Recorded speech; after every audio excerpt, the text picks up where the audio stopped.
With merely 3,000 elite Jonin in my command, I stood before the Hokage building, unexpectedly instilling terror in every ninja of Konoha. Not only did I compel the third Hokage, Sarutobi, to voluntarily relinquish his position, but I also ultimately unified the entire ninja world, gathering all the beautiful kunoichi to my side. This was all due to my unforeseen awakening of a remarkable ability after traversing into the body of an ordinary Uchiha clansman, enabling me to summon 3,000 elite shinobi with diverse powers at will. However, despite my capacity to expand my territory and amass a multitude of kunoichi to enhance my prestige and strength, I was far from elated. I had not anticipated that this very night would mark the annihilation of my clan to make matters worse. I had just learned that Itachi Uchiha had mercilessly slain my elder brother a mere 2.5 minutes prior. As I surveyed the numerous corpses around me, a profound sense of confusion enveloped my mind. Yet, before I could ponder further, I was startled by faint sounds approaching from a distance. Panic surged within me. Could it be Obito or Kakashi? Both are exceptional ninjas within the ranks of Hokage and capable of effortlessly ending my life as a Chunin. Without a second thought, I dropped to the ground, opting to feign death. To my surprise, the newcomers were not the feared duo, but rather 3 members from Danzo's root division. Tasked with executing Danzo's orders, they unsheathed their short blades and began indiscriminately delivering finishing blows to the Uchiha corpses, even extracting their Sharingan. My heart sank. I felt a tightening in my chest as the trio drew nearer, threatening to strike me down in mere seconds. What could I do? These 3 were elite assassins meticulously trained by Danzo, far beyond my capabilities. Left with no alternative, I resolved to fight for my life. Gritting my teeth, I steeled myself for battle, waiting for the opportune moment as they continued their grim task. When a moment arrived, I sprang into action, drawing my kunai with ferocity and aiming for the head of one of the root members. To my dismay, he reacted with lightning speed, deflecting my strike and retreating several meters, increasing the distance between us. Realizing my attack had missed, I wasted no time and activated my Sharingan, meticulously tracking their every movement. Yet, there was still a chance of escape. But with my clan's demise, it seemed I too would soon follow them. With sinister smiles, the 3 advanced towards me in unison. I hurled a smoke bomb, which detonated and enveloped me in a thick cloud of white mist. The trio unleashed a barrage of shuriken, striking like a tempest. Although I could perceive their attacks through my Sharingan, their speed and frequency rendered me vulnerable. In a moment of despair, 3 shuriken hurtled toward my heart. Just as I succumbed to hopelessness, a mechanical voice echoed in my mind. Ding. The Supreme Prestige system is now online. Will the host claim the novice gift package? In that moment, excitement surged within me, nearly bringing me to tears. Yet, given the urgency of the situation, I hesitated not for a second. I directly chose to claim the rewards. The beginner's package was successfully acquired, bestowing upon the host 3,000 elite Jonin, which can be utilized for summoning.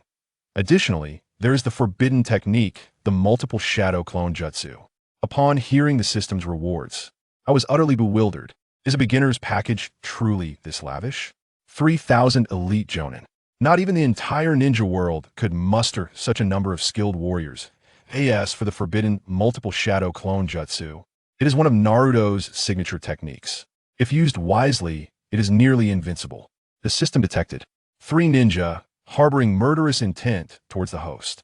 Please eliminate them swiftly. Upon receiving the system's mission, I returned to reality. In an instant, I activated the forbidden multiple shadow clone jutsu. In that moment, shadowy figures emerged around my body, with more than 10 acting as a shield before me. What? This fellow can actually perform the multiple shadow clone jutsu? I certainly underestimated him. No need to panic, he is merely a Chunin. Even if he has mastered such a forbidden technique, he is no match for us. However, as the shadow clones were continually vanquished, the only woman among the trio suddenly launched an attack with the wind release, wind blade technique. I saw chakra swiftly converge at her fingertips. With a gentle flick, a terrifying wind blade, 3 meters wide, suddenly surged toward me. Yet, facing the approaching wind blade, I remained entirely composed. Come fort. With a resounding boom of white mist, a towering figure abruptly appeared before me, wielding a long blade, a master of close combat. With a wind release, wind splitter slash, the long blade ninja, undeterred by the incoming danger, formed hand seals with his blade. and instantly unleashed an exceptionally formidable ninjutsu to a cold gleam flashed. Not only was the wind blade cleaved in two, but the female ninja was also bisected on the spot. Wow, how impressive. I was astonished. Having effortlessly eliminated a member of the root, the remaining two members of the root were momentarily stunned, but with intense hatred. One cried out, "You killed the Tanakin. I will kill you." Both charged at me with short blades.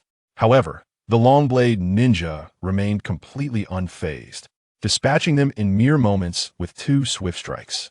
As I observed the complete defeat of the trio, just as I breathed a sigh of relief, a notification chimed. "Congratulations on completing the mission.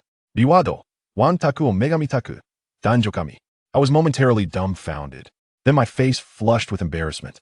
The system certainly has a peculiar sense of humor. Though I'm akin to a rogue, I'm not in a rush. After all, as a competent transmigrator, I must thoroughly understand my system. Soon after gaining insight, I wore a wicked grin.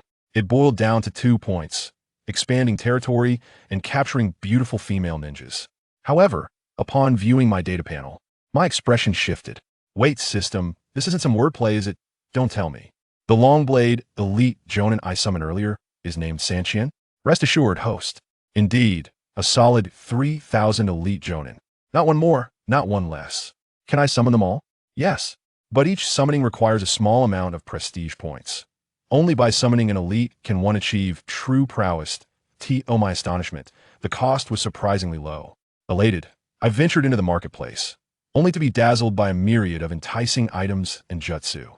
However, upon glancing at the prices, my delight swiftly turned to disbelief. Strength Scroll demanded a staggering 1,500 points of reputation, while the coveted Mangeki Sharingan soared to an exorbitant 10,000 points. Such prices were utterly exorbitant.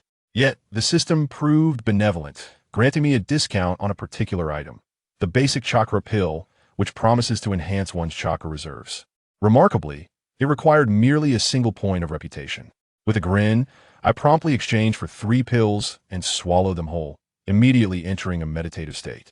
A torrent of robust chakra surged within me. 2 minutes later, I rose, astonished. The chakra pill was indeed a remarkable treasure. It enabled me to break through, elevating my chakra levels from that of Chunin directly to the esteemed status of an elite Jonin. Alas, this miraculous item was limited to 3 purchases. Even at a discount, it became clear that I must accumulate more reputation points for future breakthroughs, such as achieving the rank of Kage, would be effortlessly attainable. Resolutely, a mysterious smile crept upon my face. Yes, the system, before I could utter another word, it interjected automatically, stating that the item had been dispatched to a special space, accessible for my retrieval. Amused, I chuckled, but when I summoned the figure, my eyes widened in astonishment. It was a striking individual, clad in alluring leather attire that was utterly captivating. The system informed me of an unoccupied dwelling 500 meters ahead, assuring me that setting up a barrier would ensure safety. That I couldn't help but chuckle at the system's thoughtfulness. 3 days later, I emerged from my quarters, somewhat unsteady, my face betraying a pained expression. Had I not achieved the status of elite Jonin in advance, I feared I would have struggled to even stand. After purchasing a stamina pill from the marketplace, I regained my vigor, and thoughts of my future filled me with excitement. Nonetheless, the immediate priority remained enhancing my strength. During the 3-day interlude, I did not remain idle. My subordinates had swelled to 10 elite Jonin. With the Uchiha clan decimated, only Sasuke and I remained as a member of the Uchiha High Council. I accrued 6 reputation points daily, with the added benefit that any unused points could accumulate. However, upon hearing the system announce a new mission, I was rendered speechless. The task involved Ding Chengwei, the leader of the Uchiha clan, and promised a reward of 10,000 reputation points. The magnitude of this reward was staggering 10,000 points. I found it hard to believe that the system's inaugural task would yield such a bounty. Completing this mission could potentially allow me to summon 3,000 elite Jonin. Determined to fulfill the task, I resolved to speak with Sasuke, the sole remaining survivor, in hopes that he would willingly relinquish the position of team leader. Otherwise, I was unreservedly prepared to employ more forceful measures. Meanwhile, within the Uchiha residence, Sasuke gazed up at the heavens. A look of confusion etched across his face. He lost everything overnight. Recalling that man, Sasuke could no longer suppress the fury simmering within him as he gritted his teeth, vowing to exact vengeance upon Itachi. He was taken aback when a peculiar yet familiar voice suddenly echoed from behind him. "Hello, Sasuke." Turning around, Sasuke's eyes brimmed with caution and astonishment. After a moment's pause, he managed to utter, "You are Su-e, my cousin." He had not anticipated that I was still alive. However, in the next breath, he shook his head, a hint of sorrow creeping into his expression. In the vast Uchiha clan, it seems we are the last two left." Before he could finish his thought, I decisively interjected, "I wish to be the team leader." "What do you mean, team leader?" Upon hearing this, Sasuke's expression darkened instantly. "What are you implying? Our clan has just been annihilated by Itachi, and instead of seeking revenge for our kin, you come to me with this? Rest assured, I will undoubtedly avenge our clan." I nodded in agreement, but then abruptly shifted my tone. "Nonetheless, I am determined to become that leader. No one can hinder me." Sasuke sensed the impending danger and was poised to flee when, in an instant, a chilling glint pierced through his chest. Yet, as the sound of flesh being penetrated echoed, a cloud of white mist erupted forth. The once lifeless Sasuke had transformed into a mere piece of withered wood. "This is a substitution technique," I thought, my gaze flickering momentarily before I silently acknowledged his skilled truly worthy of a Hokage. The true protagonist is not so easily vanquished. "What do you mean by this?" From a distance, Sasuke emerged, his dark pupils suddenly igniting with a single tomo. His expression was icy, laced with uncertainty. "Are you in league with him? Sent to kill me?" Yet I did not respond, but instead unveiled my own double tomo Sharingan, locking onto him in an instant. Sasuke, with a scoff, retorted, "Once I subdue you, I shall demand clarity." I was bemused by his misplaced courage as he boldly prepared to engage me. With a swift motion, he unleashed 6 shurikens. Observing this, I merely shook my head, recognizing his hubris. Using my Sharingan, I deftly deflected all his attacks with ease. However, in that moment of defense, Sasuke had completed his hand signs in secret. With a thunderous shout, he unleashed the fire release. Great Fireball Technicia, colossal fireball, nearly 2 meters in diameter, hurtled toward me with astonishing speed. I had anticipated this, I mused, having seen through his strategy to in the same instant. I too completed my hand signs and unleashed my own great fireball technique, though mine was distinctly larger. As the two fireballs collided, a sea of flames engulfed a 5-meter radius. Seizing the opportunity, I charged forward, delivering a flying kick that sent him sprawling. To my astonishment, Sasuke managed to swallow the blood that threatened to spill from his mouth, and, seizing the moment, performed his hand signs anew, exclaiming the fire release. Great fireball technique once more. Yet, it appeared he had miscalculated, as the fireball veered off course, soaring skyward. But I could only smile, having discerned his true intent. I had learned to leverage the situation. After all, we were still within the confines of Konoha. Once an extraordinary phenomenon occurs within the Uchiha clan, a multitude of ninjas will undoubtedly rush to the scene. Begone. I shall eventually vanquish you."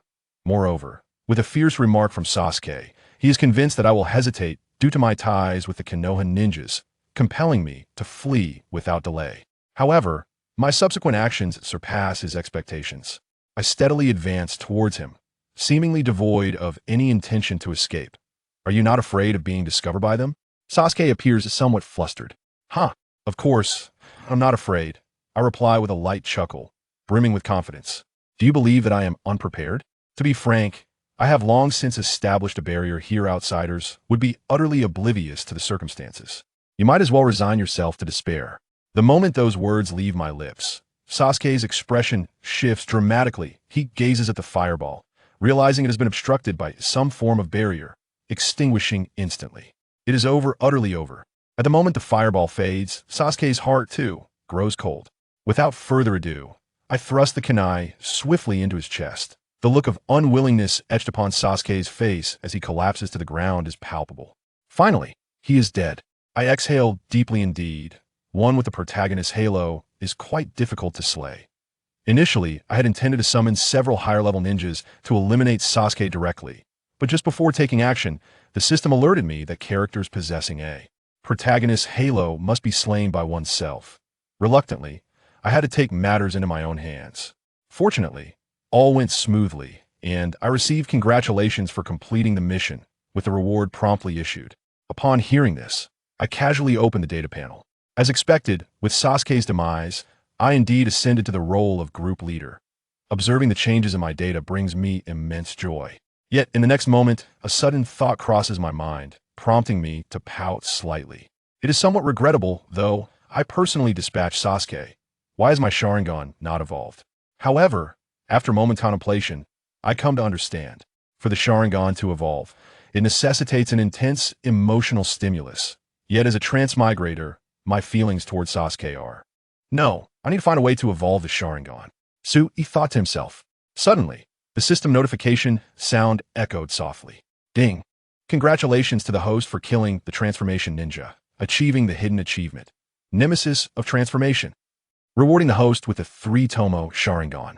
Chapter 6 Summon 3000 Jonin. Seize the industry. Clang. The 3-tomo Sharingan spun instantly. Boom. In an instant, He felt as if he had opened the door to a new world. Everything around him was clearly visible. From the geese soaring 1,000 meters high to the tiny worms crawling on the ground, it was all laid bare before him. Even the faint chakra flows around him were as clear as an anatomy chart. Wow, is this the power of the 3-tomo? It's indeed powerful. He was filled with excitement. The 3-tomo is a watershed moment in the evolution of the Sharingan. The next evolution is the powerful Manjiki Sharingan. The pinnacle of the ordinary Sharingan is the 3-tomo form, which possesses the abilities of insight, copying, and illusion techniques. I remember in the early days of Naruto, Kakashi's 3-tomo made its debut and was simply stunning. With attack predictions and copying ninjutsu, it was truly remarkable, leaving people in awe. Of course, by the later stages, let alone the 3-tomo, even the Manjiki had become quite ordinary. So how do you feel, host? Are you satisfied? Satisfied? I'm extremely satisfied. He laughed heartily, though he was also a bit puzzled. By the way, what's going on? Why did you upgrade my Sharingan just after I said I wanted to develop it? It can't be a coincidence, right? Of course, it's not a coincidence. The system sounded a bit smug. I could tell that the host was eager to upgrade the Sharingan. So I specially adjusted the task and temporarily added this hidden achievement.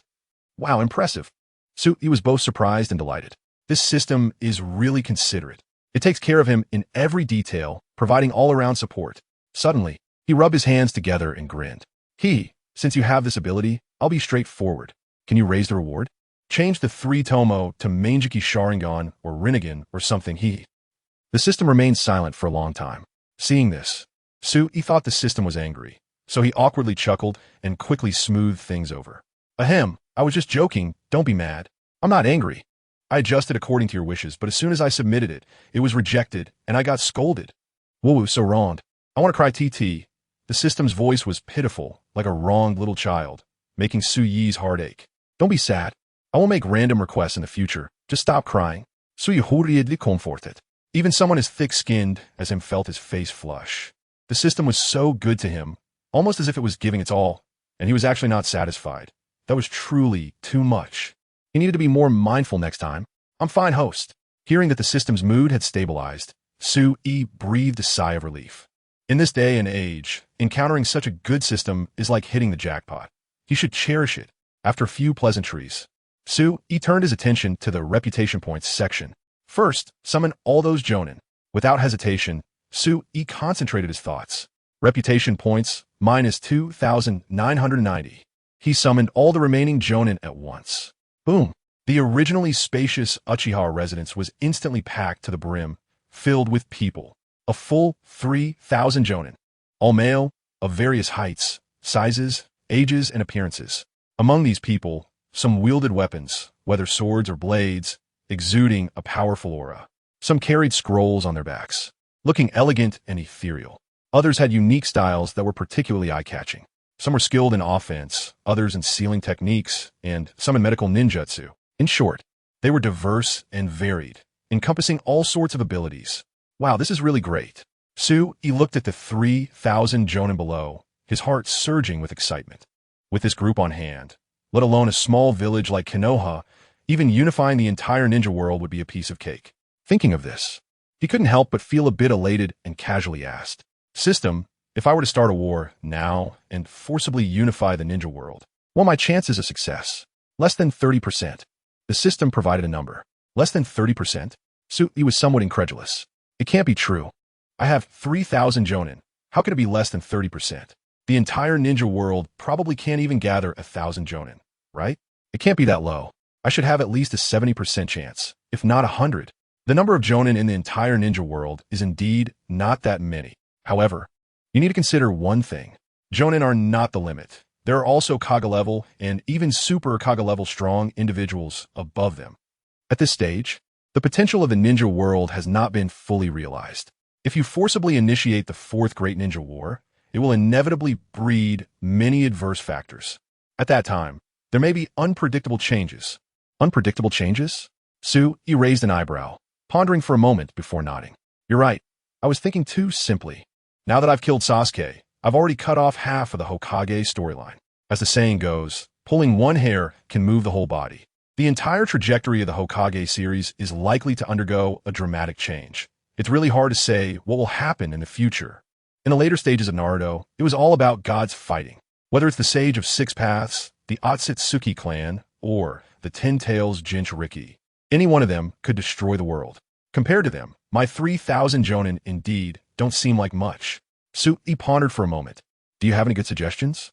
Host, don't worry. Just follow the plot, and I will make adjustments at the appropriate time to avoid those extreme situations. Rest assured, as long as this system is around, I will ensure that you smoothly unify the ninja world. Good. Hearing this, Su let out a sigh of relief. With the system's assurance, how could he worry about not achieving great things? Ding. Task. Detected that someone is plotting to seize the Uchiha family's assets. Please handle it quickly. Task reward. 500 reputation points. Plotting to seize the Uchiha family's assets? Su raised an eyebrow. It seems this plotline doesn't exist in the original Naruto. He glanced at the brief description and immediately understood. During the Warring States period, the Uchiha clan started out as mercenaries, and due to their exceptional business capabilities, they quickly accumulated their first pot of gold. During the Konoha period, the Uchiha clan became one of the prominent families in Konoha and naturally could no longer engage in such dirty work. Thus, the Uchiha clan began to venture into various industries in Konoha using the original capital they had accumulated, such as ninja tools, medicinal herbs, gambling houses, and restaurants. Due to the Uchiha clan's fame, their business grew larger and larger, spreading throughout the land of fire and accumulating immense wealth. As the saying goes, the taller the tree, the more it attracts the wind. Such vast wealth naturally attracted the covetous eyes of many. When the Uchiha clan was strong, those petty criminals did not dare to act rashly. But now, as the Uchiha massacre incident continued to ferment, many people began to stir, secretly plotting to seize the Uchiha clan's assets. Interesting, they actually set their sights on me. Tsunade repeatedly. As the head of the Uchiha clan, those assets naturally belong to me. A group of petty criminals daring to touch my things will only meet death. With a thought, he dismissed most of the Jonin, leaving only 3 Jonin by his side. One was a long-blade Jonin, responsible for close protection. One was a sensing Jonin, responsible for sensing and vigilance. The last one was a firearms Jonin, wearing glasses and looking quite refined. 3 Jonin as bodyguards. Such a luxurious lineup is rare even in the ninja world. It's time for the Uchiha name to resound throughout the ninja world once again. Whoosh, whoosh, whoosh. The 4 of them shot out, heading north at full speed. Chapter 7. The Iron Cannon Ninja. A single charge against the take. In a land of fire, the capital city. The Fan Commercial Street. As the most prosperous place in the land of fire, this street boasts thousands of shops, covering all aspects of dining, entertainment, and leisure. Truly a one-stop service. It could be called the CBD of the land of fire. However, for decades, no one dared to touch this lucrative spot, all because it belongs to the Uchiha family.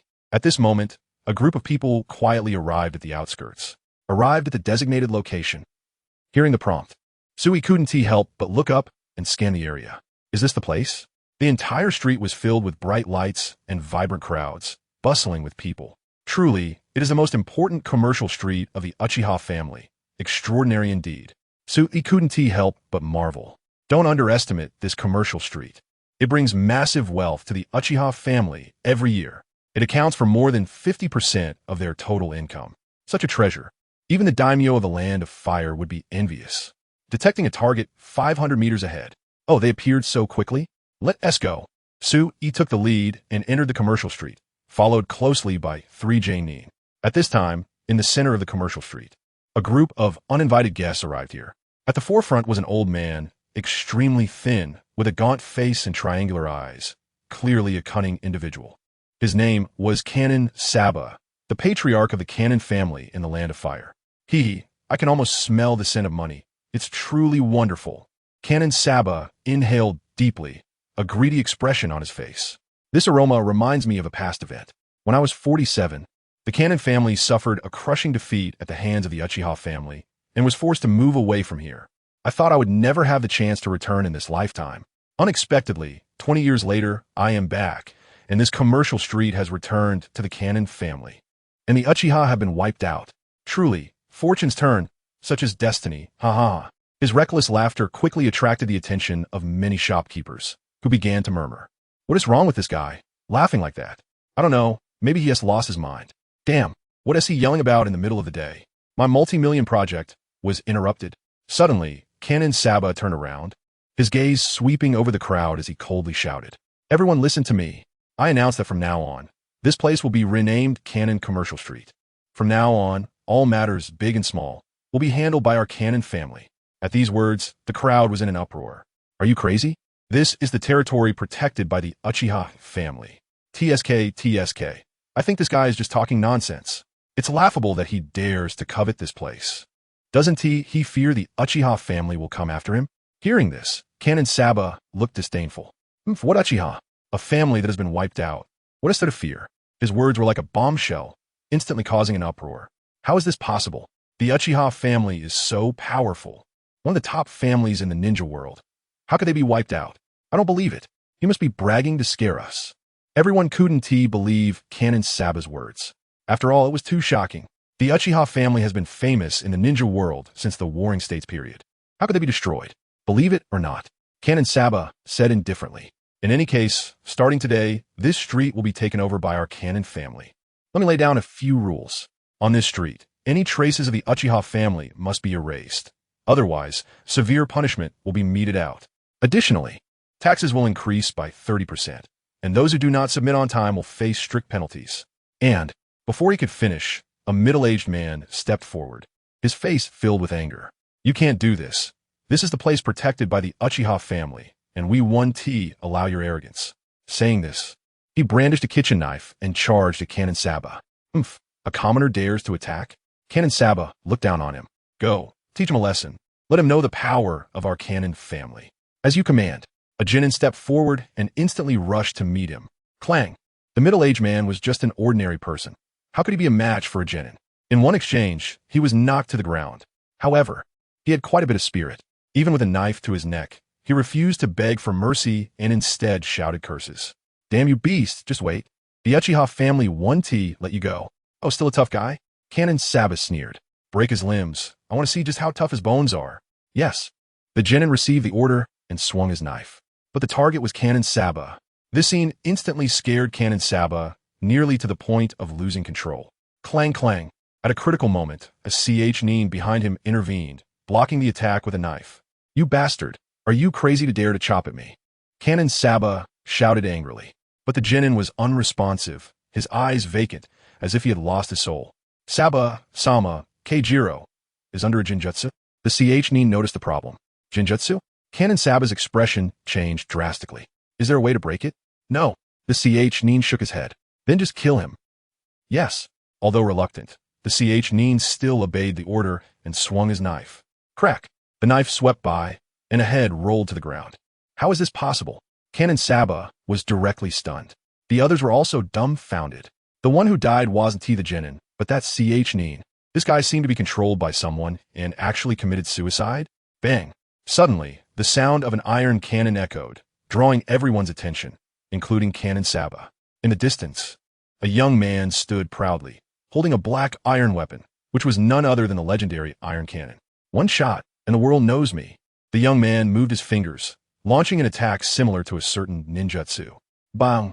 A burst of flames shot out like a bullet, instantly piercing through the still-dazed Kannan Saba. With a scream, Kannan Saba met his end. At this moment, the bespectacled young man began to sing softly, as if reciting poetry. 2 shots, the national traitors are now punished. Everyone was stunned, completely unable to comprehend what had just happened. In the distance, well done. Su-e observed this scene, a hint of appreciation in his eyes, then instructed the Jonin with the long knife. Kill all of that guy's subordinates. Leave not one alive. Understood. The Jonin with the long knife received the order, without a word, rushed to kill. Clang, clang, clang. The long knife danced wildly. Exuding a mur de ruoha. Those small fry, at best a genin. How could they be a match for a Jonin? In just a few moments, they were all slaughtered. In an instant, the entire street fell silent. Chapter 8. Su Yi's Schemes. The meeting of the four elders of Konoha. Harmony between master and apprentice, clang. After the battle ended, Su Yi also released the 3-tomo form. As expected of the 3-tomo, it was indeed powerful. The effect of the illusion just now made him very satisfied. With just a glance, not to mention a small genin. Even a strong chunin could not withstand it, and was easily manipulated by him. Ding! Host, help that middle-aged uncle up. Help him up? Su Yi felt a bit confused, but did as instructed. Congratulations, host, for completing the task. Since the host also took care of the weak during the task, achieving a special achievement, supporting the weak and oppressing the strong, the reward is doubled. Rewarding the host with 1,000 reputation points. Wow, a double reward? 1,000 reputation points? Su Yi was instantly amused. This achievement seemed a bit forced. It was definitely a temporary addition from a system. Thanks, system. Calm down. Calm down. If you keep saying such things, our relationship will cool down. I really can't do anything about you. Su Yi shook his head with a wry smile. But inside he was overjoyed. Suddenly, he noticed the merchants, each one looking surprised and frightened. Their expressions very unnatural. The events that just unfolded happened too quickly for them to anticipate. Their reaction was completely normal. After a moment of thought, Su Yi looked at the uncle and said softly, "Uncle, are you okay? It didn't hurt you, did they?" The middle-aged uncle shook his head. Mifine. Young brother, you're from the Uchiha clan, right? Su Yi did not hide it and nodded directly. In fact, he had no way to conceal his identity. It was too obvious. Tall stature, handsome face, strong strength, plus the iconic family crest and Sharingan. All of these clearly indicated his identity. Then I want to ask. Before the uncle could finish, he was directly interrupted by Su Yi. There are some things I can't disclose, so don't ask. The uncle felt a bit awkward and scratched his scalp. Su Yi smiled and continued. You did very well just now. From now on, you will manage this place for me. The uncle was instantly dumbfounded. He was actually being asked to oversee such a lucrative commercial street as a restaurant owner. This was simply a windfall. The surrounding people also understood what this meant. From now on, in this commercial street, the uncle would be in a position just below one person and above everyone else. Thinking of this, many people cast envious glances. I will arrange for a few ninjas for you to command. At this moment, Su Yi summoned 3 Jonin. Whoosh, whoosh, whoosh. To avoid scaring these people, he specially had the 3 appear from the corner. You 3, listen up. From now on, you will follow this uncle and listen to his commands. Su Yi said seriously. Remember, if anyone dares to cause trouble here, regardless of their identity, they will be dealt with severely. Yes, the 3 Jonin replied in unison. Then, Su Yi looked at the still dazed uncle and smiled. Uncle, from now on, these 3 will listen to your orders. Do well, and I won't treat you badly. Upon hearing this, the uncle hurriedly pledged loyalty. Okay, I will definitely not disappoint you, my lord. Hee, I have things to take care of, so I'll take my leave. Su Yi smiled and darted away. Moments later. The middle-aged uncle finally came to his senses, looking incredulous, muttering to himself. Wow, am I dreaming? Such good fortune has actually fallen on me? Damn, tonight I'm going to order 10, no, 20 girls. In the distance, Su Yi glanced at the uncle and thought to himself, I hope you 1T disappoint me. Otherwise, I 1T mind letting you meet the same fate as them. He wasn't too worried about the uncle turning against him. If the uncle worked well, the 3 Jonin would be his protective charm. On the contrary, if he failed, it would be a death warrant. Although the uncle performed well, it was still not enough for Su Yi to entrust him with an important task. The reason for this arrangement had 2 purposes. First, it won over people's hearts. It showed others that as long as they aligned with the Uchiha, they could reap benefits. Second, it left a backup plan, under the guise of assistance. It served as a means of surveillance, and no one could find fault with it. With this arrangement, Su Yi would completely control the entire commercial street, truly killing 2 birds with 1 stone. Ding! Congratulations to the host for achieving a hidden achievement. Having a deep strategy. Rewarding the host with 500 reputation points. Hearing the prompt, the smile on Su Yi's face grew even wider. The four elders of Konoha, Hokage's office. Inside sat several prominent figures. On the left were a man and a woman, namely Mito Gadei and T-Rin Kamachi. These two were high-ranking advisors of Konoha, known as the Sleeping Dragon and Phoenix Chick, famous for coming up with bad ideas and being alive. Typical useless people who did nothing but talk nonsense. On the right was an old man, bandaged around the head, covering one eye, with a fierce appearance and a sharp single eye, looking quite intimidating. This was none other than Danzo's leader, the fifth Hokage who sealed a bridge at the cost of his life. Shimura Danzo. In the middle was also an old man.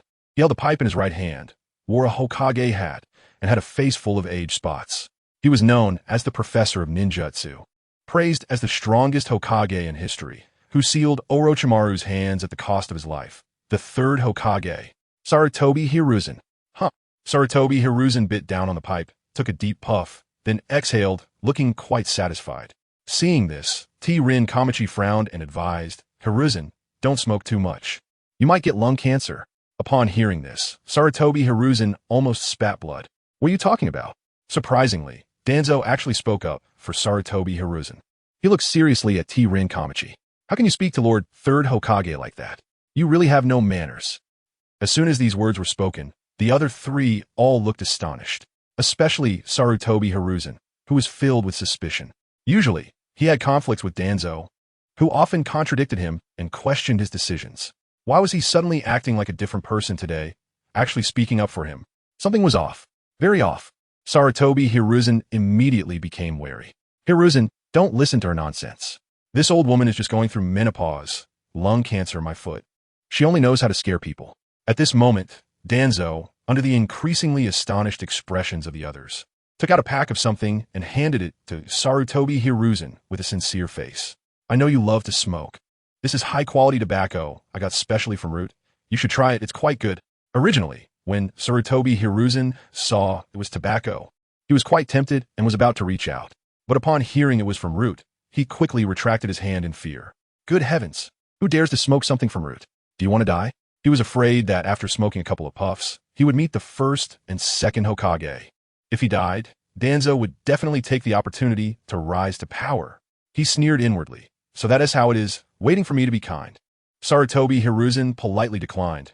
Thank you for your kindness, but I only smoke Konoha brand tobacco. Other brands make me cough. Seeing that the other party was not falling for it, Danzo called it a pity. Danzo, damn, I have several lives, can you kill me instantly? Cough, cough. Sarutobi Hiruzen cleared his throat and then said, all right, let us talk about serious business. Chapter 9. The terrifying strength of the shadow level. Serious matter?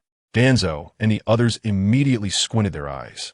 Regarding the personnel changes in the Uchiha clan, I want to arrange it properly. Arrange what? Danzo's tone was indifferent. His expression extremely cold. The Uchiha clan has been completely wiped out, and their bodies have been collected. What is there to arrange? Who says they've been wiped out? Isn't there still Itachi's younger brother, Sasuke? Sarutobi Hiruzen retorted. The vast Uchiha clan is left with just a kid. In my opinion, we should just cut to the chase, and Danzo made a neck-slitting gesture, but this was met with Sarutobi Hiruzen's opposition. No way. Sarutobi Hiruzen shook his head and said solemnly, I promised Itachi that I would take good care of his brother. I cannot go back on my word. TCH, a woman's kindness. Danzo scoffed, mocking, now you remember your promise? Don't forget, before Uchiha Kagami died, you promised him to take good care of the Uchiha clan too. What happened now? These words felt like a thorn, piercing deeply into Sarutobi Hiruzen's heart. His expression instantly changed to one of extreme displeasure. His murky pupils suddenly constricted. A glimmer of killing intent flashed in his eyes. But in just a blink, he returned to normal. Stop talking. Sarutobi Hiruzen waved his hand, his face serious. I made up my mind about this matter. No more persuading. Suddenly, after a long silence, Mito came and spoke up. What about the Uchiha family's inheritance? As soon as this question was raised, the atmosphere instantly quieted down. This was the main topic of the day. How to divide the Uchiha family's inheritance.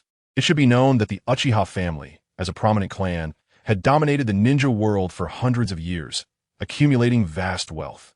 The scale of their inheritance was comparable to a mountain of gold, which would tempt anyone who saw it. If it weren't for the need to maintain some face, they would have sent people to seize it long ago. It will be confiscated, Danzo said boldly. A little kid has no ability to inherit such a large inheritance. It should be handed over to the village for centralized management. At least it won't benefit other villages. Upon hearing this, Sarutobi Hiruzen and the others fell silent, tacitly agreeing with this statement. No matter how much they divided it, as long as it was handed over to the village, everything would be decided by them. The few of them adhered to one principle. Whether they got more or less, they could discuss it slowly. The most important thing was to first put the food on the plate. At this moment, a cheerful voice came from the doorway. Hee, if the little kid has no ability to inherit, then I surely can inherit it. As soon as the voice fell, a handsome figure pushed the door open and entered. It was Sui. You're not dead. Danzo was startled. Not just him, but Sarutobi Hiruzen and the others were also taken aback. What's wrong? Sui similed faintly, staring at Danzo, whose expression was extremely unnatural. Lord Danzo seems to be quite unhappy that I'm not dead. How could that be? Danzo quickly denied it. But then his expression changed drastically, cursing Itachi in his heart. Damn it, did Itachi mess things up? How could there be a fish that slipped through the net? He suddenly recalled something. The 3 root members he sent to finish the job had not returned and seemed to have gone missing. Could it be related to this guy? Despite Danzo's heavy suspicions and his desire to clarify things, he couldn't directly ask about it and could only set it aside for now. He shook his head and calmly asked, the Uchiha clan was destroyed by the traitor Itachi. You were an eyewitness. How did you survive that massacre? I wasn't an eyewitness. He shook his head and casually fabricated a reason. I was out of the village for a few days and thus don't know what happened. Liar. Danzo suddenly turned hostile. I've checked all the entry and exit records of the village recently, and your name isn't on them at all. Boom. He suddenly erupted. A powerful chakra aura surged from his body, like a wall of wind, instantly pressing towards Sui. It seemed he intended to force Sui to submit. Finally can't hold back, huh? Sui Tsunade. He had anticipated this. Danzo was narrow-minded, hot-tempered, and ruthless in his actions, using any means necessary. When he said he would turn hostile, he would turn hostile. When he said he would strike, he would strike. Back then, Shursui suffered because of Danzo carelessly losing a Sharingan. This indirectly led to the subsequent extermination of the clan. Boom. At the moment Danzo exploded in anger, Sui also unleashed a majestic chakra aura, not the slightest bit weaker than Danzo. The 2 auras collided, instantly filling the surrounding atmosphere with tension. What? How is this possible? Danzo was stunned. He knew every member of the Uchiha clan by heart. He also had an impression of Sui. How old was he this year? He was promoted to Chunin last year. His talent was just average. How could he suddenly possess such powerful strength? This is unscientific. Not only was Danzo stunned, but even Sarutobi Hiruzen and the others beside him were also in shock. They never expected Sui to possess such strength, able to stand on equal footing with Danzo. Could it be that he had been hiding his strength? Realizing this, Sarutobi Hiruzen quickly tried to mediate. This is the Hokage office. Do you really want to fight here? As soon as these words were spoken, the 2 finally withdrew their auras. However, Danzo's gaze remained fixed on Sui, as if trying to discern something. In response, Sui remainit unfazit. TCH, unless you have the Rinnegan, you won't be able to see through my disguise. It turned out that before entering, he had considered the possible situations and purchased a shadow-level strength experience card in advance from a shop. After using this card, it could grant the user strength comparable to a shadow-level powerhouse for half an hour. This was his confidence. Sui, have you betrayed Konoha and gained power from another village? How did you suddenly become so strong? Danzo pressed again, launching an accusation. In response, Sui was extremely disdainful. Seeing that you can't do anything to me, you just throw accusations? Truly despicable, Danzo.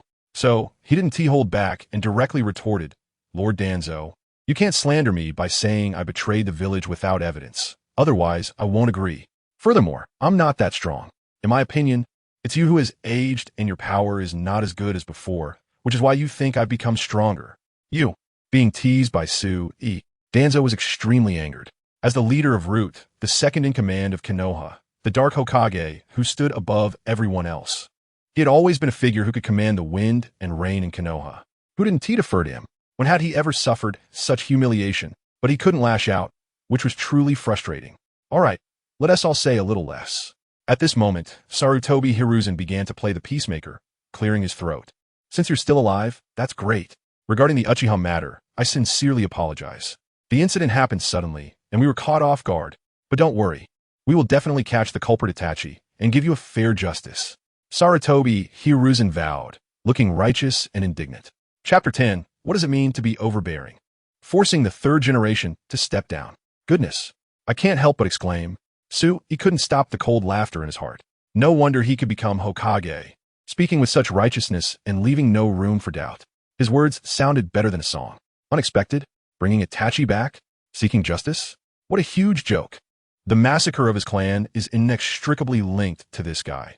As the main planner, he should at least bear 1/3 of the responsibility. Yet, he opens his mouth and washes his hands of it, all while putting on a facade of kindness and magnanimity in front of outsiders. Such a hypocrite is truly disgusting. If it weren't for the system reminding him to follow the plot, he would have flipped the table and fought them long ago. Then thank you, Lord Hokage. Angry as he was, he still had to put on a show of respect. Suddenly, Sarutobi Hiruzen changed the subject. As for your clan's inheritance, my suggestion is for Sasuke to inherit it. He explained. The reason for this decision is entirely because he is Fugaku's son. According to custom, the son of the Uchiha clan leader is naturally the next clan leader. It should be reasonable for the future Uchiha clan leader to inherit the Uchiha legacy, right? After saying this, Sarutobi Hiruzen looked at Sui with a hint of expectation in his eyes. He thought his well-reasoned words would leave Sui speechless. The clan was exterminated, and the inheritance passed down to the clan leader is naturally justified. I have nothing to say about that. Upon hearing this, the others were pleased. But Sui's next sentence froze their expressions. However, the current clan leader is me. You? At this moment, Danzo spoke up, his tone dripping with sarcasm. You, a mere branch family member. How can you claim this when the direct bloodline is still intact? Upon hearing this, Sui shot him a glance, confidently making up a story. To be honest, Sasuke has already gone to the Dragon Cave to seek out the White Snake Sage for revenge. And before he left, he passed the position of clan leader to me. Liar, Danzo shouted angrily. Sasuke has been in the village all along where? Report. Before he could finish, a voice came from outside. Kumin. Sarutobi Hiruzen waved his hand, and an ANBU member walked in, whispering a few words in his ear. Hiruzen's expression changed several times before finally returning to normal. Step back. Yes. The ANBU member retreated. I just received news. Sarutobi Hiruzen's expression was strange. As he hesitated for a moment, he looked at Sui with uncertainty. Sasuke is no longer in the village. Impossible, Danzo exclaimed, glaring at Sui with malice. You must have hidden him, or you killed him, right? Oh, you actually guessed it right, old man. Sui smiled, firmly denying it. Lord Danzo, everything must be based on reason. You can charge me with a crime, but as long as you can provide evidence.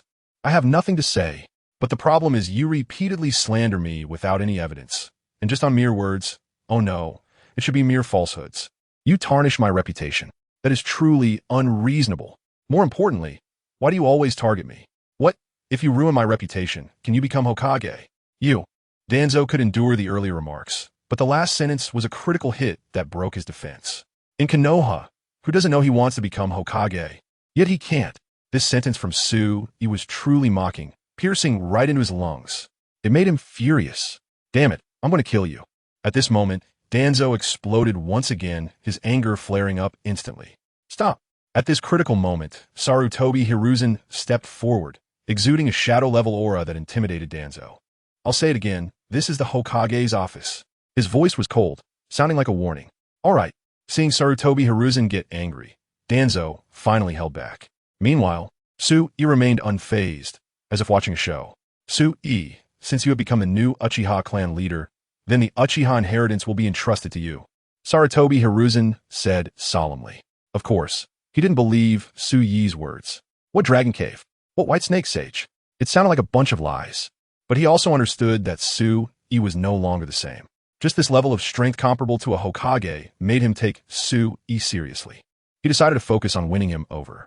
After all, Konoha had just lost the Uchiha clan, and the loss of combat power was incalculable. A shadow-level powerhouse suddenly appearing must not be offended.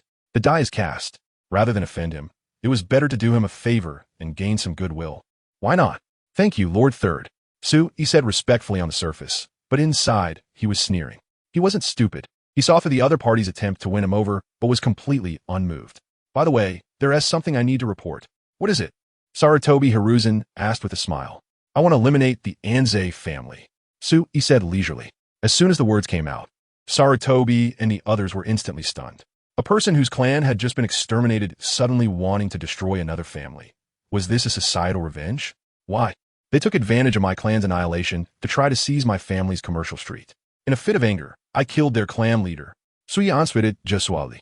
However, I feel that they definitely won't learn their lesson. To prevent other families from following suit, I decided to make an example of them, so that other families know that the Uchiha are not to be trifled with.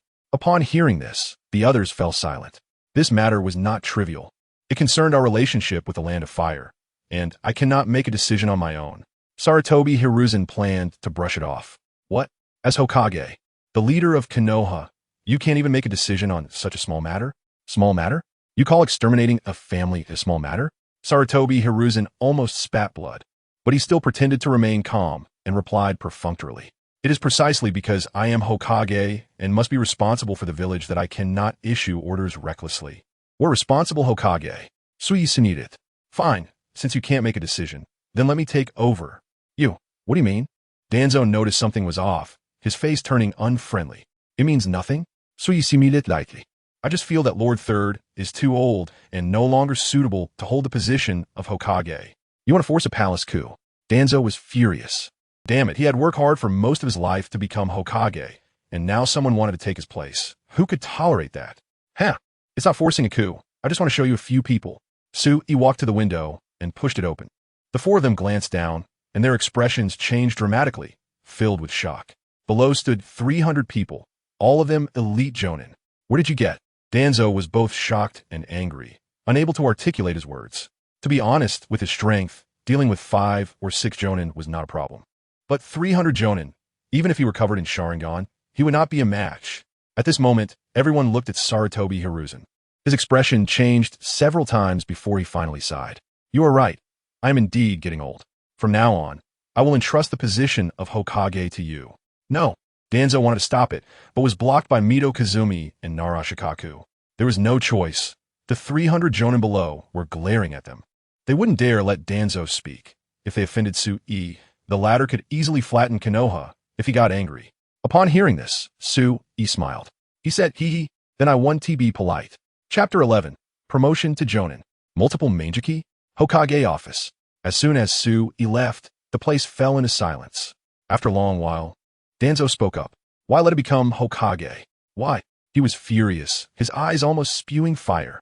After working hard for half a lifetime, doing so many things, killing so many people, wasn't all just to become Hokage in his lifetime. As a result, he failed again and again. Now, out of nowhere came Su-E, who not only gained shadow-level combat power, but also recruited 300 elite Jonin, forcefully snatching the position of 5th Hokage. This made him feel like he was going to spit blood. Was he destined to have no connection with the Hokage position in this lifetime? Danzo, calm down, calm down.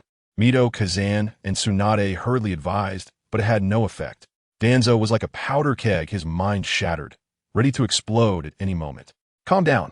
I can't calm down at all. I want to kill that kid. At this moment, Hiruzen Sarutobi spoke up. He hadn't gone far. If you're not convinced, just go and fight him. His tone was quite flat, but every word struck deep, instantly making Danzo calm down. Sarutobi, are you really willing to give the Hokage position to him? Danzo looked unwilling. Sarutobi glanced at Danzo, his expression calm, as if he were unperturbed. Otherwise, are we going to go to war with him? Why not? Danzo looked mad. With our strength, plus the ANBU and root, we can definitely take him down. Sarutobi rolled his eyes at Danzo and simply said 2 words. Fool. You. Danzo was momentarily speechless. All right, this guy's strength shouldn't be underestimated. And this might not even be his trump card. Sarutobi's expression grew serious. Regarding this unknown variable, we should try not to anger him. Don't forget, he is now a lone wolf, while we still have our clans. If we push him too hard, the consequences would be unimaginable. As soon as those words were spoken, Danzo shut his mouth. This struck at his weak point. If they force Su-E into a corner, their clans might face annihilation. So what should we do? Just let this kid ride on our heads. Danzo was a bit unwilling to give up. Don't worry, he won't be proud for long. Sarutobi had a calm expression. This Hokage position isn't something anyone can sit in. Ding!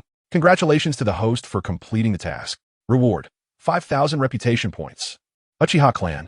The 5th Hokage, Uchiha Su-E, was lying on his side, feeling quite comfortable. Beside him was the delicate Tifa, wearing a cool swimsuit. her hot body exposed to the air, with a slim waist and captivating curves. Every smile and frown was enchanting. Scratch my foot. Yes. Tifa obediently complied, kneeling on the ground like a little wife. Very considerate and putting a lot of effort. At this moment, he was enjoying himself while opening the data panel. Host, Uchiha Suit Strength, Special Jonin. Identity, Uchiha Clan Leader, 5th Hokage Provisional. Abilities, Sharingan, 3 Tomo, Fire Release, Great Fireball Technique. Multiple Shadow Clone Technique. Territory, Konoha, Subordinates, 3,000 Jonin. Reputation Points, 12,000. The reason for the provisional title is that there are still some processes to complete, and it is estimated to take a few days. But it doesn't matter. The Hokage title is of great significance to Danzo, but for him, it's just that. A bit weak.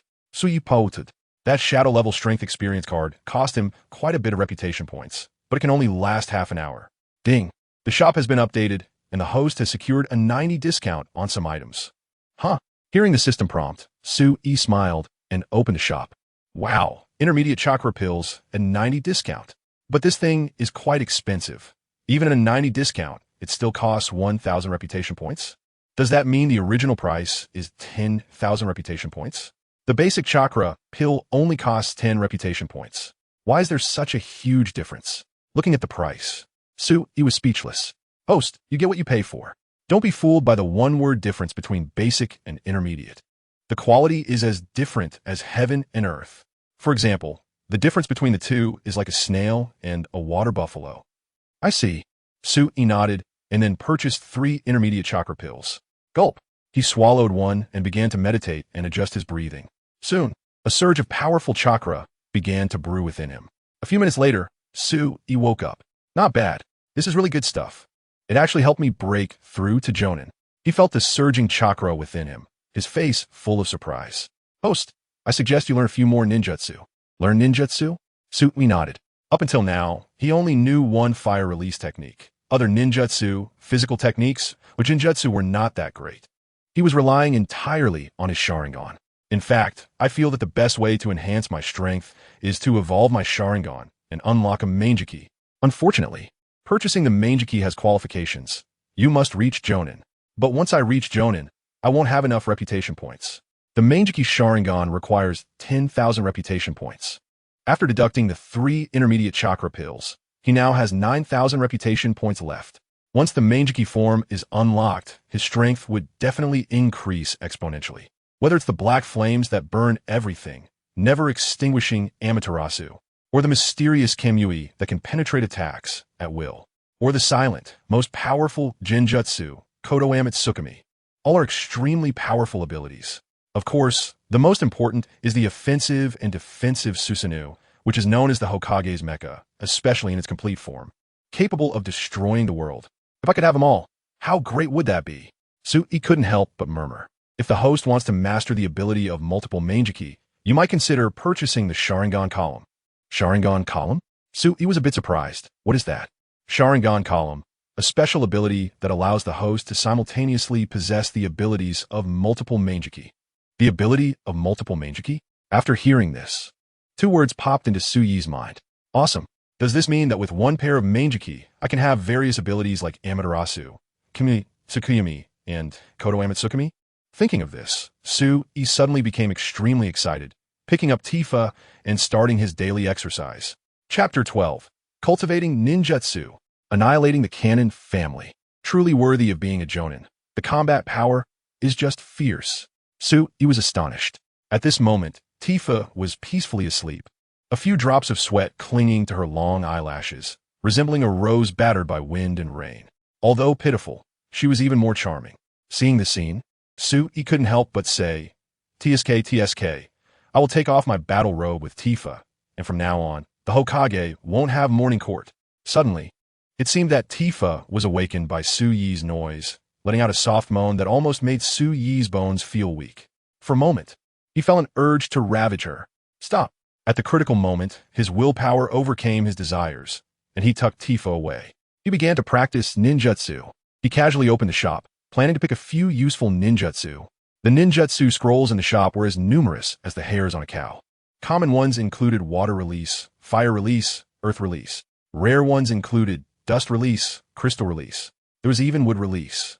Wow, there's actually a wood release exclusive to Hashirama? He was instantly intrigued. Senju Hashirama, known as the god of ninjas, had combat power that rivaled the gods. With his unparalleled wood release, he was invincible in the ninja world. The once mighty Uchiha Madara was defeated by him twice. The Nine Tails, which killed Minato and his wife, was like a chick in front of him, subdued with just one swipe. Interestingly, he even claimed that the other party's power was too strong and needed to be controlled. The irony was off the charts. He turned his attention to the wood release scroll, but unexpectedly found it was locked. What's going on? He was a bit surprised. This ninjutsu requires specific conditions to learn and use. Specific conditions? He raised an eyebrow and then relaxed. This wasn't unexpected at all. In the entire Naruto world, the number of strong individuals who can use wood release is few and far between. Some, like Hashirama, use wood release to conquer the world, while others, like Yamato, use it for greening. What conditions are needed? Hashirama cells? Yes.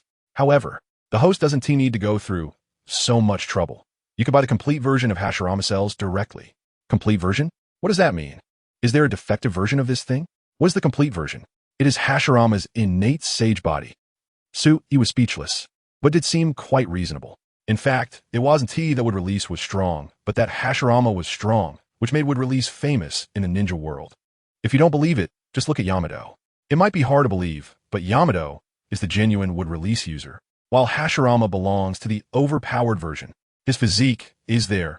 Even the crappiest ninjutsu in his hands can rival forbidden techniques. After all, his lower limit is the upper limit that many people can only look up to in their entire lives. Let me see how much prestige value I need for Hashirama's innate sage body. He took a glance and then silently closed it. He didn't see it clearly, only seeing a row of zeros at the back, at least 6 or 7. Alright, there's no way that's happening now. Host, don't aim too high. You can start learning some ordinary ninjutsu first. At this moment, the system suggested. How about I recommend a few ninjutsu? Sure. He nodded. The first ninjutsu is water release, water dragon slash. A rank ninjutsu, costing 300 prestige points. Comment. This ninjutsu has both offensive and defensive capabilities, with excellent effects. Great, I'll buy it. Without a second thought, he immediately purchased it.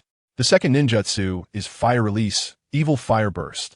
A rank ninjutsu, costing 500 prestige points. Comment. This ninjutsu is quite special.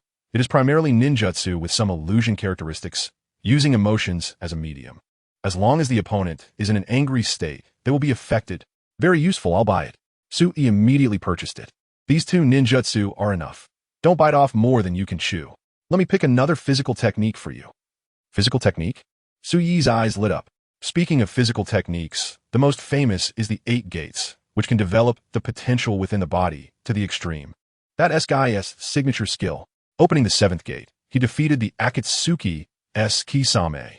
After opening the 8th gate, the Death Gate, he almost kicked out a grand conclusion. He originally thought the system would give him the 8 gates or something similar, but instead, multiplication technique. Multiplication technique? What kind of broken physical technique is this? Just as he was about to ask, he suddenly glanced at the introduction and knelt on the spot. Wow, it's actually a secret technique from the Akimichi clan? System, you're the best. As long as the host is happy. Okay, I want to say much and thanks. I'm going to cultivate. Host, good luck. Thus, for the next 2 days, practiced the techniques of water release and fire release during the day and exchanged insights on ninjutsu with Tifa at night. Soda. Looking at Tifa's fatigued expression, felt apologetic. It's all my fault for being too invested in practice, so, sigh. How about we take a break? Before he could finish, Tifa shook her head, interrupting him. Her eyes seemed to burn with fire. She looked at like a mother leopard, her gaze sharp and full of aggression, combined with her sexy black stockings, giving off a wild aura. Without saying a word, every action was full of imagination. I really can't do anything about you. Helplessly chuckled a few times. 2 days later, finally started to get down to business and issued his first Hokage order. In the name of the 5th Hokage, I declare war on the Kannan family. As soon as this news came out, it quickly ignited the whole Konoha, and even a land of fire was shocked. Wow, this person must be crazy. He hasn't even officially taken office as Hokage and is already stirring up war? It really didn't feel right. the previous Hokages all practiced benevolent governance, emphasizing coexistence with the people. Why is he starting a war as soon as he steps in? I heard he is one of the last two of the Uchiha clan. He must be seeking revenge for the extermination of his clan and is randomly looking for someone to take revenge on? Wow, that is terrifying. A madman could be Hokage? That is too scary. Is it true? I heard it was the Kannan family that first plotted to seize the Uchiha family's assets. Hey, who knows? For a time, Konoha was filled with various rumors and gossip. Some said Tsunade was the evil Uchiha orphan, planning to push Konoha into a pit of fire. Others said Tsunade relied on palace coups to ascend to power and wouldn't hold the Hokage position for long. Some even said Tsunade was actually the reincarnation of Uchiha Madara, wanted to take revenge on Konoha. In short, various conspiracy theories comparable to wild history emerged, making people's scalps tingle.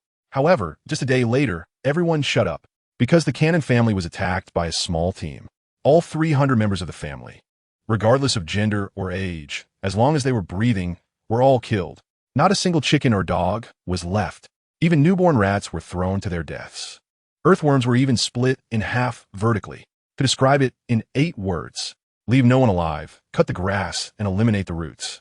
Chapter 13. Rumors abound. Subduing Nara Shikaku. Konoha, have you heard? No. Come on. Can you be a bit more enthusiastic? I haven't said anything yet. Ha, just kidding, go ahead. The Nara clan was wiped out by the newly appointed 5th Hokage. Have you heard about this? What a big deal, who doesn't know? It's already spread throughout the village. The 5th Hokage is ruthless. As soon as he took office, he exterminated a major clan. And in the entire ninja world, he's one of a kind. TCH, isn't it just that the Nara clan brought it upon themselves? Trying to invade their territory when their clan was being exterminated? It's only a matter of time before such families are wiped out.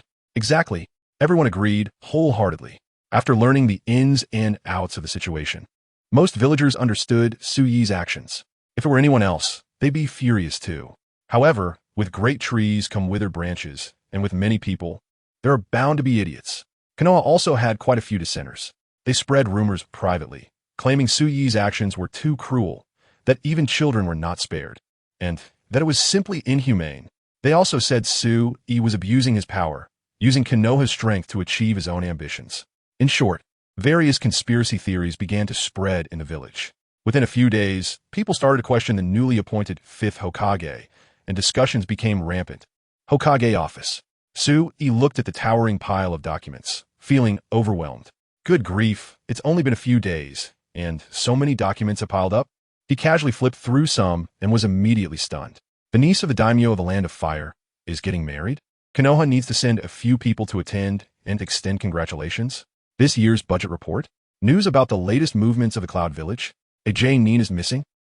One thing after another made Tsunade's head spin. What made him feel utterly ridiculous was that someone actually reported that the east side restroom in the village was out of toilet paper, requesting a new supply. What the hell? Does this also require the Hokage's decision? Tsunade couldn't help but smile wryly.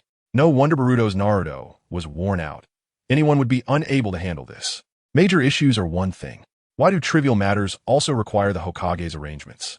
Tsunade shook his head, and after handling a few matters with great difficulty, he became frustrated. Giving birth to a child still requires me to name it?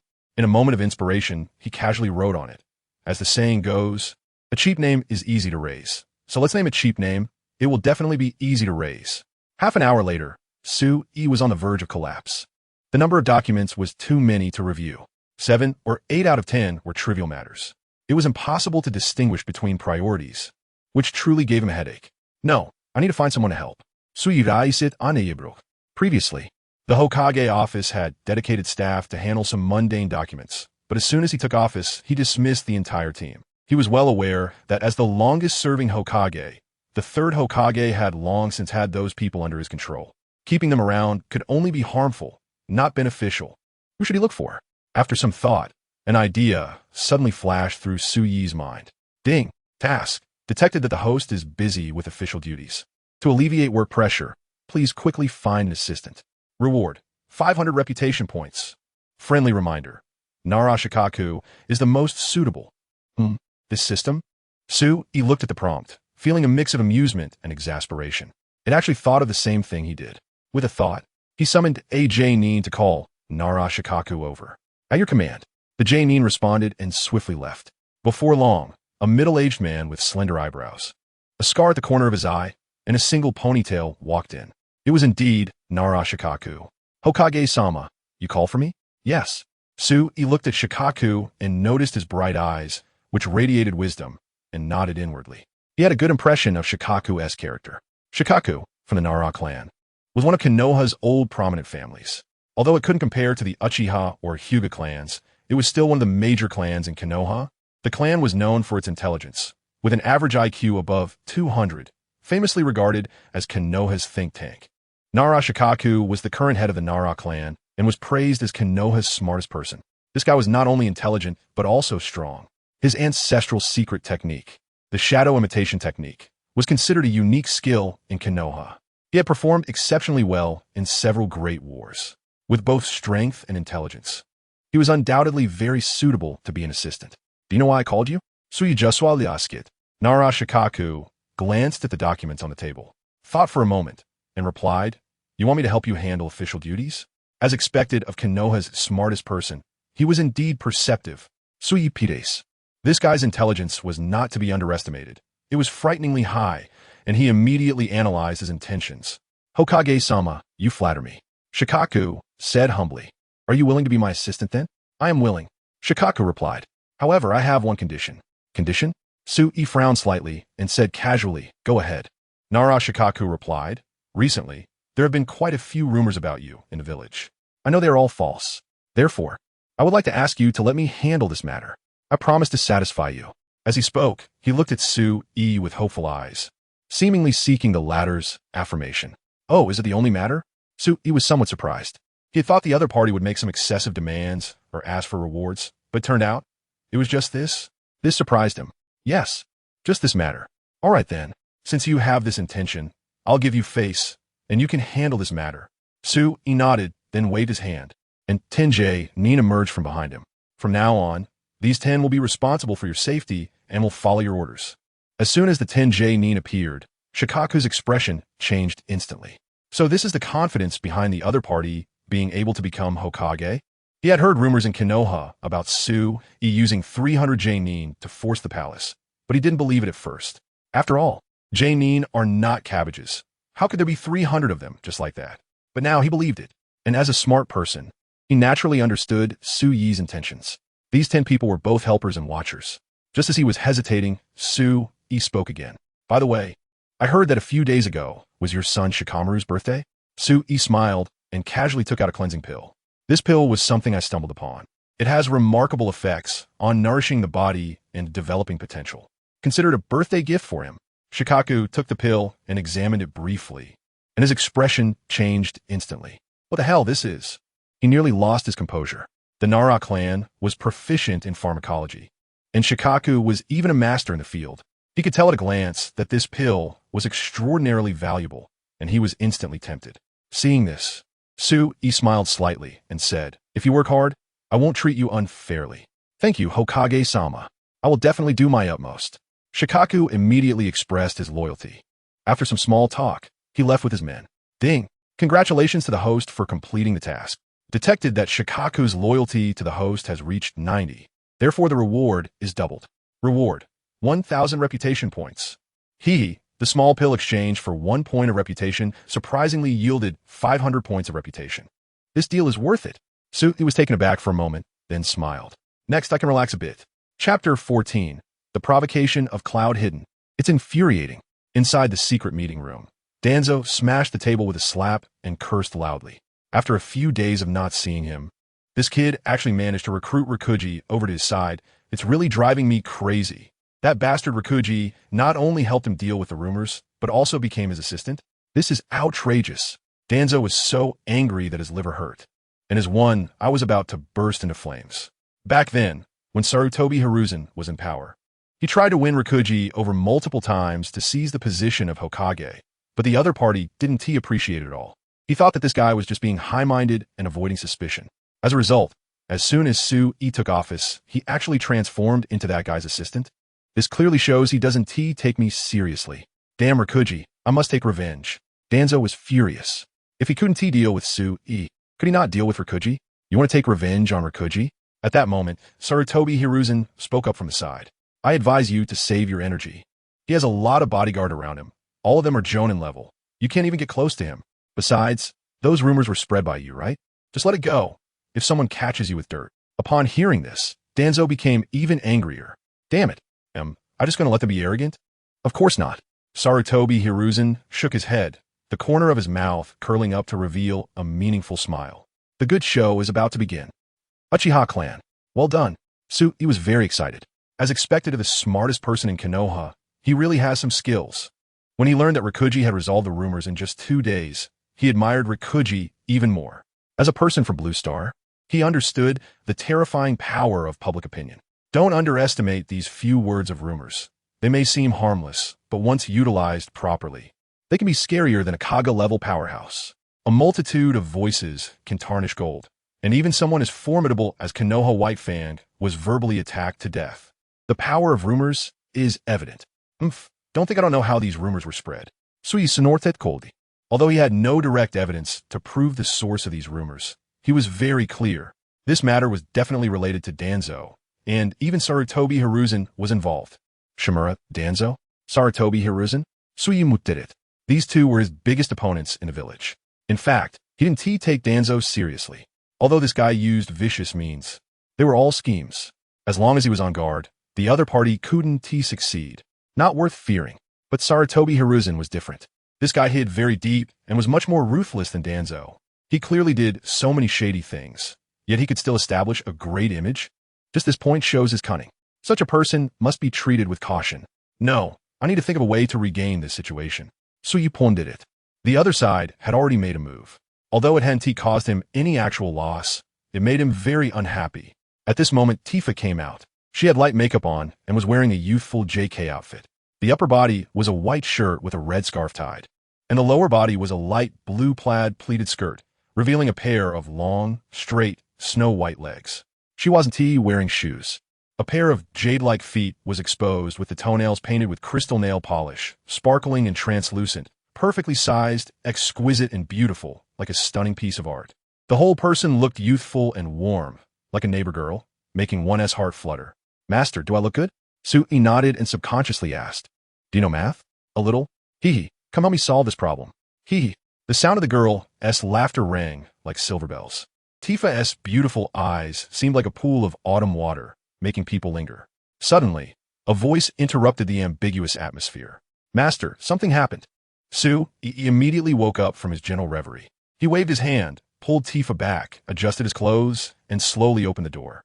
What's the matter? Sui frowned, somewhat displeased. Didn't I say to let Raikage handle it if something happened? Reporting to Lord Hokage, this matter is too significant for Raikage to handle. So I was sent to inform you. Too significant? Can't handle it? Sui was slightly surprised. What exactly is going on? There has been a kidnapping incident in the village. A kidnapping incident? Sui's expression turned strange. Who doesn't know that Konoha is the largest village in the ninja world? Who dares to come to Konoha to kidnap people? Who did it? It was the village hidden in the clouds. Upon hearing this, Sui instantly realized. So it was them, no wonder. The village hidden in the clouds. The exclusive ninja village of the Land of Lightning. One of the 5 great ninja villages. The combat power of this village should not be underestimated. It is filled with experts, has ample financial resources, and has 2 perfect Jinchuriki, with 3 Kaga-level powerhouses.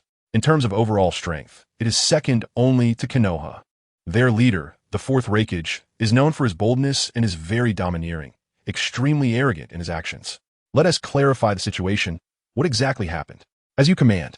The person explained the situation in detail. After hearing it, Sui couldn't help but explode with rage. Damn village hidden in the clouds. I haven't settled the score with them for the last incident, and now they dare to come knocking again. It turns out that these cloud-hidden ninjas, knowing about Konoha's drastic changes, actually had wicked thoughts and secretly sent people to infiltrate the Hyuga clan, intending to kidnap Hinata Hyuga. As a result, they were discovered by Hinata, Hizashi, and killed. Sui was truly furious. He remembered clearly. After the Nine Tails incident, the village hidden in the clouds took advantage of Konoha's weakened power and brazenly went to war. Later, due to various reasons, both sides chose to cease hostilities and negotiate. However, during the negotiations, the village hidden in the clouds was not honest and actually conspired to kidnap Hinata. Fortunately, Hinata Hizashi discovered it in time, not only saving Hinata, but also killing the thief. As a result, the village hidden in the clouds shamelessly turned the tables, seizing the opportunity to attack Konoha. In desperation, Niji's father took the blame to resolve the matter. Now, they still haven't changed their ways and have allowed similar incidents to happen again. They really are getting too arrogant. Wait, isn't this plot point absent in the original story? He suddenly froze, and after a moment of thought, he instantly understood. Getting entangled in this is meaningless. In the original story, Sasuke was still the destined female lead, living until the end, and the fifth Hokage should have been Tsunade. As a result, Sasuke died at his hands, and the fifth Hokage became him. It seems the story has already taken a turn, and some things that didn't originally exist have begun to appear. Ding! Task. Konoha Village is currently being provoked by the village hidden in the clouds. Please handle this matter swiftly. Reward: 500 reputation points. Warm reminder: if the host handles it properly, there is a certain chance to receive a hidden reward for unlocking the Manjiki Sharingan. Unlocking Manjiki? He was instantly intrigued. How can I trigger the hidden reward? Simple. The host just needs to. Chapter 15. The routine of Sarutobi Hiruzen. Just do this, then do that, and it'll be fine. The system's words left Sui speechless. Hearing a word from you is better than hearing 100. Host, don't worry. No matter what you do, I'll make you trigger this hidden reward. You can handle it boldly, good or bad, doesn't matter. Even if something goes wrong, this system will have your back. Awesome. After hearing the system's words, Sui felt as if he had taken a calming pill. Then I will act according to the situation. He adjusted himself a bit and said in a deep voice, "Lead the way, I will see for myself." Yes. As soon as he finished speaking, two figures shot out, heading straight for the Hyuga clan. At this moment, inside the Hyuga clan, several clan members were gathered around a corpse, silent. The leader was a burly middle-aged man with a stern face. His white eyes were bright and piercing. He was Hyuga Hizashi, the head of the Hyuga clan. Standing beside him was the third Hokage, Sarutobi Hiruzen. This kind of thing has happened again. Sarutobi Hiruzen sighed. He was the first to arrive. Despite having stepped down as Hokage, he was still the most respected person in the village. Big or small matters still required his attention. The Hidden Cloud Village is too much. Hyuga Hizashi's face turned pale with anger as he shouted. A few years ago, they tried to kidnap my daughter, and I killed them on the spot. I thought they would restrain themselves. Unexpectedly, these guys are still so daring to come. Third Hokage, I ask you to take charge for us. After speaking, Hyuga Hizashi looked at Sarutobi Hiruzen. His gaze was firm, seemingly seeking a positive response from him. But the latter did not reply directly, only shook his head. With a meaningful expression, he said, I am no longer Hokage. This kind of matter should be handled by the fifth Hokage. Upon hearing this, Hyuga Hizashi frowned, somewhat displeased. He had no good feelings toward this old man. The actions of the past left him quite angry. Clearly, it was the Hidden Cloud Village that was at fault. Clearly, he was only acting in self-defense. Clearly, Konoha had the advantage of time, place, and people. Yet this old man chose the most cowardly approach, forcing them to hand over people in exchange for peace. Such actions not only made the Hyuga clan lose face, but also made Konoha a laughingstock to other countries. What is going on? At this moment, Sui's voice came. I have met the fifth Hokage. Seeing Sui arrive, Hyuga Hizashi slightly bowed. Sui waved his hand, looking calm. No need for formalities. Did you catch that spy? Here. Hizashi pointed to the corpse. Sui stepped forward and glanced at it. The corpse had a sharp knife in its back, wearing a disguise, with Hidden Cloud Village attire underneath. Its face was hideous, covered in blood, especially the chest area, which was severely caved in, as if it had received some terrible physical technique. As expected of the head of the Hyuga clan, indeed capable. The tragic death of the Hidden Cloud spy even moved Sui. Then, he looked at the corner beside him. Have you confirmed the identity of the deceased? Report to Hokage-sama. The Chunin in charge of collecting intelligence slowly replied. Based on our comparison of the deceased's appearance, height, and other characteristics, we have obtained the following information. The deceased is from the Hidden Cloud Village. His name is Truite, approximately 40 years old. Strength is that of Jonin. He had long served as the captain of the external patrol team of the Hidden Cloud Village, and the patrol area happened to border Konoha. After hearing the introduction, Sui nodded. Hokage-sama, I originally intended to capture him alive, but I was too heavy-handed and ended up killing him. Hyuga Hizashi stepped forward to explain. I can understand. He waved his hand. The village is a whole. Even if an ordinary person is kidnapped, we have the obligation to rescue them. Moreover, it was his own daughter who was kidnapped. Being heavy-handed is nothing unusual. Hearing Su Yi's words, Hyuga Hizashi breathed a sigh of relief. He thought Su Yi would blame him for this.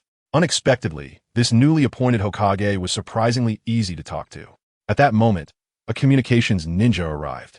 Report to Hokage-sama. There is a telegram from the Hidden Cloud Village. A telegram from the Hidden Cloud Village? So soon? Su Yi frowned, then took the telegram, glanced at it, and his expression changed slightly. Hokage-sama, what did they say? Hyuga Hizashi asked curiously.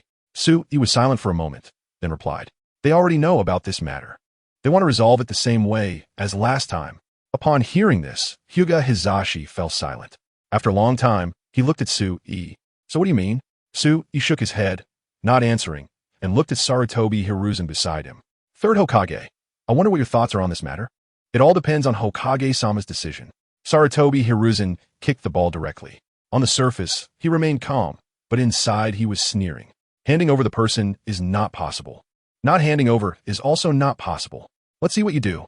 Well, I have decided to go to war. To everyone's surprise, Su Yi waved his hand, adopting a stance that suggested he was eager to try.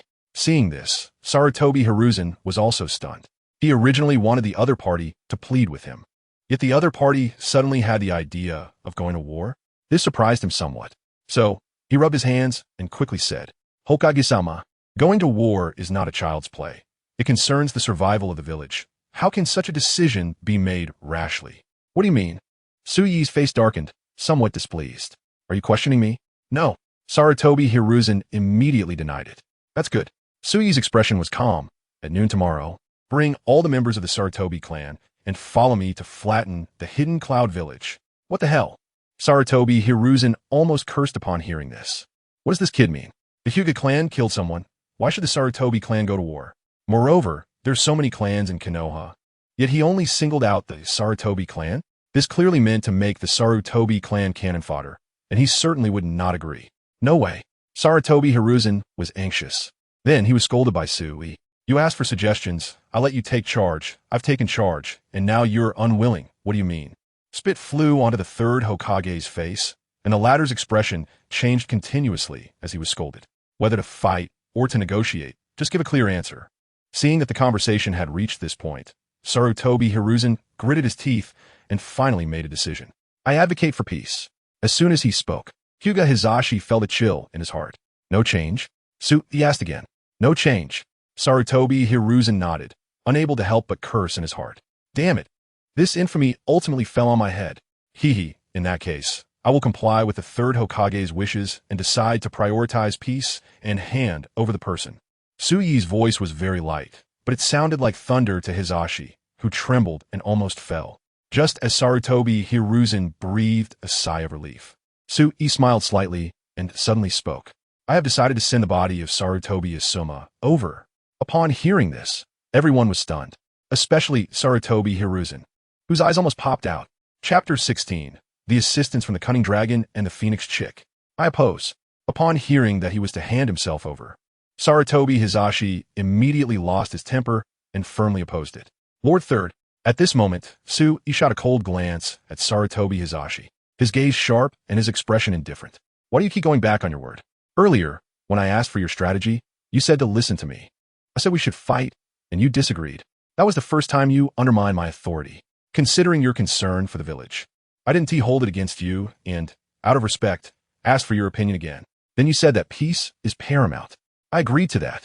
Now, you say such things again. This is the second time you have undermined my authority.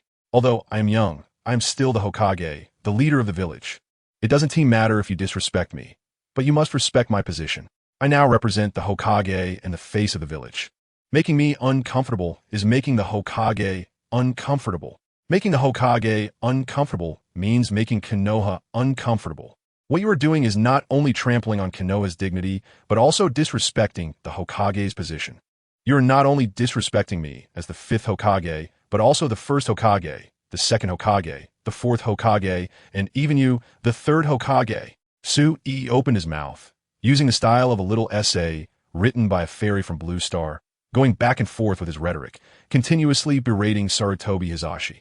He scolded him thoroughly, using all sorts of labels, moral arguments, and concept substitutions, without a single curse word or mentioning ancestors. He left Sarutobi Hizashi doubting his life choices, as if he had betrayed Konoha.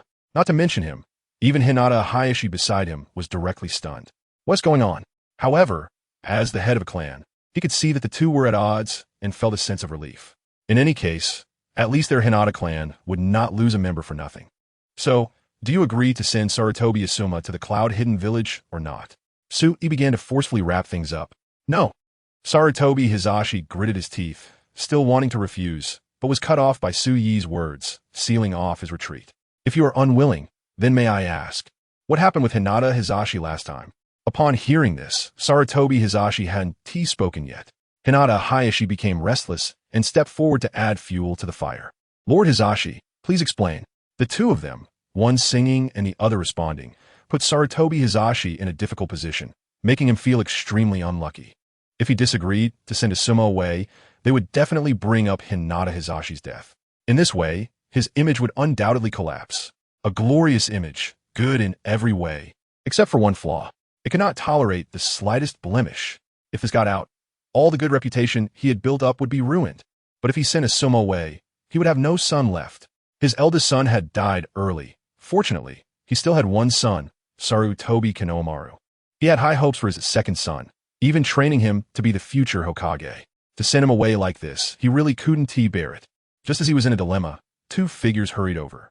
Lord Hokage, I think this matter cannot be. The newcomers were the two senior advisors of Konoha, Midogate In and Tsunade Koharu. As soon as these two arrived, they began to speak bureaucratically. This matter should not be decided hastily. I think we should hold a Konoha meeting and discuss it together. Upon hearing this, Sarutobi Hizashi also breathed a sigh of relief. As long as he could delay, he could save Asuma. But Su Iwunti gave them any opportunity and directly retorted. No need, this isn't a big deal. However, the two wanted to say something else, but were choked by Su Es words. Let me ask you, who among us is the Hokage? This sentence left them speechless for a long time. Midogate In finally stammered. Even if you are the Hokage, you cannot make decisions so casually. Good. Suddenly, Su E laughed loudly, calling out good 3 times, making them feel their scalps tingle. I understand, you don't want to see Asuma die so young. So you plan to sacrifice yourselves, right? No. The two advisors immediately had a bad premonition and quickly shook their heads. Come here. Su E waved his hand. Bang. 10 clouds of white mist suddenly exploded. 10 powerful Jonin appeared before everyone, causing the two advisors' eyelids to twitch. Send them on their way. With a wave of his hand, the 10 Jonin charged forward. Wait. At this critical moment, Sarutobi Hizashi stepped in front of them, his face extremely dark, and he was very reluctant to speak. I agree to this matter. As soon as the words came out, Su E instantly stopped the 10 Jonin, stepped forward, and held Sarutobi Hizashi's hand with a very sincere tone. Thank you, Lord Third, for being willing to give up a son for the peace of the village. This selfless spirit of sacrificing oneself is truly remarkable. Come, clan leader Hinata, you should thank him too. Hinata Hayashi, being called out by Su E, immediately came back to his senses from his earlier shock and hurriedly stepped forward. Thank you, Lord Third Hokage, for your righteous action, which has prevented my Hinata clan from losing another member. When he said the last 5 words, losing another member, Hinata Hayashi clearly emphasized the tone, implicitly mocking both the death of Hinata Hizashi and the impending death of Sarutobi Asuma. It was a full-on mockery. To this, the cunning Sarutobi Hizashi could certainly hear the undertone, but he could only swallow it. It's what should be done. Sarutobi Hizashi appeared righteous on the surface, but inside he wished he could kill the 2 people in front of him. Damn it, I didn't expect Su E to play tricks on me. After a lifetime of being a hawk, I got my eyes pecked out by a hawk. This kid hadn't made a move until now. Once he did, he went straight for his son's life. How ruthless. After some small talk, Sarutobi Hizashi left with the 2 advisors, looking dejected. On the way back, Sarutobi Hizashi said nothing, and the 2 advisors hesitated, ultimately not knowing what to say. You all go back first. At the intersection, Sarutobi Hizashi spoke first. Lord Hizashi. The 2 advisors wanted to say some comforting words, but were waved off by him. No need to say anything. This decision was made by me, and you don't need to blame yourselves. All right, The two sighed and returned to their respective homes. Once they left, Sarutobi Hizashi's expression immediately darkened, looking extremely unpleasant. The reason he was willing to trade his son for these two was not out of any goodwill or some ridiculous friendship. He had never taken such disgusting things seriously. It was merely to gain a bit more say. As someone who had controlled Konoha for many years, he understood the importance of priorities. If his son died, he still had a grandson, but if he lost his voice, it would be serious. After all, he had just stepped down from the position of Hokage. If these two were killed by Sui again, he would have no chance of turning things around. Those who achieve great things do not sweat the small stuff. Losing a single son, what does it matter? The softness in his eyes was cut off. Replacing it was an unfathomable coldness. Like a venomous snake. Treacherous and terrifying. Chapter 17, First Encounter with Hanabi. He, as expected of Konoha's #1 schemer, truly terrifying. Hyuga clan. Remembering Sarutobi Hiruzen's earlier actions, Sui couldn't help but feel a chill. In fact, he never intended to kill those two advisors. The reason was obvious. As the Hokage, would he wantonly kill Konoha's senior officials without reason? If such a thing got out, it would undoubtedly tarnish his reputation. Moreover, those two useless advisors are more useful alive than dead. Just the fact that Sarutobi Hiruzen was willing to sacrifice his own son to protect them shows their status in his heart. Why has Sarutobi been the longest-serving Hokage? Why could he regain his position after Minato's death? Why has Danzo never been able to become Hokage? There are subtleties to this that should be carefully considered. Sui felt he had grasped a bit of this. Despite appearing useless and seemingly aligned with Danzo, at critical moments, they still supported Sarutobi Hiruzen. It seems that one must always retain a voice, and even if out of the game, as long as one holds power, there is still a chance to re-enter the game. Suitot. Ding. Congratulations to the host for comprehending the deeper essence of the Hokage spirit. Rewarding the host with 100 reputation points. Huh, this thing also gives rewards? Sui felt a bit amused. However, the system's words reminded him that nothing is as simple as it seems, especially in such struggles. Tactics like advancing to retreat, sacrificing pieces to gain the upper hand, and countless conspiracies and overt strategies. One can only say that the hearts of the Hokage are too complex. Whoosh! Just then, a paper airplane flew past the window towards him. Clang! A nearby Jonin, quick-witted, instantly drew his sword. With a single stroke, he easily sliced the paper airplane in half. But that wasn't all. A burst of chakra erupted from him, extremely powerful, gathering on the sword. Boom! With a slash, the entire wall seemed to be made of paper, instantly torn apart by the blade's aura. Who is it? Sui frowned and coldly questioned. Whoosh! At this moment, a petite figure dashed around the corner, seemingly trying to escape. Is it her? Sui was somewhat surprised, then smirked and commanded, capture her.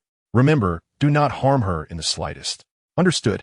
A Jonin skilled in body technique dashed out. In just a moment, he returned, holding a struggling girl with white eyes. Let go of me. Hurry up and let me go. The girl looked about 5 or 6 years old, exquisitely cute, dressed in a pink combat outfit, with fair skin and a beautiful face. She still had a bit of baby fat. Her pair of white eyes was strikingly bright. It was none other than the second young lady of the Hyuga clan. Hyuga Hanabi. Wait a minute. Sui was instantly stunned. At this time, Hinata and Sasuke were about the same age, around 7 or 8 years old. According to his memory, Hanabi was 5 years younger than Hinata. Following the mathematical deduction, 7 minus 5 should equal 2. This means that this little girl should be around 2 to 3 years old. How has she grown so big? Just as he was puzzled, the system unexpectedly spoke up. Ding! Detected that the host has discovered an age anomaly of a character from the original work, rewarding 100 reputation points. Friendly reminder. Due to uncontrollable factors, this system has added 3 years to Hanabi's age. So that's it. Sui didn't pay much attention after hearing this. In the original work, Hanabi had little screen time. Even her sister Hinata didn't have much screen time either. So adding a few years didn't matter much. Hihi, little girl. You have quite a bit of courage to disturb the Hokage. Do you know what the penalty is for disturbing the Hokage? What? You are the Hokage? Upon hearing this, Hanabi was first stunned, then hesitated. You say you're the Hokage. Should I believe you? Moreover, yesterday, some bad guys from outside the village tried to kidnap my sister, but fortunately my father discovered it, and they didn't succeed. You look like one of those bad guys from outside the village, so let me go. Otherwise, my father won't let you go. Hearing Hanabi's words, Sui was momentarily speechless. As expected of the future heir of the Hyuga clan, At such a young age, she already possesses some extraordinary courage, truly impressive. Sui chuckled and retorted. Have you ever seen a bad guy from another village who dares to swagger around the Hyuga clan? This is also true. Hanabi was momentarily at a loss for words, her heart suddenly racing. Could he really be the Hokage? You wouldn't want your father to know about your attempt to attack the Hokage, would you? Sui sudendi gurinid vikidli. A wave of fear surged in Hanabi's heart, her voice trembling slightly. What? What are you going to do to me? Look at you getting scared. Sui simidit proudly. Don't worry. I'm just teasing you. I won't do anything to you. At your age, only a beast worse than a pig or dog would lay hands on you. The Jonin holding Hanabi. Let her go. Yes. Hanabi was released. Just then, Hyuga Hizashi hurried over. Hokage-sama, this is... Hizashi looked at the damaged wall, somewhat surprised. We were just sparring a bit and accidentally damaged the wall. Head of the Hyuga clan, please don't mind. Sui fabricated a reason, then gave Hanabi a glance. The latter immediately understood and nodded eagerly. Sparring? Who would believe that nonsense? Anyway, Hyuga Hizashi didn't believe it either, but he didn't say much and waved his hand. It's fine, it's just a wall as long as you are okay. Thank you for the hospitality. Head of the Hyuga clan, but I have matters to attend to, so I'll take my leave now. Sui stood up while quietly transmitting a message to Hizashi.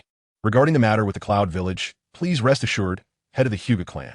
Let me give you a heads up, your brother died for Konoha, but I won't let him die in vain. This time, we will settle both old and new scores with the Cloud Village. Upon hearing this, Hizashi's eyes brimmed with tears.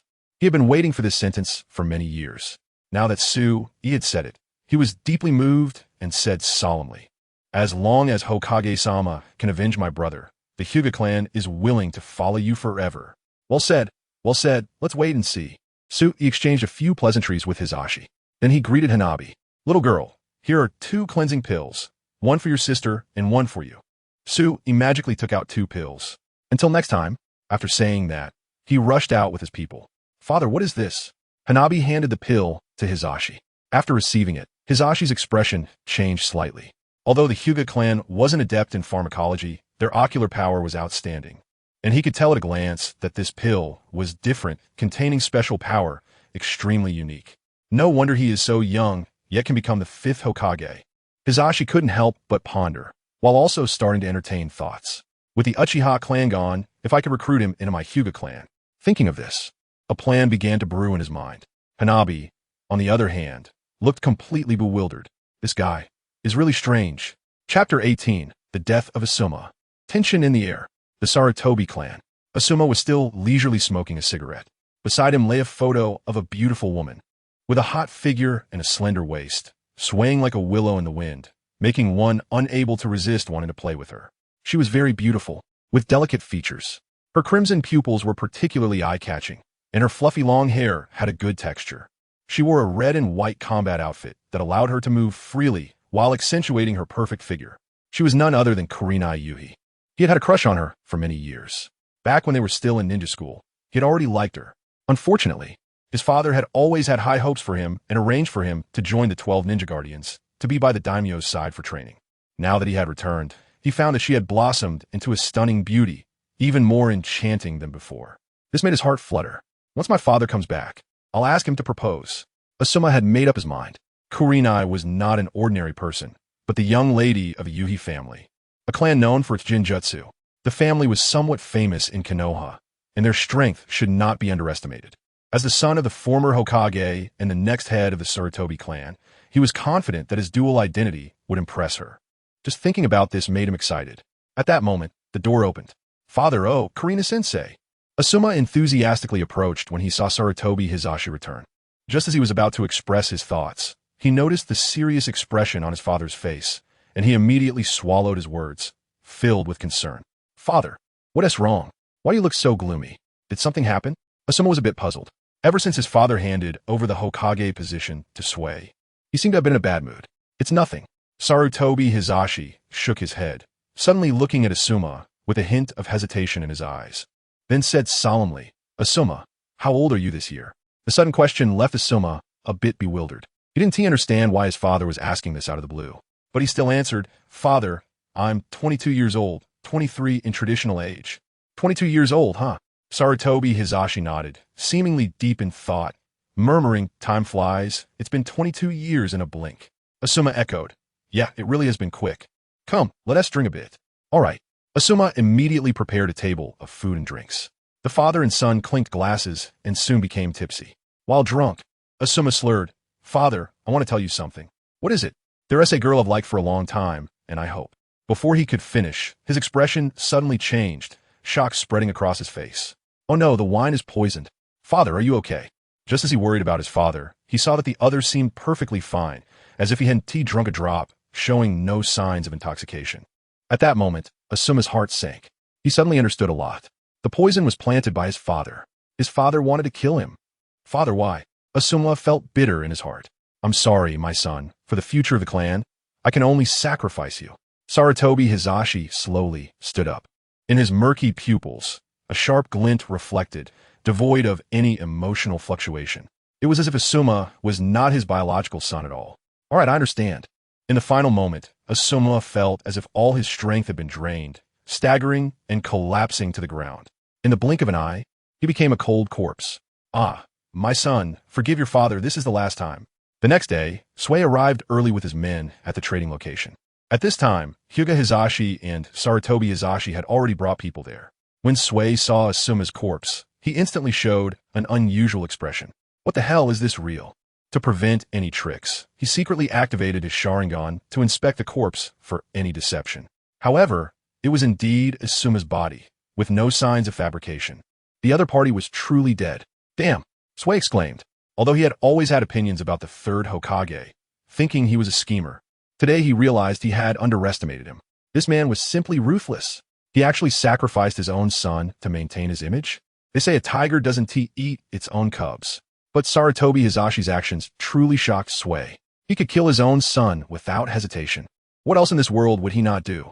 "System, why do I feel like the third Hokage is a bit extraordinary?" Sui secretly inquired. "This guy is even more ruthless than Danzo." To be honest, due to certain reasons, Sarutobi Hizashi's personality in this world leans more towards darkness. Thus, some extreme behaviors are normal. Host need not worry. With this system, no one can harm you. Okay, Sui nodded. Not long after, the people from the Cloud Village arrived. A group of dozens of men, all strong, with the weakest being a Jonin, and there were even 3 Jonin powerhouses. This lineup was more than enough to wipe out a small village. The leader was a one-eyed uncle who looked somewhat familiar.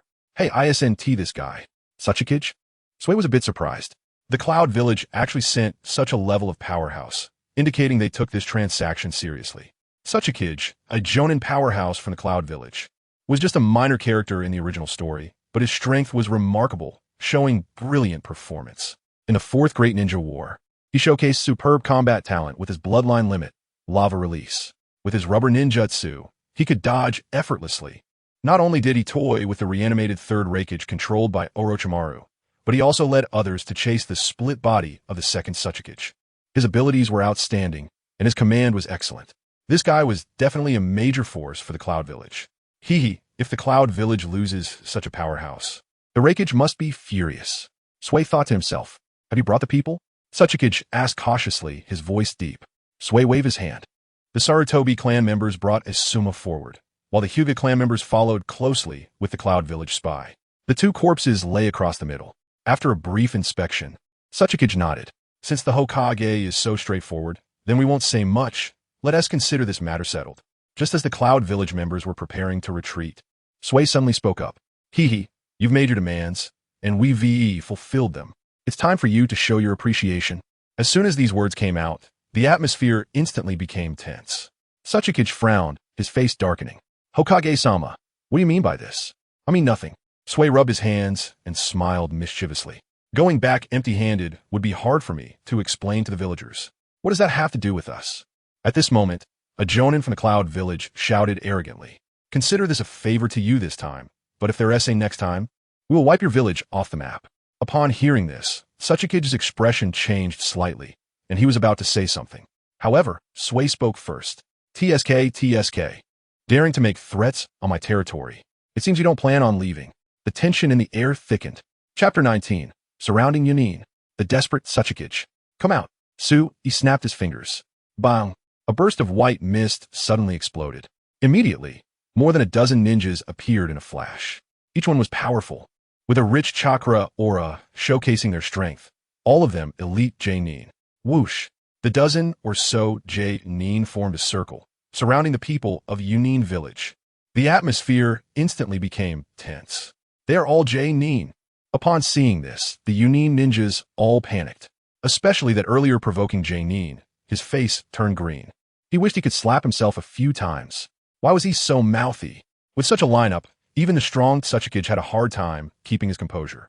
However, he still forced himself to remain calm and said in a deep voice, "Lord Hokage, I apologize for my subordinate's disrespectful behavior." Akaduni's secret massage. The Tsuchikage pulled that Jonin, apologizing and bowing. Then, he changed his tone and continued, "I hope, Lord Hokage, considering the hard-won peace between our two villages and for the sake of our fourth Raikage, you can overlook this incident and let us go this time." He lowered his stance, first to give Sue a way out. Then he presented the pros and cons, his words carrying a threat, but not feeling sharp. This was truly a masterful negotiation technique. If it were an ordinary person, they might have let it go. But he happened to encounter Sue, who wouldn't fall for this trick. Do you think bowing a couple of times would settle this? That would be too easy for you." Sue smiled coldly. At this moment, Sarutobi Hiruzen also spoke up. "Lord Hokage, let's let this matter go. The other side has already apologized. There's no need for us to hold on to it." He was very afraid of Sue taking action. The peace between the two villages would be credited to him, building his reputation for future advancement. But if a fight broke out, then Asuma's death would lose its meaning, making it a pointless sacrifice. Therefore, he had to stop Sue, but Sue wouldn't listen to him.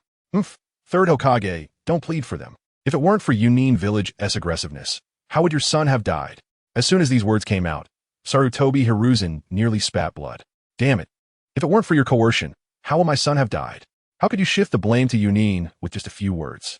Attack. Sue stopped delaying and immediately issued the combat order. Whoosh. Unexpectedly, the first to strike was not Sue Yi's Jonin army, but Hyuga Hisashi. He charged forward, moving like the wind, leaping right in front of the people of Jonin village. Byakugan. Clang.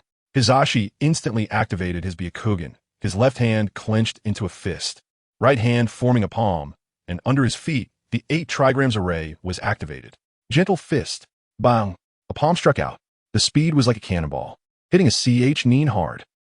That poor Nin stood no chance against Hisashi, and before he could even scream, he was blown apart with a single punch. Blood splattered everywhere, and bones flew. You Jonin scoundrels, today you'll witness the might of the Hyuga clan.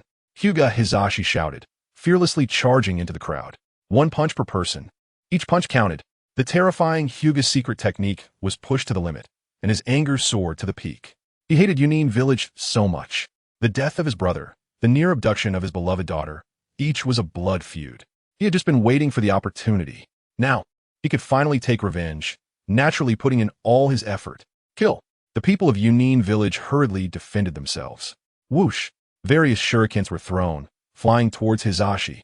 Secret technique. 8 trigrams palm reversal. With a loud shout, Hisashi used his defensive secret technique. Instantly, a circle of chakra barriers appeared around him, blocking all the attacks. Kill. At the same time, more than a dozen Jonin also joined the fray. Whoosh. Whoosh. Whoosh. These Jonin were all skilled in close combat, darting forward. Like teleportation, they reached the people of Jonin in the blink of an eye and swung their blades. Their sword techniques were sharp, each move lethal. The slightly stronger Nin could endure 2 or 3 strikes. The weaker ones were taken out with a single slash. In just the blink of an eye, Jonin village lost more than half its forces, and its Tsuchikage's heart was bleeding. These Nin were valuable combat power for Jonin village. Many of them were strong and talented Nin, and in 3 to 5 years, they would surely become Jonin. But now they were being slaughtered like vegetables. Damn it. The Tsuchikage was furious and immediately formed hand seals. Lava release. Protecting wall. A large mass of special material surged from the ground, resembling rubber, isolating the people of Jonin village. Now's the time to retreat. The Tsuchikage issued the order. Yes, although the people of Jonin village wanted revenge, the current situation was extremely unfavorable for them. Retreating was the best strategy. But would Sue let them have their way? Fire release. Evil fire burst. Sue instantly formed hand seals, and a large fireball appeared out of nowhere as he raised his hand. It then exploded, heading towards the people of Jonin below. Water release. Water pillar burst. One of Jonin village's Jonin unleashed a powerful water technique, instantly meeting the fireball. Sizzle, sizzle, sizzle. The fireball was instantly extinguished. TCH, still calling yourself Hokage with this level. That water release, Jonin sneered. Meanwhile, Sarutobi Hiruzen in the distance was utterly shocked. How is this possible? As a ninjutsu professor proficient in 5 elemental natures, he could see at a glance the terrifying aspects of Su Yi's ninjutsu. Go die, weak Hokage. The water-released Jonin, undeterred, began to form seals, seemingly planning to kill Su Yi. Water release, water. Just halfway through forming the seals, his movements suddenly froze, because a strange blue flame suddenly ignited on his body. That flame, which was only the size of a palm, expanded in an instant, engulfing his whole body. No! The water-released Jonin's face was filled with terror. Godi! Seizing the opportunity, Su Yi struck, forming hand seals with both hands. Water release. Water dragon slash. With a clap of his hands, the ground shook suddenly. A water dragon, several dozen meters long and exuding a terrifying chakra aura, charged toward the water release Jonin. A scream echoed. That water release Jonin died on the spot. Whoosh! At this moment, the Tsuchikage, using his lava release combined with his battle strategy, along with another Jonin, led a few skilled Nin, and surprisingly broke through the encirclement. Thinking of escaping. Not so easy. Sui Tsunade. Come again. Bang. Another dozen bursts of white mist exploded. Dozens of Jonin charged straight toward the Tsuchikage. What the hell? How is this possible? The Tsuchikage instantly fell into despair. The other side actually had more than a dozen Jonin. How could they fight this? He was beginning to doubt life. When did Jonin become as common as cabbages? So many all at once. Earth release. Earth flow wall. 5 or 6 earth release Jonin acted, instantly cutting off their escape route. At the same time, 7 or 8 Jonin attacked together. Fire release, water release, wind release, earth release, and other offensive ninjutsu all bombarded the Tsuchikage. Washimata. The Tsuchikage desperately closed his eyes.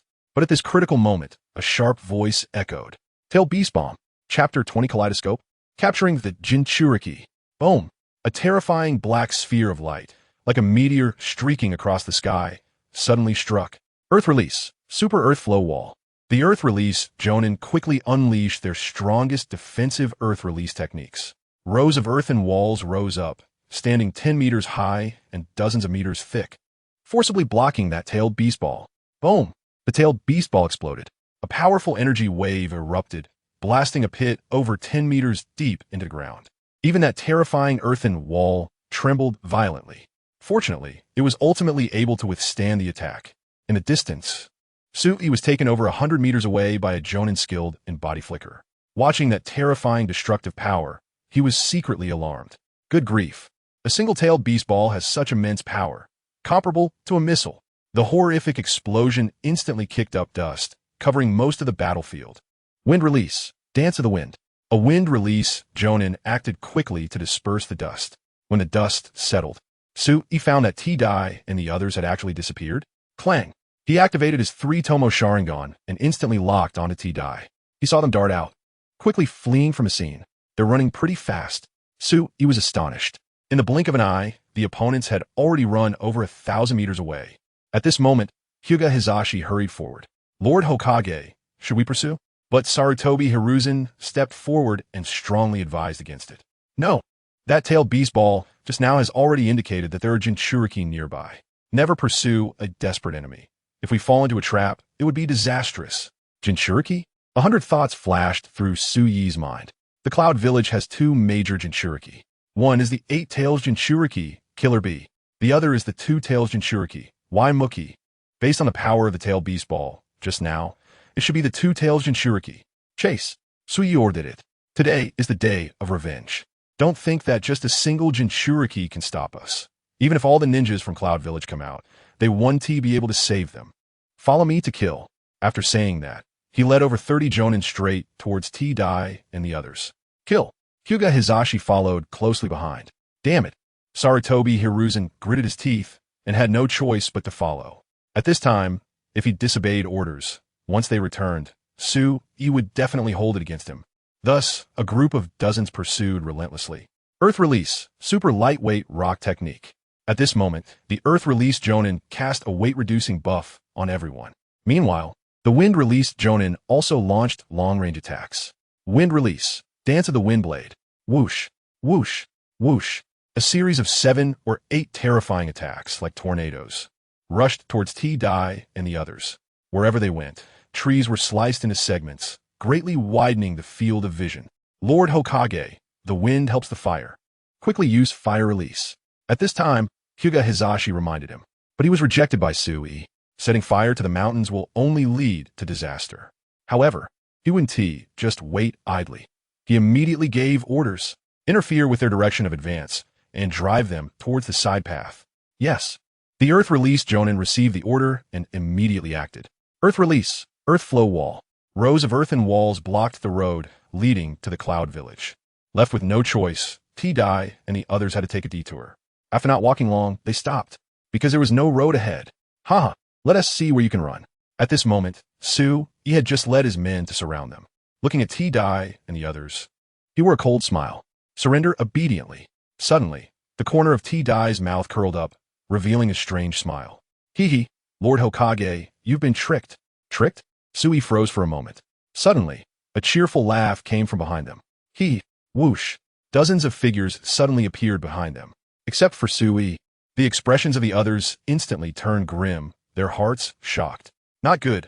We've fallen into an ambush. I didn't expect that this operation could actually capture 2 Hokage. The speaker was a stunning woman. She appeared to be in her early 20s, with fair skin and beautiful features. She had long, light brown hair tied at the end, resembling a cat's tail, exuding elegance and allure. Her figure was voluptuous, curvaceous, and her every movement radiated charm. Especially her prominent features made one's imagination run wild. With a high and cold expression, she resembled a queen, looking down at her subjects, proud and powerful. She is the Jinchuriki of the 2 tails. Imuki. At this moment, she led 2 Jonin and dozens of Chunin, armed with a large amount of weaponry, blocking Tsunade's way, her eyes filled with pride, as if she was certain of victory. Ha ha! Tsunade let out a loud laugh. What are you laughing at? I'm laughing at your stupidity. Tsunade remained calm, showing no signs of panic. Do you really think that just a few of you could surround us? It's truly laughable. On their side, there were nearly 40 Jonin, while the opponents had no more than 10 in total. Even with the advantage in numbers and terrain, they were no match. Unless, at this moment, Waimuki smirked and suddenly crouched down. The people beside her quickly moved aside, because this action indicated that Waimuki intended to transform into her tailed beast form. Buzz. In an instant, she donned a layer of tailed beast fur, with 2 tails swaying behind her, looking exceptionally enchanting. No matter how many Jonin you have, so what?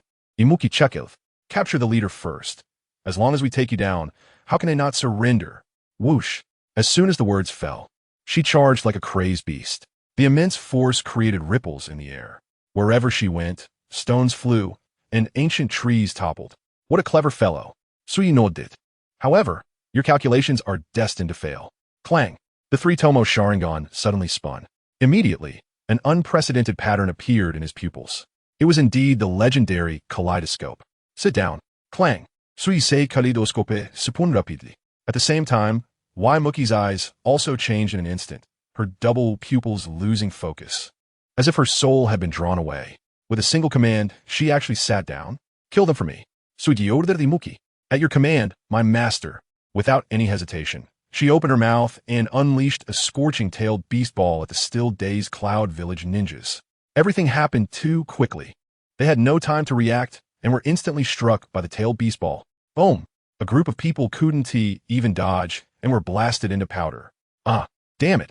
In the distance, T-Dai, although unsure of what was happening, became enraged upon seeing Waimuki betray them and his companions being killed. Go die! He quickly formed hand seals, intending to ambush Tsunade. Lava release. Destruction of 1,000 spears. In an instant, hundreds of terrifying spikes surged towards Tsunade. Tsunade wanted to act, but Hyuga Hizashi was quicker and blocked the attack. 8 trigrams, empty wall palm. Bang! Those spikes were instantly shattered. All right, I'll leave the rest to you, except for T-Dai, who must be kept alive, kill the others. Tsunade gave the order, scooping up Waimuki and leaving half of the Jonin behind as he dashed out. Understood. Hyuga Hizashi nodded, and then led the others straight towards T-Dai. Beside him, Sarutobi Hiruzen was shocked. Was that a kaleidoscope? Chapter 21. Open the kaleidoscope. Strange creatures. 10 tails? Ding. Congratulations to the host for completing the task. Due to the excellent completion of the task, the reward is doubled, rewarding the host with 1,000 reputation points. Congratulations to the host for capturing a ninja for the first time, triggering a hidden reward. Rewarding the host with a kaleidoscope Sharingan. Uchiha clan. Tsunade listened to a series of system prompts, unable to hide his joy. He finally opened my eyes. The kaleidoscope just now was only a trial card he exchanged from the store. Now it's the real opening of the eyes. Clang. With a thought, his eyes suddenly transformed into 3 tomo. Immediately, the 3 tomo began to spin rapidly, and a special pattern appeared in his black-red pupils. A pair of kaleidoscope Sharingan was thus born. It actually has this ability. When Tsunade activated the kaleidoscope, he immediately understood its power. His face filled with surprise. It turned out to be Kamui, just like Obito's kaleidoscope dojutsu. This dojutsu is similar to a high-level space-time ninjutsu. It has been evaluated as an eye that transcends causality and the horizon, belonging to the divine realm. It can teleport specific objects to his exclusive alternate space. This ability can be used to attack enemies, such as twisting their heads off or to hide one's own trace. It can even void the opponent's attacks, making their strikes completely miss. Quite practical. Back in the day, Obito had already dominated the ninja world with the power of one eye, undefeated by nature. Now that Tsunade has mastered the complete power of both eyes, he is even more reckless. It is said that in its complete state, Kamui can open a different dimension. I wonder if it really has such an effect. Tsunade felt curious and instantly activated the kaleidoscope. Kamui. Whoosh. He immediately vanished. The next moment, he felt a scorching heat, as if he had arrived in an extremely hot place. Damn, this is... Tsunade looked around and instantly felt a chill in his heart. All around him was lava. As far as the eye could see, it was like an ocean of lava, with no place to stand, making one feel utterly despairing. The heat wave hit, almost cooking Tsunade alive. Kamui. He immediately activated Kamui to escape from here. Oh no, I can't move. For some reason, Tsunade felt his body suddenly weak, as if someone had hit his acupuncture point. His powerful chakra couldn't be mobilized at all. What's worse is that his body was continuously falling. If this continues, he will fall into the lava in a few seconds. Suddenly, a wave came, seemingly touching Tsunade's soul, causing him to shiver. Fortunately, his body stopped falling. The surrounding space-time also seemed to freeze. The wave seemed to come from below. Tsunade vaguely sensed that there was some terrifying creature living in the lava below. Boom! A sound came from beneath the lava. A terrifying handbone, at least 10,000 meters long, reached out from the depths of the lava, completely unaffected by the lava. This is lava. The average temperature is between 900 and 1400 degrees. Taking an average value, it's still about 1,000 degrees. Enough to melt gold and refine silver. That giant handbone reached for Tsunade. Damn! Tsunade's face changed drastically. System, save me. Ding.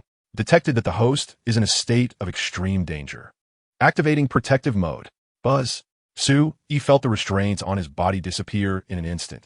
Without any hesitation, he immediately activated the dojutsu. Kamui. In an instant, he returned to the Uchiha clan. Huh, that was close. Tsunade felt a lingering fear. The earlier Kamui travel almost cost him his life, and his heart was still racing. If it weren't for the system's intervention, he would have probably been done for. System, what was that just now? Suyuhuriedli askit. For some reason, he vaguely felt that the terrifying creature had something special about it. It seemed to have never appeared in the Naruto world. Suddenly, a special thought formed in his mind. Could it be that creature doesn't belong to this world? Host, I'm sorry. Based on your current strength, you cannot unlock information about that creature. However, I can give you a hint. It is one of the most powerful creatures in the Naruto world. One of the most powerful creatures. Upon hearing those words, Tsunade's dark pupils suddenly shrank. Could it be the 10 Tails? The strongest creature in the Naruto world is undoubtedly the 10 Tails. In ancient times, Otsutsuki Kagaya, along with the 2 brothers of the Otsutsuki clan, defeated Kagaya and extracted the 10 Tails, dividing it into 9 parts. Thus, the 9-tailed beast we have today. As for the 10 Tails shell, the outer path golem, it was sealed on the moon, guarded by the Otsutsuki clan. It shouldn't be the 10 tails. He shook his head. This plot is still far from that. The reassembly of the 10 tails is a matter for the end of Naruto. Forget it, no matter what it is, I still need to focus on improving my strength. Then, he looked at the nearby Jinchuriki, and the kaleidoscope began to spin again. Bang! The Jinchuriki instantly awakened. Where am I? She glanced at Sui, her face first showing confusion, then suddenly realizing a murderous intent surged. You despicable guy, daring to control me with a dojutsu die? Saying that, she instantly transformed into her tailed beast form and opened her mouth to spit out a tailed beast bomb. The tailed beast bomb hit Sui squarely. Boom! With a loud bang, Sui was blown to smithereens. Not even a bone fragment left. Ha ha! Seeing Sui killed, the Jinchuriki felt an immense satisfaction in her heart. Is this Konoha? At this moment, she realized she was in Konoha village and immediately had the thought of destruction. Whoosh whoosh whoosh. Dozens of ninjas, hearing the commotion, rushed over immediately. Capture her! The ninjas swarmed in, attempting to capture the Jinchuriki alive. The Jinchuriki looked down on them. A bunch of lowly genin die. With her agile movements, relying on the terrifying power of her tailed beast form, she moved like a ghostly cat, each strike causing terrifying destruction. In just moments, dozens of genin were easily taken down by her. Next, another group of chunin appeared. Just chunin. They only have a bit more strength than the mob. The Jinchuriki continued her rampage, easily taking down those chunin. However, before she could break through, yet another group of jounin lunged out. Damn, so many jounin. Now, the pressure on her increased sharply. Water release, water prison jutsu. Fire release, great fire destruction. Earth release, earth spike. Dozens of terrifying ninjutsu were thrown at her. Tail beast bomb. She instantly unleashed her big move, sending those jounin flying. She thought she could escape. Unexpectedly, just a few meters away, another group of jounin surrounded her. Damn, the Jinchuriki wanted to unleash another move. However, this time, the opponents were different. They all used control-type ninjutsu. Water release, great water ball. Fire release, fire dragon claw. Wind release, wall of wind. Again, dozens of ninjutsu slammed down, controlling the Jinchuriki. Damn, these people. Something's wrong. Smart as she was, she finally sensed the anomaly. At this moment, the external Sui looked at the Jinchuriki, trapped in the illusion. A wicked smile crept across his lips. Multiple shadow, clone, jutsu, multiplication technique. Chapter 22, Conquering the Wooden Man. Declaring war on the cloud-hidden village. Water release, water dragon slash. Fire release, evil fire destruction. Fire release, great fireball technique. Sui practiced all the ninjutsu and taijutsu he had learned so far. Oh, is that it? The system seemed a bit frustrated. What's wrong? I thought you were going to do something naughty with that wooden man, but I didn't expect you to just practice ninjutsu. Didn't see that coming. Did you? Sui looked quite pleased. Ding. Mission. Completely conquer the 2 wooden men. Reward. 2,000 reputation points. Wow. 2,000 reputation points? Sui was somewhat taken aback. Why is this system so generous? Usually, tasks only give 500 points. How come it jumped so much all at once? I can see you're tempted. The system said with a hint of pride. He was indeed tempted. Sui nodded, not hiding his thoughts. Looking at the wooden man's voluptuous body, a flicker of desire ignited deep within him. To be fair, this woman was very attractive. Her features were exquisite. Her figure was exceptional, especially in certain areas. She exuded a queenly aura, with a cold personality that radiated pride and confidence. Sui had liked her a lot when he first watched Naruto. When she first appeared, she was quite impressive, challenging the immortal duo right away. He thought it would be a back-and-forth battle, but after a stylish entrance, the scene shifted, and she was pinned against the wall. There was an inexplicable comedic contrast. Later, during the 4th Great Ninja War, she was brought back to life by Kabuto's Edo Tensei. As a Jinchuriki, she even contributed a bit of fan service. Quite memorable. But that wasn't urgent. Sui shook his head. Right now, there was a tricky matter waiting for him to handle. He tossed the wooden man into his exclusive alternate space. Half a day later, a bombshell piece of news spread throughout the entire ninja world. Konoha declared war on the cloud-hidden village. This major news exploded like a bomb, instantly igniting discussions among all the villages. Some believed Sui was playing with fire. He had just taken office and wiped out the Kannan family, and now he was declaring war on the cloud-hidden village. Wasn't this clearly provoking a great ninja war? Others thought it was reasonable. Konoha had always been the #1 village in the ninja world, yet due to various reasons, it had been repeatedly bullied by the Cloud-Hidden Village, so rising up in resistance was a desperate move. There were also those secretly scheming, looking to take advantage of the chaos. Meanwhile, the other 3 great ninja villages remained silent. Cloud-Hidden Village. Damn brat, I will definitely kill you. Boom! A wall shattered. The one who attacked was a tall, muscular middle-aged man with short brown hair, resembling an iron tower.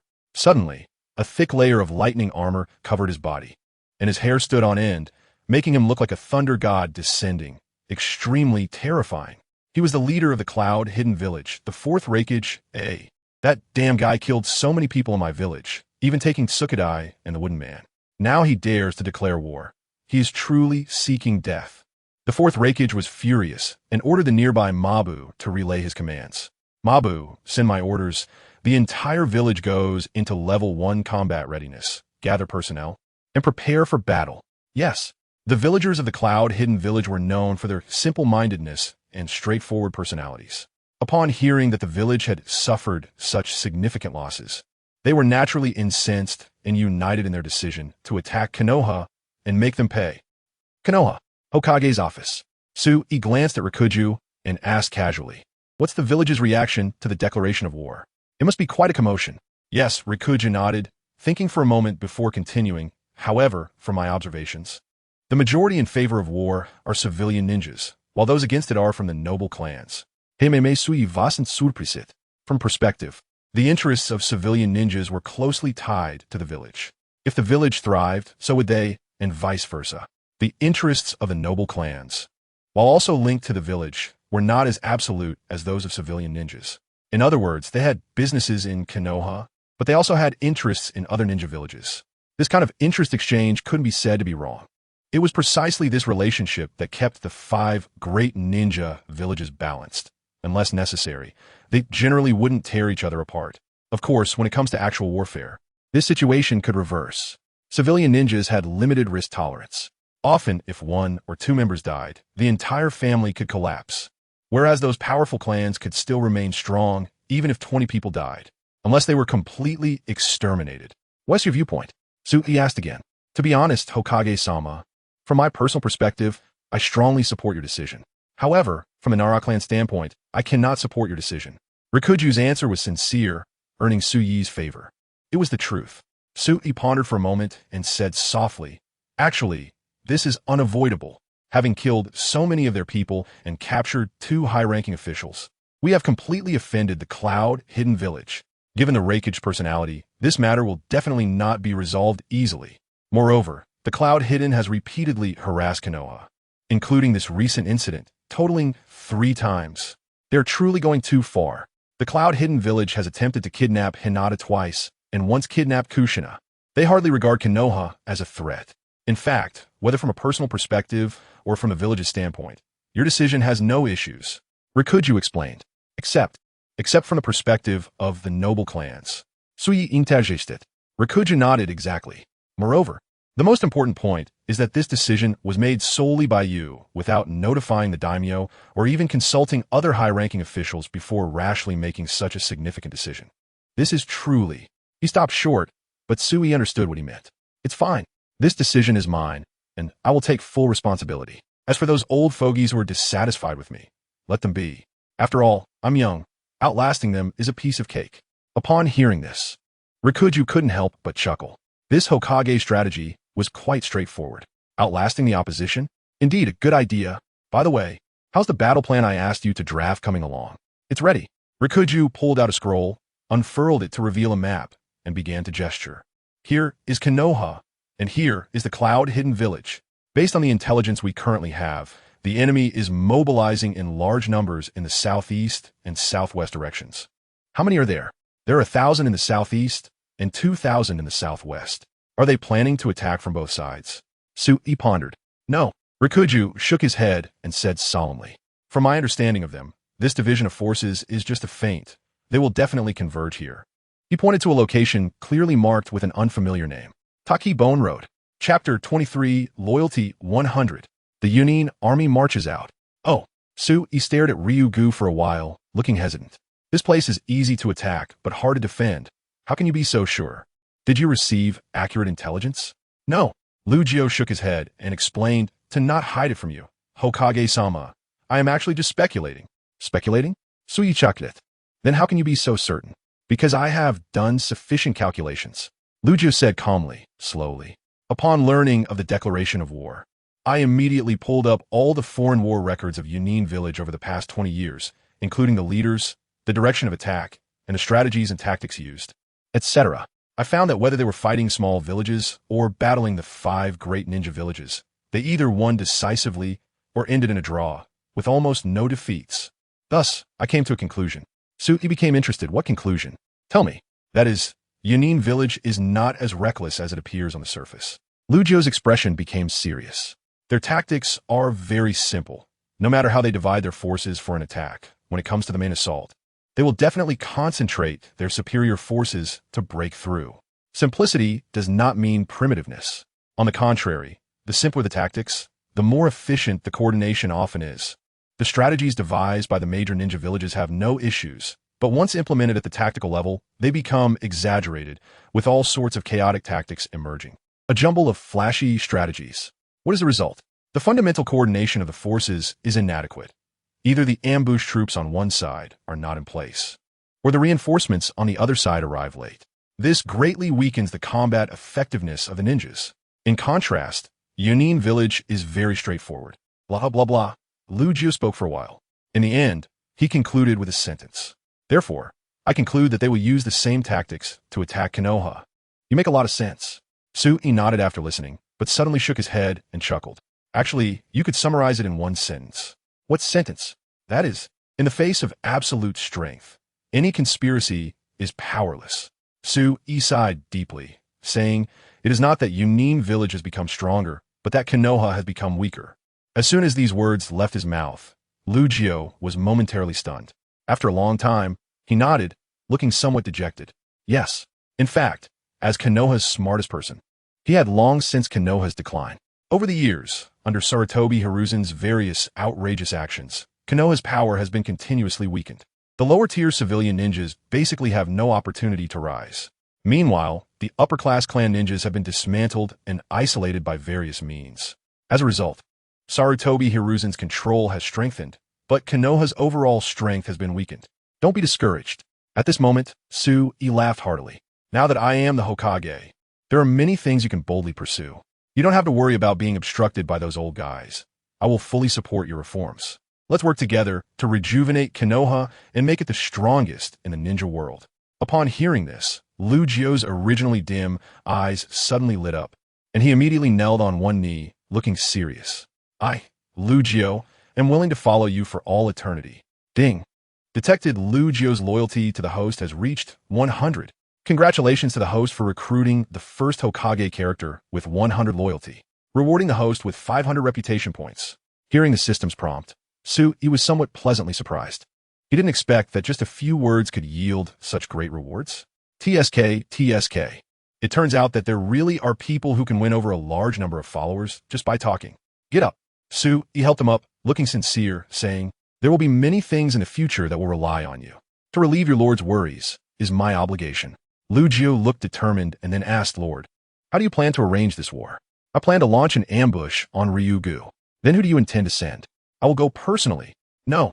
Lugio quickly shook his head, advising him, although there is a 70 chance of victory, there is still some danger. As the leader of Konoha, how can you take such risks lightly? Please appoint a powerful Jonin to command. Bringing enough troops, that would be the best strategy. No need to be so troublesome. Sui smiled slightly, looking confident. This time, focusing on ambush, bringing too many people will inevitably lead to oversights. Moreover, I am the best candidate for this expedition. Firstly, it can shut those old guys up. Secondly, it can establish my Hokage image, laying a foundation of authority for future reforms. Thirdly, I also need a battle to re-establish Konoha's image and restore the reputation of the former #1 village in the ninja world. With these 3 points, do you still need to persuade me? Sure enough, upon hearing this, Lugio no longer tried to persuade him. Since you have made up your mind, then I won't say more. Wishing you success in advance, my lord. Rest assured. Suichakudet. After exchanging a few pleasantries with Lugio, he shot out like an arrow, heading straight for Ryugu. Watching Sui's back, Lu Jio felt a surge of emotions. With such a leader, Konoha is truly fortunate. Then he raised his brow, thinking of something. Such a big matter. I'm afraid those old guys will take the opportunity to cause trouble. I must keep them in check to avoid disrupting the Lord's plan. Swish, swish, swish. Lu Jio wrote vigorously at the table, then called someone over. Come here. A Jonin came in response. I have an order. Deliver this note to my younger brother, Nara Lu Guan, and make sure he follows the instructions on it. Yes. The person took the note and swiftly left. Shortly after, Nara Lu Guan, the second in command of the Nara clan, received his brother's note, and after taking a glance, his expression changed drastically. The task has been delivered. Farewell. After the person left, Nara Lu Guan sighed skyward. Brother, are you completely aligning with this young Hokage? Even risking the entire Nara clan as a bargaining chip? Forget it, forget it. You have always been expected to achieve great things in childhood. Have never made a wrong decision during your time as clan head. If that's the case, then I will follow your arrangements. He knew that his brother was not acting impulsively, and surely had his own thoughts.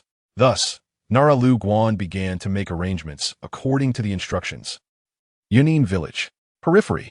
A massive army of 1,000 people has gathered. Leading them is a young man with white hair. He is tall and sturdy, seemingly forged from steel, with dark skin and long bangs covering his left eye. His arms are thick and powerful, each adorned with tattoos. The left arm bearing the character for thunder and the right arm the character for water, and he carries a long sword on his back. However, this man has dead fish eyes and looks listless, as if he hasn't woken up. He is Darui, the guard of the 4th Raikage, regarded as the Raikage's right hand, possessing the bloodline limit of storm release from Jonin. Set out, Darui commanded, and the army immediately began to march. Chapter 24. The Jonin strikes. Ambush at Takagukado. Is this the place? Takagukado. A figure rushed in like a flash. It was Sui. The terrain here was quite unique, resembling the spine of a water dragon, with open visibility all around. Easy to attack, hard to defend. Generally, such terrain is not suitable for an ambush. But Sui went against the grain. In warfare, deception is key. The main strategy is to catch the enemy off guard. This time, he came alone, without calling on others from Konoha, in order to prevent any leaks. After all, no one could guarantee that Sarutobi Hiruzen, Shimura Danzo, and others wouldn't tip off the enemy. He had a vague feeling that this kidnapping incident was closely related to Sarutobi Hiruzen. Perhaps the other side was involved as well. Clang. Sui instantly activated his 3-tomo Sharingan. Within a kilometer, not a single movement of the wind or grass could escape his eyes. He wondered who would lead the team from Kumogakure this time. A beautiful figure surfaced in his mind. It would be best if it were Samui. She was one of the few in the Hokage ranks who could rival Tsunade in beauty. Just as he was daydreaming, a sound suddenly came from ahead. Someone else here? Sui immediately prepared himself. His pupils reflected 2 teams, one on the left and one on the right, marching steadily towards him. They're finally here. Sui's heart trembled slightly as he counted the 2 teams. The left team had about 2,000 people, while the right team had slightly fewer, but still around 1,000. Just as expected, he nodded silently. Just as Roku had predicted, Kumogakure truly deployed an army of 3,000 ninjas. Among these 3,000 ninjas, the majority were Jonin, over 2,000, with more than 300 Chunin. There were also quite a few Jonin, around 20 or so. This was nearly half of Kumogakure's combat strength. Goodness, Kumogakure really spent big this time. Sui couldn't help but marvel. It seemed like the Raikage was determined to reclaim his honor. No wonder the Raikage was so invested. That such a Kage was a quasi-Kaga level powerhouse with a bloodline limit, lava release, capable of offense and command, surely a future high-ranking official of Kumogakure. And the 2 Jinchuriki from the Wooden Tribe were perfect hosts for the 2 tails, with combat power comparable to Kaga-level ninjas. Losing both of them in Konoha, it wasn't just the Raikage who would go mad. Anyone would. The leader is actually him? The leading figure looked somewhat familiar. It was Darui. He glanced at the others and found that aside from Darui, he didn't recognize any other Jonin. Samui, whom he'd been thinking about, was nowhere to be seen. That is fine, it will be as it is. Sui shook his head, cutting off any treacherous thoughts in his mind, and focused entirely on the upcoming battle. Lord Darui, ahead is Takagukado. Should we send someone to check for ambushes? At that moment, a sensing Jonin suggested. No need. Darui shook his head, somewhat impatient. This place is open all around. Easy to attack and hard to defend. Who will be foolish enough to set an ambush here? However, the person wanted to argue. But Darui shook his head and directly issued orders. Everyone listen to my command. Quickly merge the two teams. We are only 20 kilometers away from the outskirts of Konoha. Prepare for battle. Yes. Thus, the two teams quickly converged, forming a single unit, and swiftly entered Takegokudo. But just as they finished merging, a voice echoed ominously. Kill. Sui's thoughts moved. Clouds of white mist suddenly exploded. Shadows of Jonin rushed out from the east, west, and south, surrounding Darui and his team. Each defensive line had 100 Jonin. A full 300 Jonin. What? They are all Jonin. This is impossible. I must be hallucinating. 300 Jonin. It's fake. How could Konoha have so many Jonin? It must be clones or Jinjutsu. A group of Chunin were so frightened by this scene that they began to doubt their lives. They had never seen such a formation. Of course, the Kumogakure Jonin were not much better off. Many sensing Jonin were pale with fear, trembling. They could sense that these Jonin were not clones or Jinjutsu, but real, solid Jonin. This is absurd. Damn it. Darui's face turned extremely ugly. Attack. With a command from Sue, the 300 Jonin unleashed their ninjutsu. Fire release, great fireball. Wind release, great windbreak. Earth release, great landslide. ZZZZ. Whoosh. Bang bang bang. The ninjutsu from 300 people collectively struck at the 3,000 enemies. The wind fueled the flames, and the fire release was instantly amplified. In an instant, Takegokudo turned into a hellish sea of fire. The Kumogakure ninjas were burned, jumping up and down, screaming in agony. Some of them attempted to use water release or other ninjutsu to resist, but the ground beneath their feet was like a dance floor, bouncing up and down, making it impossible to stand still, let alone release ninjutsu. In just a blink of an eye, over 1,000 people met a tragic end. The tragedy continued to unfold. The remaining 2,000 were left searching for their teeth, suffering heavy casualties from the 300 Jonin's ninjutsu. They had no power to fight back at all. It wouldn't be long before they were completely annihilated. Damn it. Darui saw this scene, his heart torn. These people were the elite forces of Kumogakure. Dying in vain like this, it pained him so much that his heart felt like it was bleeding. Everyone listen to my command. Break through. As soon as he finished speaking, he took the lead, forming hand seals, and directed his ultimate move at Sue. Lightning release. Black lightning strike. As the hand seals completed, a terrifying black lightning bolt leaped from his hands. Upon hitting the ground, it transformed into a terrifying black panther. Roar. The lightning panther let out a long howl and charged straight at Sue, moving at an extreme speed, nearly reaching Sue in the blink of an eye. Zulfust. Sue was slightly surprised. If he hadn't activated his Sharingan, he might not have been able to dodge it. Let me show you my eye technique. Kamui. Clang. Sue shouted loudly, and the three tomo in his eyes rapidly rotated, instantly transforming into a kaleidoscope pattern. Immediately, the terrifying Black Panther seemed to be twisted by an unknown, mysterious force, disappearing in an instant. What? Darui was momentarily dumbfounded. His ultimate move was silently swallowed up by someone? What kind of technique is this? Shadow Kurun technique. However, Darui was also experienced in battle. He quickly took action again, shouting loudly, Lightning release, double black lightning strike. In an instant, two terrifying lightning panthers charged at Sue, even faster and more powerful. However, they were still absorbed by Sue's Kamui. But at that moment, a smug smile appeared on Darui's face. It seemed that some cunning plan had succeeded. Whoosh! An unknown figure silently appeared behind Sue, raising a long knife and thrusting it hard into his back. Thud! Flesh was pierced, and a ghostly sound echoed. Haha, I got you.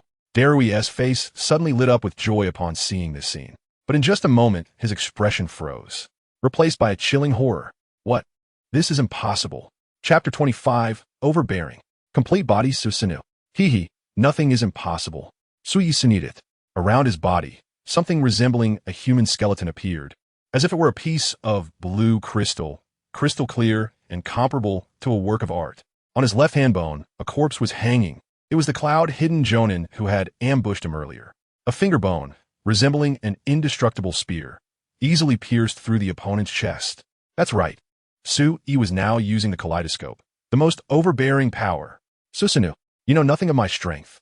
He smiled faintly. Water release, water barrier. At this moment, Darui suppressed his shock, formed hand seals with both hands, and launched a ninjutsu. Whoosh! A wave of water surged like a flying sword, extending for hundreds of meters. Rushin Tovarts Sui. Clang. The terrifying attack hit Sui hard, but had no effect at all. That layer of terrifying crystal skeleton was as unbreakable as the strongest material in the world. Seeing that his attack was ineffective, Darui did not give up. Quickly formed seals again, and unleashed a lightning release ninjutsu. Lightning release, thunderwave. Darui channeled chakra, and a massive current surged along the water wave towards Sui. Crackle. The current was incredibly fast, almost instantly striking Sui and coursing through his body in an instant. Not bad at all. Sui laughed and teased. No wonder the Raikage values you. You really have some skills. This powerful ninjutsu even makes my arm a bit numb. TSK. I think if you exert a bit more strength, you might make me feel a little pain. Damn it. Hearing the mocking tone, Darui was furious. He immediately increased his chakra. However, it was all in vain. The power of Susanoo was beyond his imagination, something he simply couldn't contend with at his level. So boring. Sui pouted. Let me show you my power. He suddenly exerted force.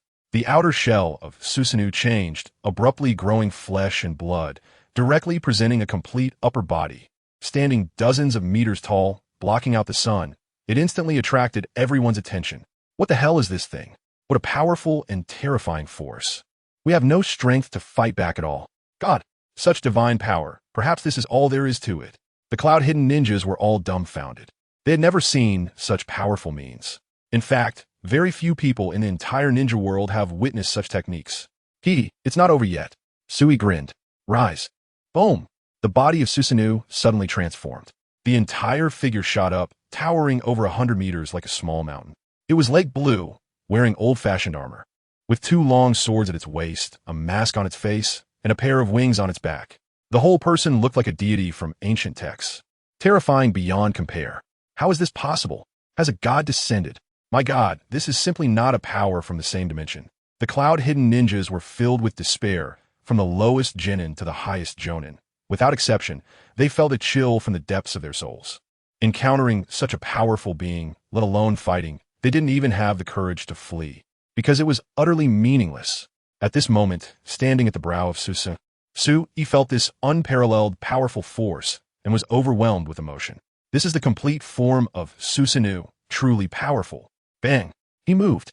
With a single step, he covered hundreds of meters, his body towering like a mountain, instilling despair in people. Stomp! With 1 foot down, he directly stomped dozens of bewildered cloud-hidden ninjas to death, including the Jonin. No time. This terrifying destructive power left them with no thought of resistance. Extinction. Sui drew the long sword at his waist and slashed at the groups of cloud-hidden ninjas below. Whoosh! With a single slash, the massive sword energy spanned heaven and earth like a divine strike, cleaving a massive scar in the ground over 100 meters long.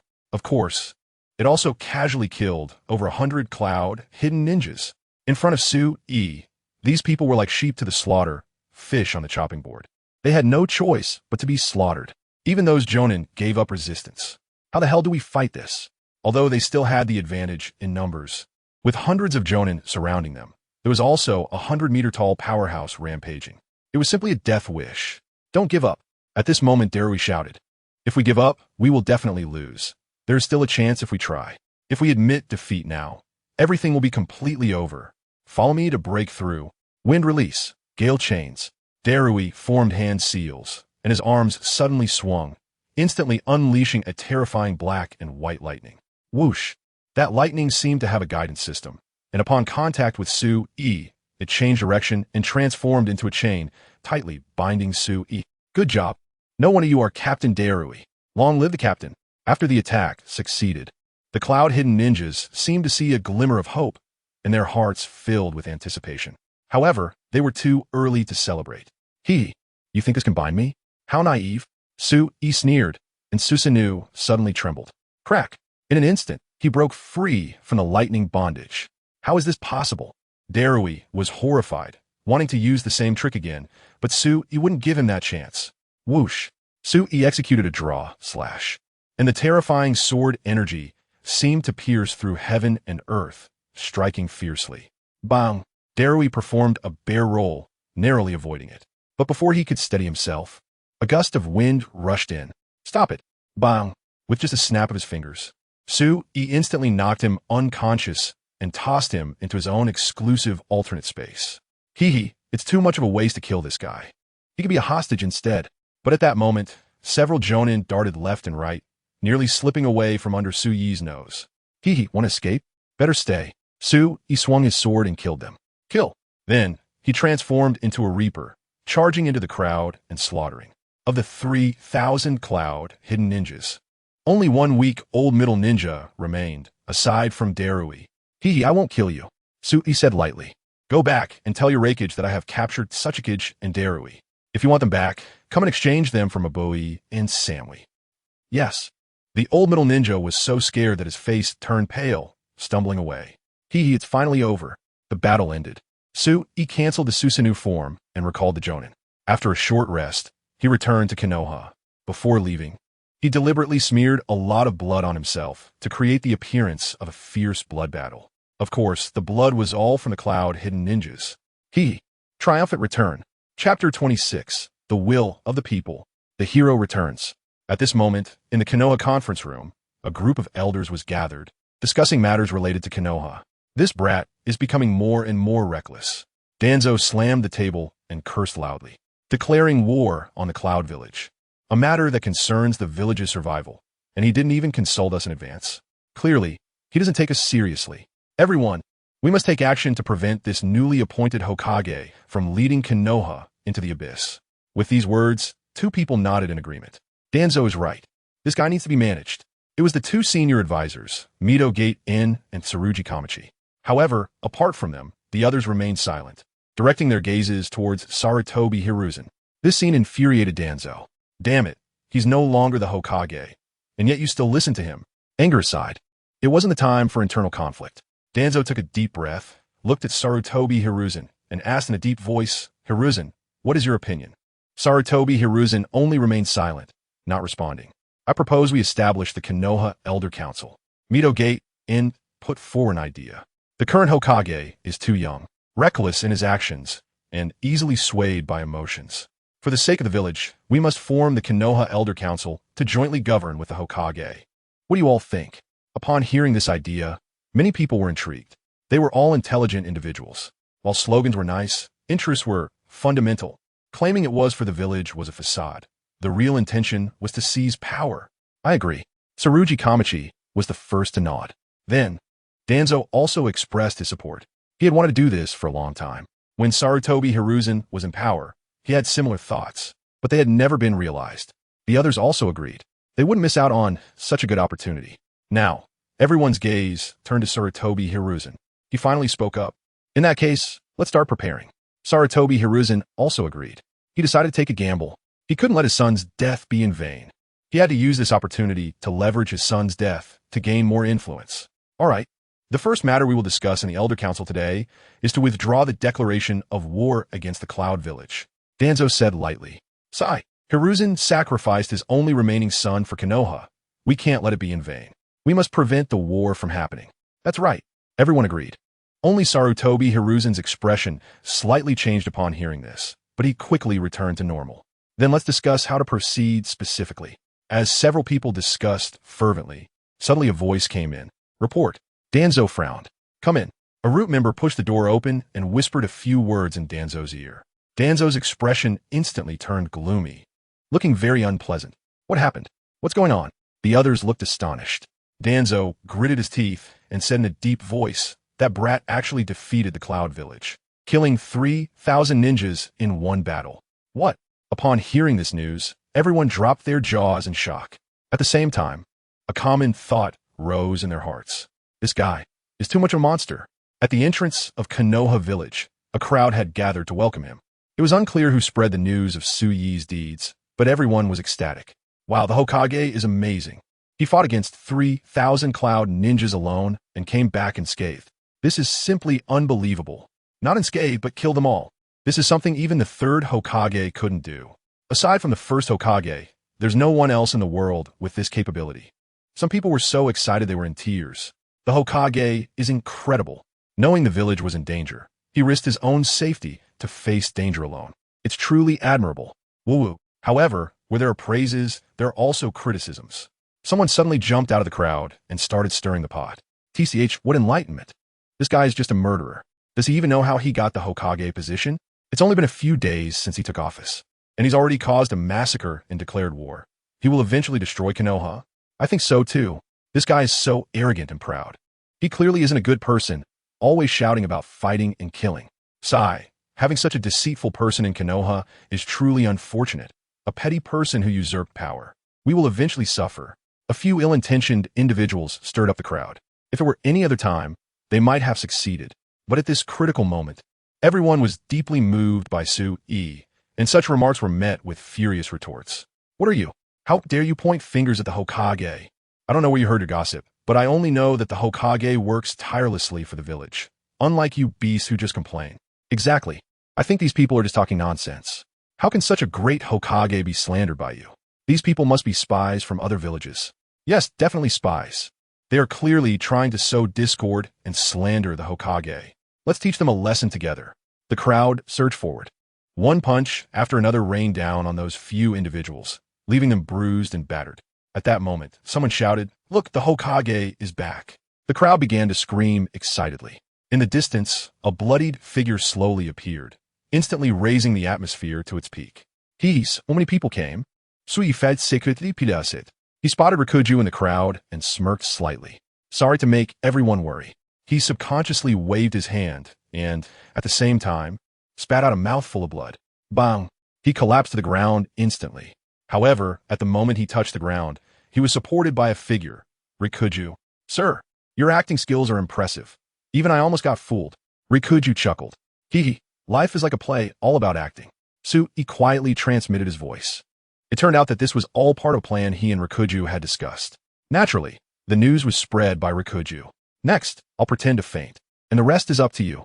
Don't worry, I'll make sure you're satisfied. Rikuju nodded and then entered the role, shouting anxiously, medical team, medical team. Under everyone's watchful eyes, Su-e was carried away by the medical team. At this moment, Rikuju looked excited. The Hokage has made such a significant contribution to the village, yet almost didn't make it back.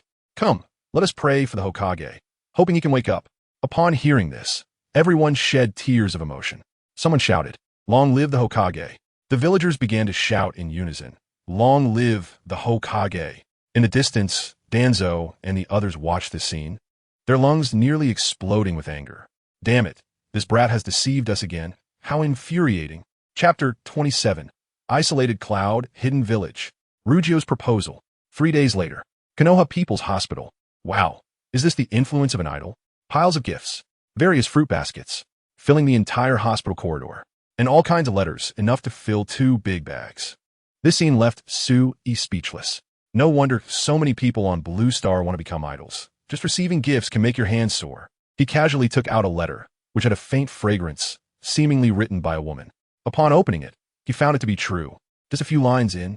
Even he, an experienced man, felt his heart race and his face flush. Wow, is confessing love really this intense? Comparable to a large mating scene. Even though Su-e had read plenty of literature, he had to bow down before this letter. It had no fancy wording or plot logic. Direct and straightforward, making one's nose bleed and unable to stop. Sir, you're awake? At this moment, a figure walked into the ward. It was Rugio. Upon entering, he saw Su-e looking through the letters and couldn't help but tease. Sir, what does the letter say? Why is your face all red? Nothing, nothing. Just a regular greeting. Su-e replied vaguely, secretly putting the letter away. Rugio was also a smart person. He didn't expose him, but casually reminded, Sir. The content of the letter may be true or false, so don't believe it too easily. Don't worry, I'm not a child. I won't be easily fooled. Su-e laughed, and then got straight to the point. By the way, has there been any news from the Cloud Hidden Village these days? This operation was a heavy loss for Cloud Hidden Village. 3,000 ninjas were all killed. Even the next Raikage heir was captured alive. It was undoubtedly the biggest defeat since the village was established. Such a significant loss could rank in the top 5 across the entire ninja world. Upon hearing this, Rugio immediately became serious and replied solemnly. According to the intelligence we currently have, Cloud Hidden Village has recalled all external ninjas and closed all entry and exit passages. It seems they're going to impose a full lockdown. As expected, Tsunade, having suffered such a huge loss, as long as the Raikage isn't mentally ill. He will definitely focus on the village's safety at this time. He must guard against surprise attacks from other ninja villages. I believe after this battle, Cloud Hidden Village will be severely weakened and will absolutely not recover in less than 10 years. Not only that, Rugio analyzed, after my analysis, excluding external interference, Cloud Hidden Village will need at least 15 years to recover to its original level. Moreover, their current strength is already insufficient to maintain balance with other ninja villages. Next, Cloud Hidden Village is likely to face attack from Rock Hidden Village and Mist Hidden Village. The probability of being attacked by Rock Hidden Village is around 70%, while the probability of being attacked by Mist Hidden Village is below 30%. Upon hearing this, Tsunade immediately cast an appreciative glance. As expected of Konoha's smartest person, not only can you grasp the current situation perfectly, but you can also predict the next war. Truly impressive. What is the probability of both villages attacking together? Rugio thought for a moment and provided a number. About 50%. Is there any way to raise it to 70%? Tsunade smiled slightly. I remember we seem to have made an agreement with Mist Hidden Village some time ago, right? I understand. Rugio was quick-witted and got it immediately. I will arrange for someone to persuade Mist Hidden Village to send troops as soon as possible. Tsunade nodded and then smiled. The low probability of Mist Hidden Village sending troops isn't because they don't want to, but because they lack a suitable reason. Since they lack a reason, I'll give them one. Since ancient times, war has emphasized having a legitimate cause. Although the purpose of war is to seize money, grain, women, and territory, you can't use these reasons to justify sending troops. That would lower your status and lose your moral high ground, branding you as bandits. Battles between ninja villages must at least have a plausible reason. This is an unspoken rule. Thinking of this, Tsunade casually said, TSK, war is like a woman. When she's not around, you miss her, but when she's by your side, you find her annoying. This was his heartfelt sentiment. The ninja world is so vast that there will always be a group of people who like to talk about war during peacetime. But when war breaks out, they hope for peace. It's quite contradictory. The speaker is unintentional, but the listener is intentional. Rugio thought Tsunade had other thoughts and immediately teased. Sir, are you interested in some girl? I wonder which girl is so lucky. Tsunade was somewhat speechless. Rugio continued, however, sir, you should really consider this matter. In 2 years, you will come of age. According to the Uchiha, midway through the sentence, Rugio seemed to realize he had said too much and immediately fell silent. Tsunade didn't have much concern. After all, he was just a traveler and didn't feel any sense of belonging to the Uchiha. Suddenly, he glanced at Rugio, as if he thought of something. What you just said was intentional, right? Nothing can be hidden from you, sir. Rugio admitted. Just say it directly. There's no need to beat around the bush. Tsunade shot him a look of annoyance. I don't have a brain as developed as yours.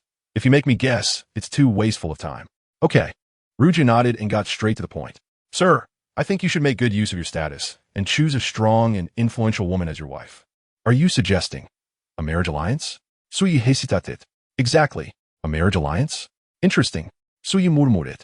This word was not unfamiliar to him, but he had never thought that one day it would apply to him. It felt strange. However, such matters were quite common in the original Naruto. The most typical example is Shikamaru and Temari. One comes from Konoha, the heir of the Nara family, serving as Konoha's strategist and Hokage's assistant. The other comes from Tsunade from the Kazekage family. Her father is the 4th Kazekage, and her brother is the 5th Kazekage. Although these two are a couple by official arrangement, in reality, it's a political marriage. It's a strong alliance. Not only does it solidify the friendship between Konoha and Tsunade, but also builds a bridge between the two major families. What is most fortunate is that the two of them are attracted to each other. This is just the right timing. Otherwise, they would never have come together. If placed in real life, Shikamaru would likely marry Ino as a testament to the friendship between the pig and deer clans, while Temari would be arranged to marry Sasori, serving as a testament to the alliance between the Raza and Chiyo families. Of course, the above are just Tsunade's musings. After a moment of silence, Tsunade spoke up. Do you have any good suggestions? Chapter 28. Bye. No. Rugio shook his head. But Tsunade noticed that the other party's eyelid twitched, which was clearly a sign of lying. You're not scared, are you? Tsunade. Indeed. For Tsunade, finding a marriage partner was as important as choosing a crown prince in ancient times. Whoever answers this question is doomed. A highly intelligent person like Rugio naturally didn't want to get involved in this murky water. He continued to shake his head, not answering. Seeing the other party's attitude, Sue, he didn't press him further. Well, I will consider what you said. Thank you for your reminder. Rouge nodded. Noticing the atmosphere was a bit heavy, Sue, he quickly changed the subject. By the way, how's the situation in the village?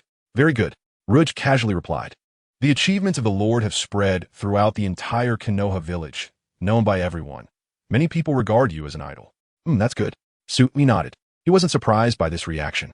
After all, the gifts in the corridor and those 2 bags of letters were all evidence. Every day, someone was shouting to see him. And there were quite a few crazy female fans, climbing over walls and pretending to be staff.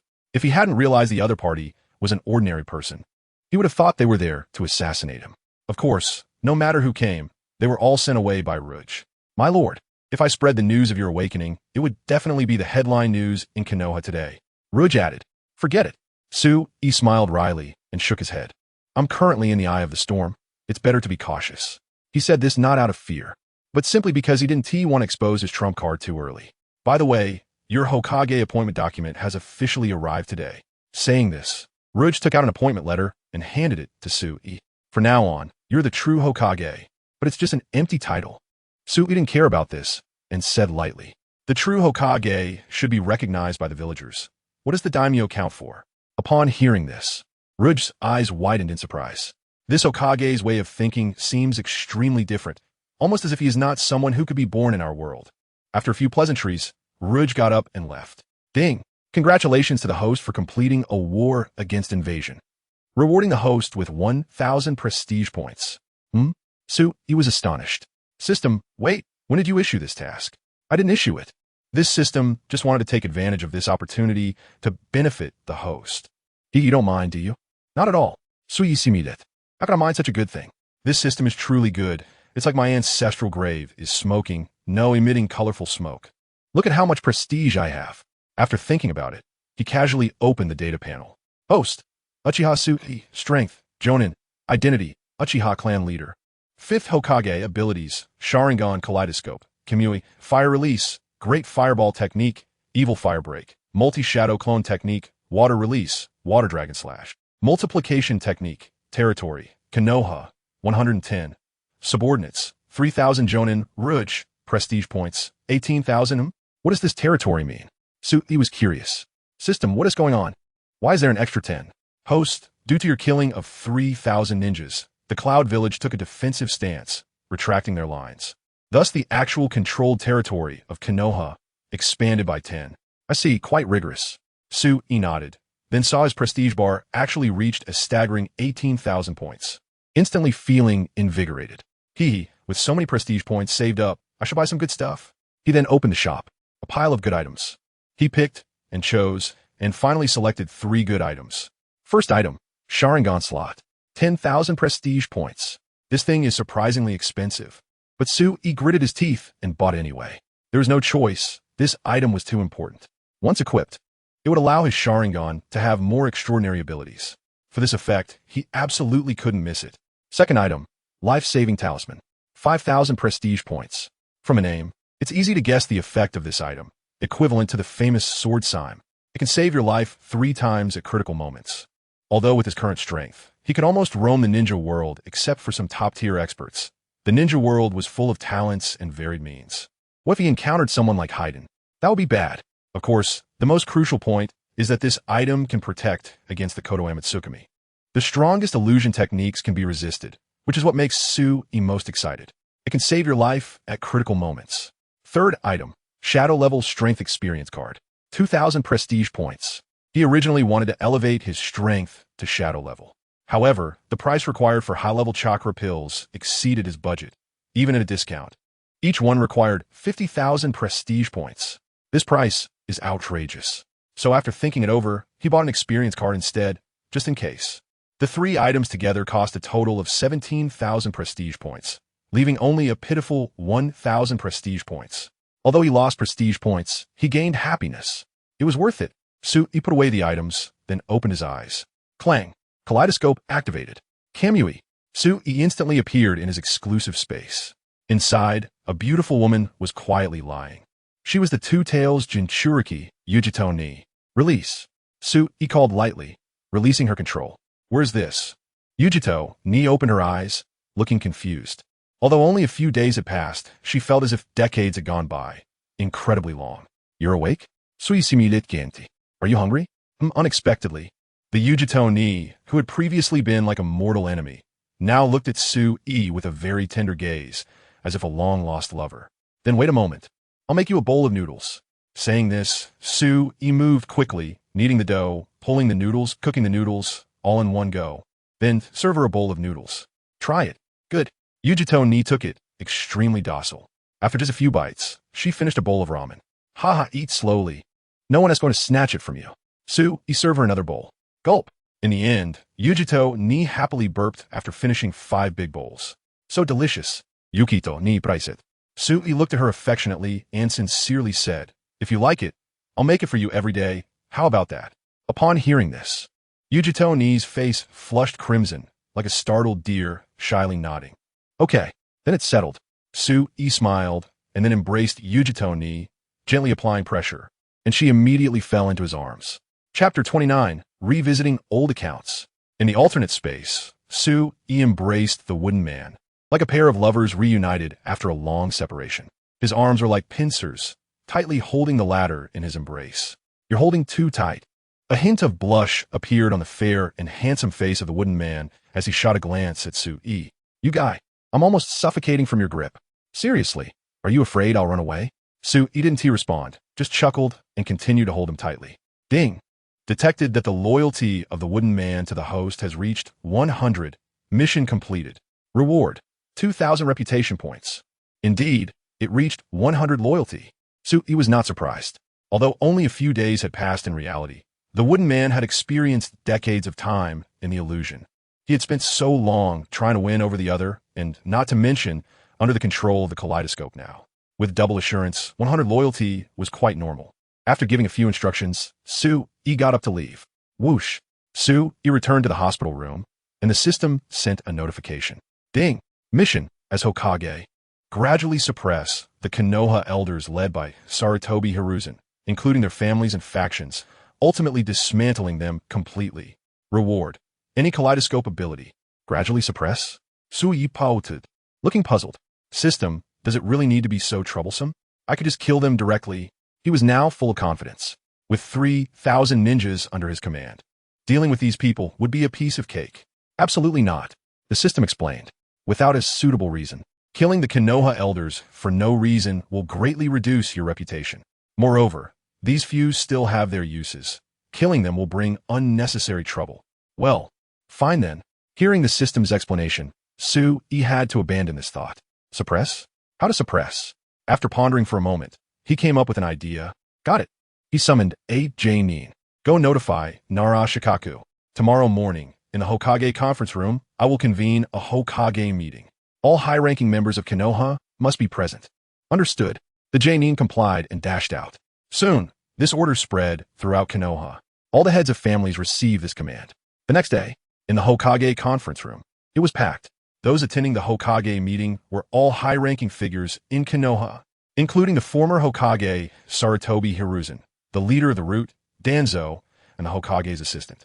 Narashikaku, the head of the Hyuga clan, Hyuga Hisashi. Konoha's senior advisors, Mito Gate and Tien Korin, as well as other family heads. Everyone was discussing and speculating about what might happen next. What do you think this Hokage meeting will discuss? I guess it must be about the war with the Cloud Village. After such a big victory, it has to be talked about. TSK, over the years, we've suffered quite a bit at the hands of the Cloud Village. At this time, a young family head couldn't help but complain. Sigh, when the first and second Hokage were around, when did we ever suffer? Even during the fourth Hokage's time, we didn't suffer except for... She'll quiet down. The third Hokage is sitting there. Be careful he hears you. A nearby person reminded. Hearing this, Sarutobi Hiruzen's expression changed slightly, but quickly returned to normal. At this moment, a figure walked into the meeting room. It was Sui. He wore the Hokage hat, his tall figure clad in Hokage battle robes, looking energetic and spirited. Hello, everyone. He smiled and greeted. Hello, Hokage-sama. The crowd stood up and bowed respectfully. No need for formalities, please sit. Sui waved his hand, appearing elegant and easygoing. He looked very amiable. After sitting in the main seat, he slowly spoke. The purpose of this Hokage meeting is simply to catch up with everyone. Catching up? Does it require convening a Hokage meeting? At this time, a young family head raised a question. Hokage-sama, are we discussing Konoha's great victory this time? Yes. We finally won such a significant victory. It definitely deserves a proper celebration. Exactly, it's been years since we had a lively event. It's time to celebrate. In recent years, Konoha village had been quite unsettled, with constant wars, even facing disasters like the Ninetales incident. There was no mood for celebration. Now that such a great victory had occurred, it was worth celebrating. He waved his hand. Everyone, please be patient. I will arrange for the celebration. Today, I called everyone here to resolve a few historical issues. Historical issues?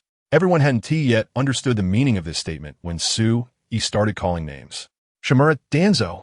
Being called by name, Danzo's expression instantly changed. Those around him realized and put on a curious expression. Despite being angry, Danzo still politely responded, Hokage-sama. What do you need from me? Do you know your crimes? This sentence left everyone dumbfounded. Crimes?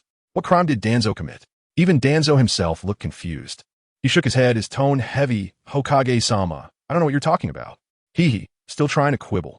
Sneered, tapping the table, and slowly said, on the night of the Ninetales incident, while everyone in the village was fighting against the Ninetales, what were you doing? As soon as this was said, the entire room erupted in an uproar. The Ninetales incident was a thorn in the hearts of all Konoha people. Since the establishment of Konoha, it was the first time they had faced such a terrifying danger, suffering extremely heavy losses. Upon hearing this, Danzo was also stunned. Damn it, this guy's bringing up old accounts. He hurriedly fabricated a reason. I was in charge of patrolling and couldn't get away. Nonsense. Slammed the table, shocking everyone. The patrol duties in Konoha have always been the responsibility of our Uchiha clan. When did it become your turn? Danzo's face turned pale. Wanted to argue, but was stopped by Suyi's words. It's clearly that you were cowardly. Cowardly? This big hit being placed on him made Danzo's face turn red with anger. He wanted to defend himself, but couldn't find the words. No matter how he argued, he indeed did not contribute during the Ninetales incident. The facts were there, and he could not refute. As a high-ranking member of Konoha, instead of thinking about how to help the village, you only cared for yourself, and now you are lying in public. This is simply outrageous. At your age, living like this is disgraceful. With scum like you in Konoha, it's simply a misfortune for 8 generations. Suyi's insults were extremely harsh, practically pointing fingers and cursing. Danzo had never experienced such humiliation and was instantly enraged, nearly unable to suppress the urge to strike. But he still held back, silently vowing, damn little brat, wait for me. If I don't take revenge for today as humiliation, I, Danzo, swear I won to be human. Suddenly, turned the conversation toward Sarutobi Hiruzen. Third Hokage, during your tenure, you failed to investigate this matter clearly and allowed such a person to hold high position in Konoha. Is it a sign of poor judgment or favoritism? Sarutobi Hiruzen was instantly speechless. He didn't expect would direct the arrow at himself. Hokage-sama, I am at fault. Good. Seeing the two admit their mistakes, felt quite satisfied. If there are mistakes, there must be punishment. Lest others say, I am unclear in my enforcement. I hereby announce the dismissal of both of you from all your positions and titles. Take your families and move to the northern suburbs of Konoha to guard the gate. Upon hearing this, Danzo became furious and wanted to take action, but was stopped by Hiruzen Sarutobi. The latter nodded. Understood, Lord Hokage. After dealing with these two, casually found a reason to dismiss the 2 senior advisors as well. The reason given was quite heartless. They had made no contributions to the village. The meeting ended shortly after. As they were leaving, Danzo shot a fierce glare at while Hiruzen Sarutobi had a meaningful expression. However, didn't take them seriously at all. This is just the first step. We'll take our time. Congratulations to the host for successfully suppressing them. Keep it up. Suddenly, Hinata Hizashi looked at Lord Hokage, may I invite you to my humble abode for a discussion? A discussion? Was a bit surprised, but still nodded. All right. Chapter 30. Hinata's Proposal. The Otsutsuki clan. Lord Hokage, do you have a marriage partner? The first thing Hinata asked caught off guard. Wasn't that a bit too forward? Looking at the other party's cheerful expression, couldn't help but chuckle and shook his head. No. Hinata's heart leaped with joy upon hearing this, but he maintained a calm demeanor and subtly asked, Lord Hokage, being so young and accomplished, I imagine you must have many girls pursuing you. Well, he blinked and sighed. Ever since he eliminated the 3,000 Jonin ninjas, he had become a hero in Konoha, and during his time in the hospital pretending to be sick, many girls came to confess their feelings downstairs every day. I guess so. He laughed lightly, sensing something, and casually asked, if you have something to discuss, feel free to say it. There's no need to be so formal. Since you, Lord Hokage, have said so, I won't hold back any longer. Hinata rubbed his hands together, chuckling. What do you think of my daughter? He was taken aback. Hinata clan head, what do you mean? Are you suggesting? That's right. Hinata said seriously, I want to betroth my youngest daughter to you, Lord Hokage. What do you think? That's not appropriate. He shook his head, hesitating. Miss Hanabi is only 5 or 6 years old. It's really not suitable for you to betroth her to me. Not my youngest daughter, but my eldest daughter, named Hinata. Hinata clarified. Hinata? How old is she? He was astonished. Of course, he personally liked Hinata very much. Which man wouldn't he like a girl like her? In terms of status, Hinata was from the prestigious Hyuga clan, the eldest daughter. In terms of figure, she was curvaceous with prominent features. In terms of appearance, she was beautiful and ethereal, one of the 4 beauties of Konoha. In terms of personality, she was gentle, kind, strong, and brave. From the moment he first saw her in Naruto, he fell for this gentle and adorable girl. Just as he was hesitating, he heard Hinata let out a heavy sigh. If Lord Hokage declines, then it must be fate. Huh? Sui's expression froze slightly. He vaguely felt that there was something more behind his words, and quickly asked, Hinata clan head, what fate? Has something happened to Miss Hinata? Well, Hinata looked troubled, as if there was something he couldn't disclose. He casually added, of course, if it's inconvenient to talk about, then forget it.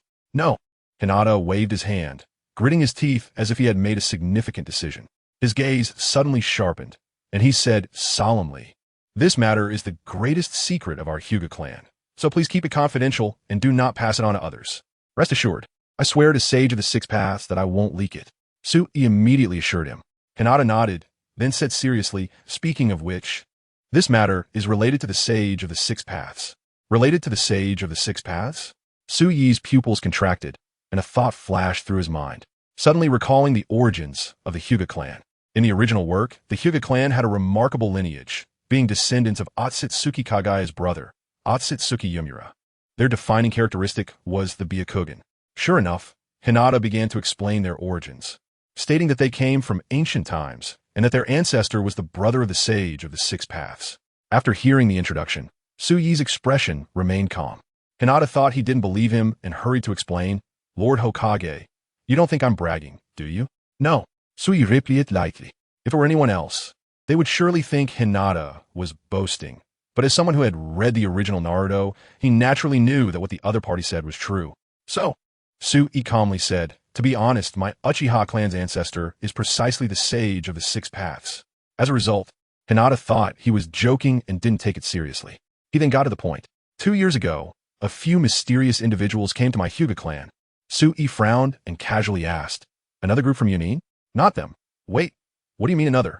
Hinata rolled his eyes, feeling as if the other party was implying that the Hyuga clan had become Jonin's backyard.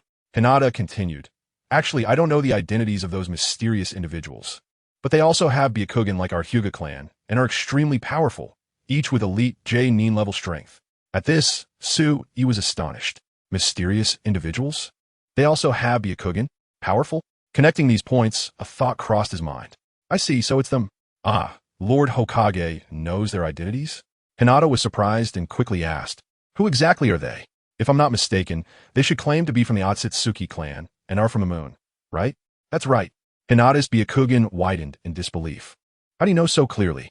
Hearing the affirmative response, Yi nodded, already certain of their identities. Descendants of Otsutsuki Yumura living on the moon. TSK. I'm glad I watched the movie version. Otherwise, I really wouldn't have guessed. Yi silently rejoiced. Faced with Hinata's questioning, he casually fabricated a reason. Our Uchiha clan has many rare historical texts that have recorded related history. I thought it was made up, but it turns out to be true. Alas, this is indeed hard to believe. Hinata sighed and recounted the events as they were. It was similar to the plot of the movie. The Otsutsuki clan members brought him to Earth, glanced at Hinata, and agreed to take her to live on the moon once she came of age. To be honest, I don't want to marry Hinata off to such a place. Hinata said with reluctance. Once she goes, she might never have the chance to see us again. So, I want to find her a suitor in advance. I understand what you mean. Sui nodded. Hinata was indeed well-intentioned. In the original work, Hinata's father appeared strict with her, but deep down, he cared a lot for his daughter. Miss Hinata is still too young. It's not appropriate to betroth her to me. Sui shook his head, then suddenly changed the subject. However, we can hold a betrothal ceremony, and when she comes of age, she can marry me. How about that? Good. Hinata was overjoyed and readily agreed. Before that, I have a request. Sui took a deep breath and said slowly, I want to meet Miss Hinata. Hinata nodded. Okay, I'll arrange for you to meet her right away. Soon, a youthful and beautiful girl was brought before Sui. Chapter 31. First encounter with Hinata. Danzo's conspiracy. With pictures, Goddess Hinata. This little girl, is she Hinata? Sui looked at the girl, curious in his heart, and couldn't help but scrutinize her. She appeared to be quite young, around 8 years old, standing tall and slender, her delicate body starting to develop with a slight bulge. She had short hair that reached her ears, black and shiny, looking full of vitality and youth. Her face was exquisite, with fair skin that seemed to glow as if soaked in milk. Her white eyes held a hint of softness. The sides of her cheeks were slightly flushed, revealing a trace of youthful shyness. How cute! Sui couldn't help but praise. Among all the female characters in Naruto, only Hinata gave off the feeling of first love. There was a gentleness reminiscent of a neighbor's big sister. Naturally gentle, she evoked a protective instinct, yet at critical moments, she was so brave, never hesitating. She was simply the ideal partner for a man. I truly hope all readers can have a girl like this. Sui sinjiriri vishit. Greetings, Hokage-sama. Hinata called out sweetly. At this moment, Sui came to his senses and looked at her gently, without a hint of malice. After all, he was still a person. He smiled. Hee. Miss Hinata looks quite well. Is it because of the cleansing pill? Cleansing pill? Hinata was momentarily stunned. Then her small face lit up with joy. Was that cleansing pill given by Hokage-sama? Did anyone tell you? No. Hanabi only said it was given by a strange uncle. Hinata answered honestly. Strange uncle? The title made Sui's mouth twitch, and he couldn't help but chuckle. Hee. Miss Hanabi is quite mischievous, actually referring to me as an uncle. Do I really look that old? No. Hinata quickly shook her head, fearing Sui would be angry. Hokage-sama, you look very young. Sui grinned. Feeling a playful urge to tease her, he casually said, Oh, how young do I look? This. Hinata, not good at expressing herself, turned red at Sui's question and after a while managed to stammer, like Niji and I. Cartoon Hinata. Copyright can be deleted. Then you don't have to call me Hokage-sama anymore. Just call me Sui and I. Is that okay? Hinata was a bit surprised. Of course. Sui smiled, and then his gaze swept over, noticing the bruise on Hinata's arm. His pupils immediately constricted. Your arm. It's nothing. Hinata hurriedly covered the wound, giving a bitter smile. I just got a little hurt while training. Training? Hurt. Sui furonit, sudendi rijalink someting. During this time, Hinata often practiced with Niji. The latter, due to his father's actions and resentment towards the caged bird curse mark, often retaliated against Hinata during their sparring sessions, secretly using excessive force. I need to think of a way. Sui felt a bit heartbroken. Regardless, Hinata was considered his future wife, and he couldn't let her be bullied. Cool, me. I'll apply some medicine for you. He exchanged some healing medicine from the shop. This powder is specially made by me. It works wonders for external injuries. After applying it, it will not only relieve pain and speed up healing, but also leave no scars. Originally, Hinata wanted to refuse, but upon hearing it wouldn't leave scars, she immediately agreed. What girl doesn't love beauty? Zizi. As the medicine was applied, Hinata felt a cool sensation, and the wound indeed stopped hurting. Hee. I see you have good talent. Sui took out a scroll. I have a secret technique about gentle fist here. I obtained it by chance. If you don't mind, I'll give it to you.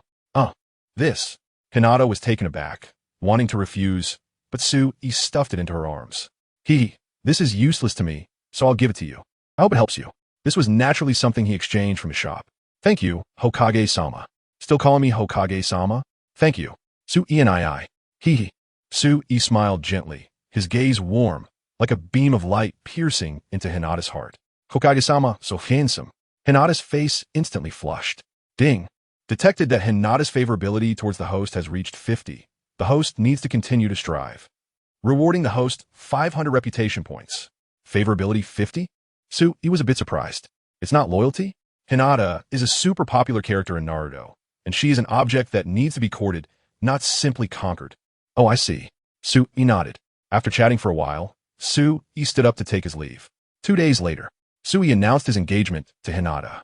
Once this news broke, it spread throughout Konoha like a storm. Wow, I didn't expect Hokage-sama to get engaged to Miss Hinata. This is truly unbelievable. What's so surprising about this? Hokage-sama is the most outstanding among the younger generation in the village, and Miss Hinata is the eldest daughter of the Hyuga clan. It's a perfect match. Indeed, it's a case of talent and beauty, a match made in heaven. Most people were not surprised by the engagement and expressed their blessings, except for some overly enthusiastic girls. Ah, my Hokage-sama, the handsome and powerful Hokage-sama. How could he be engaged? Damn, I should be the one engaged to Hokage-sama.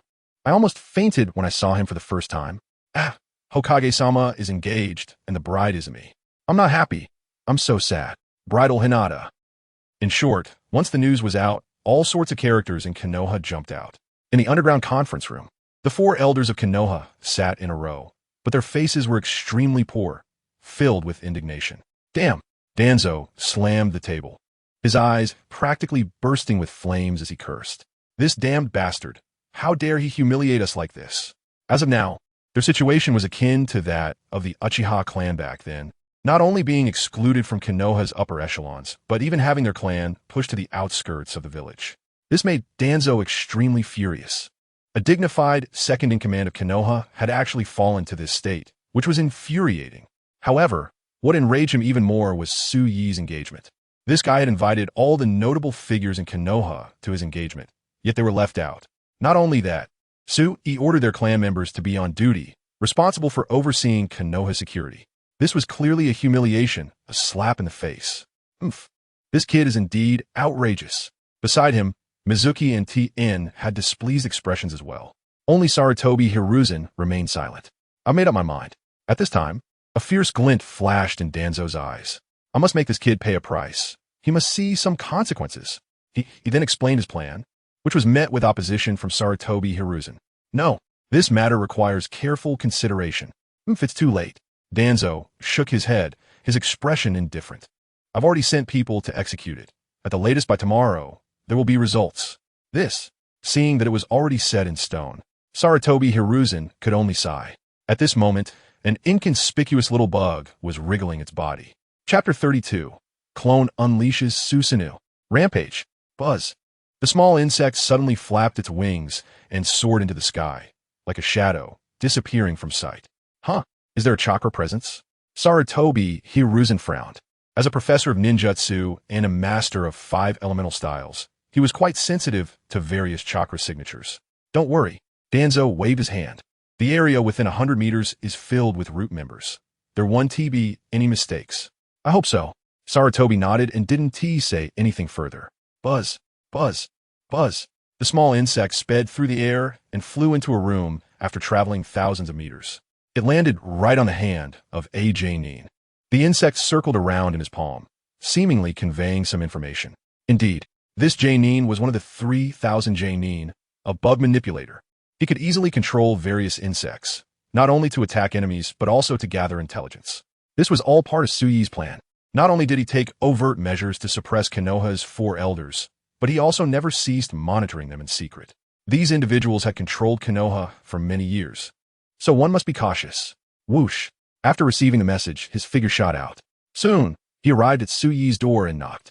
Sir, I have important news to report. Come Sui Josuali responded. Thus, the Jonin pushed the door open and recounted everything he had overheard. What? Sui's expression suddenly changed after hearing this. An attack on Konoha? So, Danzo's plan was actually to send Hanzo's men to attack Konoha? This guy has already contacted Hanzo. It seems these two have reached some kind of agreement. Hanzo would send a team disguised as ninjas from other hidden villages to attack Konoha. Danzo, you little brat. Sui Sudendi Grinnet. This time I finally caught you red-handed. Dealing with someone like Danzo from Konoha's upper echelons. Some minor evidence is simply not enough to take him down. It must be something substantial, like colluding with a rogue village. Once it's confirmed that Danzo conspired with Hanzo to attack Konoha, it won't matter that he is just a high-ranking official. Even the Hokage would be scorned. After all, no one can tolerate a traitor. I haven't stretched my limbs in days. He felt a sudden urge to get moving. Bang! A shadow clone emerged in front of him. Immediately, that shadow clone dashed out and quietly slipped away from Konoha. Ryuan. A group of dozens was heading towards Konoha. Their attire was quite strange. Each wore special gear that resembled a kind of gas mask, looking somewhat comical. Everyone listen up. The tall, middle-aged squad leader, donning a raincoat, appeared somewhat fierce. Our mission this time is to create chaos and sow discord between Konoha and the Iwagakure. Therefore, everyone will change into Iwagakure outfits shortly. Remember, our main focus is on harassment. We must not engage in direct confrontation with the enemy. The first priority is to escape. Understood? The squad leader scanned the surroundings with a cold expression. Understood. Everyone replied in unison. Just then, a very disdainful voice echoed. Ha! You think you can attack Konoha with just your lot? Who? Upon hearing someone, the squad leader's expression changed, and he quickly searched for the source. Soon, he locked onto a tall figure in the distance. The opponent had a handsome face and a faint smile at the corner of his mouth. It was Sui. Who are you? The squad leader's heart sank as he asked sternly. Sui did not answer, only lightly said, Ha! You lot aren't even worthy of knowing my name. Arrogant. The squad leader snorted coldly, a fierce look appearing on his face. No matter who you are, knowing our secret means there's only one path for you, death. Wind release, gale slash. In an instant, he formed hand seals and unleashed a powerful ninjutsu. A terrifying wind blade, about 3 meters long, swept through the air towards Sui. Clang! Sui's eyes suddenly shifted. A pair of Sharingan, like divine eyes, opened instantly. Susanoo. In an instant, his body was tightly enveloped by a lake blue crystal. Bang! The wind blade struck the surface, having no effect whatsoever. Just as expected. Even in the shadow clone state, I can still activate Susanoo. Sui marveled. He mainly wanted to test the clone's abilities. Otherwise, why would he need to use Susanoo against such small fry? How is this possible? The squad leader was dumbfounded. He was well aware of the power of his ninjutsu. Wind release techniques were known for being unbreakable. Even metals could be easily cut through. How could it do nothing to the opponent? This is truly unbelievable. Perhaps it's some kind of forbidden technique. The squad leader didn't have time to think further and immediately gave the order. Everyone listen up. Attack together. Kill him. Understood. The dozens of people prepared and launched their assault. A flurry of shuriken attacks. Fire release. Fireball. Jutsu. Water release. Water sphere. Jutsu. Lightning release. Lightning blade. Dozens of attacks, both shuriken and ninjutsu, all came crashing down on Sui. Such a massive barrage directly engulfed Sui, stirring up clouds of dust. Is he dead? After the attacks ceased, seeing that there was no movement in the dust, everyone breathed a sigh of relief. Suddenly, a chilling voice like that from hell echoed, causing them to feel as if they had fallen into an ice cave. Such a degree of attack doesn't even tickle me. Huh. Sui waved his hand, and the dust was immediately dispersed. A giant over 10 meters tall appeared before the Rain Village members, looking like a deity descending to earth, gazing down at them, instilling despair. What the hell is this? Is this even human? Impossible. Absolutely impossible. How could this be? What kind of technique is this? To withstand so many attacks without a scratch and become even stronger. These people were utterly stunned by Sui's Susanoo. At this moment, Sui stood within the Susanoo, his expression contemplative. It seems the shadow clone is just a shadow clone. The Susanoo state it can unleash is limited, only reaching this level. Currently, he had activated Susanoo at maximum power. After all, it's not the main body. A mere clone cannot fully utilize the capabilities of a Sharingan. However, it's more than enough to deal with these people. After hitting me so many times, let me return the favor. Sui sneered. He slapped his palm out, creating a wave of energy that surged forth. Boom! With one slap, he turned over a dozen people into a meat paste, bones flying everywhere. This terrifying scene left the others pale with fear, crying and howling as they quickly fled. But facing Sui, they had no chance of escape. Go to hell. Sui clenched his hands, and 2 shuriken appeared. Kamui shuriken. Whoosh. The shuriken flew out, distorting space. None of those people were spared. All had their bodies twisted apart, meeting a gruesome end. Next, it's time to head to Iwagakure. After dispelling Susanoo and making slight adjustments, Sui's figure shot out, heading straight for the Mist Village. Chapter 33. Confrontation with Hanzo, the salamander. A powerful onslaught. Yahiko village, named for its constant rain. It was drizzling lightly, the rain falling like needles, one after another, from the sky and piercing into the soil. Inside a room, a strong middle-aged man sat upright, his gaze cold, seemingly deep in thought. This man was tall and muscular, wearing a gas mask, with a chain scythe beside him, exuding an imposing aura. He was the leader of Yahiko village, known as Hanzo the Salamander. He was hailed as a man standing at the pinnacle of the ninja world. It's strange, even though the Uchiha clan has been exterminated. How did someone like Sue suddenly appear? Hanzo pondered. An Uchiha who survived the clan's massacre was able to suppress the likes of Danzo, which was truly unbelievable. Even more terrifying was the fact that this person possessed extreme strength. He single-handedly wiped out 3,000 ninjas from Kyomogakure. This was simply a tale from the Arabian Nights. Forget it. After this matter, I'll try my best not to provoke Konoha. He thought to himself. For some reason, an ominous feeling suddenly surged within him. Boom! Suddenly, a huge explosion sounded from afar. What happened? Hanzo's expression changed instantly, and he quickly grabbed his weapon, loudly inquiring. Whoosh! Several figures shot over, reporting to Lord Hanzo. Someone has forcefully intruded into our Yahiko village. Forcefully intruded? Hanzo looked puzzled. Ever since he became a legend in the ninja world, the status of Yahiko village had steadily risen, subtly trending towards becoming the 6th major village in the ninja world. How dare someone intrude into his village? They must be tired of living. How many of them are there?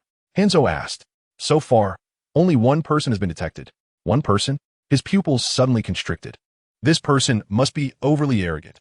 How could one person dare to intrude into Yahiko village? Was it confidence in themselves or a complete disregard for Yahiko village? This is outrageous. Furious, Hanzo immediately issued orders. Quickly send someone to capture the intruder. Also, closely monitor other corners to prevent anyone from sneaking in during the chaos. Understood. A group of several people dashed out. Soon after, a large number of ninjas surged from various corners, heading straight to the scene. I wonder if the intruder is from Awagakure or Kirigakure. Just as Hanzo was pondering, a dark figure shot towards him. Slash! Almost instinctively, Hanzo grabbed the scythe and swung it at the incoming figure. Crack! The figure was cleaved in half by him, blood spraying out, revealing stark white bones. TCH, even a mere grain of rice dares to shine. Hanzo sneered, but when he saw who the person was, he was completely stunned. It was one of his subordinates. What is going on? At that moment, several subordinates stumbled over, bloodied and panicked. Not good. Lord Hanzo, the enemy has already breached the village. As soon as the words fell, dozens of shurikens pierced him, killing him on the spot. Who is it? Hanzo's face was filled with shock and anger. Never did he expect someone would dare to kill his subordinate right in front of him. Such audacity. Are you Hanzo? From a distance, Sue stood atop a tall tower, looking down at Hanzo with a mocking expression. TSK, TSK. A man hailed as standing at the pinnacle of the ninja world looks quite ordinary. To be honest, Hanzo was somewhat living off his reputation. He definitely possessed strength close to that of a Kage, but it was only close. There was still a considerable gap from true Kage level power. Not to mention standing at the pinnacle of the ninja world. His debut was peak, and his peak was now crumbling. I wonder how he obtained such a deceptive title. Damn it. Being mocked by Sue, he ignited a surge of anger within Hanzo. It had been years since he had fought anyone, yet his name still resonated throughout the ninja world. The legendary Sannin of Konoha were all named by him. Now, being humiliated wantonly by a young man who looked to be under 20 was truly infuriating. Kid, I don't care who you are. Daring to speak to me like this is seeking death. Hanzo's expression turned cold, and he struck. Sword technique, Iato slash. Whoosh. His figure moved at lightning speed, almost turning into a beam of light, instantly appearing in front of Sue Yi, the gleaming scythe coming for Sue Yi's neck like a tool of death. Clang! At the critical moment, Sue Yi's eyes suddenly rotated. Susanoo! Boom!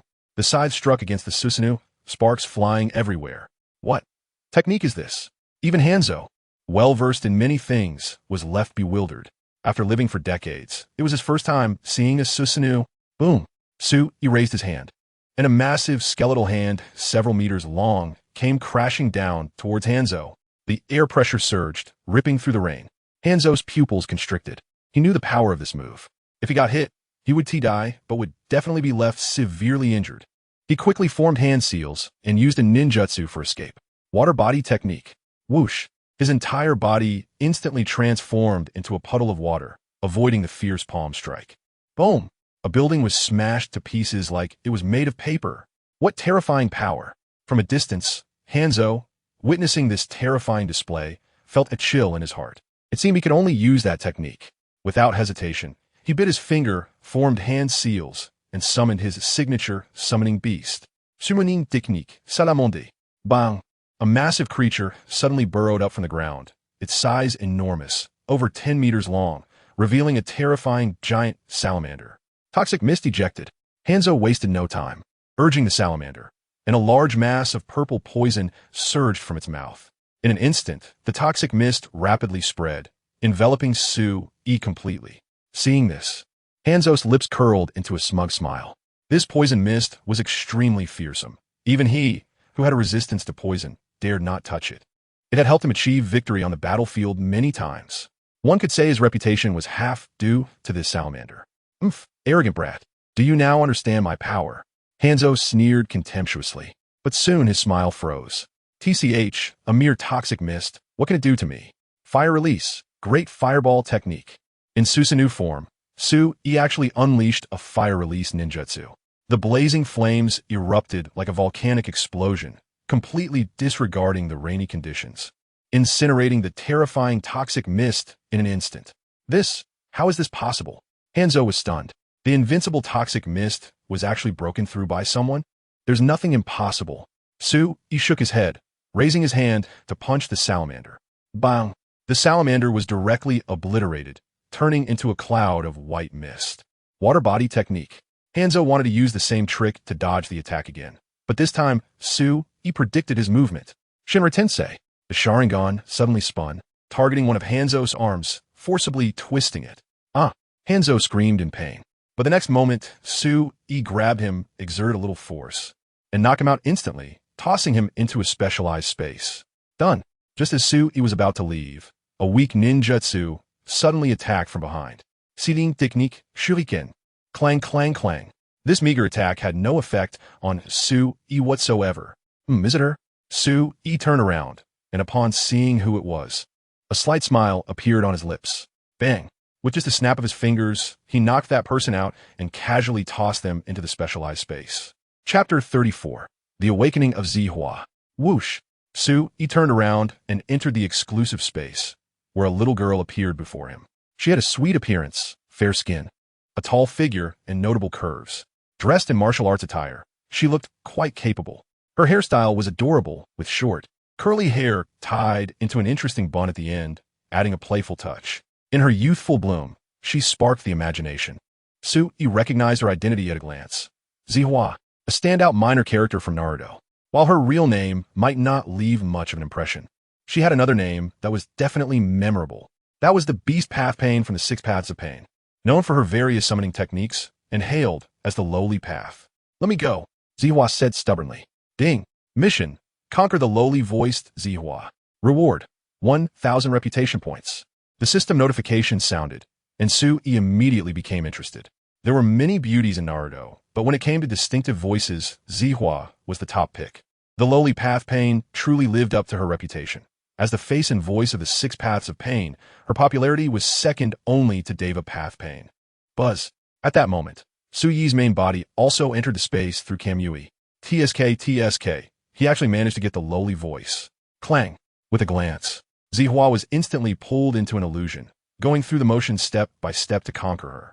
Once she was completely subdued, he immediately returned to reality, leading to a scene that everyone loved to see. It took a full 3 days. Tsunade used various methods to deeply explore the mystery of human origins. Of course, the real world was in an uproar. A mysterious, powerful figure attacked the rain-hidden village, and even the leader Hanzo had gone missing, suspected to have been killed. Once the news broke, it immediately caused turmoil throughout the ninja world, especially in the cloud-hidden village. In the Raikage's office, when the fourth Raikage heard this news, he was stunned. Who was so bold as to dare to charge into the rain-hidden village alone? That was a force known as the Sixth Great Ninja Village. Even more terrifying was the fact that even Hanzo, who was called a demigod, couldn't defeat the opponent. How powerful must this person be? Could it be Sui? Although the fourth Raikage was reckless, it didn't mean he was mindless. He truly couldn't think of anyone else in the ninja world who had this level of strength besides Sui. Damn it! The Raikage smashed a thick wall with a slap, and due to his anger, his lightning chakra erupted, transforming into a layer of lightning armor. How strong could this guy be to invade the rain-hidden village and not even be a match for Hanzo? To be fair, his strength was among the top in the ninja world, but he had no confidence in being able to do something like this. Raikage-sama, here is the latest battle report.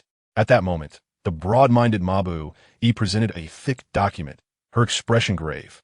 Recently, the Rock-Hidden Village and the Mist-Hidden Village have simultaneously attacked our ninja village. Although the scale is not large, it has still caused us enormous pressure. If this continues, our Cloud-Hidden Village could be in danger. Hearing this, the Raikage sighed deeply. He knew this all too well.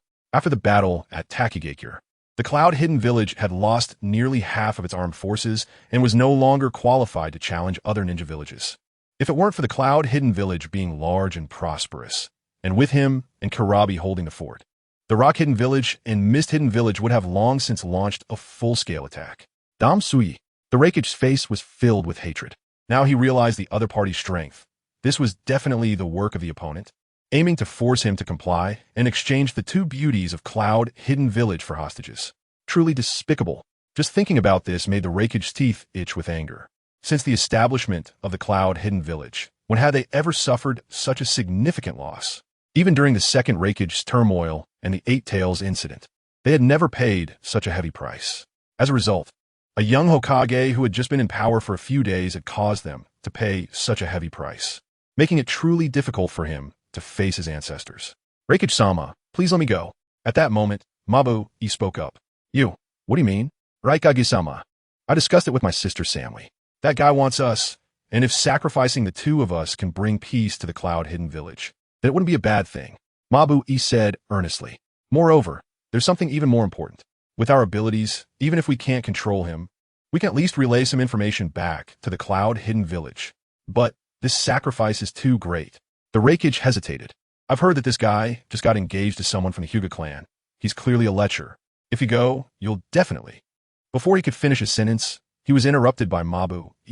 Precisely because he is a lecher, we have our chance. Rest assured, Raikage-sama, with me and my sister Samly by his side, we guarantee that the Cloud-Hidden Village won't suffer losses. The Raikage fell silent for a moment before finally saying, forget it, this is a serious matter. Let's hold a Raikage meeting to discuss it. All right. In the alternate space, Zihua lay quietly. Her body was drenched in fragrant sweat. Her originally tied hair had come undone, and her face glistened with a few drops. Looking utterly exhausted. Suddenly, she tilted her head and shot Sui a glare, her pretty face tinged with a hint of blush. At this moment, she was even more vibrant and appealing, evoking sympathy. Ding! Detected Zihua's loyalty has reached 100. Mission completed. Reward: 1,000 reputation points. Delightful. Sui beamed with pride and then opened the data panel. Host: Uchiha Sui, Strength, Jonin, Identity, Uchiha Clan Leader, 5th Hokage Abilities, Sharingan Kaleidoscope, Kamui. Fire Release, Great Fireball Technique, Evil Fire Break, Multiple Shadow Clone Technique, Water Release, Water Dragon Cut, Multiplication Technique, Territory, Konoha, 120, Subordinates, 3,000 Jonin, Kuku, Yuki, Zihua. Reputation Points, 8,000, TSK, not bad. Sui was very satisfied and then pulled Hanzo out of the space. Send my orders. He summoned a Jonin and instructed. Tomorrow at noon, I want to hold a meeting at Konoha Square. Everyone except the 3rd Hokage must attend. No excuses. Understood. Soon, this order spread throughout Konoha. When Danzo learned of it, he looked skeptical. What was Sui up to? Considering Hanzo's disappearance a few days ago, he had a vague sense of foreboding. Forget it. Let them come. I don't believe this kid will dare to act against me. If it really comes to a confrontation, I can just fight him to the death. Chapter 35. Public Trial Assembly. The Betrayal of Danzo. In Konoha Square, the crowd was bustling and lively. I heard that the Rain Village was attacked, and even Hanzo has gone missing. I heard that too. TSK, the attackers are really powerful. Even the so-called demigod, Hanzo of the Salamander, was no match. Demigod my foot. That title is just inflated. Compared to Lord Hashirama, he is far off. How can he even be worthy of the god title? The news of the incident in the Rain Village had already spread throughout Konoha. Whoosh! At that moment, a tall figure darted out and appeared before everyone, immediately causing a stir. Look, the Hokage has appeared. As Tsunade made his entrance, a wave of cheers erupted. The Hokage is invincible. Long live the Hokage. The villagers of Konoha began to shout loudly, full of enthusiasm. Ding! Detected that the villagers of Konoha's support for the host has reached 60, meeting the standard for governance. Rewarding the host with 1,000 reputation points. Support rate of 60? Suyupon did it. This meant that 60 of Konoha supported him. Of course, the remaining 40 included some opponents, and others were still watching. It seems I need to keep working hard. Then, Tsunade waved his hand. The reason I gathered everyone today is not for any other purpose, but mainly to publicly trial a person. Bring him up. With a wave of his hand, two Jonin escorted a middle-aged man forward. It was none other than Hanzo of the Salamander, the leader of the Rain Village. Upon seeing the middle-aged man, Danzo's heart skipped a beat. At that moment, someone in the crowd recognized Hanzo and exclaimed, "What the hell? I sent that Hanzo." This stirred up a wave of reactions. Others showed expressions of shock. What is going on? Didn't they say Hanzo mysteriously disappeared? How can he appear here? Could it be that the mysterious attacker of the Rain Village is the Hokage? Everyone suddenly realized. At this moment, Tsunade spoke slowly. To be honest, the incident in the Rain Village was orchestrated by me, but my purpose is not to incite war, but to stop it. His words astonished everyone, as they did not understand the meaning behind them. Then, Tsunade recounted how Hanzo had sent people to attack Konoha, which immediately sparked outrage.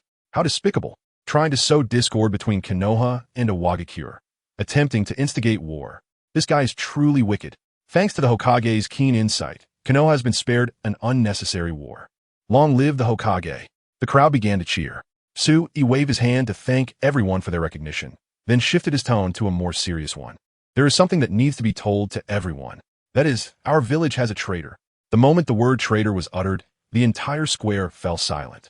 Those two words seemed to hold a magical power. People were initially stunned, then they became fervently agitated. Damn it, there's actually a traitor. Who could it be? If I find out who it is, they will definitely pay. The crowd erupted in curses. Seeing that the atmosphere had reached its peak, Tsunade did not waste time. He fixed his gaze on Hanzo and said coldly, "Tell me everything you know." Clang! Tsunade immediately activated his Manjiki Sharingan, casting a Jinjutsu on Hanzo. The latter trembled, and then his lips began to move, revealing all the truths. It was all Danzo's schemes behind the scenes. Danzo! As these two words were uttered, the villagers' gazes immediately turned towards Danzo in the distance. At this moment, Danzo was panicking. However, he still pretended to be calm and collected. "Hokage, you think you can tarnish my reputation based on this guy's few words? That's rather hasty. I assent it." Sure enough, the stubborn duck refuses to admit defeat. Tsunade. He was not surprised by Danzo's rebuttal. For a person like him, even if the evidence was undeniable, he would never admit it. But that was fine. Tsunade did not expect him to confess immediately. He would first take the moral high ground. If Hanzo's words are untrustworthy, then this person must be credible. Tsunade clapped his hands. Bring the root member up. After his command, two more Jonin escorted a young man forward. This is Yamashiro Wind. Someone recognized the young man's identity. How is this possible? Danzo was stunned. He had just spoken to this person before setting off. How could he have been captured in the blink of an eye? What was worse was that this guy was one of his loyal subordinates. Not only was he powerful, but he also knew many of his secrets. It was he who had been sent to speak with Hanzo. You. Danzo's face turned pale. Nothing to say now, right? He said seriously. I'll tell you the truth. Yamashiro Wind has already told me everything. This was all you're doing. What else do you have to say? Ha ha. Suddenly, Danzo laughed wildly. His laughter carried a hint of desolation. So what if I did it? Do you think that becoming Hokage and having hundreds of Jonin under you means anything? Can you stop me? Seeing that the situation was exposed, Danzo decided to go all out. Where are the root members? With a command, dozens of ninjas sprang out from the shadows, all of considerable strength, even reaching special Jonin level. Among them, a few leaders had even reached Jonin rank. However, one person was particularly special. It was indeed Yamashiro Wind. This, Danzo suddenly gasped. Then he realized what was going on. Damn it, you bastard. How dare you deceive me? Bang. At that moment, the person pretending to be Yamashiro Wind immediately dispelled the transformation technique, revealing the legendary would-release clone. Who told you to lose your cool? All's fair in war. Sui simile tirimpanti. At this moment, everyone snapped out of their shock. Although he had just used trickery, Danzo's actions had already proven everything. No matter how he tried to wash his hands of it, he could not clear his name. Damn it. Danzo was extremely furious. He hated Suyi's cunning, but also hated his own stupidity for being played like a fool, not even able to see through such a small trick. It was truly a loss of face. However, he did not know that all of this was part of the system's calculations. No matter how cunning he was, it could not compare to forcibly lowering his intelligence. Retreat. Seeing that there was no hope left, Danzo gave the order to break out. Follow me to fight our way out of Konoha. Understood. The root members replied in unison. Although they were all from Konoha, they had long been brainwashed by Danzo, only loyal to him, with no sense of belonging to Konoha. Not to mention betraying Konoha. Even if Danzo ordered them to kill their parents, they would do it without blinking. Of course, their parents had long since died. Thinking of running? Not so easy. Susanoo. After planning so much, how could he let Danzo escape? Block them. With a command, over 100 Jonin emerge around them, surrounding Danzo and his group. The battle was about to begin. Chapter 36, Suyiwe Sedanfo. Captured alive. Danzo surrender. He looked down from above, his expression indifferent. If you insist on going your own way and stubbornly resist, you will definitely meet a bad end. Shut up, Danzo retorted. A mere kid. How dare you come here to teach me a lesson? When I bled and sweat for Konoha, you were still playing in the mud somewhere. Oof. Even if your contributions were great, it cannot change the fact that you betrayed Konoha. There is no point in talking. Let us see who is stronger in battle. A fierce look surged on Danzo's face. Today, I will leave, and I want to see who can stop me. Stubborn fool. He sneered and ordered, Lugio, you take the others and withdraw quickly. Leave this to me. Understood. Lugio nodded and led the others to begin the evacuation. At this moment, Danzo and his subordinates began a breakout. Fire style, great fireball. Wind style, great wind. Two special Jonin attacked, working together in perfect harmony, launching a combined ninjutsu. In an instant, a flame resembling a fire dragon swept toward a corner, attempting to create an opening. Want to escape? Not that easy. Sui immediately countered, forming hand seals with both hands and unleashing a powerful water-style ninjutsu. Water-style, water dragon slash. A water dragon over 10 meters long suddenly leapt up from the ground, raising its head and charging toward the fire dragon. Sizzle. The two dragons collided, and instantly water vapor spread, enveloping the surroundings. Good opportunity. Taking advantage of this, Danzo formed hand seals and unleashed another powerful ninjutsu. Wind style, vacuum bullets. Whoosh. He spat out, his mouth resembling a machine gun, a barrage of terrifying chakra bullets flying through the air, piercing the water mist, and directly hitting Sui. Puffed. He was immediately riddled with holes. Got him. Danzo's face showed joy. Bang. His smile instantly froze. That was just a substitution technique. Ridiculous. In the distance, Sui appeared, a smile that was not quite a smile on his face. You didn't think one move would solve me, did you? Oof. Danzo snorted coldly. Without saying a word, his figure shot out, simultaneously using another ninjutsu. With style, violent gun tree. He extended his right arm, and a large tree suddenly sprouted from above, stabbing straight like a spear. With style? Suise pupis narovit. I almost forgot. It seems you have the cells of the first Hokage in you. Crack. A blade swept through the air, easily shattering that attack. It was one of Sui's long-bladed Jonin. Attack. Sui ordered immediately. Understood. More than 10 Jonin charged forward in unison. Even though Sui was not afraid of Danzo with his current strength, this guy had many tricks up his sleeve and also possessed the Kodoeme Tsukumi, so he had to be cautious. Anyway, he had many subordinates, and he could exhaust his opponent. Clang, clang, clang. Facing the attacks of more than 10 Jonin, even someone as powerful as Danzo found it quite challenging. Damn it. Danzo was forced to retreat repeatedly, and seeing he was about to be unable to withstand it, he immediately began to unleash his trump card. With style, root burial. Forming hand seals with both hands, he directly used a self-destructive ninjutsu. Crash. His right arm seemed to undergo a transformation, suddenly sprouting a terrifying large tree, instantly wrapping him and several nearby Jonin who could not dodge in time. Boom! A muffled groan sounded, and blood and flesh flew. Indeed impressive. Sui's expression changed slightly. As expected of Danzo, this move was indeed not to be underestimated, taking out several Jonin in one go. Bang! Suddenly, a figure appeared at the edge. Ah, Sui, you must be surprised that I'm not dead. Danzo laughed triumphantly. However, Sui was unfazed and shook his head. What just is Anaji? What is so surprising about that? You. Danzo was directly taken aback. You actually know about Izanaji? How is that possible? How could you know? Hehe, I know a lot. Sui sneered, then waved his hand and ordered, set up the barrier. Dozens of Jonin split into 4 groups, immediately rushing to the 4 corners, then channeling chakra within their bodies to begin forming seals. 4 red sun formation.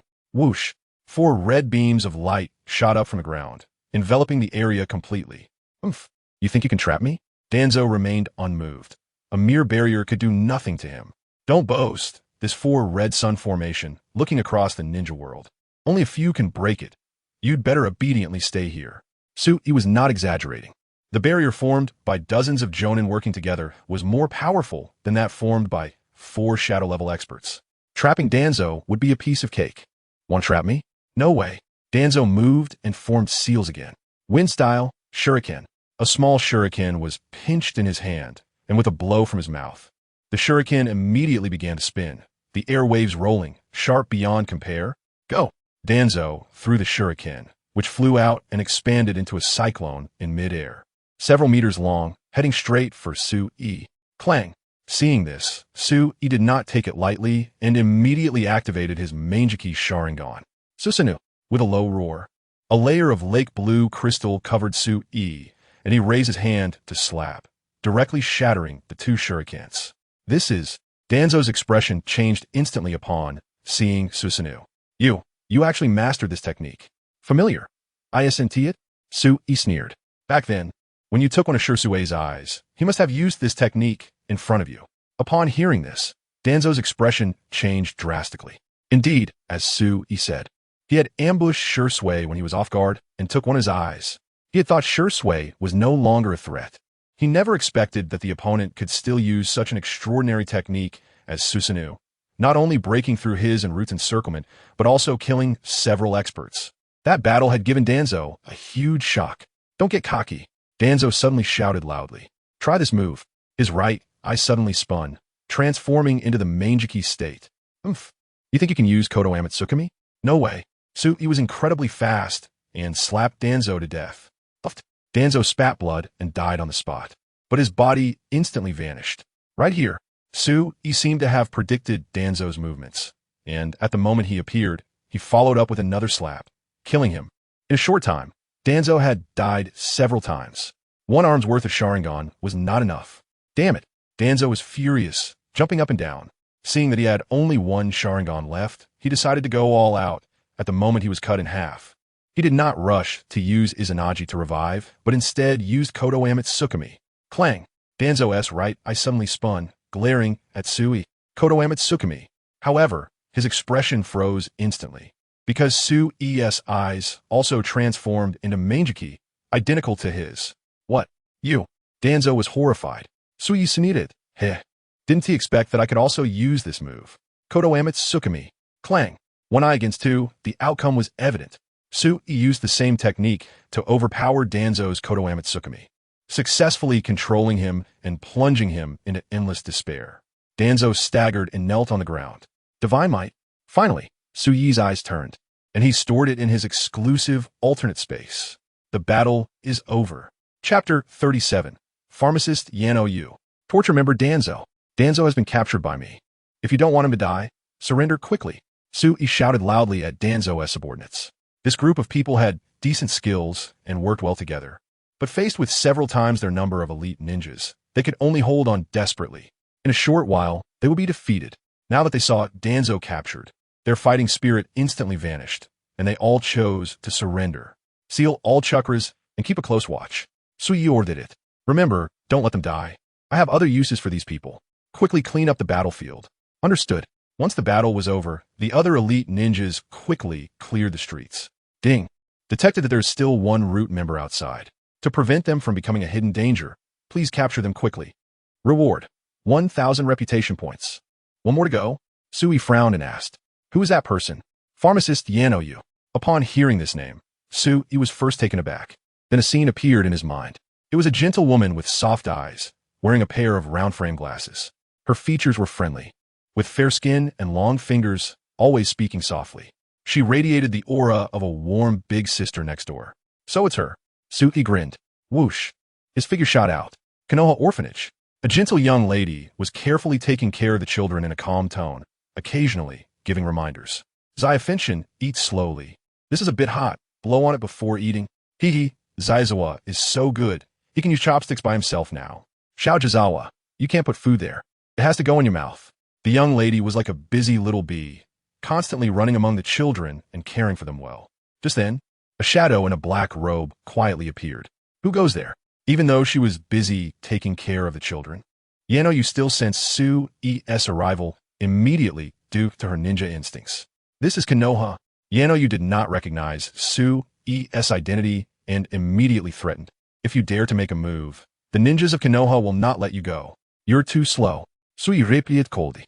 As an information ninja, it took you 2 breaths to notice my arrival. If this were wartime, you would already be dead. Who are you? You frowned. Tsunade smiled faintly. This isn't place for talking. Please come with me. After reminding the children a few words, you took Tsunade to an empty room. Whoosh. As soon as the door was closed, a flash of light shot towards Tsunade. Crack. A shuriken was instantly shattered, and then a blade was pressed against Yano's neck. Hee, you're still a bit green to challenge me. Tsunade sneered, his eyes already in the 3-tomo state. You was just an information ninja, proficient in medical ninjutsu, but generally average in combat, and was no match for Tsunade. You. Who are you? You pressed for an answer. It doesn't matter who I am. I want to take all the children away. If you help me, I can spare your life. You wish. Upon hearing this, you became anxious. Her chakra suddenly erupting as she broke free from Tsunade's restraints. You will never take the children away unless you step over my dead body. You declared angrily. Haha, you really didn't disappoint me, Miss You. You frowned slightly, a bit confused. Then Tsunade took off his black robe, revealing a handsome face. Oh, Lord Hokage.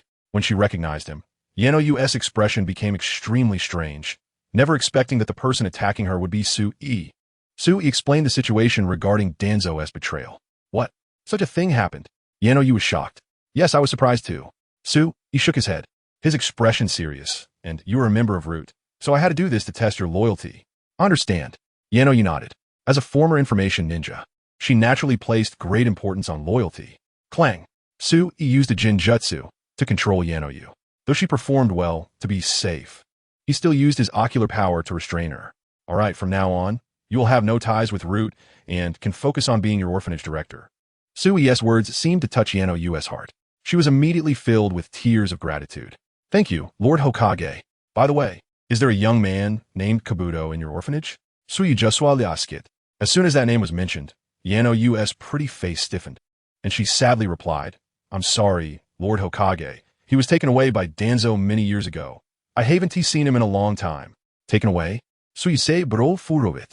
This situation is getting troublesome. Pharmacist Kabuto. He was a man who could stir up storms during the later stages of the Hokage era.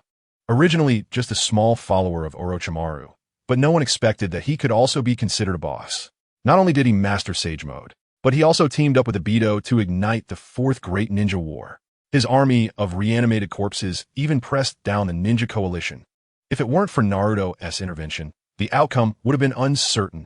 It's no exaggeration to say that Kabuto was incredibly inspirational, a true role model for civilian ninjas. All right then.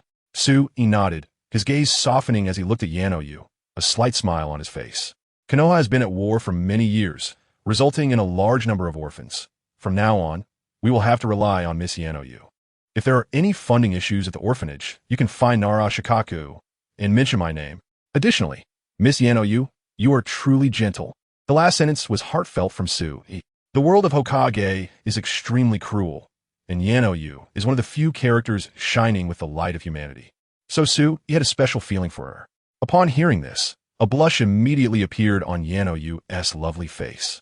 After that, Tsunade stood up to leave and then arrived at the Konoha torture room. Greetings, Lord Hokage. A burly man in a trench coat said respectfully. This man wore a ninja hat, looked extremely fierce, with sharp eyes like knives, a resolute face, and especially 2 scars that added a few more points of ferocity, making it hard to look directly at him. He was none other than the captain of Konoha's interrogation team, Ibiki Marino. Captain Ibiki, I have a challenging task for you. I wonder if you have the courage to accept. A challenging task? Ibiki, still unaware of what happened outside, nodded. I am willing to serve Lord Hokage. Slap. A figure was thrown out by Sui. Ibiki looked at it and was instantly dumbfounded. This is Lord Danzo? To correct you, this guy is the traitor ninja Danzo. Traitor. The 2 words immediately shook Ibiki's pupils, but he quickly regained his composure, his expression resolute. Lord Hokage, don't worry. I will make him confess all his memories. That's good.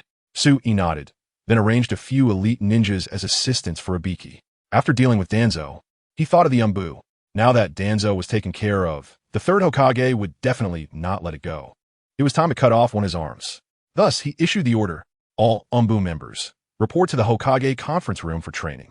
Soon, the ANBU members arrived one after another. Chapter 38, Dissolution of the ANBU. At this moment, the Hokage's office was crowded. Report to Hokage-sama. There should be 50 ANBU personnel, but only 36 are present, with 14 currently on missions. Report complete. An ANBU captain reported. Good. Sui nodded and began to examine this group of ANBU, noticing several familiar faces, such as Kakashi Hitaki. He was tall and slender, wearing a mask that covered half of his face, with white hair and a forehead protector that hid his right eye, exuding an air of mystery. He finally see Kakashi. Sui smiled. When Kakashi first appeared, he was undeniably handsome, wielding a Sharingan with 3 tomo, traversing the ninja world and earning many elegant titles, such as Copy Ninja and Konoha Technician. Of course, as the plot progressed, he became known as Konoha's 50-50, able to exchange blows with everyone from 6 paths level strong to Jonin. His performance couldn't be described as poor, but compared to his earlier dominance, it inevitably left people feeling a sense of loss. Let me give you a piece of advice. Sui Susanoo spoke, saying in a serious tone, from now on, no one is allowed to read colored books. No reading colored books? The ANBU members exchanged glances. They were all smart individuals and naturally understood that Sui was referring to adult content, but this advice felt somewhat baffling, especially to Kakashi. I feel like Hokage-sama's gaze towards me is a bit off, he thought to himself. Suddenly, Sui's eyes glanced over and he spotted another familiar and striking figure. It was a girl with long purple hair. She was tall, with fair skin and beautiful features, especially her delicate facial structure, exuding a heroic spirit that drew attention. Her bare arms revealed a red ANBU emblem on her right arm. It was none other than the ANBU goddess, Uzuki Uyas. Is it really her? Sui's eyes lit up. He had a good impression of Uzuki Uyas. She was quite skilled in Konoha swordsmanship, and her looks and temperament were top-notch. Ding. Mission. Capture the ANBU goddess, Uzuki Uyas. Reward. 1,000 reputation points. System. You really know how to give me trouble. Sui chuckled and scolded. I know you've been working hard lately, so I especially wanted to enrich your life. Then I have to accept it. In fact, he did have feelings for Uzuki Uyas. Don't get it wrong. He wasn't being fickle, he just wanted to give every girl a warm home. However, Sui didn't rush to take action. Instead, he paused and said solemnly, Everyone, Konoha has encountered many events lately, both good and bad. I believe you all know about Danzo's situation, right? As soon as he said this, everyone fell silent. To prevent a situation similar to Danzo's, I find it necessary to conduct some essential checks on you. Upon hearing this, the expressions of the members changed instantly. The ANBU had a saying, once suspicion arises, the crime is already established. They had long engaged in assassination missions, and such things couldn't be made public, leading to many of their actions being unverified. It could be said that once the higher-ups suspected them, regardless of the truth, all that awaited them was death. However, Sui's tone changed, and he said softly, but I am not an unfeeling person. You all have contributed to Konoha and shed blood for it. If I were to deal with you casually, I wouldn't have a heart to do so. Therefore, I have decided not to pursue your past any further. However, from today onward, the ANBU is officially disbanded. As soon as these words came out, the stone that had been hanging over everyone's hearts finally fell. No matter what, their lives were saved. In fact, Sui didn't think much of the ANBU's strength. After all, he had plenty of elite Jonin under his command, and a group of special Jonin was somewhat dispensable.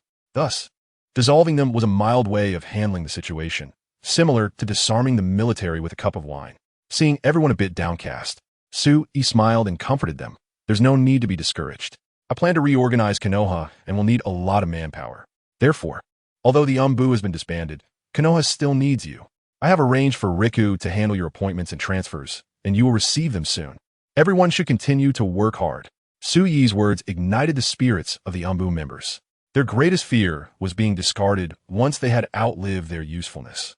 Those who worked in the shadows hoped to return to the light, and with Sui's actions, it was naturally the greatest reward for them. Thank you, Hokage-sama. They all knelt down in unison, genuinely in awe. Ding! Detected that multiple former ANBU members' loyalty has reached 100, triggering a special achievement. Win hearts with virtue. Rewarding the host with 2,000 reputation points. Upon hearing the reward, Sui couldn't help but smile widely. All right, you can all leave now. Sui waved his hand, suddenly changing his tone. Yuyas, stay for a moment. Yes. The others all exited. Soon, the large conference room was left with just her and Sui. Hokage-sama, may I ask why you kept me? Yuzuki Yuyas asked with a strange expression. Sui, hearing this, didn't rush to answer but smiled instead. Miss Yuyas, I heard you were skilled in swordsmanship and have always wanted to become a sword master. How did Hokage-sama know about my dream? Yuyas was a bit surprised and nodded, responding, Yes, Hokage-sama. My dream has always been to become a top sword master in Konoha. Hee, that's a great ambition. Sui smiled. Then with a flick of his wrist, a short knife appeared in his hand as he said lightly, Come, let me test your swordsmanship. Hee, make sure to give it your all, or I might not be satisfied. All right. Yuyas gritted her teeth and drew her sword. Konoha style, misty moonlit night. In an instant, the entire Hokage conference room was filled with her presence. The light of the blade was dazzling. Clang! Sui grinned and struck out with his sword, directly piercing through her swordsmanship and hitting her true body in an instant. You lost. The blade was at her neck, and Sui wore a calm expression. I'm too weak. Yuyas felt a bit regretful. Hokage-sama is too strong. I am no match for you. Then do you want to learn swordsmanship from me? Sui said casually, his tone slightly ambiguous. Of course. Yuyas immediately became interested upon hearing this. Oh, I recently heard a saying, but I only remember the first half and forgot the second half. I wonder if you've heard it? Please tell me. The first half of the saying is if you want to learn well, you must first. Something. Sui pretended not to understand. Yuyas was clever and immediately understood Sui's meaning, her face turning red. I know what you mean. You want this, right? At this moment, she leaned closer, smiling charmingly. The room was filled with spring colors, evoking pity. Lord, you must not go back on your word. Rest assured, I am not that kind of person. Thus, the two began an intense swordsmanship teaching session. Chapter 39, Raikage's Invitation. Off to the land of hot water. After a while, the two concluded their swordsmanship lessons. As expected from someone from the ANBU, they were truly skilled. Sui nodded secretly, lost in thought. She also seemed a bit reluctant to part with it. So, how's my swordsmanship? Not bad, right? Did you learn it? Sui said with a proud smile. Upon hearing this, Shien felt her face flush and nodded softly. Thank you, Lord Hokage. Ding! Congratulations, host, for completing the task. Reward, 1,000 reputation points. Afterwards, Sui fulfilled his promise and exchanged 2 scrolls from the shop. One scroll contained insights on swordsmanship, while the other recorded a profound sword technique. With these 2 items, it would be hard for Shien not to improve her strength. Thank you, Lord Hokage. Still calling me Hokage? Shien was taken aback, then quickly changed her words. Thank you, Master. Now you're calling me Master? Shien looked at Sui's mischievous smile and couldn't help but remember the intense output from earlier, instantly blushing. Thank you, Brother Sui. Ha! Sui smiled ambiguously. In the future, if you have any questions about swordsmanship, feel free to come to me. I can guide you for free. Shien smiled shyly and swiftly darted away. In the following days, Lu Jiu assigned new tasks to the ANBU personnel, some to patrol teams and others to the Ninja Academy, completely dispersing the personnel. With this, the 3rd Hokage's ANBU is completely dismantled. Sui thought to himself. Dissolving the ANBU was not the goal. Undermining the foundation of the 3rd Hokage's power was his true aim. As the Hokage with the longest tenure, Sarutobi Hiruzen had long controlled the ANBU. Otherwise, Danzo wouldn't have specifically formed route to counter the ANBU. Once the ANBU was dismantled, the 3rd Hokage would lose his eyes and ears in Konoha, completely severing the opponent's spy network. This way, the threat posed by the 3rd Hokage would be greatly diminished. Whoosh! A figure rushed in and knelt at Suyi's feet. Is there any movement from the third Hokage? None at the moment, the Jonin replied. He has been at home, tending to flowers and plants for the past few days. Tending to flowers and plants? Sui narrowed his eyes and sneered. This old guy is quite composed. Danzo was captured by me, yet he hasn't shown any reaction. The ANBU was also dismantled, and he still hasn't reacted.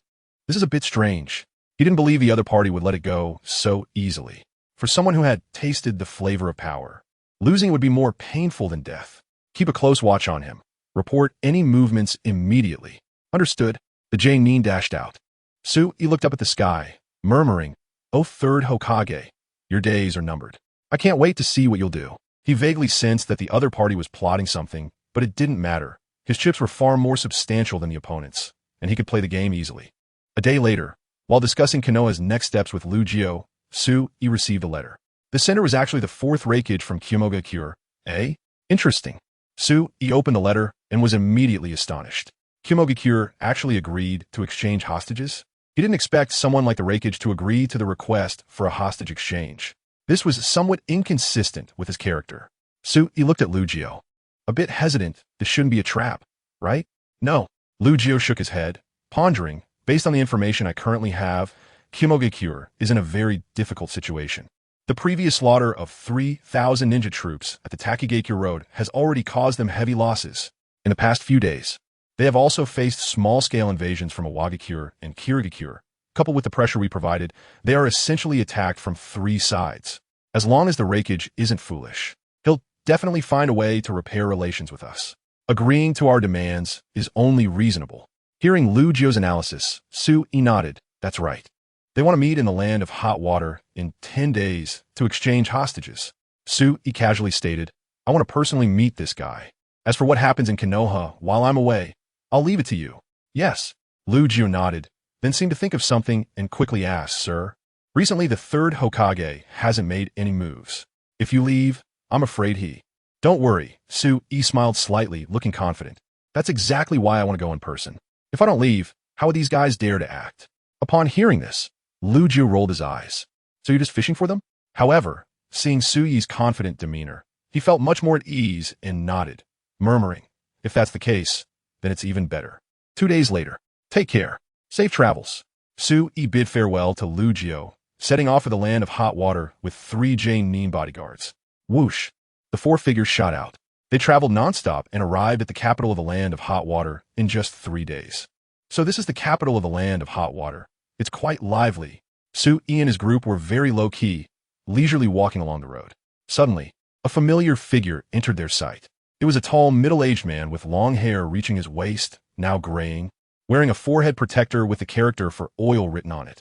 He had a rugged face, with red marks below his eyes. He wore a red outer robe over a brown outfit, wooden clogs on his feet, and armor on the back of his hands. A giant scroll, almost as tall as a person, was strapped to his back, making him particularly eye-catching. I can't believe I would run into him here. Sui was taken aback. The person was none other than Jiraiya, one of the legendary Sannin of Konoha. You are Jiraiya? Sui stepped forward to inquire. Upon hearing someone recognize him, Jiraiya quickly turned around. You are. Jiraiya did not know Sui. I'm a 5th Hokage. Sui directly revealed his identity. 5th Hokage? Jiraiya's expression became serious. What happened? Did the old man third quit and let you take over? Then, he quickly changed his tone. You're not here to bring me back to the village, are you? I'm not done having fun yet. Faced with the playful Jiraiya, Sui found it somewhat amusing. He actually had a good impression of this character. A person burdened with a mission, someone who did not disappoint expectations. Someone destined to sacrifice. Whether as a student, a teacher, or a companion, he was someone trustworthy. It's just a pity that such a character's death is more profound than their life. I want to ask you for a favor. Sui began. Jiraiya was nonchalant. What is it? Recently, a new organization has emerged called Akatsuki, and its future could bring disaster to Konoha and even the entire ninja world. Sui posed it, looking at him, and said calmly, I would like to ask you to investigate. A small matter, Jiraiya said confidently. As long as you don't bring me back to the ninja village, it's all good. After saying this, he turned and walked away, watching Jiraiya's retreating figure. Sui could only sigh. Chapter 40, Sparring. The invincible Susanoo. TSK, what a hard life. Sui shook his head. Life is short. One should enjoy it while they can. Holding everything in will only exhaust oneself. Rather than depleting oneself, it's better to expend others. Whoosh! He leaped into a special alternate space and unleashed a wave of extreme triple slashes. Refreshing. A few days later, Tsunade leisurely emerged from the space, his entire being invigorated and radiant. When the agreed time arrived, he set off immediately and soon arrived at the trading location. To his surprise, the fourth Raikage had actually arrived early with his men. So this is the Raikage, truly remarkable. Tsunade appraised the other party and was somewhat astonished. The fourth Raikage, was tall, nearly 2 meters high, with dark skin and bulging muscles, resembling a finely forged steel tower, exuding a sense of strength. He had short, light yellow hair, and his arms were like 2 giant pythons, tattooed with a pair of green shuriken designs, wearing a white cloak that radiated a powerful aura. It seemed as if he dominated the heavens and the earth. No wonder he was the one who could cut off the 8 tails horns. Tsunade did not underestimate him in the slightest. The other party was known for his fierce attacks and rapid speed, a true hero of his generation, one of the strongest in the ninja world. His most notable battle was during the 5 Kage Summit, where he single-handedly dominated Sasuke. Even Sasuke, who activated Susanoo, was almost killed, showcasing his terrifying power. The Raikage arrived quite early. Tsunade greeted him. Umph. The Raikage responded with a cold grunt. At that moment, the system's notification sound suddenly rang out. Ding! Detected that the Raikage's anger level towards the host has reached 100, reaching a critical point. Please quickly thwart the opponent's momentum. Reward for the host: 1,000 reputation points. Goodness, the anger level hit 100? Tsunade was also taken aback. Who would have thought? The Raikage is indeed a ninja, able to hold back this much. So, he forced a smile and said lightly, "It seems the Raikage is quite angry. Why don't we spar a bit before the exchange?" Upon hearing this, the Raikage looked astonished, and the Cloud Ninja behind him also had strange expressions.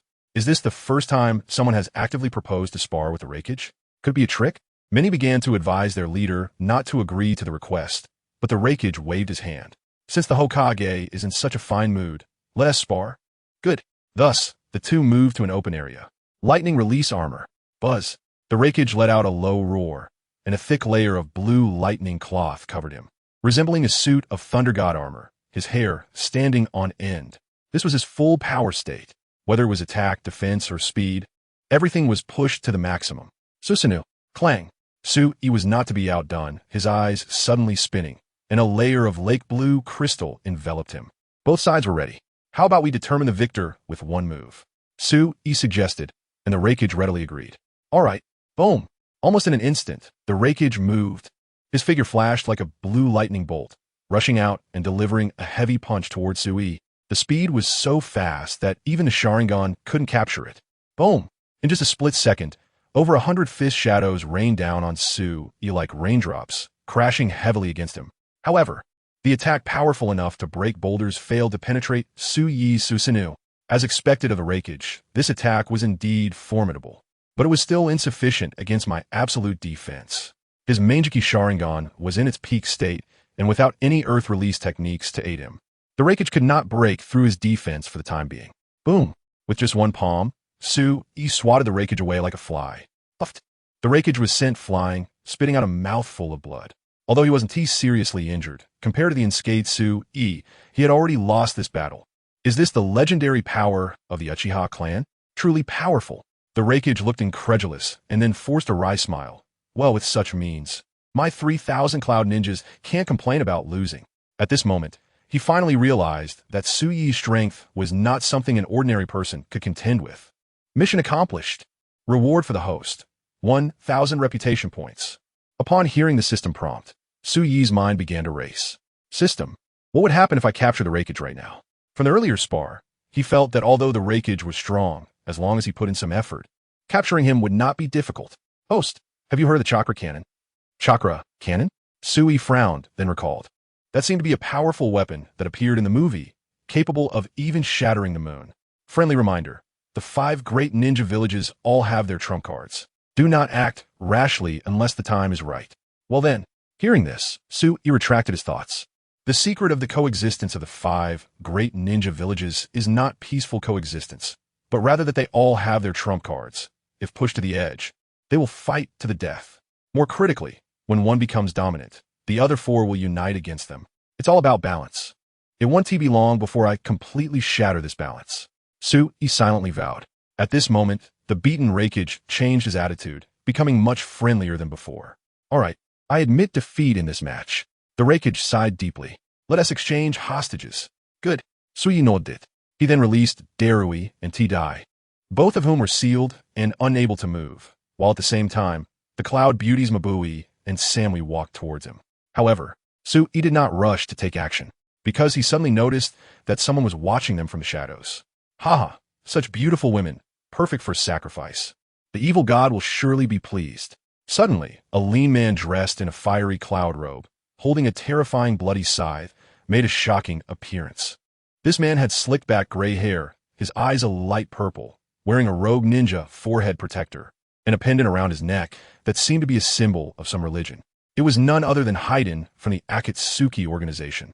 Is it really this guy? Tsunade's eyes narrowed as he activated his Manjiki. Kamui. Whoosh. He instantly pulled the 2 beauties into his space. Haiden was quite sinister. If he were to kill these 2, it would be a huge loss. Yo, you actually have such a technique. No wonder your bounty is as high as 100 million. Haiden said with a carefree attitude. Tsunade ignored him and began to observe his surroundings. Where there is Haiden, Kakuzu is definitely nearby.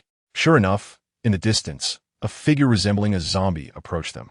The newcomer had eyes glowing green, also dressed in a fiery cloud robe, walking in a swaying manner that was extremely uncoordinated, with stitches all over his arms, looking very eerie.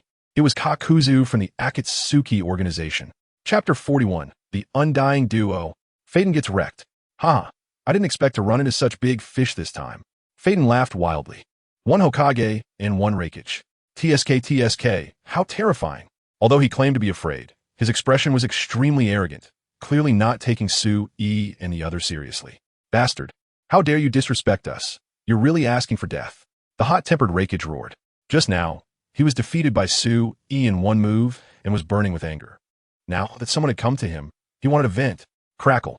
The lightning release armor immediately attached to him, his whole body flickering with blue arcs of electricity, looking extremely fierce. Whoosh. The Raikage used body flicker technique, transforming into a blue flash, and in the blink of an eye, he arrived in front of Faden, raising his fist and swinging it powerfully. Ayah! Faden's expression changed dramatically, and he hurriedly tried to swing his bloodthirsty scythe to block, but his speed couldn't keep up. At a critical moment, a ninjutsu shot out from behind him, attacking the Raikage. Earth release, Earth Spear. Several long spears suddenly emerged from the ground, blocking Faden's front. Don't underestimate people. The Raikage was completely unafraid and showed no intention of stopping, smashing his fist down hard. Splash. Although the Earth Spears were solid, the Raikage's fist was clearly stronger, shattering them inch by inch. However, this brief delay gave Faden a chance to escape. With a violent retreat, he instantly arrived next to Kakuzu. Haha, Kakuzu, you still care about me, knowing to save me. Faden laughed heartily. Kakuzu only replied in a low voice, don't misunderstand. I just don't want you, this idiot, to mess up the plan. Ha ha, really? In the distance, Tsunade looked at the undying duo and found it amusing. Lord Hokage, are you just going to watch them cause trouble? At this moment, the Raikage spoke up. These 2 appearing here clearly means they are being directed by someone. Directed by someone? This statement alerted Tsunade. So, he looked at the undying duo and said lightly, then are you going to reveal who your employer is? Huh, what do you think? Faden laughed loudly. As Hokage, how can you ask such a low-level question? Interesting. Tsunade laughed silently, then said, well, it seems I can only step in and teach you a lesson. Clang. In his eyes, a kaleidoscope pattern suddenly reflected, then rotated, releasing terrifying ocular power. Susanoo. Suisumonit Susanoo again. Boom. With a light clap of his hands, shockwaves rolled, nearly blowing everyone over. Damn it. Faden cursed. With a fearless attitude, he raised his bloodthirsty scythe and jumped up, slashing towards Susanoo. Seeing this, the Raikage's lips curled slightly, uttering 2 words. Pitiful. He had personally experienced the hardness of Susanoo, and even someone as strong as him couldn't break through. Mere physical attacks were completely useless. Clang clang. Letting Faden chop away. Aside from a few sparks flying, it had no effect at all. Damn it, what the hell is this thing? How can it be so hard? Faden felt like he was going to spit blood. He exerted all his strength, chopping dozens of times. Even fine iron would leave marks, but it caused no damage whatsoever. In the distance, Kakuzu saw this scene and revealed a long-lost, serious expression. Who the hell is this guy? Have you had enough of making a scene? At this moment, he spoke up, his face expressionless. After hitting me so many times, take one of my moves. Saying this, he snapped his fingers. Boom! Feiden's whole body seemed to be struck by lightning, instantly turning into a cannonball, directly blasted into the ground, almost unable to dig himself out. He spat out a mouthful of blood, his face filled with horror. Damn it, what is this? To be honest, he didn't take Feiden seriously at all. This guy was famous mainly for his peculiarities, possessing a special body that wouldn't die no matter how he was attacked, and mastering a very sinister curse technique. The reanimation jutsu, based on blood. However, using this jutsu required a prerequisite, obtaining the opponent's blood. To crack this technique was simple, just ensure that one wasn't injured. With using Susanoo, no matter how bizarre Feiden was, he couldn't break his defense, rendering the jutsu useless. To be honest, Feiden's combat power was limited, and his attack methods were very singular, mostly relying on physical attacks, with hardly any ninjutsu. He could be considered quite an atypical existence. In contrast, Kakuzu's combat power was somewhat formidable. Secret technique, Earth Grudge Fear. Seeing Feiden getting wrecked, Kakuzu didn't dare to be careless and immediately activated his strongest combat form. With two masked creatures growing on his shoulders, representing fire release and wind release. Fire release, head hardening. Wind release, pressure damage. One on the left and one on the right, releasing two terrifying ninjutsu attacks towards Kamui.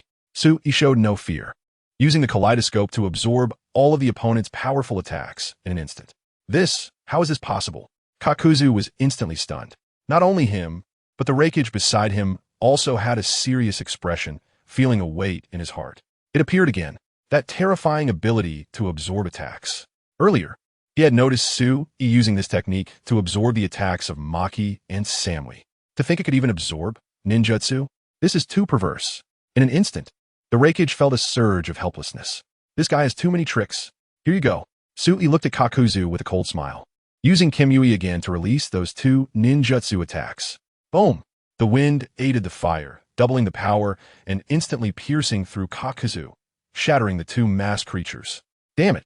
Kakuzu endured the intense pain and dodged to the side. His fire cloud robe had already burned to ashes, revealing the muscles underneath, which were densely covered with various wounds, wrapped in various threads, making him look like a patchwork monster. Very bizarre. TSK. 3 hearts left. Tsunade. What? You actually know my secret. Kakuzu was shocked. This was his greatest secret and the reason for his immortality. Only by destroying all 5 of his hearts would he truly die. I know a lot. I also know that you once assassinated the first Hokage. Assassinated the first Hokage?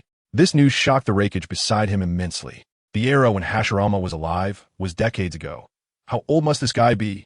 Before Kakuzu could speak, he shook his head, a mocking look on his face. 800 miles away, you threw a kunai at the first Hokage, only to be chased by a wood clone for 3 days and nights, barely escaping with your life. Nonsense. Kakuzu was furious.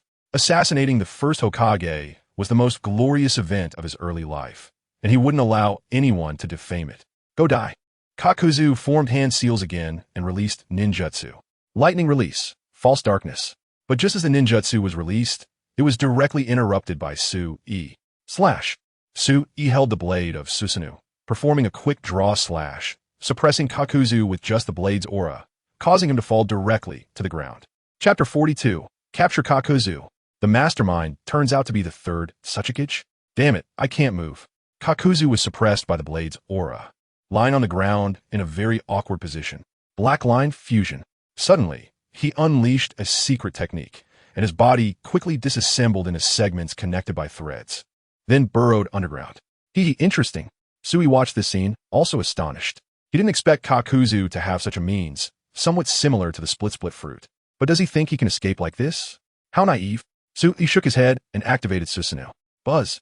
He raised the Susanoo blade and swung it fiercely toward the ground. Boom. The powerful blade aura seemed to pierce through heaven and earth, suddenly ripping the ground apart, creating a massive crack several dozen meters long. It was over 10 meters deep, The terrifying power of this strike was enough to flatten a small hill. Bang! At the end of the crack, a figure quickly crawled out from the soil. It was Kakuzu. At this moment, his face was filled with horror, and his once stern expression was now replaced with fear. He was deeply shaken by this astonishing scene. How is this possible? Who the hell is this guy? Kakuzu's heart was in turmoil. This was the second time he had experienced such intense battle. The last time was during his fight with Hashirama. That kind of world-destroying, terrifying power was still fresh in his memory. Damn it, I didn't expect such a person to appear in the ninja world. It's truly frightening. Just as Kakuzu was shocked, Su-e, controlling Susanoo, stepped forward. He got you. Seeing Su-e chasing him, Kakuzu steeled his heart and immediately summoned a masked monster, instantly releasing ninjutsu. Water release. Water curtain jutsu. The masked monster opened its mouth and spewed forth a water curtain, over 10 meters high, crashing down towards Su-e. However, in front of Su-e, this water curtain was like a child's play, easily sliced apart by his blade. TCH, is that all you've got? Su-e Tsunade. This level of attack is simply not enough to entertain me. In the distance, Raikage felt mixed emotions upon hearing this. He had been observing the battle from Kakuzu's performance. It was clear that this person was formidable. Not only could he skillfully use more than 4 different elemental ninjutsu, but his body was also extraordinary, capable of disassembling and reassembling. This was definitely a power comparable to a bloodline limit. Even if he personally fought Kakuzu, his chances of winning would only be 70%. Yet this kind of strong opponent seemed like a baby in front of Su-e, being ruthlessly trampled and completely unable to fight back. It was truly terrifying. Damn Konoha. How could they be so lucky? Raikage felt a bit frustrated. Konoha had previously produced a 4th Hokage, known as the Yellow Flash, who dominated the ninja world. After finally dying, he thought he could laugh proudly in the ninja world, but now another even more powerful 5th Hokage had emerged, who could summon a blue giant. Konoha's luck was truly enviable. When I get back, I must train hard, otherwise Cloud Village will forever be stepped on by this guy. Raikage secretly vowed. At this moment, the battle between Su-e and Kakuzu continued. Surrender. You have no room to resist in front of me. Su-e was full of confidence, but Kakuzu refused. You wish. Then don't blame me. Su-e shook his head, no longer holding back, and struck down fiercely. Boom! The ground was once again split open, creating a massive crack extending several dozen meters long. Bind. Kakuzu made a sudden leap, barely dodging this strike while his figure rushed straight towards Su-e. Whoosh! His arms instantly elongated, wrapping around Su-e's neck with circles of threads, seemingly trying to behead him. Break it! Kakuzu suddenly exerted force, and those threads were as strong as steel, tightly wrapping around Su-e's Susanoo neck, even making creaking sounds. Not bad, some combat skills. Su-e nodded, then shook his head. Unfortunately, in the face of absolute power, any struggle is futile. Buzz. With a slight tremor, he easily shook off the bindings, then reached out and grabbed the fleeing Kakuzu. Uffed. With a little force, he crushed 2 of Kakuzu's hearts. Kakuzu let out a wail and instantly fainted, and after Su-e sealed his chakra, he was thrown into a special space. It's your turn.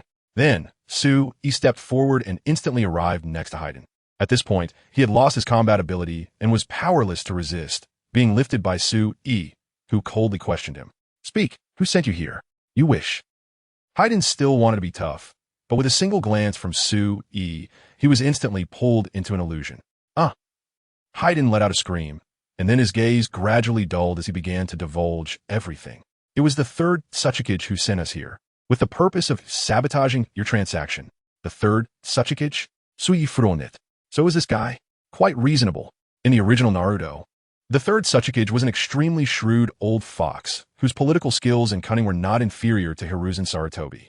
To protect the interests of his village, this guy often hired the Akatsuki organization to do some shady work, quite crafty indeed. It makes sense that this was instructed by the 3rd Tsuchikage. However, how did he know the time and place of our transaction? Just as Su-e was curious, Raikage, hearing Haiden's words, immediately cursed. Damn 3rd Tsuchikage, what an old fool. Once I free my hands, I will make you taste the power of Cloud Village. It's no wonder he reacted so strongly. Recently, Cloud Village and Rock Village had fallen into conflict, with frequent skirmishes, and Cloud Village had suffered quite a few losses. Now that this incident had occurred, it's no surprise he was so furious. Get inside. Sui sealed Haiden and directly threw him into the special space. Lord Hokage, I hope this transaction can mend the relationship between our two villages. Unexpectedly, Raikage actively softened and began to speak kindly, praising Sui for being young and promising, and constantly pushing for an alliance between the two villages. This guy must be feeling a bit scared after seeing my strength. Sui thought to himself, while outwardly laughing heartily. Lord Raikage, you're too kind. It was all a misunderstanding, From now on, our two villages will be like brothers who would stab each other in the back. After saying this, he silently added in his heart, just that kind of relationship where you stab your brother in the back when there's something going on. Although he knew there was a lot of exaggeration in Sui's words, Raikage still forced a couple of smiles. There was no choice. Cloud Village couldn't afford to be tossed around. If they truly formed a hostile relationship with Konoha, then the destruction of their village would not be far off. Suddenly, a voice of spiritual communication entered Sui's ear, causing his expression to change abruptly. All right, I have other matters to attend to. Lord Raikage, we will meet again. After saying this, he ignored Raikage's astonished gaze and immediately got up to leave. Along the way, Sui's expression was somewhat serious as he muttered to himself. Third, Sasuke, you finally can't hold back any longer and have made your move.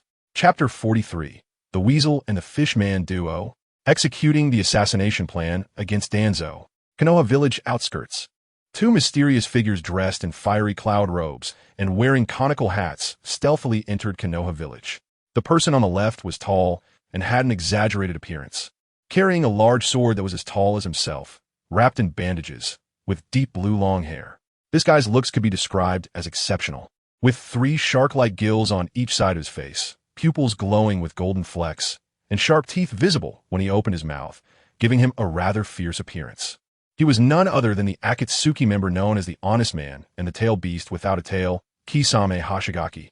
The person on the right was of medium height, slightly thin, with black hair, black eyes, and long eyelashes, looking somewhat feminine, with impressive tear troughs extending from the corners of his eyes.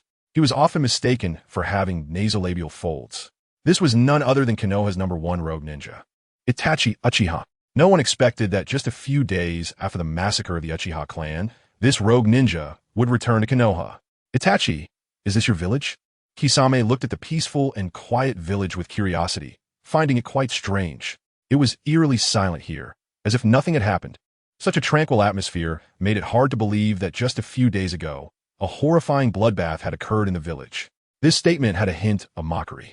At this moment, Kisame had complex feelings about Itachi. 3 parts surprise, 3 parts curiosity, 4 parts anticipation, and the remaining 90 parts were confusion. Kisame. Itachi suddenly stopped and said coldly, Itachi, what's the matter? Kisame, still unaware of the danger, responded calmly. I want to show you something. Something?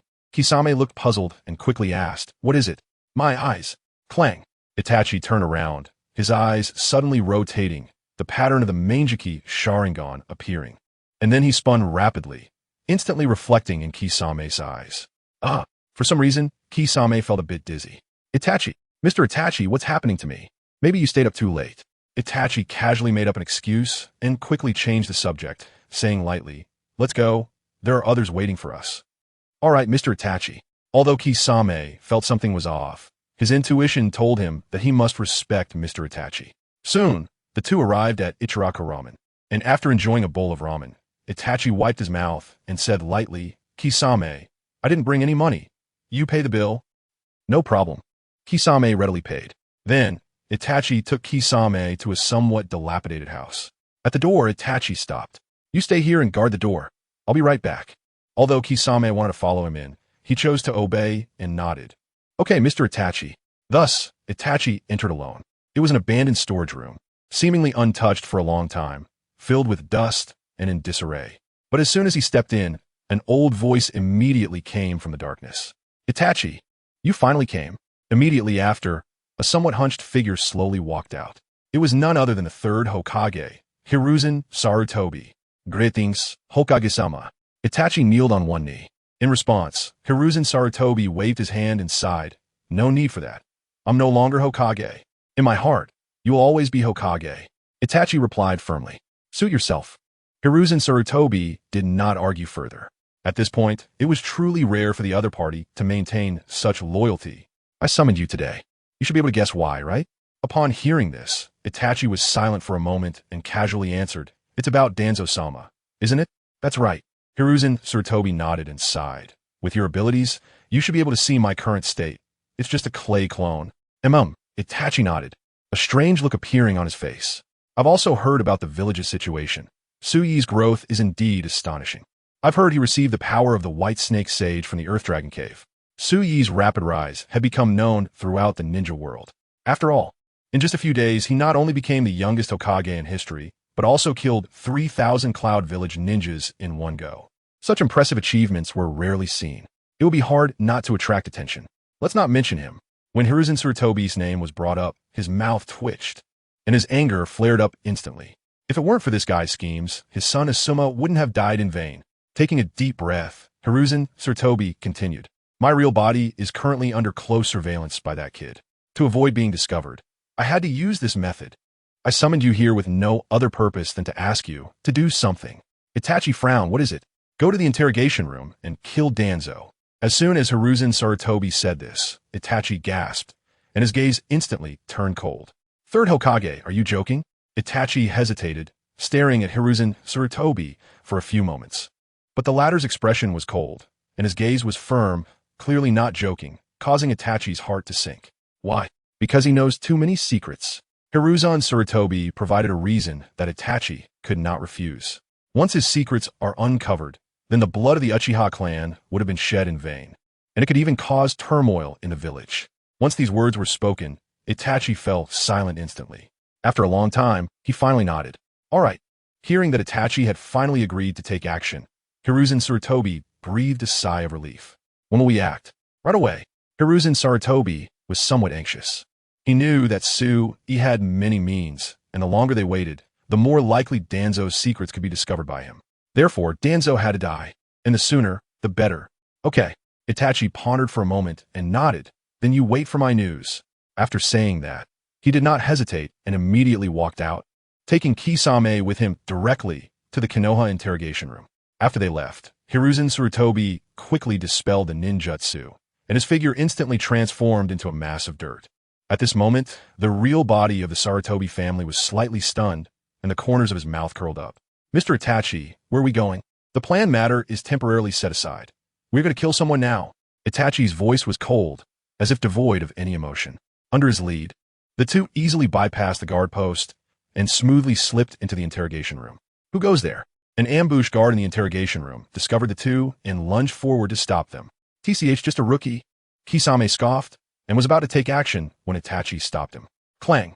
Itachi opened his Manjiki and instantly activated his ocular technique. Tsukuyami.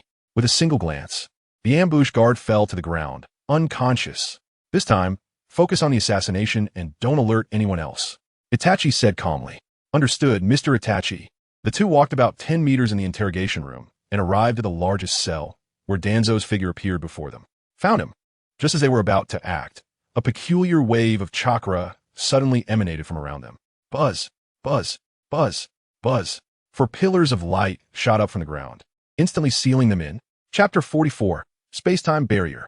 Amaterasu, Tsukuyami, Susanoo. They've actually prepared their means in advance.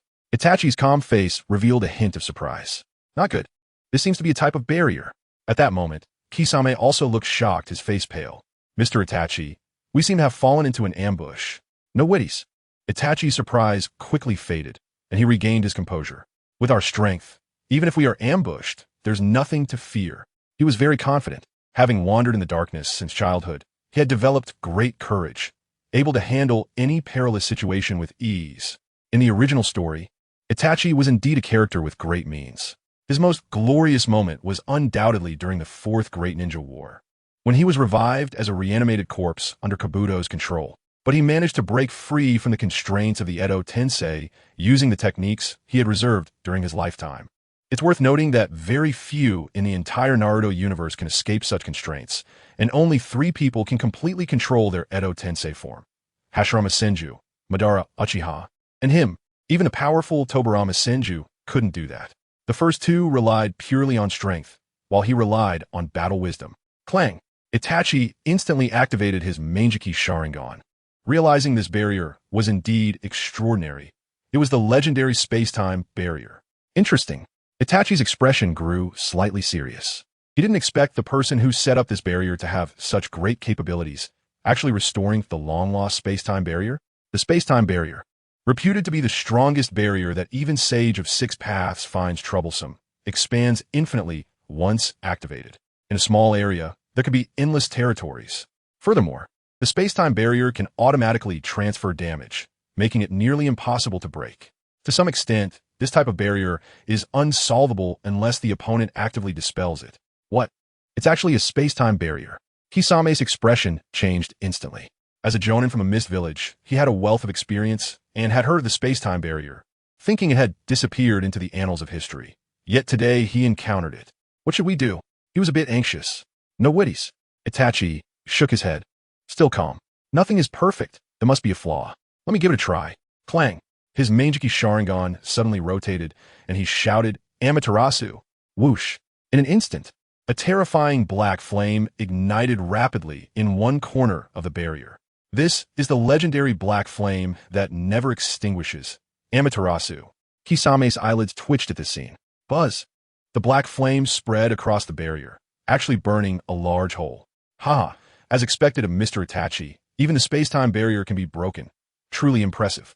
Kisame couldn't help but praise, but the next moment, he fell silent, because that black flame was actually transferred to the ground, turning into a line of black fire racing toward them. Be careful.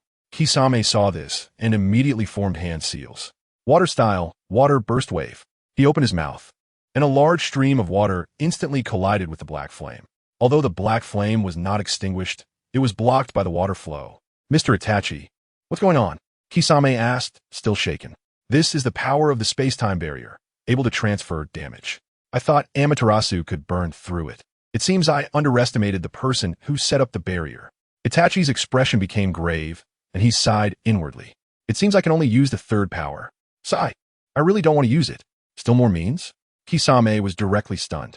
This Mr. Itachi is too powerful.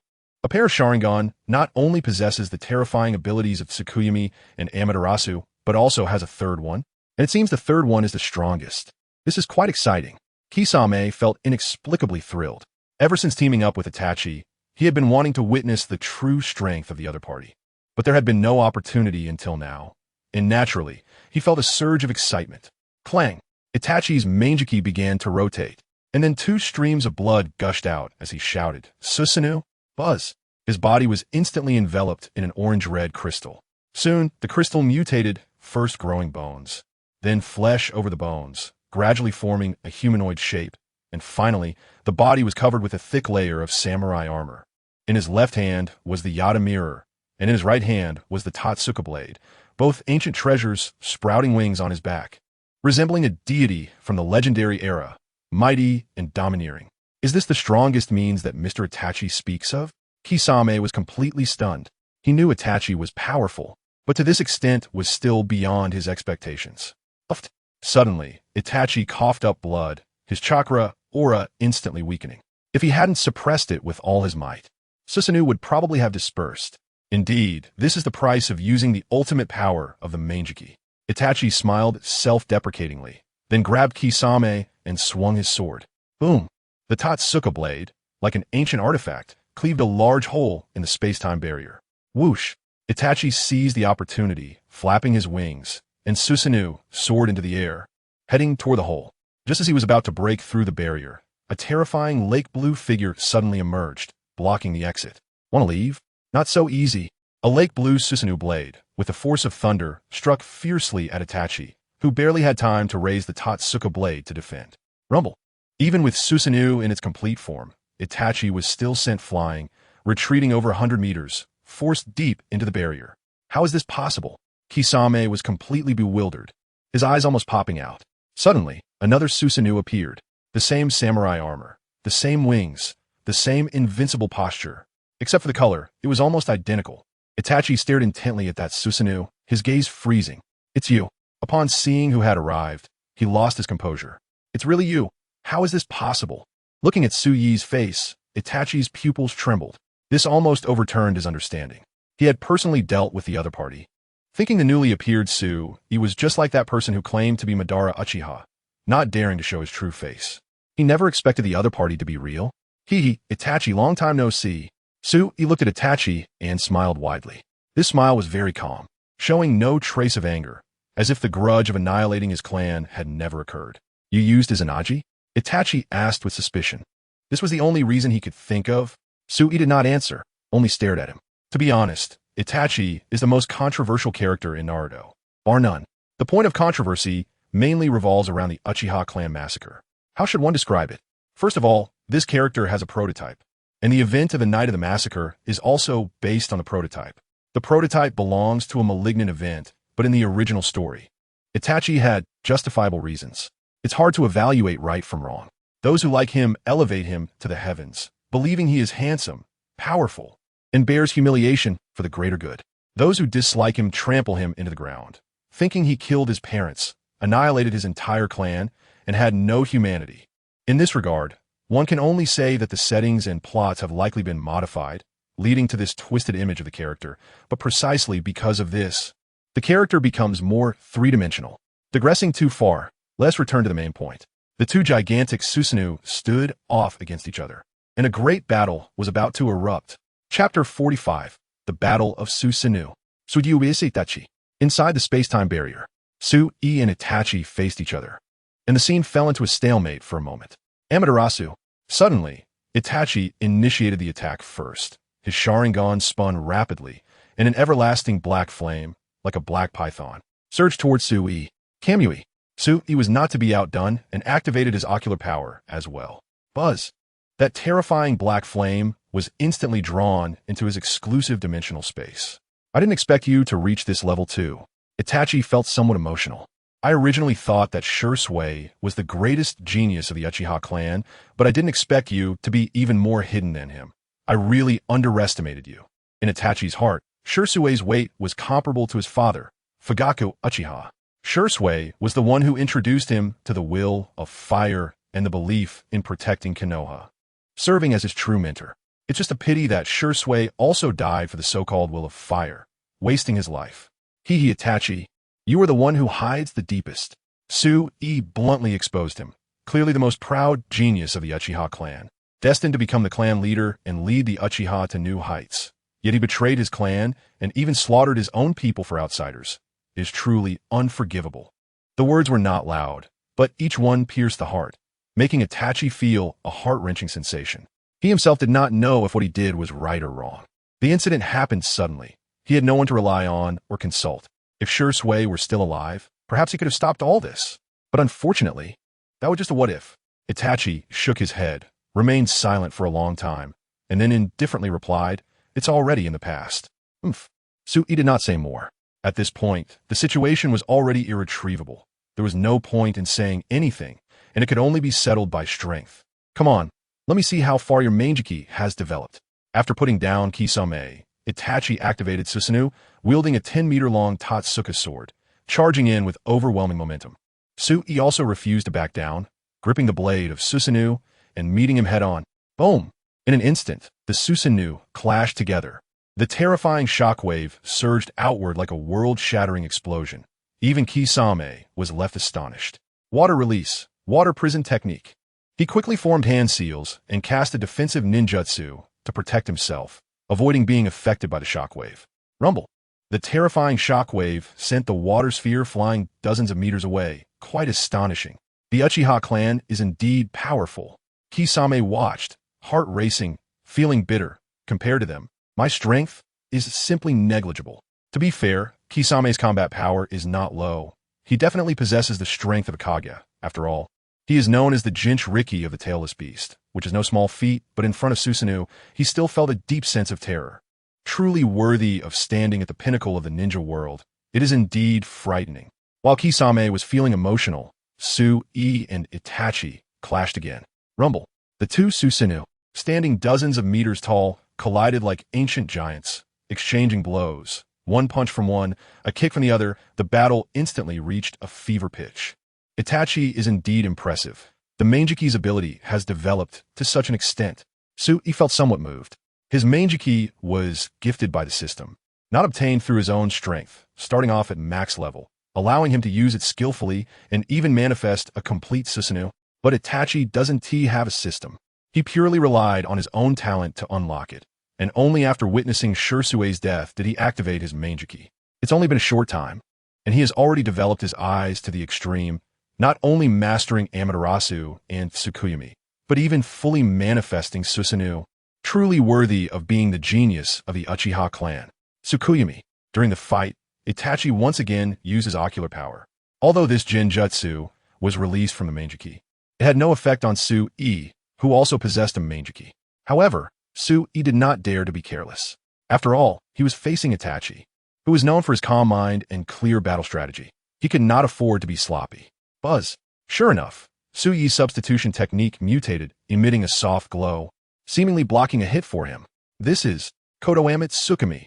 Su-e was somewhat astonished. He never expected that Itachi would be so cunning. On the surface, he used Tsukuyomi, but behind the scenes, he was using Kodoamit Tsukumi. It was simply not adhering to the rules of combat. In the original work, there was a brilliant battle of Itachi. Back then, when Itachi fought Kakashi, he openly revealed his shuriken, but in reality, he released a water-release ninjutsu, demonstrating both his quick-hand seals and his unconventional tactics. What? It had no effect. Itachi's expression turned serious. No one knew better than him the capabilities of Kodoamit Tsukumi. It was the strongest Jinjutsu, capable of being released silently, without contact. Ever since Shursui handed this Manjiki to him, he kept it by his side, planning to use it at the most critical moment. He never expected that the first time he used it, it would fail. This left him bewildered. Just then, Itachi spat out blood again, and even the state of Susanoo showed signs of collapsing. Can't hold on anymore, can you? Sui, adhering to the combat style of taking advantage of the opponent's weakness, immediately activated Susanoo and pressed forward. Rumble. Itachi, who was close to exhausting his ocular power, could only tightly grip the Yada mirror, desperately holding on. But just when Su-e was enjoying the battle, Itachi suddenly seemed to have a moment of clarity, abruptly filling his Susanoo state and then clasping his hands together, releasing a powerful attack. Yasaka Magatama. A terrifying chakra energy sphere surged towards Su-yi's face. Bang! The massive body of Susanoo was blasted back several meters, and even Su-e was almost shaken out of Susanoo. No, this attack is a bit strange. Su-e sensed something was off, but Itachi reacted quickly, not giving him time to respond, and immediately launched a new attack. Now's the time. Itachi's eyes spun, using Amaterasu to burn open a path through Su-yi's protective Susanoo. Kisame act. Receiving the command, Kisame did not dare to slack off, quickly forming hand seals to release his strongest ninjutsu. Water release, great shark bullet technique. A terrifying chakra shark water bullet surged forth, biting down on Su-e. Whoa! Seeing this scene, both Itachi and Kisame revealed gratified smiles. This perfect cooperation finally managed to take down Su-e. But then, their smiles suddenly froze, because Su-e suddenly exploded, turning into a cloud of white mist. This is Shadow Clone. A look of shock finally crossed Itachi's face. He never expected that the enemy he had been desperately fighting against just now was merely a clone. This is too terrifying. Buzz. At that moment, a cold voice echoed. Kodoamit Tsukumi. As soon as the voice fell, Itachi and Kisame felt a sudden dizziness, and then they crashed to the ground. The duo of Itachi and Kisame was captured. Chapter 46. The Memory of Danzo in Hand. Capturing the third generation. What is going on? Outside the interrogation room in Konoha, Marino Ibiki looked utterly astonished. Just a moment ago, he sensed someone had intruded into the interrogation room and rushed in, only to be blocked by a strange barrier at the door. Wait, this seems to be a space-time barrier? Ibiki's pupils constricted, his expression serious. He was exceptionally skilled, particularly in summoning techniques, and had a deeper understanding of space-time ninjutsu, immediately recognizing the origin of the barrier. This is bad. Just as he was feeling troubled, the barrier suddenly dissipated, and a figure slowly materialized. Hokage-sama. It was Su-e, who had appeared inside the barrier. What are you doing here? What happened? Ibiki asked, surprised, but then noticed that Danzo was gone, and his expression turned grave. Oh no, where's Danzo? Don't panic. Su-e waved his hand, casually explaining. Someone just broke in here, trying to kill Danzo, but it's fine now. I've dealt with the intruder. As for Danzo, I have taken care of him. Hearing Su Yi's words, Ibiki finally breathed a sigh of relief. Thanks to Hokage-sama's intervention, a major disaster was averted. He then looked apologetic, but given the situation, it was indeed my dereliction of duty. Please forgive me, Hokage-sama. This matter is not your fault. He shook his head.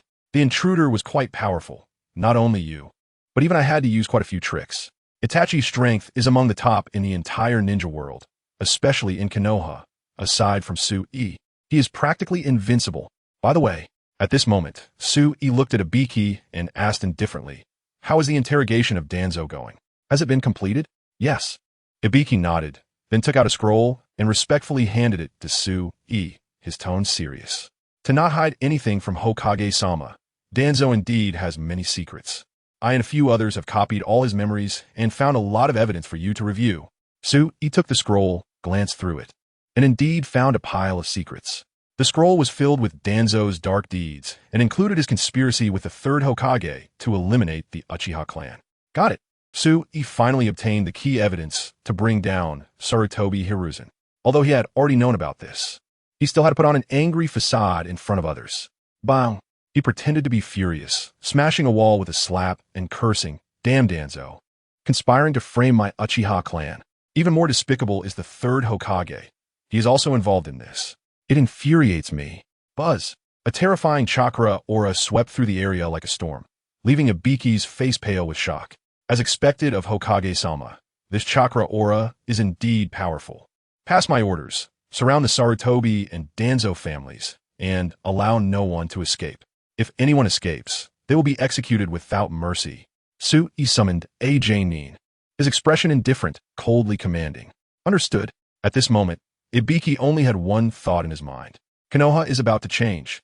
Sarutobi clan. At this time, Sarutobi Hiruzen was still smoking a little pipe, contemplating his upcoming plans. Suddenly, he furrowed his brow. What is going on? The chakra of the Jonin. How has it increased so much all of a sudden? Just then, a member of the Sarutobi clan rushed in a panic. Not good. Lord Hiruzen, Hokage-sama has sent people to surround the Sarutobi clan. What? How could this happen? Sarutobi Hiruzen was taken aback, countless thoughts flashing through his mind. Could it be that Itachi messed up? But Itachi's strength is absolutely top tier in Konoha. Not to mention the guy beside him is no ordinary ninja. In all of Konoha, there is hardly anyone who could match them. Except for that Su-e. Could he have returned? No, he should be back from trading with the Raikage yet. Even if he did, it wouldn't be so fast. Sarutobi Hiruzen's mind was in turmoil. Just then, a familiar voice cut through all his thoughts. Third Hokage, surrender. Hearing this, Sarutobi Hiruzen's face suddenly turned pale. He went outside to see Su-e calmly looking down at him. It's really you. The moment Sarutobi Hiruzen saw Su-e, all his thoughts became clear, like mist clearing away. I see. Everything was your plan. Luring me out to act, right? Su-e readily admitted. As expected of the third Hokage, you are indeed clever. I've calculated everything, but I never expected you to have such methods. Sarutobi Hiruzen's expression turned serious. I assume Itachi has also been dealt with by you? Correct. Su-e nodded, and I now know the truth behind everything. Third Hokage, do you have anything to add? I only have one question for you. Go ahead. Sarutobi Hiruzen's gaze was sharp as he looked at Su-e with a strange expression. Did you already know this was related to me? Just as Su-e was about to answer, he noticed the other party's movements were a bit off and couldn't help but sneer.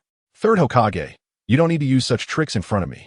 One question, will you surrender or not? Never. Sarutobi Hiruzen let out a cold snort, forming hand seals to release ninjutsu. Shadow clone. Bang, bang, bang, bang. He summoned 4 shadow clones, which all began to unleash ninjutsu simultaneously. Earth release, Earth Dragon Bomb. Fire release, Phoenix Fire Technique. Water release, Water Dragon Bomb. Lightning release, Thunderbolt. Wind release, Wind Cyclone. 5 terrifying attacks of different attributes surged towards Su-e like a rainstorm. As expected of the so-called professor of ninjutsu, the third Hokage is indeed formidable. Su-e chuckled coldly. Then I will fight with all my might. Clang! Susanoo. Su-e instantly activated Susanoo. The lake blue form towering dozens of meters high, blocking out the sun and exuding an extreme sense of oppression. The 5 attacks, capable of killing Jonin, were effortlessly blocked by him without any impact. Is this the power of a deity? At this moment, the people of the Sarutobi clan were all dumbfounded at this scene. Only Sarutobi Hiruzen wore a serious expression, biting his finger and beginning to form hand seals, shouting loudly. Summoning technique. Monkey King Enma.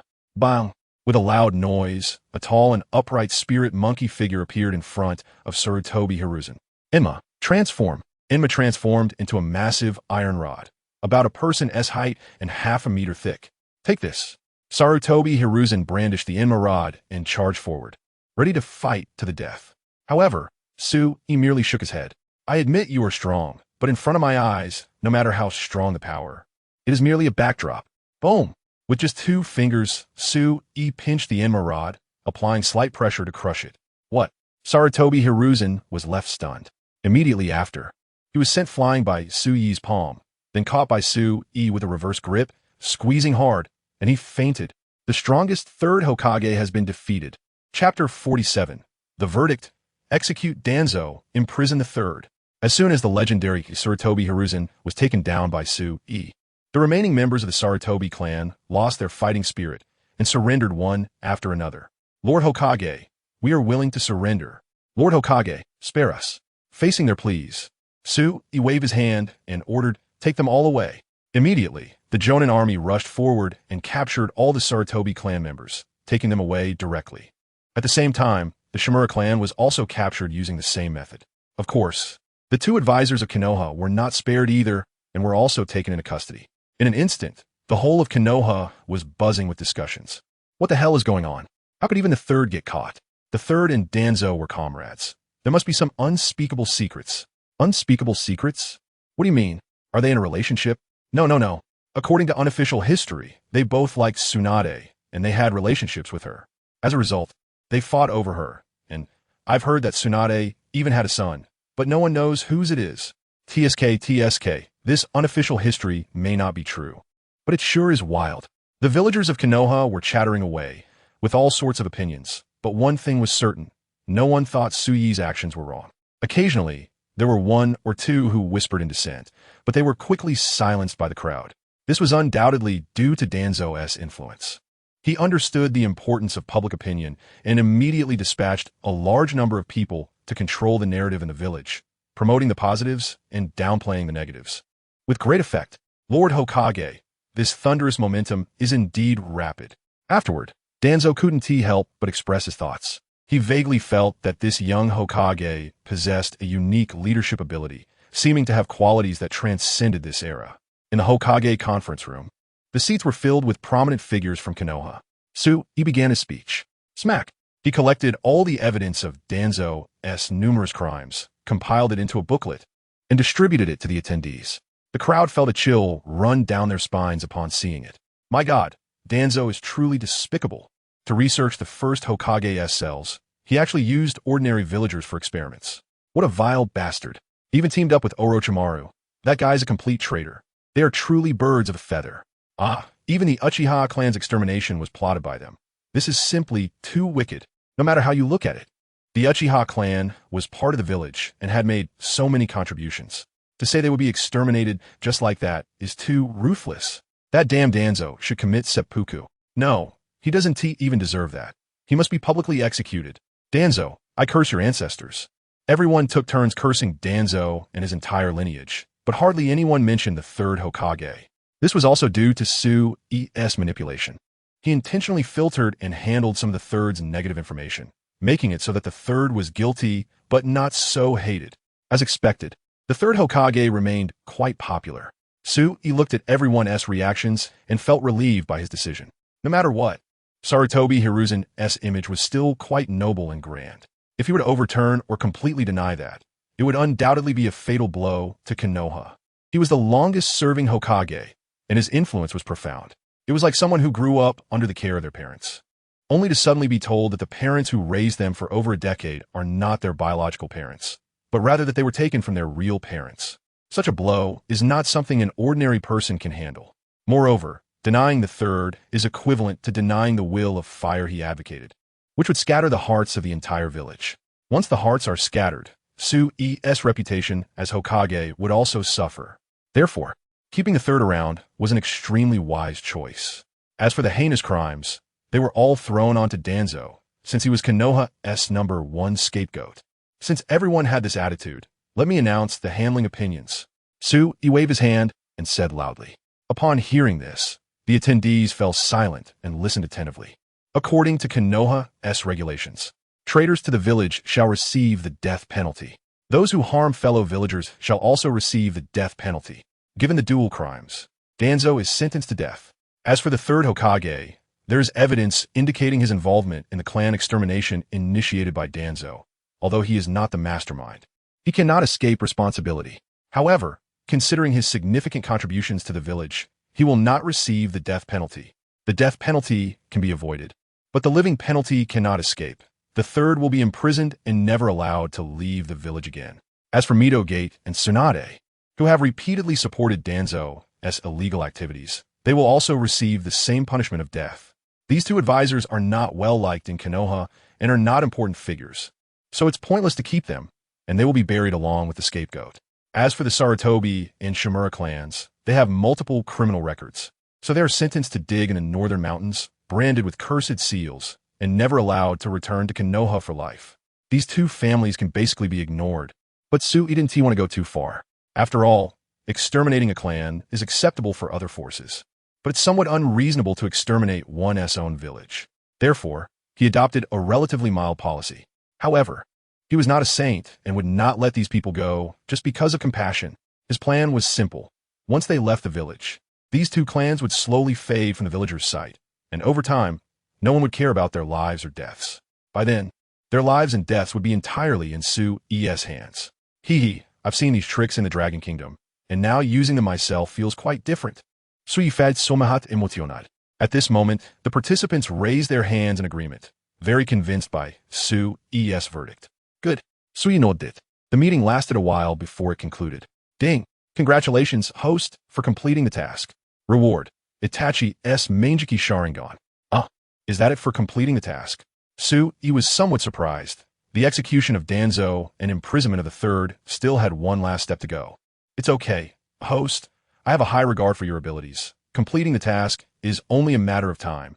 Consider this an early reward. Su smiled, agreeing with the other party's statement. Ding. New mission. Conquer Mabui and Samui. Reward. 5,000 reputation points. Upon hearing this mission, Su let out a bitter laugh. System, do you really think I'm just a stud, going through all this trouble just to get those two? ISNT that so. There's a partial reason for that, but it's not the only reason.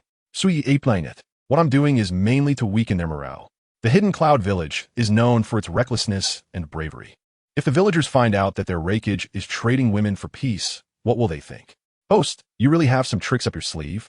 To turn lust into something so righteous. I've gained some insight. Sui smiled and did not argue. The plan regarding the Hidden Cloud was already quietly unfolding, and he believed it would bring unexpected surprises. Whoosh! He flickered and entered his exclusive space, arriving beside Mabui and Samui. At this moment, the two women were staring at him with wary eyes. Clang! Sui immediately used Tsukuyami to control them. The two women's eyes went blank, then softened, filled with tenderness. Greetings, Lord Hokage. Chapter 48, The Mystery of the Evil God. Ding. Congratulations to the host for unlocking a special location. Office. Can accelerate rest, restore stamina, and mental strength. Does the host wish to change locations? An office? Su looked puzzled and then clicked to change. Buzz. In an instant, the surroundings underwent a drastic transformation, unfolding like a scroll. He suddenly found himself in an office. What's going on? Where's everyone? Just as he was wondering, a knocking sound suddenly came from the door. My lord, may I come in? The voice belonged to Mabui. Sui casually replied, Come in. Creak. A dazzling figure pushed the door open. Before her face was visible. A pair of delicate feet stepped in first, and then the whole person walked in, presenting an impressive curve that caught the eye. A smile lingered on her lips, making her look somewhat sweet. TSK. She really looks beautiful. Sui glanced at her and couldn't help but praise. At this moment, Mabui had changed into a capable business outfit, with a single ponytail and wearing a pair of black glasses. The alluring black stockings, combined with her already slender figure, outlined an elegant curve, and her wheat-colored skin added a hint of wildness that stirred one's heart.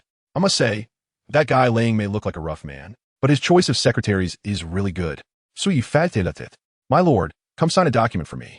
Mabu held several documents, posing like a gentle little secretary, and a faint fragrance wafted into Su Yi's nostrils, constantly tugging at his heartstrings. TSK, TSK. No wonder those big bosses like to find beautiful secretaries. It really is quite pleasing to the eye. Suilukit does it.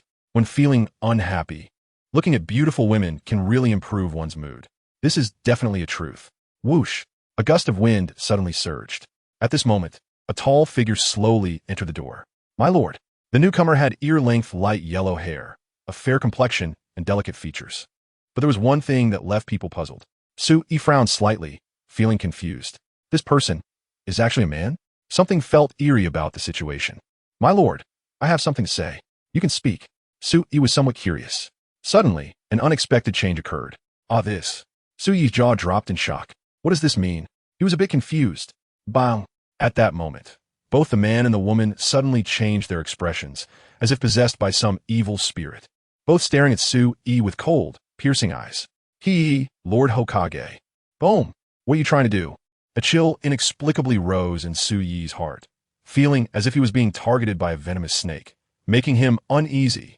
Lord Hokage, Before Su Yi could react, the two burst into strange laughter, as if possessed by a soul from the Phantom Palace, their expressions extremely bizarre and exuding a chilling aura.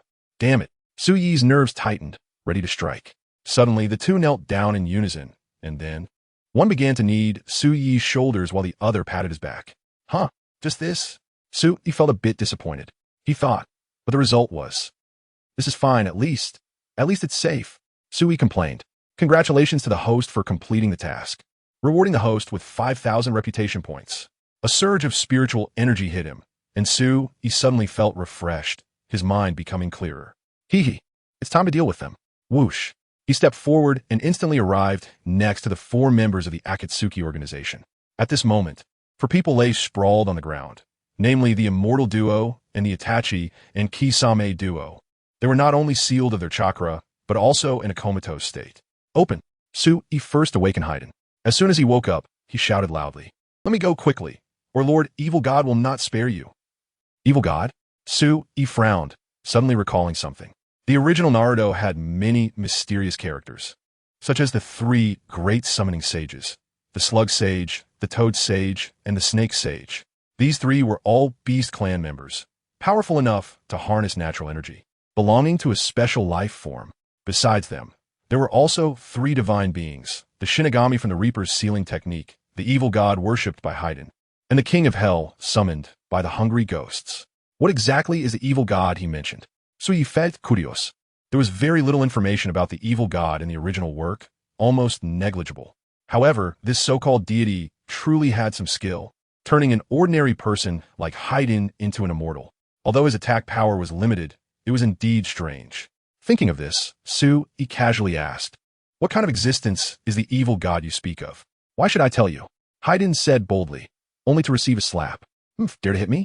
Do you believe I can summon the evil god to kill you? Haiden was the type who always talked big. There had always been debates about who was the strongest in the Akatsuki organization, but there was no doubt that Haiden was the weakest. Su Yi didn't want to waste time with him, so he sent a Manjiki Sharingan attack. Tsukuyami. In an instant, Haiden was pulled into a realm of illusion. In just a blink of an eye, Su Yi obtained all the information he needed about the evil god from him. It turned out to be a dream. Contemplating the information, Su Yi's gaze fell. Unexpectedly, Haiden's immortality was actually a gift from the evil god through a dream, a blessing from the deity. Does the evil god really exist? He thought of a vague possibility. Perhaps the evil god truly exists, but is in a special state that is indescribable and unnameable. Forget it. I'll spare him for now and discuss it later. Subsequently, he placed Haiden aside and approached Kakuzu and Kisame. These 2 have good strength. They can serve as my subordinates. Su Yi had the intention of subjugating them. Open. The 2 woke up, looking at Su Yi with resentment and fear in their eyes. Whoosh! Su Yi flipped his hand and took out 2 slave seals exchanged from the shop. These 2 were powerful, and using the Manjiki would only temporarily restrain them. It was safer to use the slave seals. Su Yi flicked his hand and pressed the slave seals onto their foreheads. What are you doing? Stop! Quickly stop! Although the 2 didn't know the purpose of the seals, they instinctively felt the terrifying aura emanating from them and resisted desperately. But it was futile, and they were firmly stuck. Buzz! The slave seals flowed into their foreheads, and their gazes instantly became docile. We greet our master. We greet our master. They both knelt in unison. Ding! Congratulations on subduing 2 members of the Akatsuki organization. Loyalty 100. Rewarding 1,000 reputation points. Hearing the reward, Sui looked pleased, then turned his gaze to Itachi, his expression instantly becoming much more complex. How should I deal with him? Chapter 49. The Attitude of the Land of Fire. Cutting off the source. To subdue or to kill? That is the question. After much contemplation, Sui did not make a hasty decision, but silently sealed him away. This is a bit tricky, Sui sighed. In terms of popularity, Itachi is undoubtedly a top-tier character in Naruto, and his popularity is comparable to that of the 2 main characters, Naruto and Sasuke. Such a highly popular character cannot be dealt with casually. This reminded Sui of when AB wrote the Pain Invasion arc and killed off the incredibly popular character Kakashi. What happened? He was severely criticized.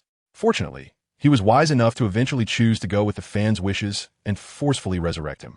Of course, with great trees come dead branches, and with many people, there are bound to be fools. For every smart person, there is someone who is not so bright. For example, a certain manga artist whose name I will not mention directly, Gij Akutami, wrote a brilliant piece, killing off Satoru Gojo, only to be met with enthusiastic fans arranging for him a 7-day hospital stay. It's hard to judge. It's difficult to satisfy everyone. Sui shook his head. Ding. Congratulations, host, for experiencing the pain of the author drastically changing the plot. Reward, 1,000 reputation points. Pain? Sui couldn't help but smile wryly. Isn't this a form of comfort? While Sui was dealing with the Akatsuki organization, the outside world was already in an uproar over the execution of Danzo. Land of Fire. Daimyo's conference room. I oppose the execution of Danzo. An elder stood up, looking serious. This newly appointed Hokage is still too young. He has only been in office for a short time and is already causing chaos, not only making Konoha a mess, but also implicating the Land of Fire. The Kannan clan was merely offended by him, and he directly wiped out their clan. This matter hasn't even been settled yet, and he wants to kill again. Therefore, I firmly oppose his decision. This is a typical politician. He is not discussing the issue at hand, but rather judging the person involved. He doesn't care about the right or wrong of the matter. He just wants to use it to suppress Sui, to make a big deal out of it. This statement garnered support from many others, who voiced their agreement. That's right, I also oppose it. This Hokage is too reckless. He must be taught a lesson. These people belonged to the same faction and naturally spoke in unconditional support of one another. Suddenly, someone raised an opposing opinion. I disagree with your statement. Another elder stood up and explained solemnly, I think this decision is perfectly fine. Danzo's crimes are already well established. There is evidence and witnesses. With such conclusive evidence, what is there to oppose? If you oppose him, you must have ulterior motives. This person's words were also worth pondering. On the surface, it appeared he was supporting Sui, but in reality, he was also making a point, because he and the first elder belonged to 2 different factions. If the first elder was opposing Sui for the sake of opposition, then the second elder was opposing the first elder simply to oppose him. This may sound convoluted, but the essence lies therein, worthy of careful consideration. The daimyo looked at the 2 factions about to clash and couldn't help but feel a headache. What a hassle. At that moment, a figure rushed in. Reporting to you, my lord, someone from Konoha seeks an audience. Upon hearing this, everyone was taken aback. Let him in. The daimyo waved his hand lazily. Yes. Soon, 3 Konoha ninjas arrived before the daimyo, guided by the guards. Nara Shikaku, greeting the esteemed daimyo. At this moment, Shikaku, accompanied by 2 Jonin, bowed to the daimyo. Oh, a ninja from Konoha? The daimyo looked at him with interest and said lightly, I wonder what brings you here? Naturally, I am here to convey the opinion of our Hokage. Shikaku replied leisurely. As soon as these words were spoken, they were met with a barrage of criticism from the others. Impudence. An elder stood up, his eyes almost blazing with fire, and shouted angrily. Your Hokage is merely the leader of Konoha. According to the law, Konoha belongs to our Land of Fire, and the Hokage should also belong to the daimyo. How dare you use the word convey? That is overstepping. As soon as these words were spoken, the others looked at Shikaku with unfriendly eyes. Only the daimyo looked curious, with a clear and foolish glint in his eyes, just like a college student. Is that so? Facing the crowd's attack, Shikaku's expression remained unchanged, neither humble nor arrogant. As he explained, no matter how lowly my Hokage status is, he is not someone like you can evaluate. Shut up. Another elder jumped out. You mere warrior. How dare you shout in front of us, showing us disrespect? Do you know your crime? Seeing the other party putting on airs, Shikaku was somewhat riled up. He was already quite dissatisfied with these people. They clearly had no strength or talent, relying solely on the protection of their ancestors to achieve their current status. Yet they dare to boss him around. It's truly disgusting. However, Shikaku had a high level of self-restraint and did not explode. He just smiled and teased. Teasuke. If you insist on thinking that way, there's nothing I can do. You. The several elders were immediately enraged, just about to explode, but were interrupted by Shikaku. If I'm not mistaken, you should be from the Otsutsuki and Anno families, right? That's right. Upon mentioning their families, the two immediately adopted a haughty and arrogant attitude. Hee, let me give you a heads up. Shikaku smiled slightly. I've heard that things haven't been peaceful lately. A group of thieves from other countries have invaded the land of fire, burning, killing, and looting everywhere, so you should be careful. Oomph. A senior member of the Otsutsuki family snorted disdainfully. What can mere thieves do? The others also looked dismissively, not realizing the implication behind Shikaku's words. Only the daimyo seemed to ponder it slightly. Hee, I've already given you a warning. Whether you listen or not is your business. Farewell. Shikaku bowed to the daimyo, then left without even mentioning Su Yi's opinion, waving his sleeve as he went. What a rude fellow. These Konoha ninjas are getting more and more arrogant. How outrageous. He clearly looks down on us.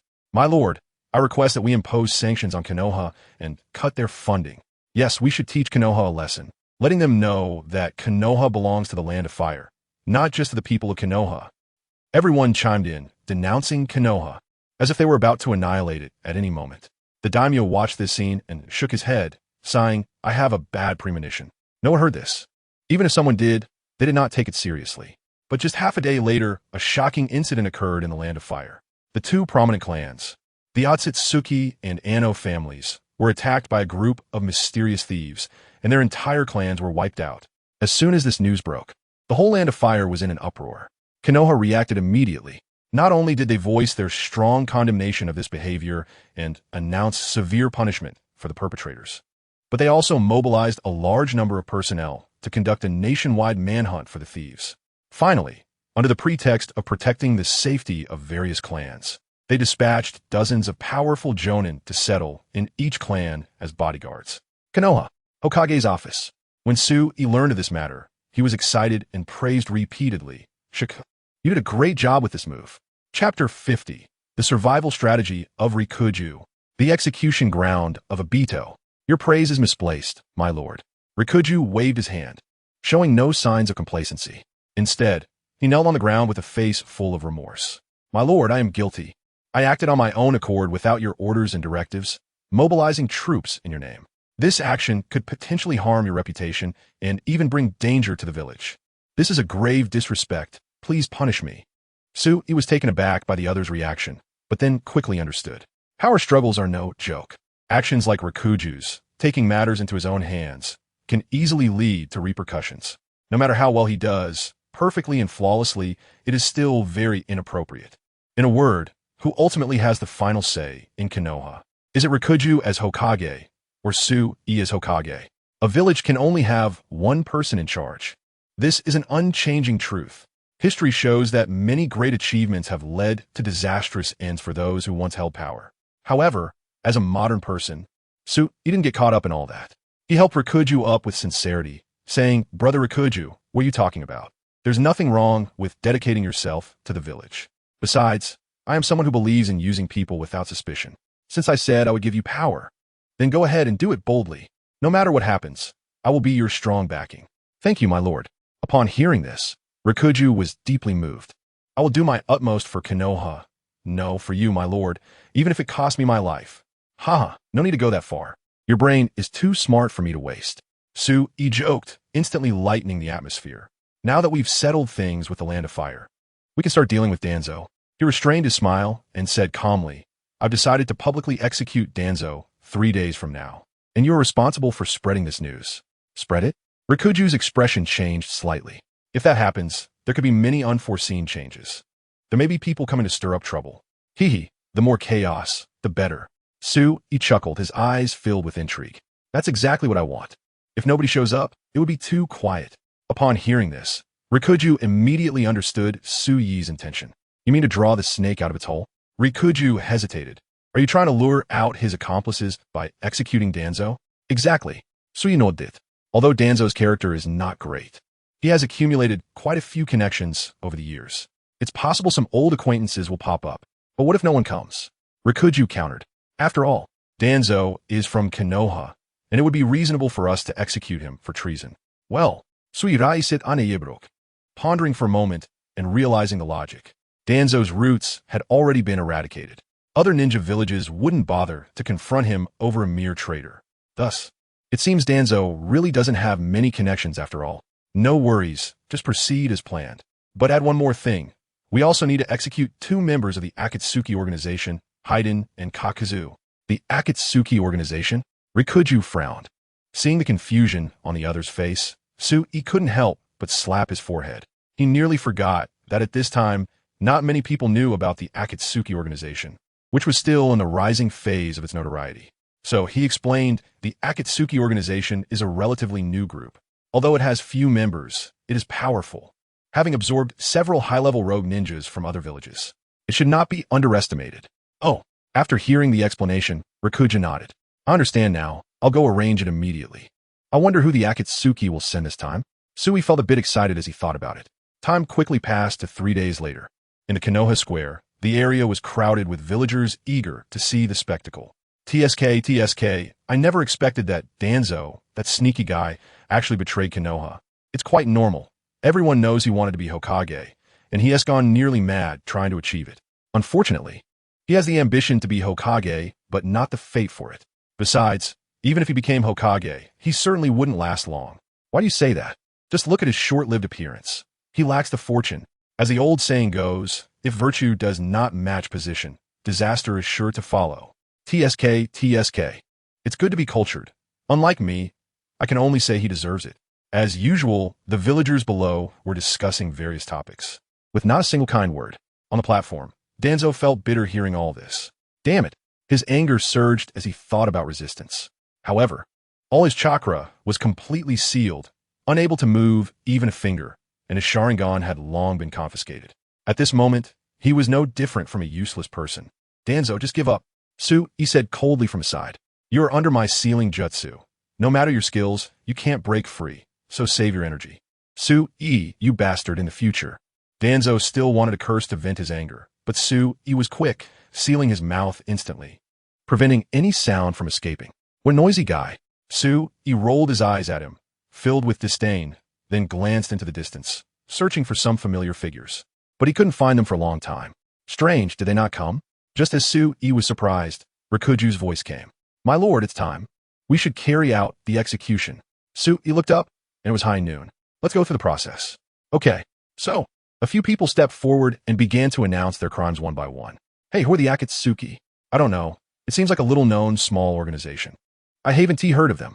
TSK, a nobody organization actually has the guts to assassinate the Hokage?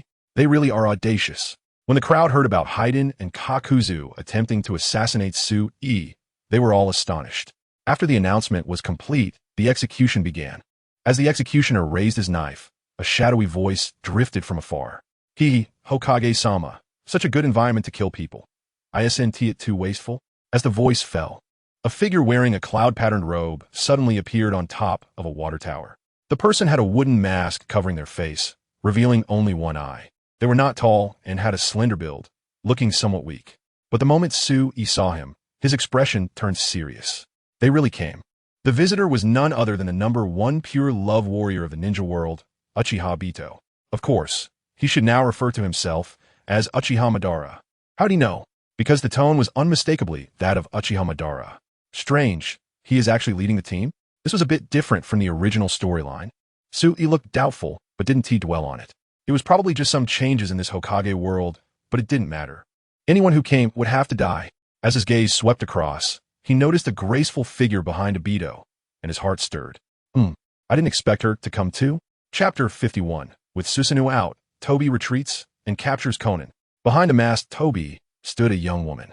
Dressed in a fiery cloud robe that accentuated her perfect figure, she had alluring curves, long, rounded legs that were particularly eye-catching.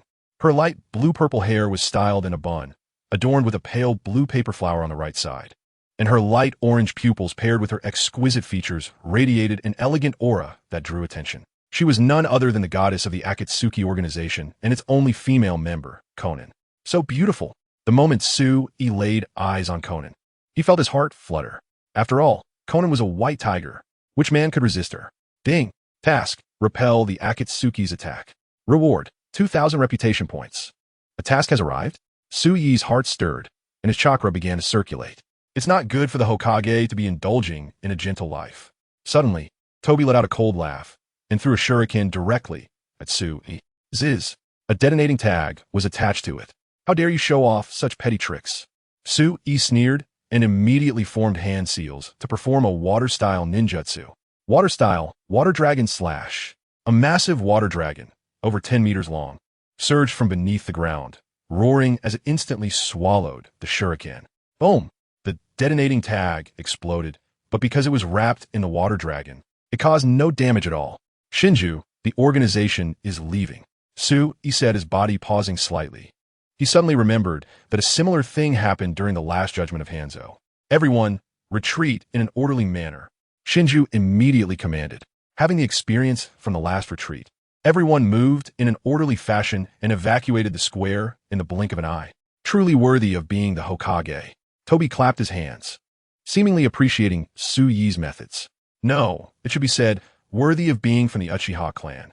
You dare mention the Uchiha? Su Yi retorted, his expression turning cold. Hundreds of lives from the Uchiha clan, at least half died by your hands. Do you deserve the Uchiha name? Toby was instantly rendered speechless. The remaining displaying a complex expression. Clearly, Su Yi's words struck a chord with him. You know? What else? Su Yi countered. Hee. So what if you know? Anyone who obstructs my plans ultimately meets one fate. Death. At that moment, Toby's gaze sharpened, as if severing the last shred of softness in his heart, turning cold and ruthless. Go kill him. Whoosh. Suddenly, a large number of ninjas sprang up behind Toby, numbering over 100 with varying strengths, but the weakest among them were mid-level Jonin. Among them, there were at least 30 to 40 high-ranking Jonin. What is going on? Su Yi was astonished. He wasn't afraid of having more opponents. After all, how many could match him? It was just that it was hard to believe that this guy could gather so many powerful ninjas.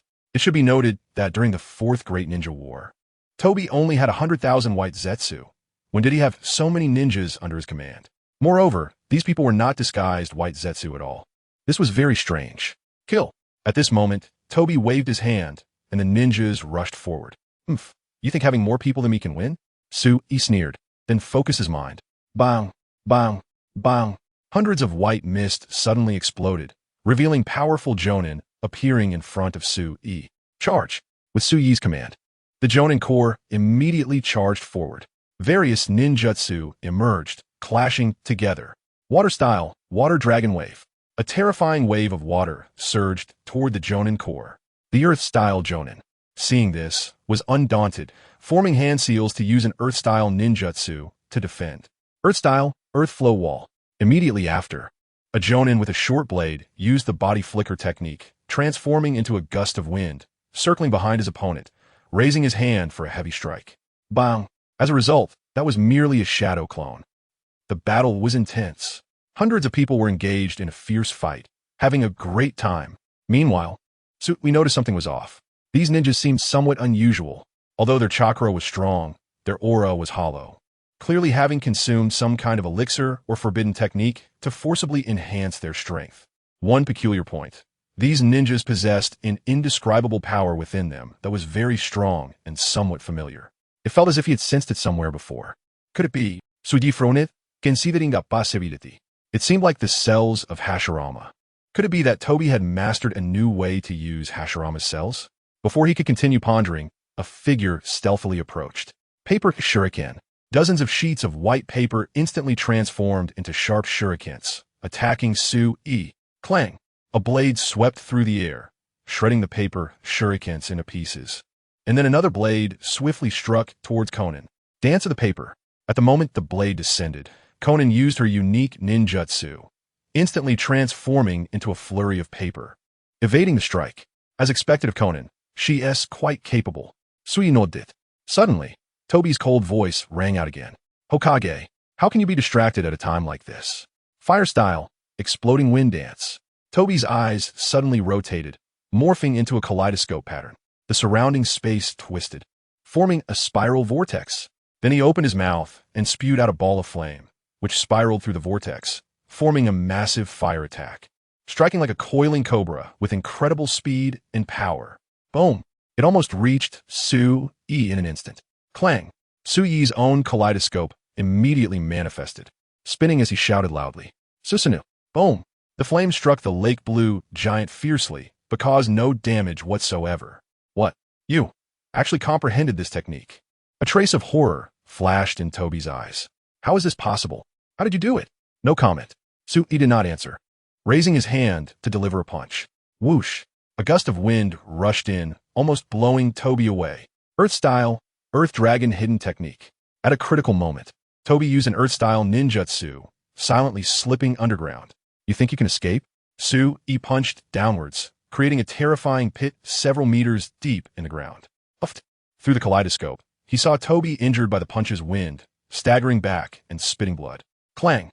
In the end, he actually activated his kaleidoscope, using Kamui to escape. This guy runs pretty fast. Su Yi shook his head, not pursuing. This was intentional. Toby was a key figure in the history of the Hokage, one of the initiators of the Fourth Great Ninja War. Capturing him now was still too early. He left, so you stay behind. At this moment, Su Yi turned to look at Conan, who was trying to escape. Don't go. He reached out to grab Conan. Paper clone. Conan used her ninjutsu, trying to slip away. But how could she evade Su Yi's kaleidoscope? He directly grabbed her real body. Bang! With a swift movement, Conan was caught off guard and lost her ability to resist. Kamui. Su Yi casually threw Xiao Nan into the exclusive alternate space. Chapter 52. The Ninja with the Merged Hashirama Cells. It's your turn. After repelling the masked Toby and capturing Conan, Su Yi turned his attention to the subordinates they had brought along. At this moment, this group was leaderless, devoid of fighting spirit, and desperately trying to escape. Unfortunately, they were surrounded by a group of Jonin, making it impossible to flee. Their elimination was merely a matter of time. Something strange. Su Yi quickly noticed an issue. Through his Sharingan, he could clearly see that the chakra of these individuals was rapidly decreasing at a visible rate. Oddly enough, even though they weren't releasing any jutsu, their internal chakra continued to drop incessantly. What's going on? Su Yi frowned, then looked more closely and discovered the problem. The bodies of these ninjas were different from normal people. It seemed that there was a hole inside them, continuously leaking out a large amount of chakra. Strange. He was perplexed. Could it be that these individuals had undergone modifications? With a hint of curiosity, he extended a Susanoo hand to grab a Jonin who was trying to escape. Earth release, Earth Dragon Bullet. Water release, Water Dragon Bullet. Lightning release, Thunder Wave. This person had considerable strength, possessing chakra from 3 different natures, and directly unleashed a combination jutsu that was several times more powerful. However, this attack had little effect on Su Yi. Whether it was a 3-nature jutsu or even a 5-nature jutsu, it felt like a mere tickle and could not stop Su Yi at all. Come here. Su Yi caught the opponent with one hand. Clang, clang, clang. This guy resisted fiercely. Despite his terrified expression, he still didn't give up, swinging his shuriken and struggling. As a result, Su Yi shot him a glance, and he instantly became obedient. As expected, through close observation, Su Yi discovered the issue. This person's body had indeed been modified. A hole had been intentionally opened inside him, a hole that could release chakra. An interesting modification. Su Yi narrowed his eyes. Upon touching that chakra, his expression changed immediately. This is impossible. He was astonished to discover that this person's chakra was extremely powerful, actually being the legendary Hashirama chakra. In other words, this person had most likely merged with Hashirama cells. Incredible. Too incredible. So you remembered it clearly. In the original work, Hashirama chakra was a fundamental requirement for using wood release, and to possess Hashirama chakra, one must merge with Hashirama cells. In order to master wood release, Konoha had conducted numerous experiments both openly and secretly, but unfortunately, the Hashirama cells were too powerful, resulting in the death of almost all test subjects. Only one person survived, who later became the captain of Team 7, Yamato. Besides Yamato, there were a few other strong individuals who successfully merged. For instance, Danzo, who merged one arm, and Toby, who merged half of his body. They all greatly benefited from Hashirama's cells. Of course, the most successful merger was Madara. These individuals were all renowned, powerful figures. But now, this guy before him also had Hashirama cells, and even though Chunin had them, this was somewhat bizarre. When did Hashirama cells become so common that anyone could use them? He had no doubt that Toby possessed a large number of Hashirama cells, but he didn't believe that there were so many people who could adapt to Hashirama cells. Not everyone could have the white Zetsu physique, right? Suddenly, a thought crossed his mind. What would happen if he sealed their holes? Whoosh! Spread his palm, forming a seal that struck the Jonin, directly sealing that hole. Buzz! A strange scene occurred. The Jonin's body began to swell like a balloon, and at an astonishing speed. In just a blink of an eye, he was about to burst. Boom! In just 3 seconds, the Jonin exploded like a pop balloon, blood splattering everywhere and bones flying. This scene left dumbfounded. However, he had recorded the entire process with his Sharingan, replaying it in his mind like a movie frame by frame, and finally discovered the problem. Now he understood what that hole was for. He realized it. That hole was specifically used to leak chakra. Because the power of Hashirama cells was too strong. If it couldn't leak out in time, it would burst the physical body. This was also the reason why the merging plan had always failed. Could this be their way of controlling Hashirama cells? Su's gaze turned cold as he pondered. However, it didn't seem that simple. At this moment, the battle had already ended. Toby's subordinates were either dead or captured, and none managed to escape. Thus, Sui ordered that these individuals be handed over to Ibiki to extract everything they knew. The others were responsible for cleaning up the battlefield. Understood. Soon, the group began to get busy. Kamui, Sui's figure flickered and entered his exclusive space. On the ground lay a beautiful girl, none other than Konan. At this moment, she lay quietly, resembling a sleeping beauty, serene and gentle. Alas, what a pitiful person. Sui Sikit. Konan was undoubtedly one of the most tragic female ninjas in Naruto. An orphan of war, she became one of the rare female powerhouses in the ninja world through her own efforts. No one knew how much hardship and sacrifice this entailed. She was naturally gentle and kind, yet she suffered much from fate's whims, ultimately becoming the cold and ruthless angel of the Akatsuki. To achieve her belief in peace, she steadfastly supported Nagato's decisions. When she learned the truth, she fought Toby in a life-and-death battle with the belief that she would not survive. In the end, she closed her chapter with her own death, giving the Akatsuki a final semblance of dignity. Throughout her life, she had been striving, yet she always sought but never obtained. Unable to be with her beloved, and her close friend left her first, yet she never gave up her beliefs. From life to death, she upheld the Akatsuki's ideals, which was truly moving. Everyone in the Akatsuki liked her very much. Except for Kakazu, those who understood. Ding. Quest. Engage in a moment with Konan. Reward, 2,000 reputation points. He was instantly speechless. He had just been reflecting for a long time, and the system hit him with this, completely ruining the mood. What the heck is a moment? Host, you are blessed. A moment means the system educated him. And he suddenly felt enlightened and became interested. TSK. So this is called a moment. How interesting. It's my first time hearing it. Truly educational. He felt both amused and exasperated. I'm coming. He instantly activated his Sharingan, just like before. A month passed, pulling the Konan trapped in the illusion into a new illusion. It took a full 30 years to establish a relationship before pulling her back to reality. Sister Konan. Konan immediately understood his meaning and nodded. Dance of the paper. Her body transformed into pieces of white paper and then unfolded. Chapter 53 New Chapter. Chunin Exam. After eating pickles and rolling tofu, he suddenly remembered a line from his past life and recited it casually, looking quite pleased with himself.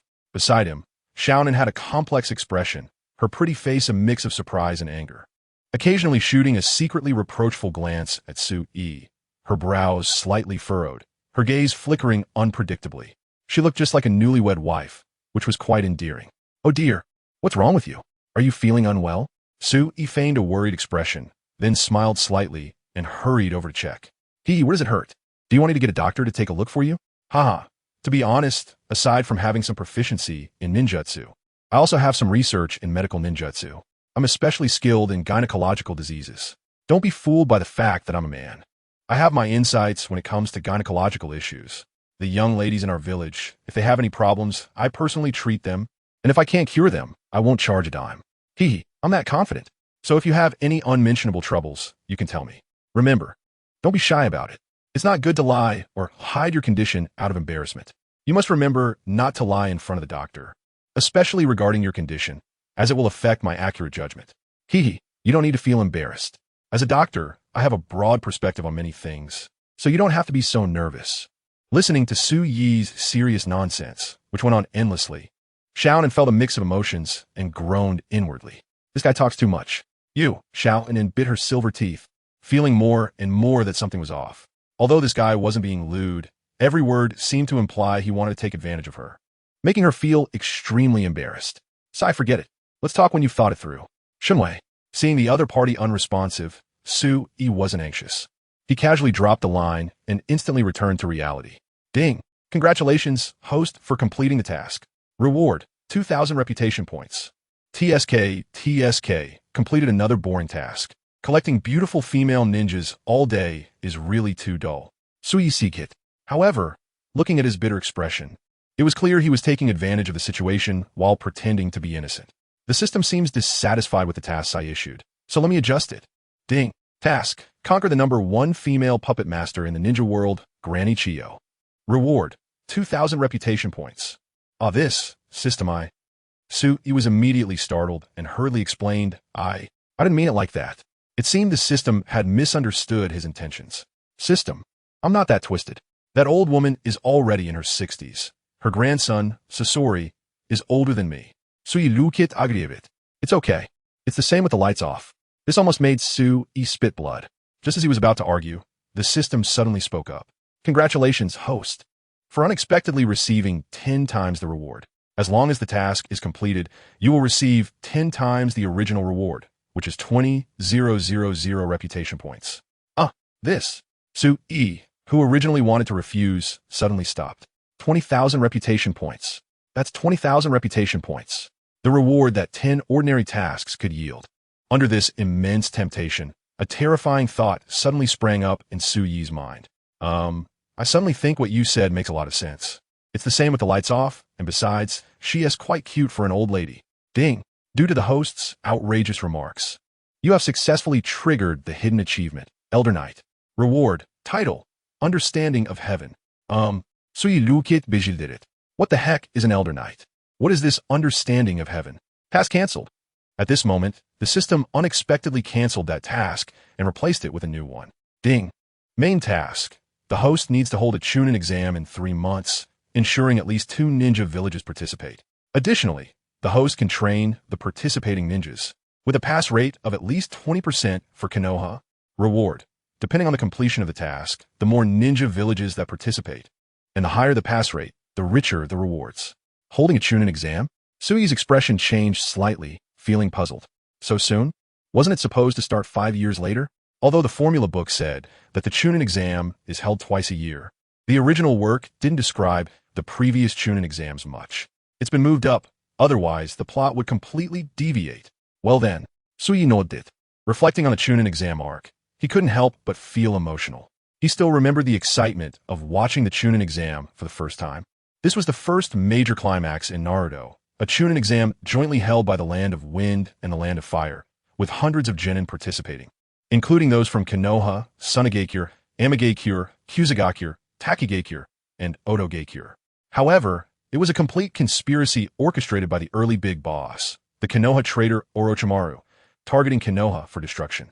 In this arc, the plot was thrilling and tight, and many important characters appeared, like the Konoha 12, Team 3, Team 7, Team 8, and Team 10 all made their appearances, like the 3 siblings from Tsunade, Temari, Kankuro, and Gaara, like the Sound 4, Jirobo, Kidomaru, Sakan, and Yukon, like several special Jonin from Konoha, such as Narashiko, Mitarashi Anko, Marino Ibiki, and the real male lead of Shippuden, Yagura, like the Sand Jonin who killed Yagura, Maki, and the deeply hidden double agent, Kabuto.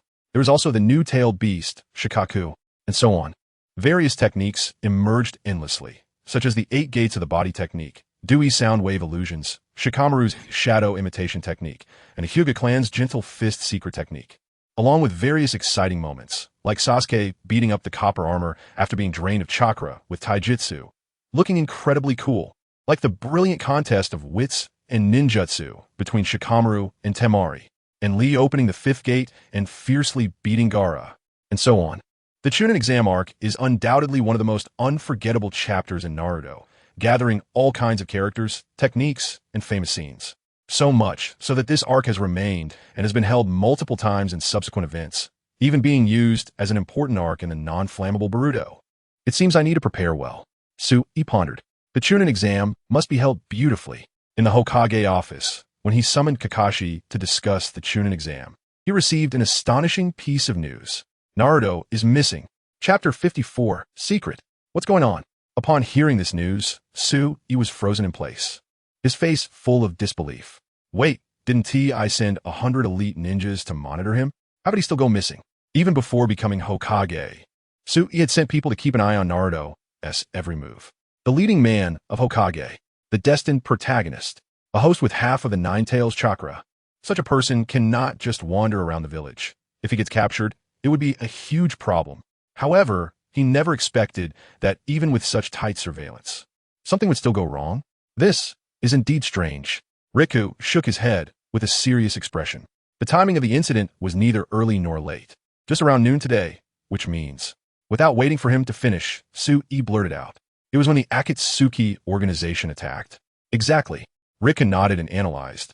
This is probably their feint strategy, engaging us on the surface while secretly taking him away. So how do they do it?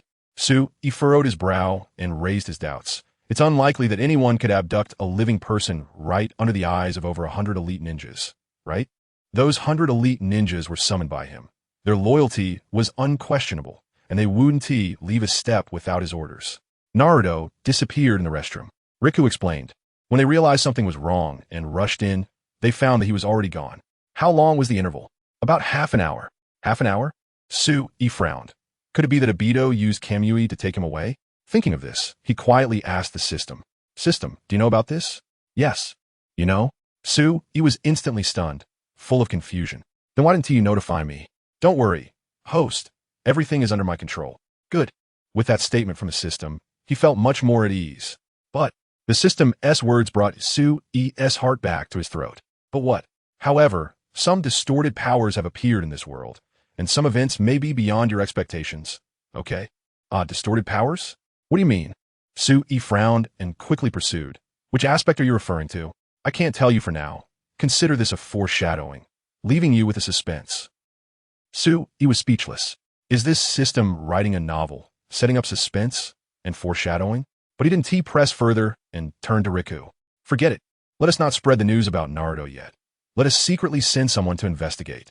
That's all we can do. Riku nodded. By the way, haven't we held the Chunin exams in a long time? Juswa liaskit. Riku replied. In recent years, the major ninja villages have been in conflict with each other, which has led to the suspension of the biannual Chunin exams for quite a while. As expected, nodded. The significance of the Chunin exams is not just to elevate the rank of ninjas, but also to observe the national strength among allied countries. In that case, I plan to send a message in the name of Konoha to the entire ninja world, notifying all the major ninja villages to come to Konoha for the Chunin exams in 3 months. The entire ninja world? Riku was taken aback. Yes, the entire ninja world. A gathering of this level would probably be the first of its kind in history. Riku appeared somewhat excited. If it could really be accomplished, it would definitely be a significant chapter in Konoha's history. Exactly. Since the Sage of Six Paths passed away, the ninja world has been fragmented, and the most united gathering was the first 5 Kage summit hosted by the first Hokage, Senju Hashirama. That time, only the 5 major ninja villages participated. What Sui wants to do is gather all the ninja villages in the ninja world. What S done is no longer important.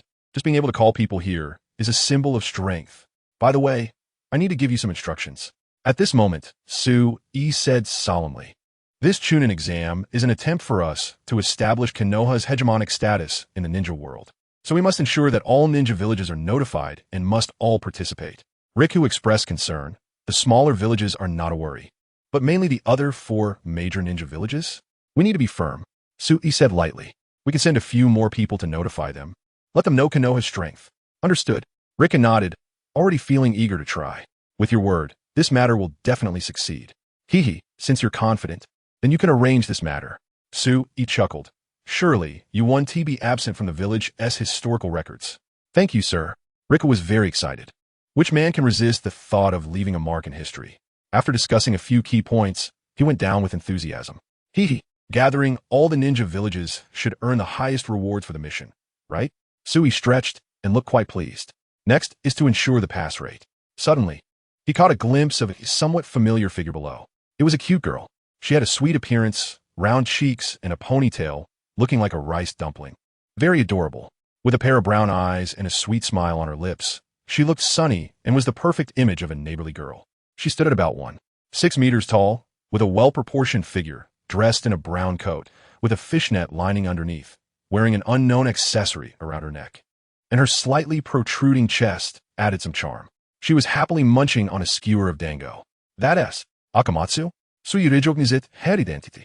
She was an elite Jonin from Konoha, one of the legendary Sannin's apprentices, Mitarashi Anko. Alright, she seems to be the chief examiner for the second round of the Chunin exams. Sui recalled, when she first appeared, she was quite stunning, with a beautiful appearance. But then she threw a shuriken that grazed Naruto's cheek, looking quite dangerous.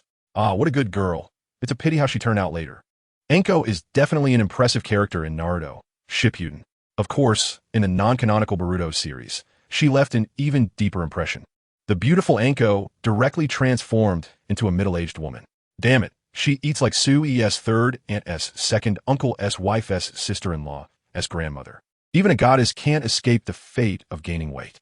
Although this is quite logical, Anko loves high-calorie foods, and after the Fourth Great Ninja War, she became a teacher at the ninja school with no missions to undertake, so gaining weight is reasonable. But it's still hard to accept. A good goddess character turned into this is simply outrageous. No, I can't let that happen. Sui secretly made a decision. Without further ado, he immediately called her over. Hokage-sama, what do you need me for? Anko asked curiously after taking a bite of her dango. I heard that you are very close to Orochimaru. Sui's sudden remark made Anko break into a cold sweat. She immediately spoke up. Hokage-san, where did you hear that? Don't worry about where I heard it. Sui waved his hand. Just tell me if it's true or not. It is. Anko gritted her teeth and admitted. That's good. Sui slightly curled his lips, then revealed a strange smile. Red Bean, you keep this secret pretty well. Chapter 55, A Little Scheme. Please, my lord. Hondo was completely terrified upon hearing Sui's threatening words. As a Konoha ninja, she understood very well the consequences of being associated with a rogue ninja, especially since her identity was quite special. She was the designated disciple of Orochimaru. More critically, she had participated in several secret experiments led by Orochimaru. The most fatal point was that Orochimaru had used a secret technique to erase that memory. A person with countless ties to a rogue ninja, someone who obviously held important information but could not access it. There were two outcomes waiting for her. One was death. The other was worse than death. Thud! The dumpling in her hand fell straight to the ground. Hondo's face turned pale with fear, her beautiful eyes filled with terror. Feeling as if all her strength had been drained from her body. Unable to maintain her balance, she fell straight to the ground. However, just as she was about to hit the ground, a hand firmly caught her. What's wrong? Can't even stand? Suisimide. That smile seemed sincere, but was filled with an unsettling feeling. Hokage-sama, please don't reveal my identity. Thud! Hondo knelt on the ground, holding on to Sui's thigh and not letting go, tears and snot streaming down her face as she began to cry. Hokage-sama, I have nothing to do with Orochimaru. I don't know why he chose me. I just followed him around, and didn't he do anything bad at all? Hokage-sama, I swear I have never done anything to betray Konoha. You have to believe me. As Hondo cried pitifully, looking utterly helpless, her voice was sorrowful and moving, making one's heart ache. At this moment, Sui helped Hondo up, speaking earnestly. Miss Hondo, why are you crying? Girls love to be beautiful, and you don't look beautiful at all when you cry. He gently wiped away her tears and smiled broadly. Yes, this looks much better. Despite Sui's kind demeanor, Hondo still felt no sense of relief and quickly pleaded, Hokage-sama, please don't let this matter get out, okay? This matter is a bit troublesome. Sui sighed, feigning a difficult expression. You know Orochimaru is our Konoha's #1 wanted criminal. Oh no, he has dropped to second place. but his existence still poses a huge threat to the entire village. I can't just ignore this threat. Otherwise, I would be failing the people of Konoha. Hearing this, Hondo panicked and hurriedly asked, Hokage-sama, what do you want me to do in order to let me go? What to do? Tsunade smirked, not answering directly, but looking at the dumpling on the ground. He casually said, Don't worry. Miss Hondo, I heard you really like to eat dumplings? Hondo was confused by this question.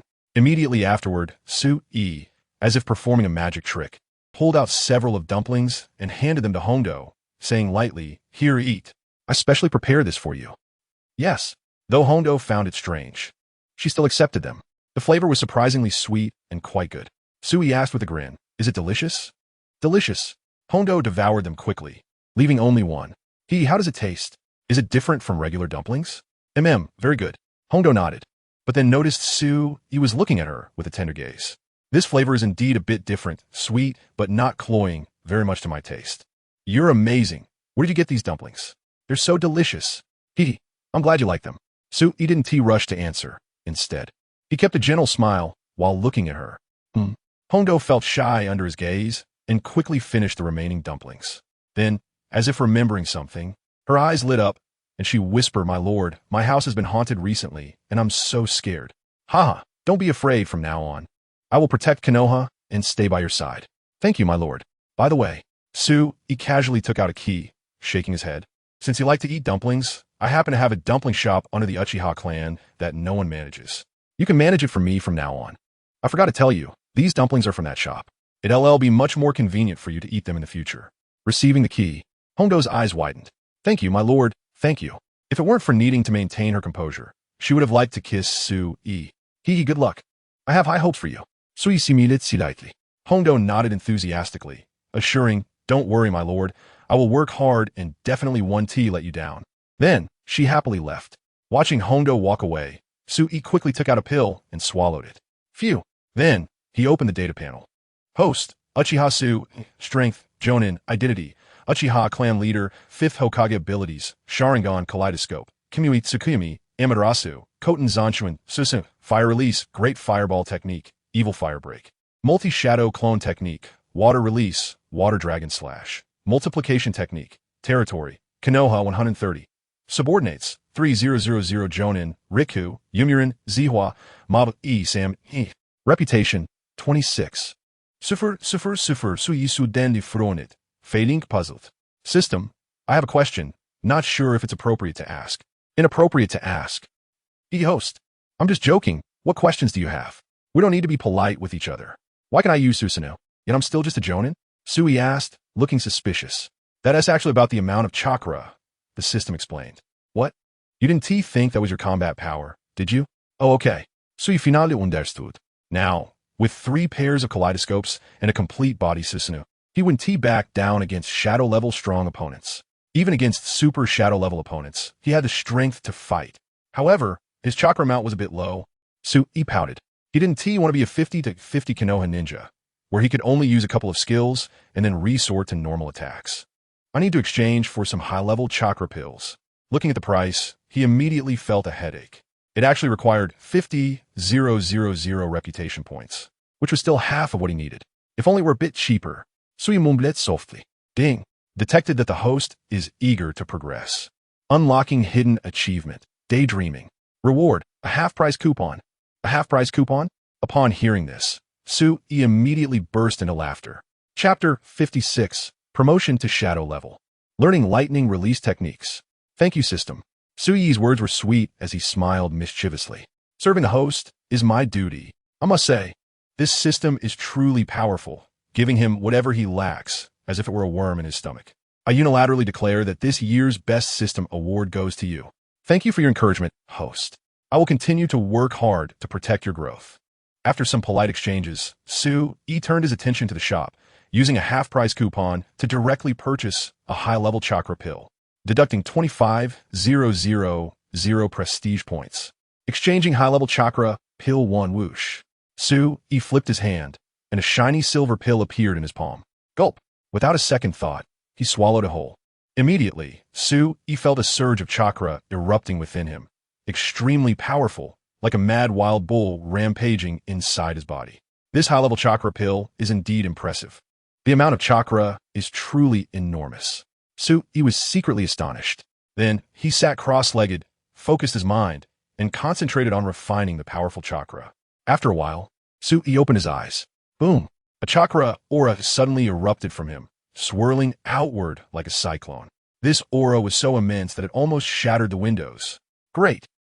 He was very satisfied and casually opened the data panel. Host, Uchiha Sasuke. Strength, Shadow Level. Identity, Uchiha Clan Leader. 5th Hokage Abilities, Sharingan Kaleidoscope. Kamui Tsukuyami Amaterasu.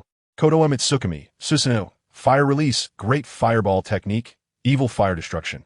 Multi-Shadow Clone Technique. Water Release, Water Dragon Slash. Multiplication Technique. Territory, Konoha 130. Subordinates, 3000 Jonin, Lugio, Yulmuren, Purple Fuloger, Mabui, Samui. Prestige Points, 1000. Finally reached the shadow level. Suyi's heart surged with excitement. With his current abilities, he is definitely the #1 in the contemporary era. In less than a month, he had jumped from a low-level Chunin to a top-tier powerhouse in the ninja world. Such a speed of promotion is simply unbelievable, comparable to riding a rocket. If word got out, it would likely scare a lot of people. Let's give it a try.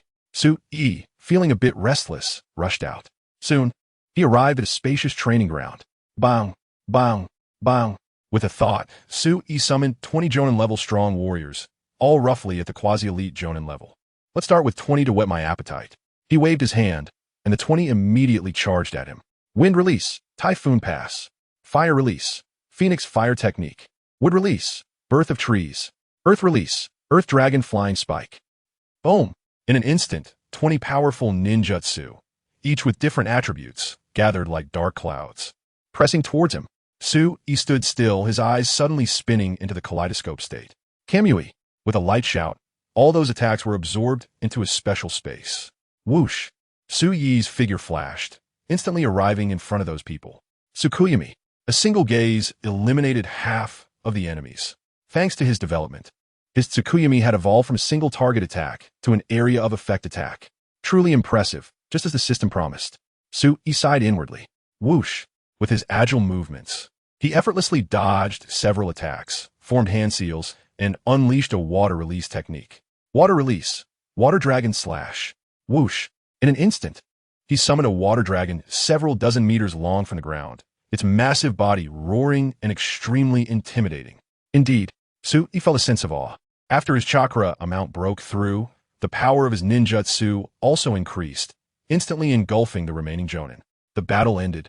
In the blink of an eye, he easily dealt with 20 quasi-elite Jonin without using Susanoo. This achievement is enough to look down on the ninja world. However, Su-yi shook his head, feeling somewhat dissatisfied. System, I want to learn a few more ninjutsu. What ninjutsu do you want to learn?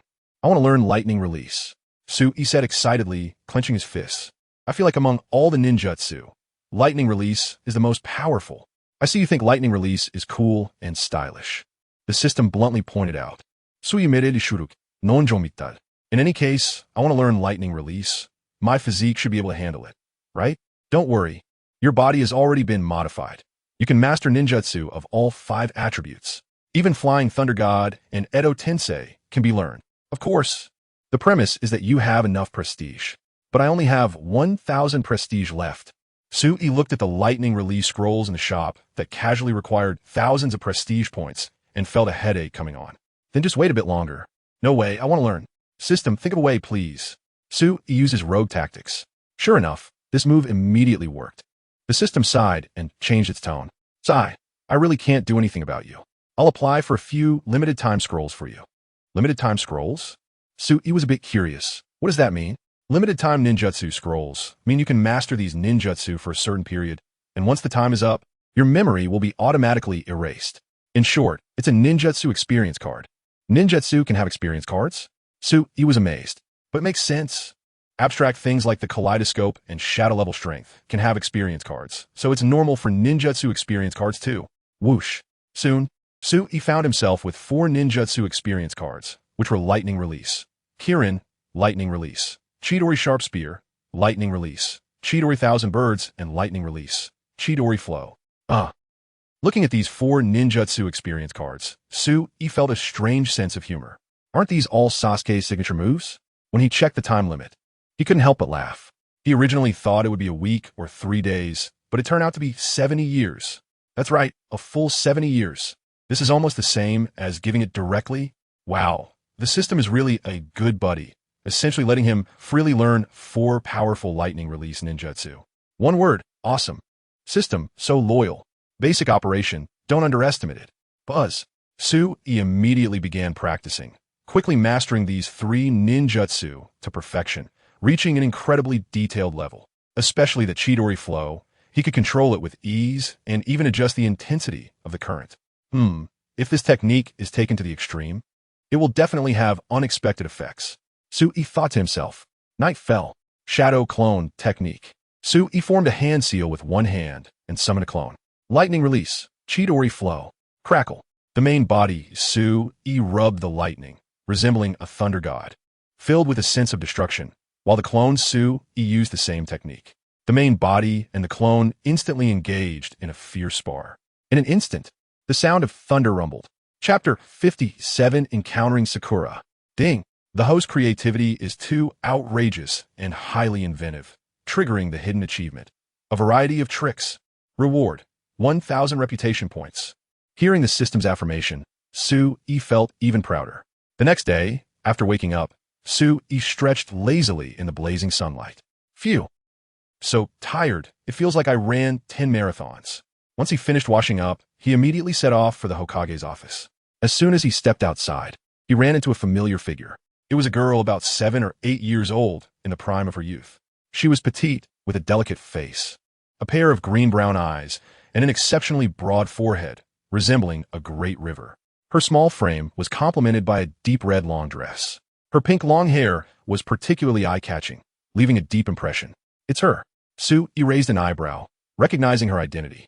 She was none other than the famous #1 female character of the Hokage series, the creator of the strongest illusion master, the Sakura, who has no combat power, and the owner of the small wheel grave. Haruno Sakura. Interesting. Sui smirked. This character is arguably the most poorly received female character in the Hokage series, without exception. In terms of screen time, she is undoubtedly the #1 female lead. Her love-hate relationship with Naruto and Sasuke has been woven throughout the series from start to finish, lasting over a decade. How should I describe her? If you look from the middle of the story onward, you might find her a bit infatuated, somewhat pretentious, and annoying. But if you watch the first part of the series, particularly the segment from 1830 to 1900 hours in episode 3, you would find that this character is not just annoying, but downright nauseating. She actually mocked Naruto for being an orphan in front of Sasuke. This is simply despicable. What is even more absurd is that she desperately tries to please Sasuke, who is also an orphan. What kind of devilish behavior is this? Damn, to be poked at in such a sensitive spot. Just think about it. For a teenager, a single word like orphan can bring immense psychological harm. Who is Sasuke? Extremely sensitive, seemingly strong on the surface, but actually fragile inside. He hasn't even gotten over the trauma of his family's massacre. And Sakura practically pointed at his nose to insult him. It's a wonder he could even like Sakura. It's only later that he came to terms with many things. Otherwise, with Sasuke's personality, not killing Sakura would be considered merciful. It's worth mentioning that the character of Sakura is based on a real person, and she has quite a significant background. She is the wife of the original author. According to rumors, AB created Sakura's character based on his wife's personality, and AB himself has revealed that he believes this somewhat strong-willed personality is more likable.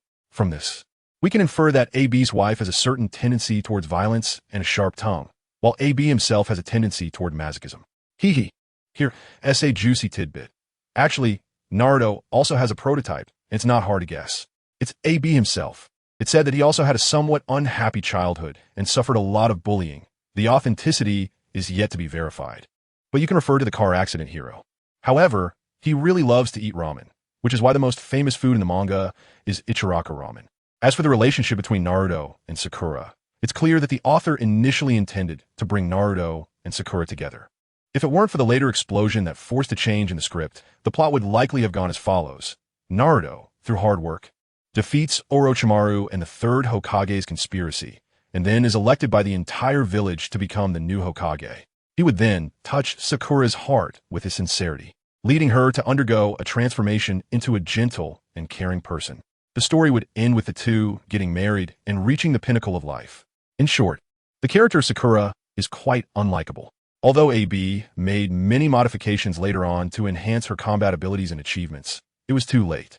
Some people can commit 1,000 or 10,000 wrongdoings, but as long as they can turn back in the end, they are considered good people.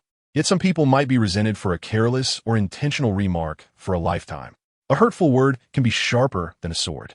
In any case, suivida distikether. That remark of hers was like a drop of ink, whether placed in a bowl, a bucket, or a river, lake, or sea. Even if there was no trace left, he would remember that there had once been that drop of ink. Some wounds are permanent and irreparable. Ahem, I digressed. Looking at Sakura's figure, Sui suddenly felt a surge of unnamed anger and wanted to kill her. Host, do you want to kill Sakura? Are you going to stop me? Not all. The system explained. This character is also part of the plan. Killing her now would be too impulsive. Do I have to wait? Host, you're a bit stubborn, you know? Hating someone and killing them is always the simplest punishment. Oh, upon hearing this, Sui se mintioltet. Right, if I just kill her, it would indeed be too easy for her. What you mean is, do not do unto others what you do not want done to yourself. Upon hearing this, Sui was a bit confused. System, are you suggesting I forgive her? Host, honestly, did you sleep through language class? Sui was speechless. What does that even mean? Stop keeping me in suspense. All right, what I mean is to do the opposite. Since she hates Naruto for being an orphan, then if their roles were reversed, or if they were brought to the same level. Got it. Sui suddenly understood the system's meaning. Bringing Naruto's parents back is not a simple task. But if I let Sakura experience the same pain as Naruto and Sasuke, that would be much easier. Let us wait and see. Sui immediately headed to the Hokage office. Half an hour later, as soon as Sakura returned home, she saw her parents packing things up. Dad, Mom, what are you doing? Sakura's dad gently tapped her forehead and said, Sakura-chan, you stay home obediently. Your mom and I received a sudden order to carry out a C-rank mission. Sakura's mom added, Sakura-chan, your dad and I will probably be back at night. We've left you some money on the table, enough for your daily expenses. Remember to eat on time and take off your shoes when you come in. Hearing her mom's nagging, Sakura immediately turned cold and replied perfunctorily, Okay, I know, I'm not a child anymore. The small wheel Gray's personality also began to complain. Oh dear, this is so annoying, always nagging endlessly. In the end, Sakura watched her parents leave and immediately felt overjoyed. Haha, freedom. Chapter 58, True Devilry. Water drop shuriken. Has the person set off? Hokage office. Sui interlocked his fingers and casually asked where they were now. Jonin replied, reporting, Lord, they set off 10 minutes ago and should have already left Konoha village. Sui nodded. How about the preparations I asked you to make? The Jonin responded. Everything has been arranged, ensuring that there will be no mistakes. Ha, good. Upon hearing this, Sui couldn't help but smile. With this, those two are undoubtedly doomed. It turns out that the mission was specifically selected by Sui, nominally a C-rank mission, but in reality, there was a 30% chance it would escalate to an A-rank mission during the process, which is quite dangerous. A slight misstep could cost them their lives. To be on the safe side, Sui sent people to increase the risk to 100, although the Haruno family also has a family crest. Sakura's parents are civilian ninjas with limited combat abilities, at most reaching the level of a low-ranking ninja. In short, Sakura's parents were destined to go without returning this time. You continue to follow them and report back as soon as there are results. Yes, sir. Whoosh. The Jonin took the mission and disappeared in a flash. Looking into the distance, Sui smiled coldly. Sakura, didn't you insult others for being orphans? This time, I'll let you taste what it feels like to be an orphan. Let you know what cruelty is. This was his punishment for Sakura, much more ruthless than directly killing her. Simply a devil. No, simply a monster. At noon, a piece of good news information came in. The news has finally arrived. After receiving the news, Sui smiled and casually instructed, inform Haruno Sakura about this. Never mind, I'll go personally. Transformation. He formed hand seals and used a transformation technique, quickly arriving at Sakura's home. Hello, is Miss Haruno Sakura home? Sui knocked on the door and asked softly, Who are you? Sakura opened the door, her pretty face full of confusion. But when she saw Sui's appearance, her confusion disappeared instantly. Replaced by a lovesick expression, her eyes filled with little red hearts as she exclaimed, Wow, so handsome. Sui was not surprised by Sakura's reaction at all, because he had transformed into none other than the grown-up Sasuke. So handsome that it was ridiculous. How could Sakura not be smitten? Big brother, has anyone ever told you that you're very handsome? Sakura clasped her hands and said sweetly, thank you for the compliment, but I still have a long way to go compared to the readers. Sue smiled slightly, then put on an apologetic expression. I'm very sorry, Miss Sakura, but I have some bad news to inform you. Bad news? Sakura looked puzzled. What bad news? Your parents were ambushed while on a mission and are both severely injured. What? How is that possible?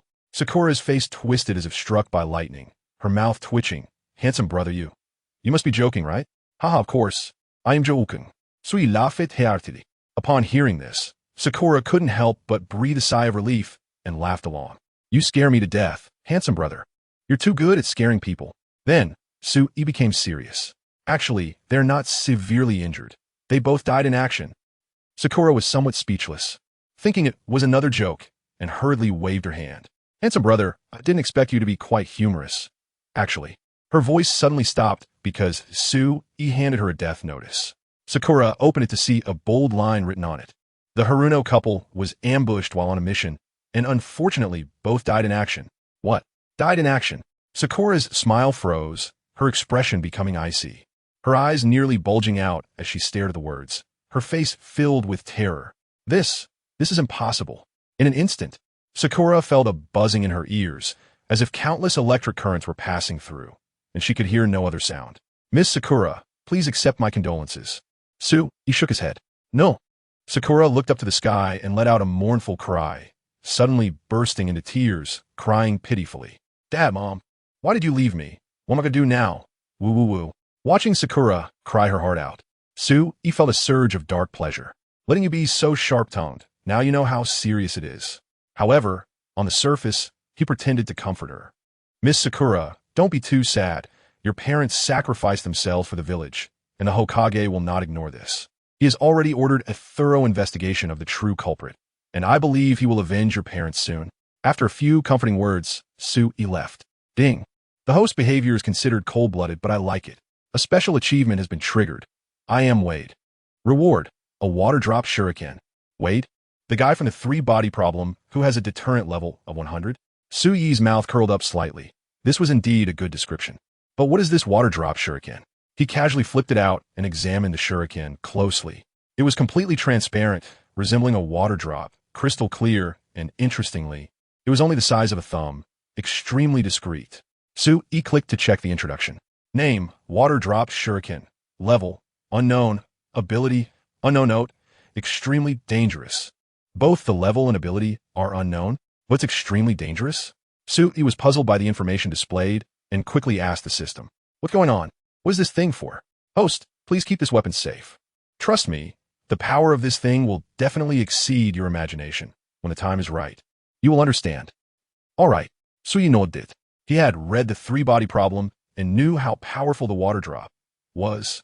A water drop detector, upon its debut, took down MV and destroyed more than 2,000 star-class battleships. Simply tyrannical. Subsequently, he carefully stored this treasure. All right, it's time to train the ninjas participating in the exam. The Nin exam task given by the system is divided into 2 parts. 1 is the number of villages participating. He has already issued a notice for all ninja villages in the ninja world to participate, ensuring that it meets the highest standards. The other is the pass rate of Konoha ninjas.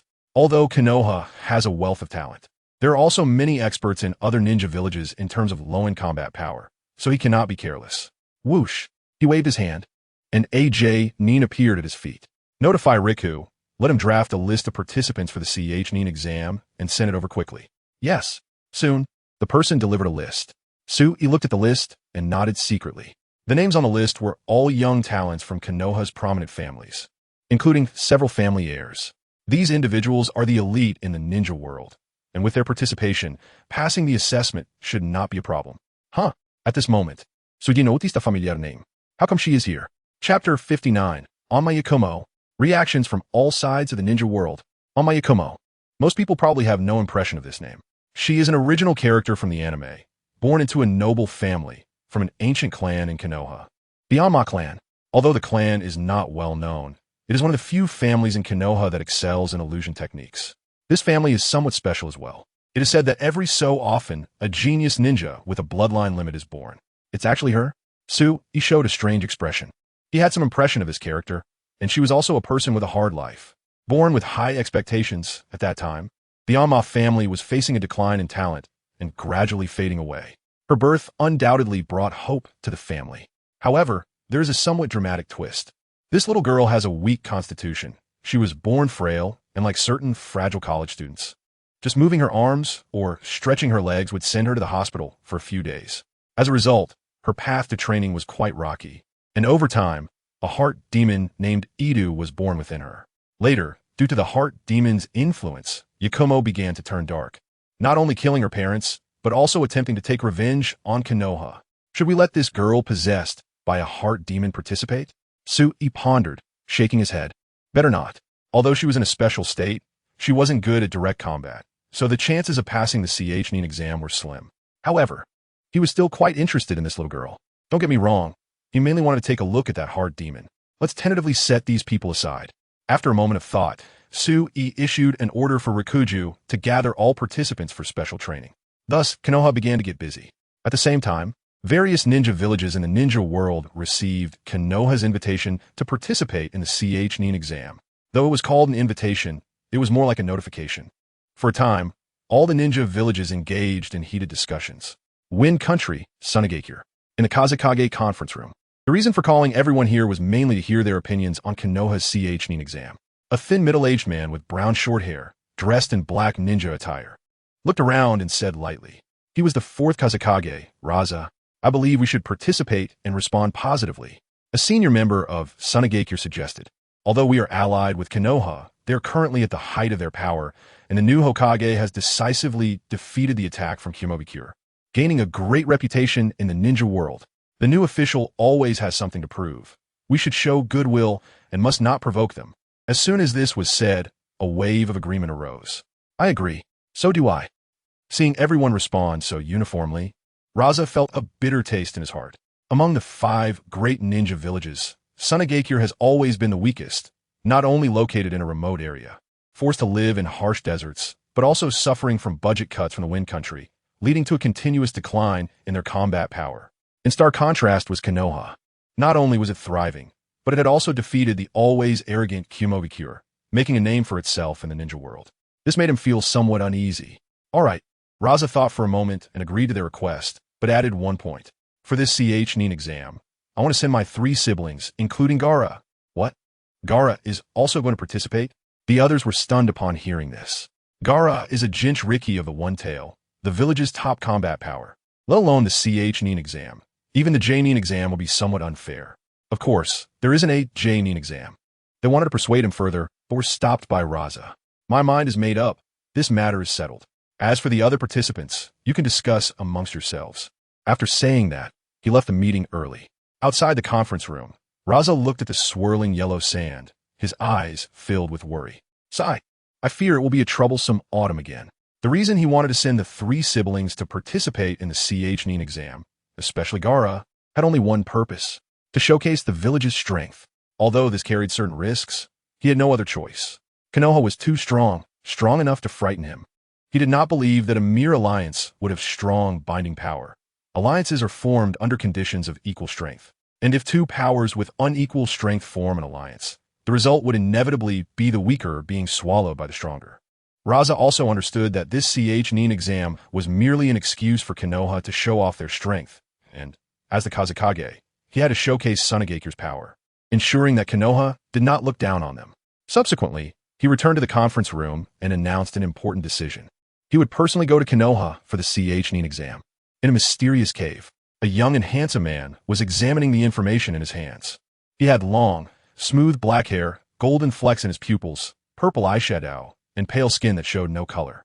With a blue-green earring shaped like a hook hanging from his ear, the whole person had a tall stature, and his face exuded an eerie aura, giving a chilling feeling.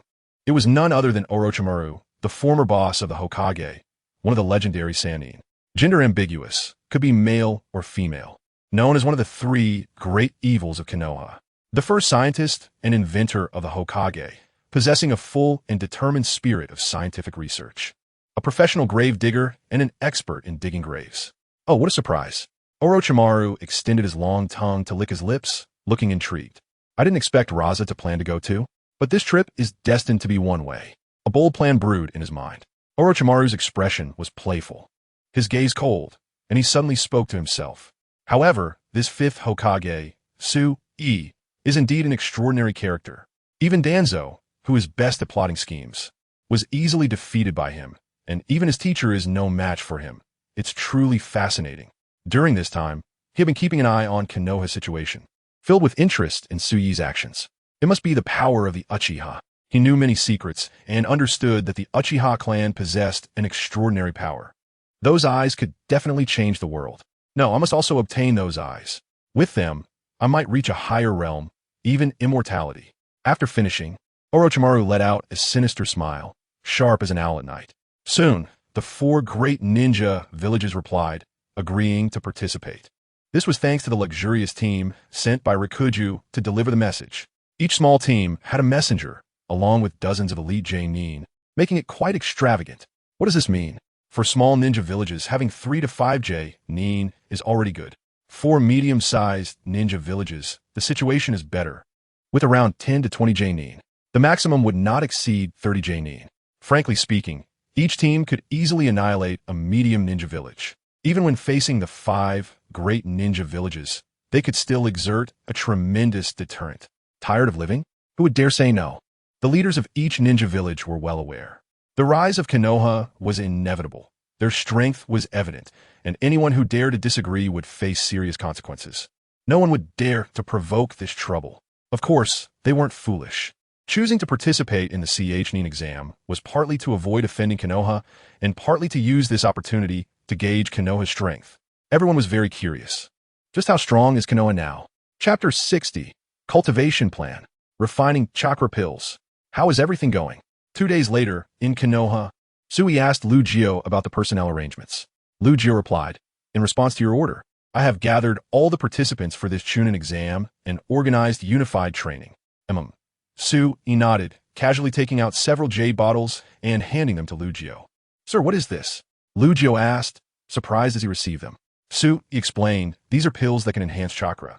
After taking them, a Jonin's chakra level can be raised to that of a Chunin. In fact, these are the micro-level chakra pills he exchanged from the shop, 1 level below the primary chakra pills.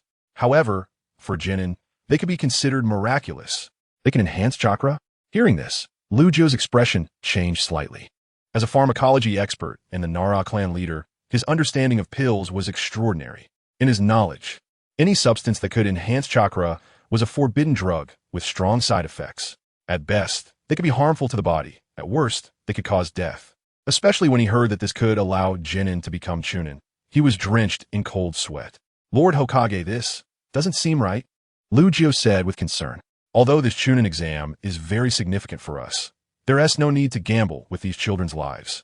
They are all heirs of prominent clans and the future pillars of Konoha. It would be a great loss if they were to disappear just like that. Hearing Lu Jio's words, Sui couldn't help but laugh. It turned out that the other party thought this medicine would be harmful. He shook his head and explained, don't worry, brother Lu Jio. This Chunin exam is indeed very important, but it won't make me lose my mind to that extent. These pills are a secret medicine of the Uchiha clan and have no side effects on the human body. Oh, such a miraculous medicine exists? Lu Jio was astonished. It was the first time he had heard of pills that could enhance chakra without any side effects. Seeing the other party's doubts, Sui smiled and waved his hand. Hee, you can take one and try the effect. Then you'll know whether I'm bragging. So, Lu Jio, with the mindset of giving it a try, took out 1 pill. It had a glossy color and a fragrant aroma, seemingly made from many precious herbs, at least over 30. After just a moment of observation, Lu Jio drew precise information. Sasuke insight amazitsui. Impressive. You can see this? Truly worthy of being a master of pharmacology. Gulp. After taking a pill, Lu Jio felt a surge of chakra within him, beginning to increase rapidly. It really works. My chakra has increased by a full 10%. He exclaimed with delight. Although this pill only increased his chakra by 10%, as a veteran Jonin, Lu Jio's chakra level was far beyond that of an average Jonin.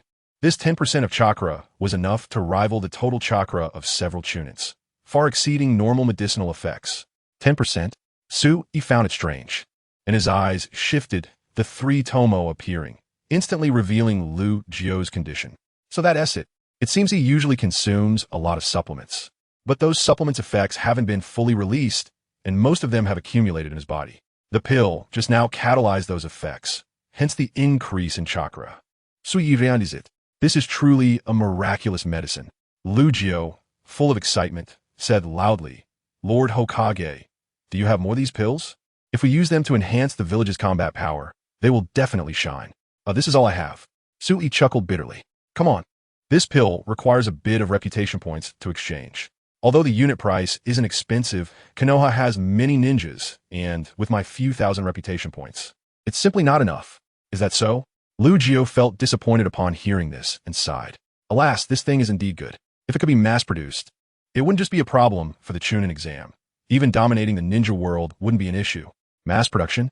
This remark sparked an idea in Sui. Although exchanging reputation points for pills would be painful, if he could produce them in bulk himself, that would be much more worthwhile. He then quietly opened the shop to see if there was a recipe for making such micro-level chakra pills. Indeed, there was. After confirming the recipe, he immediately clicked to purchase. Suddenly, a thought struck him.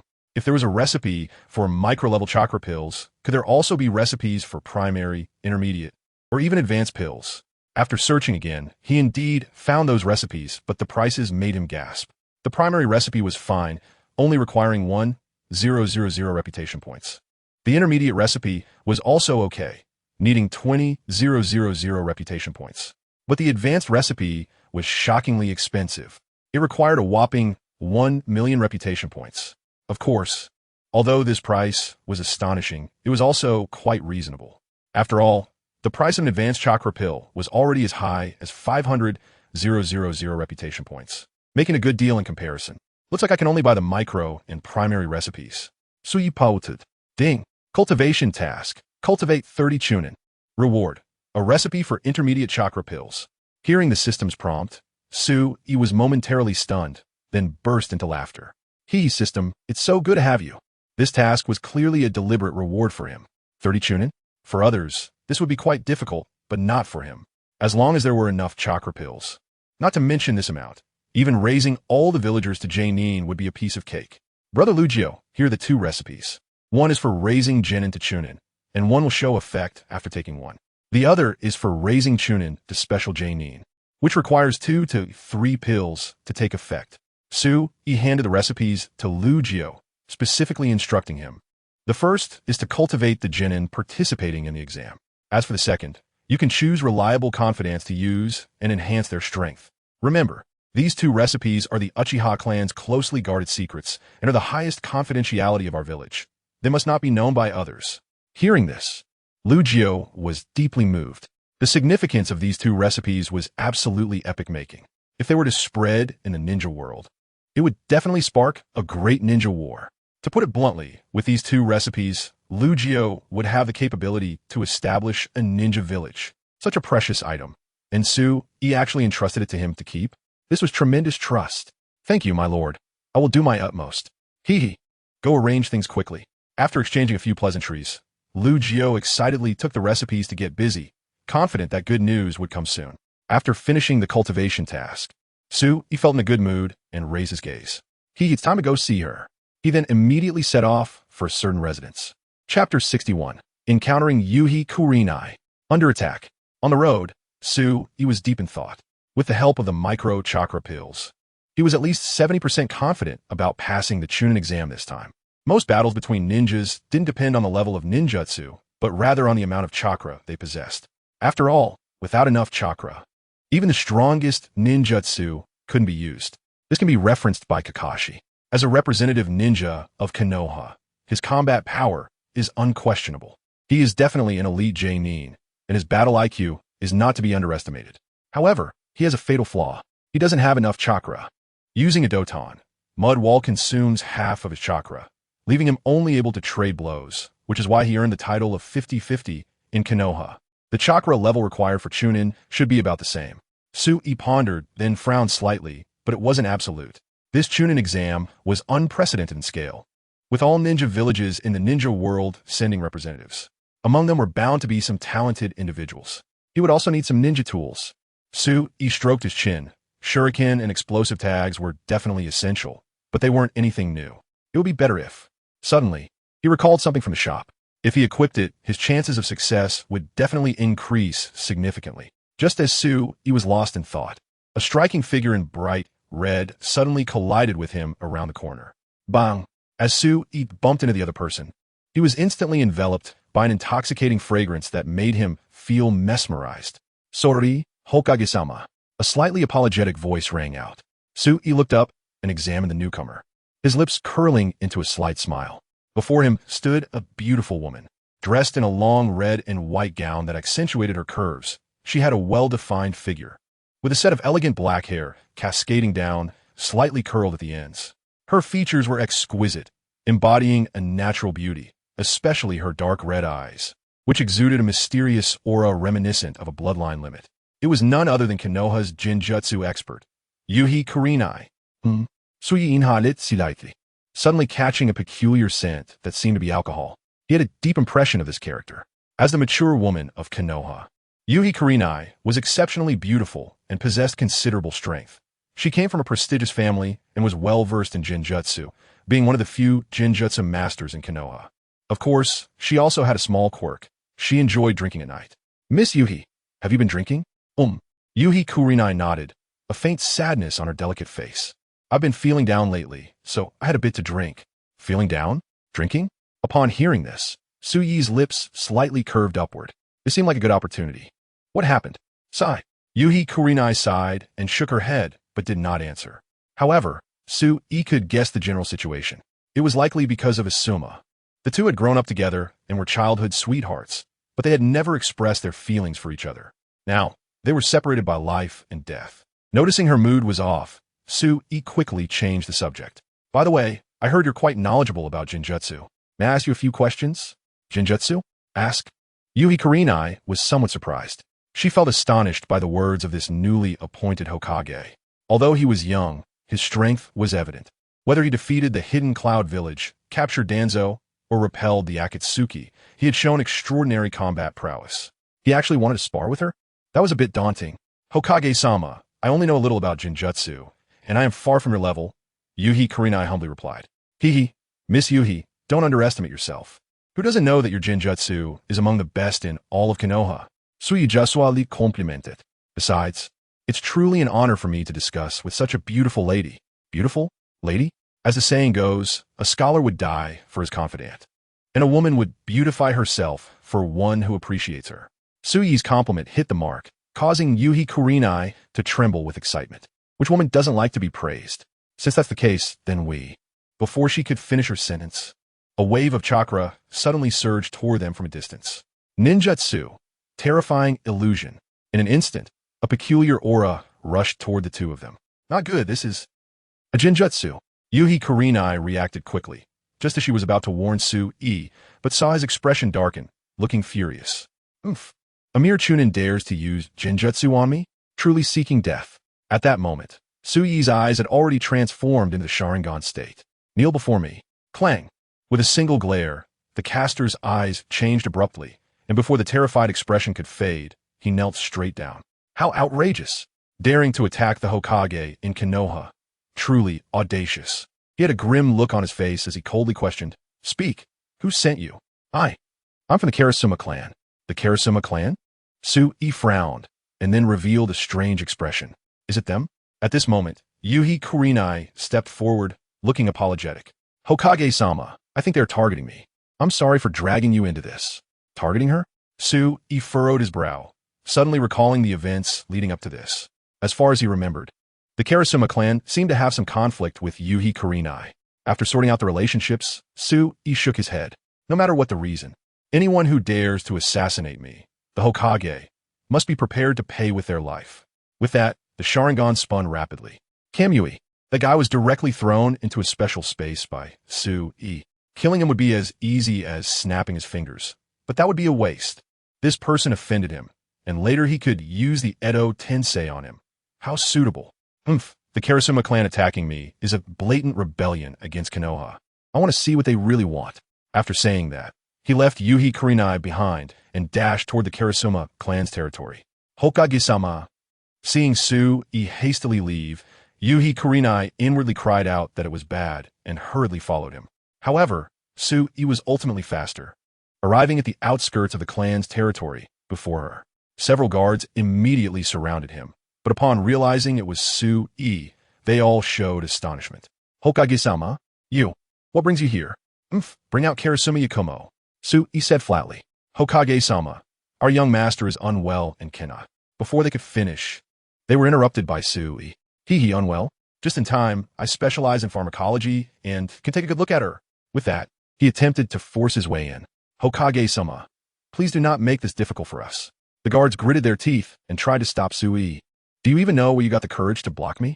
Sui scoffed and shot a glare, instantly incapacitating several of them and tossing them into the space as materials. Bang! Sui kicked open the door and shouted, Karasuma clan, get out here. Chapter 62. Strange Creatures.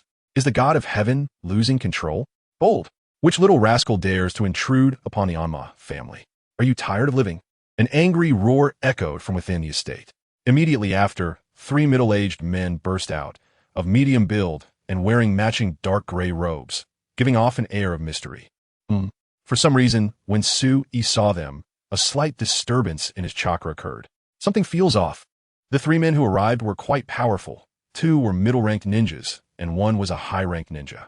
The high-ranked ninja was named Anma Poyen, the head of the Anma family. As the family head, even though the Anma family had fallen from grace, he still maintained the arrogance of a noble clan. His pair of deep blue eyes radiated indifference. However, when he recognized that the visitor was Sui, his previously proud expression froze instantly, replaced by a shocked and frightened look. Why is it him? At this moment, Anma Yunhai was a bit flustered. As a prominent figure in Konoha, he had attended the Hokage summit multiple times and naturally recognized Sui. What happened? How did I provoke him? Anma Yunhai's mind raced, but he was completely at a loss. Where did this brat come from? Just as he pondered, one of the middle-ranked ninjas behind him spoke up, loudly questioning, do you know the consequences of angering the Anma family? Sui was taken aback. He never expected that someone in Konoha would dare to speak to him like that. This kid has some guts. Tsukuyami, clang, Suji Wasti no Time, instantly activating his Sharingan, and a look directed at that middle-ranked ninja pulled him into the illusion space. In just a moment, he was on the ground, twitching, rolling his eyes back, and frothing at the mouth. He looked like he was having a seizure. Hokage-sama. Anma Yunhai's expression changed drastically upon seeing this. He quickly put on a smile, saying, he is one of my family's guards, and he has been living in the clan ground for years. He didn't know you had become Hokage. Please don't hold it against him. Hearing this, Sui remained unmoved, his gaze fixed on Anma Yunhai, and coldly said, so you are the current head of the Anma family? Yes, I am Anma Yunhai. Anma Yunhai wanted to introduce himself further, but Sui interrupted him directly. Anma Yunhai, do you know your crime? Crime? Anma Yunhai was shocked and quickly waved his hands. Hokage-sama, what have I done wrong? This person is from your family. Bang. Sui casually threw that Anma clan member out. This is Anma Tong. Anma Yunhai's face suddenly turned pale. As the family head, his mind was quick, and he instantly understood everything. Most likely, this guy was caught in the crossfire when he tried to warn Kurenai Yuhi. What bad luck. At this moment, he felt immense frustration. He had only wanted to issue a warning, but it backfired, and he ended up provoking Sui. Hokage-sama, please let me explain. He wanted to say more, but Sui wouldn't give him that chance. Shut up. Sui's tone was cold, his expression devoid of emotion. According to Konoha's laws, attempting to assassinate the Hokage is tantamount to treason, a crime unforgivable. As the head of a family, you cannot escape responsibility. I now give you 2 options. 2 options? Anma Yunhai's heart tightened as he hurriedly asked, please, Hokage-sama, enlighten me. 1 is that you take your own life. Upon hearing this, Anma Yunhai's face turned pale. Before Sui could finish, he instinctively shouted, Hokage-sama, I choose the second one. Oh, a smirk appeared at the corner of Sui's mouth. You certainly know how to choose. For some reason, Anma Yunhai suddenly felt an ominous premonition, which was soon confirmed. The second option is that I send you on your way. You. Anma Yunhai's face turned ashen. He never expected Sui would play such tricks on him. No matter what, it would end in death. Sui was determined not to let him live. All right. Anma Yunhai laughed in anger. You ambiguous fool. If you want me dead, let's see if you have the ability to do so. At this moment, he decided to fight back, forming hand seals and activating a Jinjutsu. Ninjutsu. Thousand trees binding kill. In an instant, saplings burst forth from the ground, growing at an incredible speed. Vines, like phantoms, rushed towards Sui. On my Yunhai was quite powerful. This level of Jinjutsu could indeed overwhelm a typical high-ranking ninja. But before Sui, it was child's play. How laughable. You dare to play with Jinjutsu in front of my Sharingan? Sui chuckled. Let me show you what true Jinjutsu is. Clang. A glance from him caused everything around to dissipate like dust. This, Kenna. On my Yunhai's face turned pale with horror as he saw a pair of Sharingan magnifying in his pupils. He and the nearby middle-ranked ninja were instantly caught and pulled into the illusion space. Dead. Indeed controlled by the Jinjutsu. Sui's expression changed slightly. He had noticed something was off earlier. After dragging Anma Yunhai into the space with Tsukuyami, he found that Anma Yunhai had been controlled by someone else's Jinjutsu. Strange, who did this? In the original anime, Anma Yunhai was considered a good person. He initially gave a bad impression, but was actually kind-hearted, doing everything for the village. Could it be that inner demon? Sui's expression changed. Bang! At this moment, the door opened, and a soft giggle of a girl came through. Hee, Hokage-sama. Since you're here, why not come in for a chat? Something's off. There's something strange. A wise man does not stand beneath a dangerous wall. Take this. Clang. Sui's Sharingan suddenly spun, releasing a burst of ocular power. Amaterasu. Whoosh. A ball of blazing black flames, like something from hell, shot into the doorway. Through the dim light of the flames, Sui saw a terrifying scene. At the end of the passage stood a monstrous creature, standing 3 meters tall, with 8 arms, emanating a dark glow, yet giving off a sense of holiness. Its beautiful and enchanting face was especially eerie. No way. Sui furrowed his brows, realizing something. This guy is not Ito. I didn't expect to find such eyes here. The beautiful creature grinned maniacally. Looks like I've come to the right place. Kid, serve me as your master, and I will make you. Don't even think about it. Sui completely ignored him, spinning his Sharingan again to unleash the strongest Jinjutsu. Buzz. But unexpectedly, this move failed. The monster didn't fall under the Jinjutsu control. Instead, it was blasted away as if struck by lightning, its aura instantly weakening. Damn it. I just arrived. Its voice abruptly stopped. Then, the monster's figure faded, transforming into a terrifying creature with a green face and sharp fangs.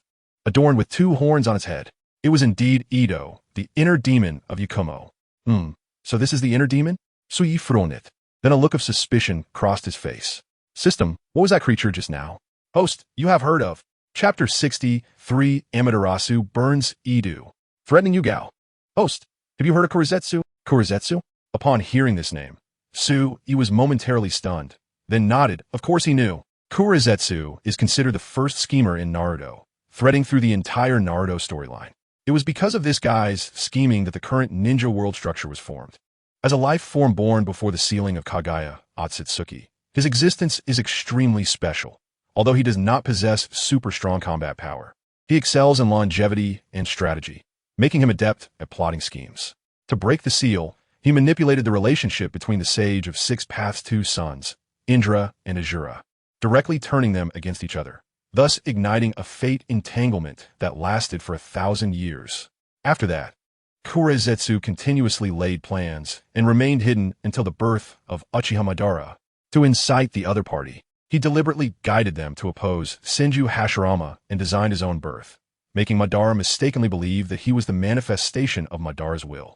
Later, he used Madara's hand to manipulate Obito, who controlled the Akatsuki organization to execute the so-called Moon Eye plan under the pretense of world peace to achieve his own goals. As a result, he succeeded, not only giving birth to the Ten Tails, but also breaking the seal to release Kagaya, Otsutsuki. Thus, it can be seen that Kurizetsu is the mastermind behind the entire Naruto storyline, with all the loves, hates, and grudges being directly or indirectly related to him. Such a character is quite impressive.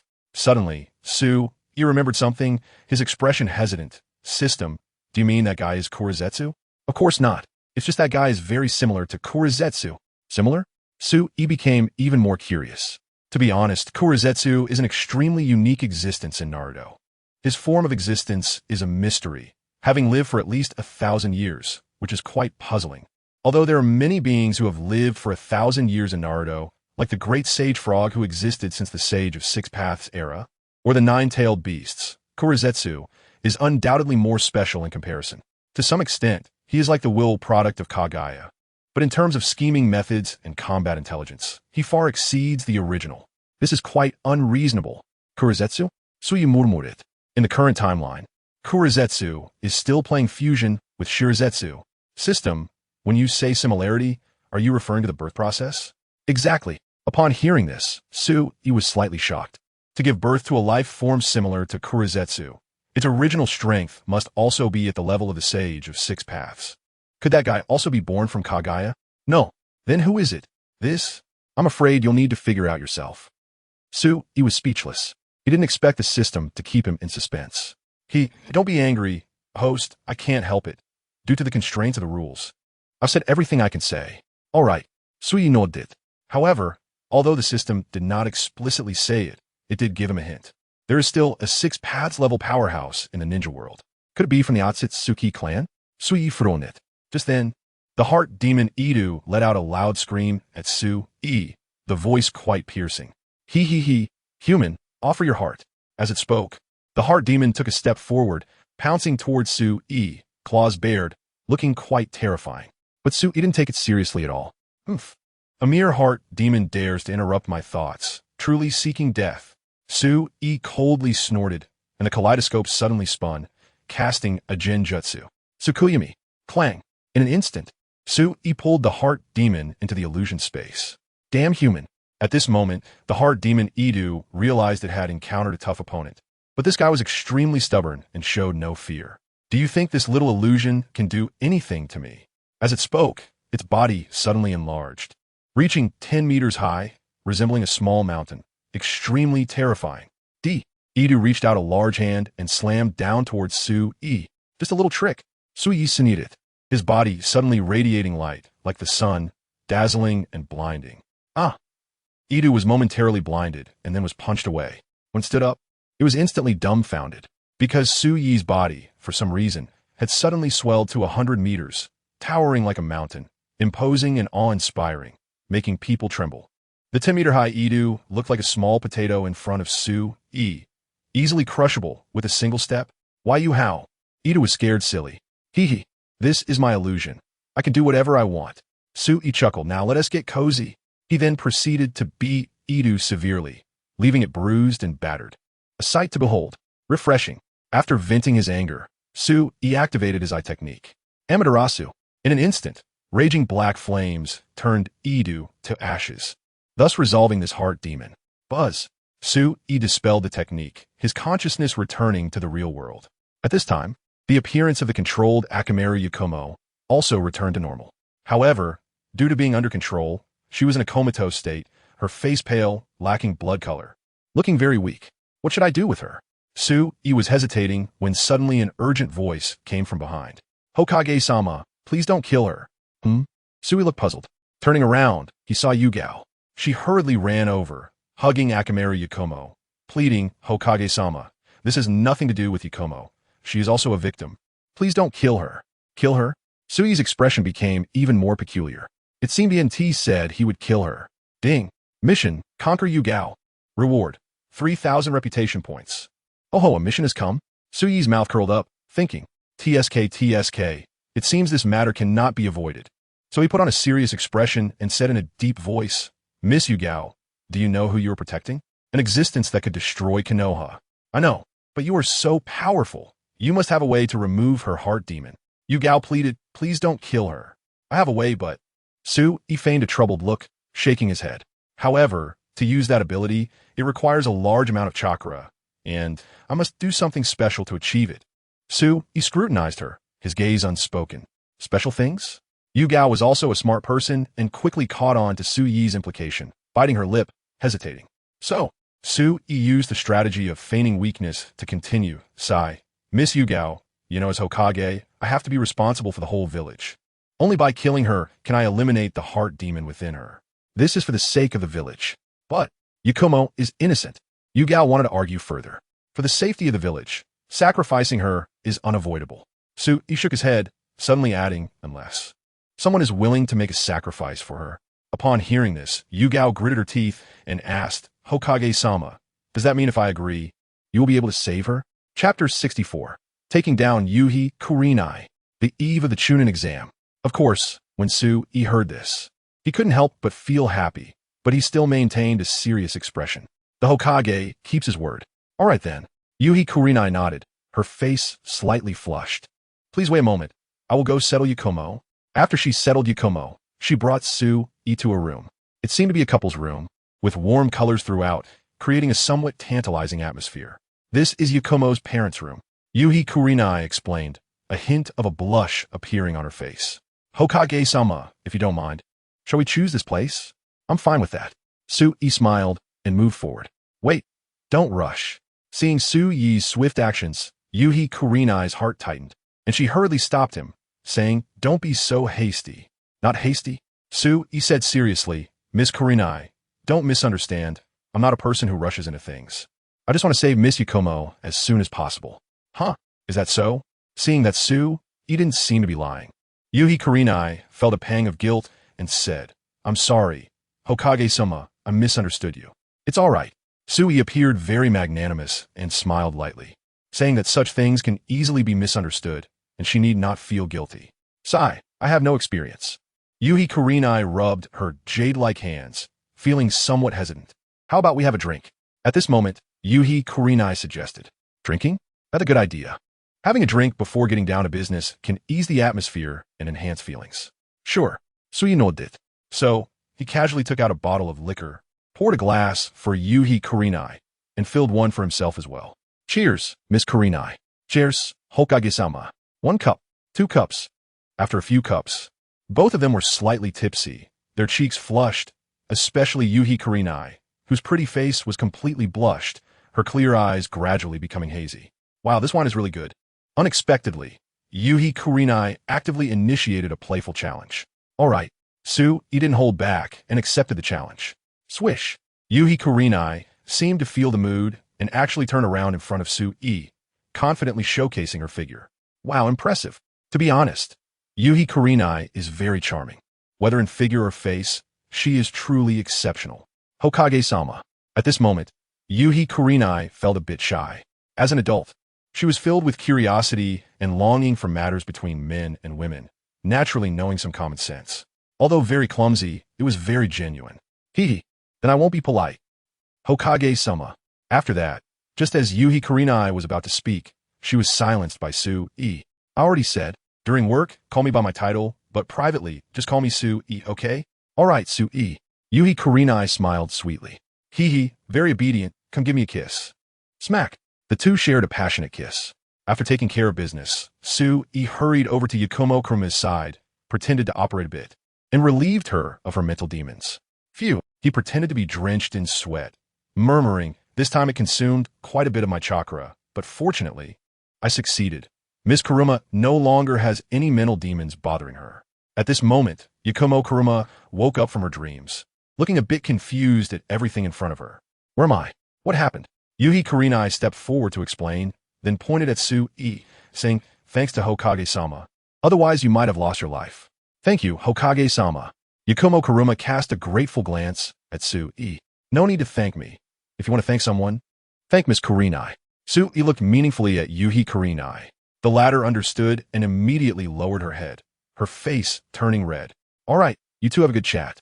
I have some matters to attend to. After saying this, he gave some instructions and then got up to leave. Time flew by, and in the blink of an eye, 2 months passed. At this time, there was still a week left before the Chunin exam. During this period, everything proceeded in an orderly manner.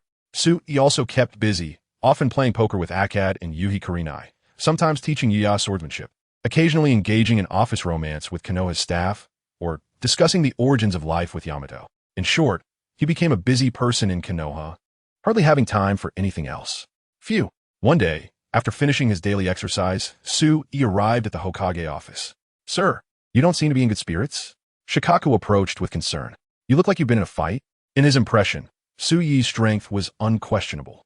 At such a young age, he was already a super strong ninja. Even some veteran powerhouses were not his match. But today, he looked somewhat haggard. This was quite surprising. Sui naturally couldn't tell the truth, so he vaguely replied, recently, I've been, sparring with someone to hone my combat skills. It's normal to feel a bit worn out. Shikaku, being very clever, guessed the real reason in an instant and coughed twice, reminding him quietly, Hokage-sama, although you are still young, you handle a lot of affairs daily, which takes a toll on you. You must take care of your health. He then changed the topic to business. Here is a document that needs your attention. All right.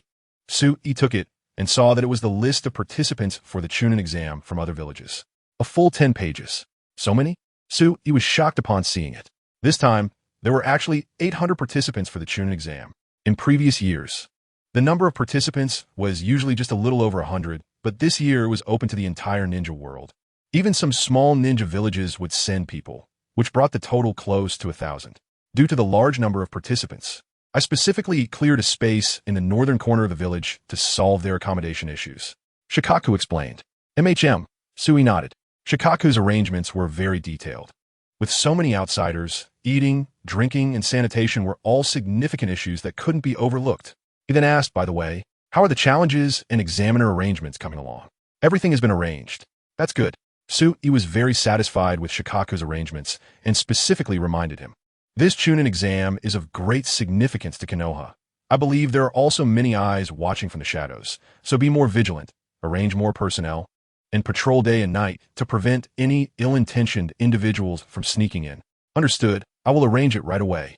Shikaku nodded and then got up to start making arrangements. At this moment, Tsunade stood by the window, murmuring, this Chunin exam is truly something to look forward to. Chapter 65, Candidates Arrive. Trouble in Konoha. 2 days later, Konoha welcomed the first batch of candidates for the Chunin exams.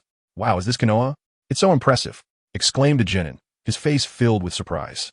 It's much bigger than our village. As they looked at the bustling and lively Konoha, his companions chimed in. TSK. No wonder it's the largest village in the ninja world. It's truly extraordinary. Of course, Konoha was the first ninja village established in the world with a long history. So it's naturally incomparable to other villages. While everyone was expressing their admiration, a curious female Jonin asked, I heard that the newly appointed Hokage of Konoha is very young. Just a boy. Only 16 this year, just a few years older than us. I wonder if it's true? As soon as she said this, the other companions also became curious. I heard it's like that. The leading Jonin nodded. The Hokage of Konoha is indeed very young. Not only is he the youngest Hokage in Konoha, but he is also the youngest Kage in the entire ninja world. Hearing the leader's affirmation, everyone felt a sense of longing, especially a few female Jonins, their beautiful eyes sparkling, their hearts rippling with excitement. TSK. It would be great to meet this esteemed person. I bet he's very handsome. That's for sure. This young man is not only handsome, but also powerful. What if he takes a liking to me? Oh my, that would be quite a dilemma. One Jonin had a love-struck expression. Upon hearing this, the people around felt a chill and moved aside in disdain because that was a guy, and this was just one village. One after another, many Jonins from other villages arrived. Without exception, they were all curious about Konoha. These were all young boys and girls in the prime of their youth, always filled with curiosity for new things. Hokage's office. How many candidates have arrived? Sui looked at Lugio and asked lightly. In the past few days, he had seen many unfamiliar faces in the village. Reporting to the Lord, so far, 1/3 of the villages have arrived. 1/3? Sui nodded and casually asked. By the way, did Tsunade and Kumogakure send their people? Compared to other ninja villages, even some medium-sized ones, Sui didn't take them seriously. In the entire ninja world, only the 5 great ninja villages could truly command respect, while the rest, regardless of size, were merely supporting characters.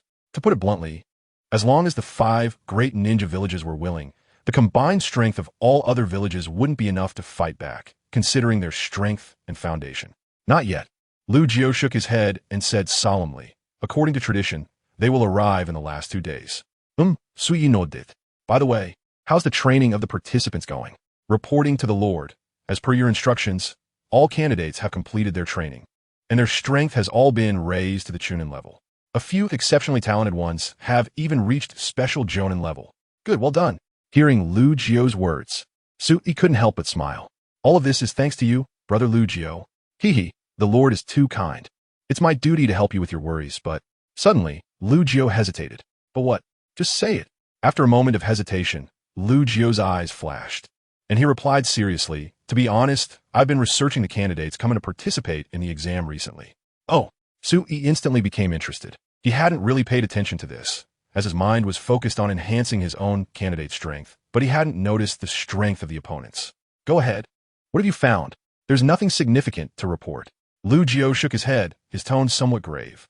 However, these people should not be underestimated.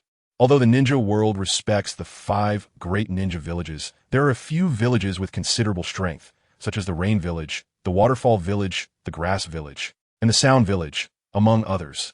Don't underestimate these villages just because they can't compare to the 5 great ninja villages. They have produced quite a few strong ninjas, especially in terms of low-end combat power, which is not inferior to the 5 great ninja villages. After my observations these past few days, I found a few individuals who are quite special. Which individuals? He was curious. There's a capable girl from the Waterfall Village, 3 troublesome-looking individuals from the Sound Village, but the most special one comes from the Rain Village. As Lu Jiao said this, a strange look crossed his face. There's a guy with very unique eyes. He looks quite tough to deal with. Rain Village? Unique eyes? He was slightly surprised and hesitated. What kind of eyes? Be more specific. They have many circles in their eyes, resembling the eyes of the sage of 6 paths from myths and legends, seemingly called the Rinnegan. Lu Jiao was somewhat uncertain. Rinnegan? Su Yi's heart skipped a beat, and a thought flashed through his mind. Could it be someone for Nagato? Speaking of which, he hadn't paid much attention to the Rain Village for a long time. Ever since he captured Hanzo, the Rain Village seemed to have been in a leaderless state. Of course, that's not entirely accurate, as the Akatsuki organization's headquarters is located there. In the original story, after Yahiko was forced to death by Hanzo, Nagato sought revenge, relying on the Rinnegan to create the legendary Pain 6 Paths, not only killing Hanzo, but also taking control of the Rain Village, becoming its de facto ruler. This time, the Rain Village sending people might be a probe from the Akatsuki organization. If it's the Rinnegan, then that's a good thing. Tsunade, and a bold plan formed in his mind. But just then, a figure suddenly rushed in from outside. Lord, I have urgent news to report. He waved his hand. Speak. There are ninjas from other villages causing trouble in the village. Causing trouble? He frowned. What audacity. How dare they create a disturbance in Konoha? They must be tired of living. Explain the situation clearly. What exactly happened? Lu Jiao asked. It's like this. The visitor explained everything in detail. It turned out that a few Jonins were drinking in Konoha and got drunk, openly harassing the villagers of Konoha. How outrageous. He was furious and smashed the table with a slap. Where's the security team? What are they doing? Reporting to the Lord. The security team has already gone to handle it, but since this matter concerns the relationship between Konoha and other ninja villages, they felt it was serious. So they sent me to ask for your instructions. The visitor said respectfully. You've done well. He nodded. Take me there. I will handle this personally, my lord. At this moment, Lu Jiao spoke up. This isn't a big deal. You don't need to step in personally, right? No problem. He waved his hand. His gaze sharp. This matter is probably not as simple as it seems. As soon as these words were spoken, Lu Jiao's expression changed instantly, and he hesitated. My lord. Do you mean? Chapter 66. The Village of Boxes Jonin. 1 strike to kill. Is there someone else involved in this? Riku has been engaged in analysis work for many years and is quite sharp about certain matters, quickly guessing what He was thinking. That's right. He nodded and then shook his head. Of course, this is just my guess, with no substantial evidence. I'm afraid the other party wouldn't leave any evidence. Riku pondered. To dare to cause trouble in Konoha, the other party must be prepared. It doesn't matter. Sudias mirkid, revealing a meaningful goal this might. No matter how the opponent strikes. I only have 1 move, countering their move. Well then, seeing He so confident, Riku chose not to say anything further. Just before setting off, He suddenly turned his head and said to Riku Ly. By the way, there's a secret weapon I've prepared for them in the cabinet. With instructions on how to use it. You can familiarize them with it. Yes. Riku nodded, watching He leave. Then he opened the cabinet, and his previously calm face was suddenly filled with surprise. This is Konoha Street. The Konoha guard surrounded several drunken lower ninjas, who were completely out of it. In the distance, ninjas from other villages were watching with curious eyes, occasionally with a hint of mockery. Many people began to whisper after seeing this. What do you think Konoha will do about this? What else can they do? They will definitely make a big deal small and make this small matter disappear. I think so too. Such things are common in the village, and it will definitely come to nothing. This sentiment was acknowledged by all the onlookers. They were all ninjas, people of status in the village. What was it to tease a civilian? Moreover, They were invited by Konoha to participate in the Chunin exams. For both Konoha and them, the exam was the priority, and everything else had to give way for the Chunin exams. According to Konoha's decree, ninjas who tease civilians would receive 30 lashes. At this moment, the squad leader of the guard sternly stated, "Especially since you are all drunk, this constitutes creating a disturbance, which is a serious violation of Konoha's regulations. Therefore, with both charges combined, each of you will receive 50 lashes. Come on, do it." The squad leader waved his hand, and more than 10 guards stepped forward, ready to take action. Stop. Suddenly, a Jonin swooped down, instantly blocking the drunken lower ninjas. "Everyone, I am Jonin Nishikawa from the village of Boxes and their team leader." Nishikawa said, "Ly. For my sake, spare them this time. Rest assured, I will teach them a good lesson when I return." Although the words were soft, the attitude was anything but, even carrying a hint of arrogance. This made the squad leader somewhat displeased, yet he said nothing, instead hesitating. The other party was a Jonin from the village of Boxes and the team leader for their participation in the Chunin exams, which in a sense made him an envoy of the Box country. If he were to offend him, it might bring unnecessary trouble to Konoha. It's better to avoid trouble. Thinking this, the squad leader put on a serious face and said in a deep voice, "If that's the case, I will give you face this time. Your subordinates must be properly disciplined in the future to avoid causing further trouble. Otherwise, next time, I will not be lenient." "Certainly, certainly," Nishikawa nodded. At this moment, the onlookers in the distance were shaking their heads. Although they anticipated this outcome, they still felt disappointed that they couldn't witness a good show. Just then, a figure descended from the sky. Slap! Without saying a word, the newcomer slapped the squad leader's face, shocking everyone. "Who the hell? Hokage-sama?" Just as the squad leader was about to explode, he saw that the newcomer was Su-e and immediately shut his mouth. "Hokage-sama?" Everyone's gaze turned to Su-e, staring at him with complex expressions. There were envy, admiration, jealousy, and appreciation. Is he really the Hokage? He doesn't seem that impressive.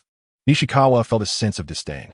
He had thought the Hokage, renowned in the ninja world, would be a remarkable figure, but instead, he just came in and slapped his subordinate? Just a decorative pillow. He thought Su-e was being cowardly, but he didn't know that the latter would soon make him regret it deeply.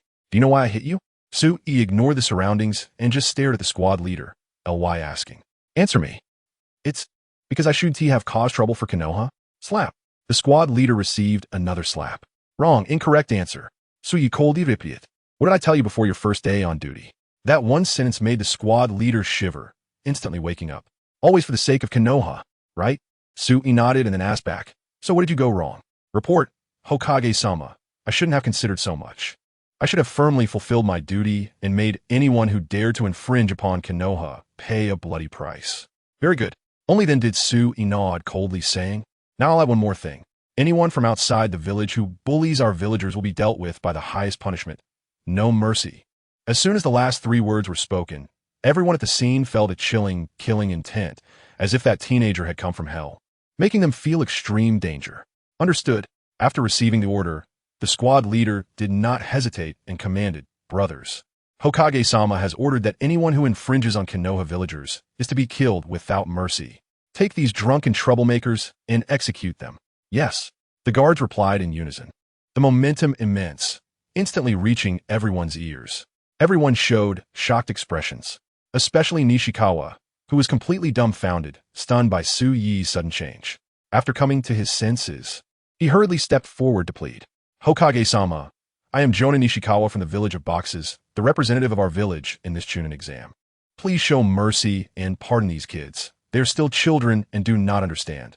Please do not hold it against them." Hearing this, Su-e glanced at him, expressionless. Ly saying, "What you just said has at least 3 charges. 3 charges? Nishikawa was somewhat confused. "What do you mean? There are 3 charges in what I said?" "First charge, as the team leader, you failed to discipline your subordinates properly. That's a dereliction of duty. Second charge, as an adult, you cannot distinguish right from wrong and blindly favor the wrongdoers. That's an unreasonable charge. As for the third charge." At this point, Su-e sneered disdainfully. "Even if I told you, you wouldn't understand, but with these 2 charges, you are left with no way out. You want to kill me?" Nishikawa was horrified. He panicked because he knew Su-e was not joking. He truly meant to kill him. The instinct to survive made his adrenaline spike. "You won't get away." He actually turned to run, completely disregarding the lives of his subordinates. But how could a mere Jonin escape from Su Yi's grasp? Stay here. Su Yi formed hand seals, lightning flashing his hands, and then shouted loudly. Lightning release. Chidori sharp spear. Whoosh. A bolt of lightning instantly pierced through Nishikawa. OS. The first show is over. The data seems to have been cut in half. Please support me. Everyone, click to urge updates, send some electricity, and leave some comments. Chapter 67. Measure the resources of the Box Village. Part ways with the joy of the village. You. Sakaji's eyes were bloodshot, his face filled with disbelief. Aren't you afraid? Afraid of provoking a war between the two villages? Haha, how ridiculous. He shook his head and said, with your Box Village, you are not worthy of waging war against Konoha. Just set off with peace of mind.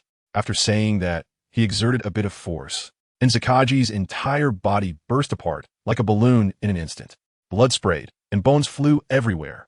All the onlookers were shocked by this bloody scene, not daring to breathe, fearing that they might inadvertently provoke Su-Yi. There was no way. Such a scene was rare. A Jonin-level expert was a valuable fighting force in any ninja village, especially for smaller ninja villages, where strength and status were completely equal. Although Sakaji did not take action, no one underestimated his strength. Someone like him, who went out as a team leader, was definitely not to be trifled with. One could only say that Su-Yi was too strong enough to not give his opponent a chance to fight back. At this moment, it was deathly silent, with even the sound of a needle dropping audible. Soon after, several sounds of flesh being pierced echoed, instantly breaking this oppressive atmosphere. The few Chunin were also decapitated. They rolled to the side like balls.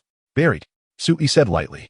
His expression was indifferent, and his tone showed no emotional fluctuations, as if he were a block of ice, giving an endless sense of chill. Understood. Then, Su-Yi looked up and swept a glance at the onlookers. Gulp. Everyone began to sweat profusely, swallowing hard. At this moment, Su-Yi had already equated himself with the Grim Reaper in their hearts, and they did not dare to meet his gaze.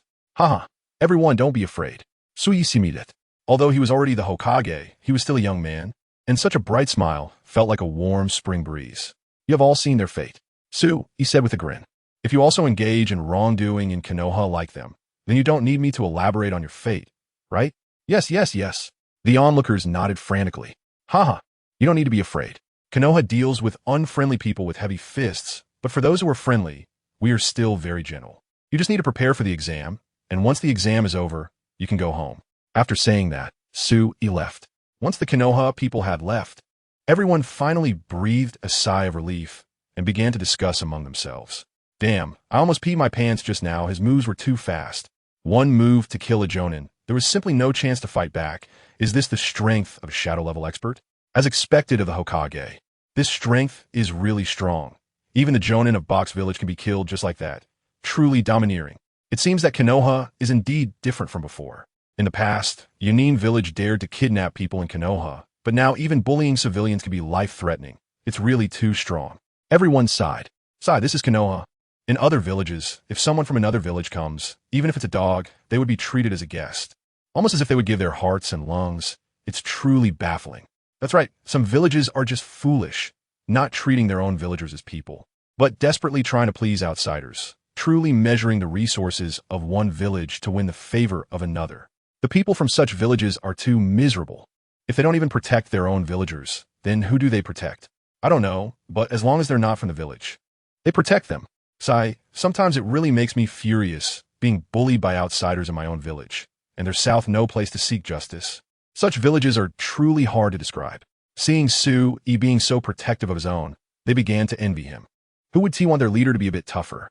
At the very least, on their own land, they should speak up for their villagers. Otherwise, who would be willing to serve in the future? Soon, they dispersed. Not long after, news came. When Box Village learned of this, they were furious and directly united with several villages to challenge Konoha. At the same time, other ninja villages also questioned Konoha, asking whether they could guarantee the safety of the exam candidates and expressing concern about Konoha's Chunin exam. In the Hokage office, Su-Yi looked at the snowflake-like letters with a calm expression. Dujiao, what do you think of this matter? When Su-Yi called him out, Dujiao raised his head, his gaze calm, and said lightly, Sir, didn't you already have a plan? Why ask me? You guessed this already, haha? Su-Yi laughed. You're not a reckless person. Before taking action, you must have already thought of the troubles that would arise. Du Jiao replied slowly. So do you think it's feasible? Of course. Du Jiao nodded, pondering. This drunken incident is just a pretext. If not handled well, they will definitely escalate. So your decisive action, which seems reckless, actually hides profound meaning. Feeling flattered by Du Jiao's praise, Su Yi let out a bitter smile.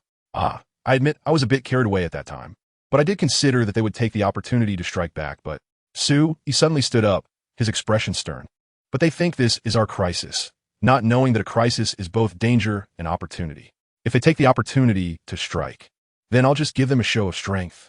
I plan to destroy Box Village. What do you think? Destroy Box Village? Du Jiao was taken aback. He originally thought that Su Yi would at most punish Box Village, but didn't he expect him to want to annihilate them completely? Isn't that a bit too much? Du Jiao hesitated. Destroying a village was something that hadn't happened in many years. The last time was the destruction of the Uzumaki clan in the Land of Whirlpools. At that time, there was a ninja world war, and Konoha was at war with other ninja villages, with no time to spare, resulting in external forces taking advantage of the situation to destroy the Uzumaki clan. It was said that it was the Mist village that destroyed the Uzumaki clan. No problem. Su Yi waved his hand. In today's world, if one isn't ruthless, one cannot stand firm. Even if we hold the Chunin exam in the sky, it won't have the deterrent effect of destroying a village. That's true. Du Jiao agreed. Then I'll go arrange for people now. MHM, Su Yi reminded, as for the reason for deploying troops, let us say they are hiding weapons of mass destruction. Weapons of mass destruction? Du Jiao looked confused. What evidence do we have for that? Su Yi smiled and casually tossed him an explosive tag, saying lightly, this is it. This. Du Jiao was even more bewildered. What kind of weapons of mass destruction is this? Every village equipped with explosive tags? Sir, will anyone believe this reason? Even a fool wouldn't. Su Yi chuckled. But whether they believe it or not isn't important. What matters is that we have a legitimate reason to deploy troops, not for oil fields, not for venting anger. Well, okay. Du Jiao nodded. In a village-level war, one must at least give a reason, even if that reason is ridiculous. Chapter 68. Weakness is the original sin. The destruction of Haji Village. Have you heard that the widow at the east end of the village is pregnant? Haji Village. 2 Nin guards at the gate were chatting. Although this ninja village is not a giant like the 5 great ninja villages, it is considered a medium-sized ninja village in terms of both population and area. Especially since the village has several quasi-elite Jonin and a quasi-Hokage level figure stationed. It is indeed a local hegemon. I don't know. The first guard shook his head vigorously, adamantly denying it. It's not me, don't ask me. The second guard rolled his eyes at him, half smiling, and teased. Why are you so worked up? I didn't say it was you. The first guard forced a smile, but suddenly his expression froze. Hey, don't tell me I hit the mark. The second guard chuckled. However, when he noticed something was off with his companion, an inexplicable sense of danger surged in his heart. Not good. By the time he realized it, it was already too late. Puff! A bright blade of light instantly pierced through his chest, splitting him in half. Charge! With a command. 300 agile figures surged into the village like phantoms in an instant. Each of them emanated strong chakra and an imposing aura. They were all Jonin-level powerhouses. It was the Jonin army sent by Su Yi to destroy the village. Fire release. Great fire. Annihilation. Wind release. Violent gale. In an instant, over 100 fire release and wind release Jonin divided into 2 sides, forming hand seals and unleashing ninjutsu towards the ninja village ahead. The flames, already powerful, were amplified 100-fold by the forceful wind release, almost instantly engulfing the entire Haji village. There was no reaction time. Immediately, a chorus of howls erupted from within, filled with unwilling roars, fearful cries, men, women. Again, another low command was issued. Dozens of Jonin unfurled scrolls and released seals. Bang, bang, bang. The scrolls were packed with shurikens, each tied with an explosive tag. Release. Swish, swish, swish. The shurikens, like a torrential downpour, flew towards the sea of flames, followed by a series of intense explosions. The power was comparable to carpet bombing, instantly leveling the entire Haji village, extinguishing the firestorm as well. The sounds inside abruptly ceased. Cries for help, roars, all vanished. But after a brief silence of a few seconds, several furious roars erupted as 4 figures charged out from the ruins. An elderly man and 3 middle-aged men. At this moment, they were in a very sorry state, looking dirty and battered, with their bodies marked by burns from the flames. Yet, each of their eyes was filled with rage. Bastards! How dare you attack us? This is infuriating. The elder looked at the destroyed village, nearly spitting blood. The three middle-aged men behind him also wore faces of grief and anger. This was their village, the village where they had lived since childhood, where their relatives resided, and now it had all been destroyed. If this revenge is not taken, I vow not to live as a human. However, when they saw the attackers, despair washed over them. How could this be? One middle-aged Jonin's eyes widened in disbelief as he nearly shouted in despair, 300 Jonin. What kind of force is this? How could it? The others were equally shocked and furious. Only the elder's gaze was sharp, fixating on one person. You are ninjas from Konoha? No one answered him. Only waves of ninjutsu continue to strike. Earth release, earth flow spear. Water release, water bomb. Swish, swish, swish. Dozens of water release and earth release Jonin struck together, attacking the elder. If you want to destroy my village, be prepared to die. Buzz. Ninjutsu. Heaven and earth unite. The elder exploded with rage, his chakra coalescing into a tangible form, akin to the cloak of a tailed beast. Clang, clang, clang. Unexpectedly, his body seemed to don a layer of incredibly sturdy armor, blocking the ninjutsu attacks, barely scraping his skin. I'll hold him off. You guys hurry and break through. The elder commanded, then charged forward fearlessly. Chief. The three middle-aged men were reluctant, but they knew staying would be death. They could only escape, hoping for a chance at revenge. Yet, they hadn't gone far when a figure blocked their path. Trying to leave? It wouldn't be that easy. Damn it, let's fight. Though the three middle-aged men did not recognize they could tell that he was no ordinary person for daring to block their way. In order to escape quickly, the three immediately unleashed their signature ninjutsu. Water release, water dragon. Earth release, earth flow. Fire release, fire dragon. Unfortunately, their hand seals were too slow. Before they could unleash their ninjutsu, they were caught by Suyi's Sharingan. Tsukuyami. Clang. In an instant, the three were easily controlled by Su-yi and then tossed into a special alternate space. Only you left. Su-yi approached the elder. You. Why did you attack our village? The elder demanded angrily. My village rarely fights with others, has always pursued a policy of peace, never holding grudges. Our village is innocent. Our village is blameless. Why would you commit such an act of extermination? Ha ha. Su-yi seemed to hear a joke and laughed heartily. You. What are you laughing at? I'm laughing at your stupidity. Su-yi said coldly, throughout history, how many villages have been destroyed because they were guilty? You. The elder was momentarily speechless. Whether your village is guilty or innocent, what does it have to do with me? Su-yi said calmly. I destroy your village for my own purposes. It has nothing to do with others. If there's a fault, it's simply that you are too weak. The elder retorted casually, if our village is so weak, why do you still force us? You wouldn't think that being weak means you want to be attacked, would you? Su-yi glanced at him. Being weak doesn't mean you want to be attacked. That's because I don't want to attack. When I was a child, did I need a special reason to pour boiling water on ants? No, it's just something I want to do. All right. After saying so much, it's time for you to go. Su-yi's expression was emotionless as he formed hand seals. Lightning release. Kirin. Boom. In an instant, he summoned a terrifying Kirin, its fearsome roar darkening the heavens and earth. Boom, boom, boom. With one strike, half of Hokage village was blown into the sky. All right, clean up the battlefield, leave no survivors. Yes. Soon, news of Hokage village's destruction spread throughout the ninja world, and the major ninja villages that had previously been clamoring surprisingly chose to remain silent. The Wagakure, in its Suchikage's office. Send my orders. All personnel heading to Konoha for the exam are strictly prohibited from getting into disputes with Konoha villagers. Those who disobey will be killed without mercy. Noki slammed the table and shouted. The other ninja villages issued similar orders as well. In an instant, the entire ninja world reached a consensus. Konoha village is not to be trifled with. 0s. Everyone, don't raise books. The data has been cut off twice. 20,000 bookshelves. Urging updates, but not breaking 100. Who can stand this? Hurry, hurry, hurry. Author's status. Chapter 69. Genetic cells. The Chunin exam begins. 2 days later, all participants have gradually arrived in Konoha, including those from the Hidden Cloud and Hidden Mist. In the Hokage's office, Su-yi casually asked Brother Lugio, how are the strengths of the candidates sent by the 4 major ninja villages for this Chunin exam? Over the past few days, He had been teaching the Konoha candidates to skillfully use secret weapons, leaving the observation of other candidates to Lugio. In response to your question, I have already investigated everything, Lugio said, handing a document to Sui. Based on my assessment, among the candidates from the 4 major ninja villages, except for the Hidden Stone and Hidden Cloud, the Hidden Sand and Hidden Mist have some impressive candidates participating. The Hidden Sand has sent Temari, Kankuro, and Gaara, who are siblings and children of the 4th Kazekage, Raza.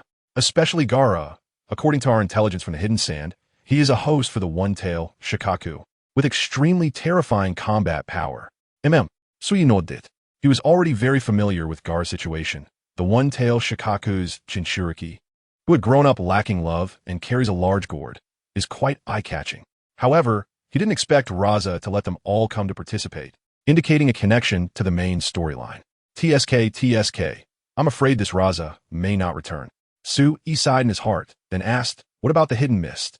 The Hidden Mist has sent the 7 ninja swordsmen of the mist. The 7 ninja swordsmen of the mist? Sui frowned upon hearing this. What does that mean? Lugio explained. It is said that these are 7 young ninja specifically trained by the Hidden Mist, skilled in using swords, each possessing the strength of a Chunin. And the Hidden Mist has specially crafted similar ninja swords for them. Although their power is significantly reduced, it still enhances their combat effectiveness. Now I understand. Sui nodded.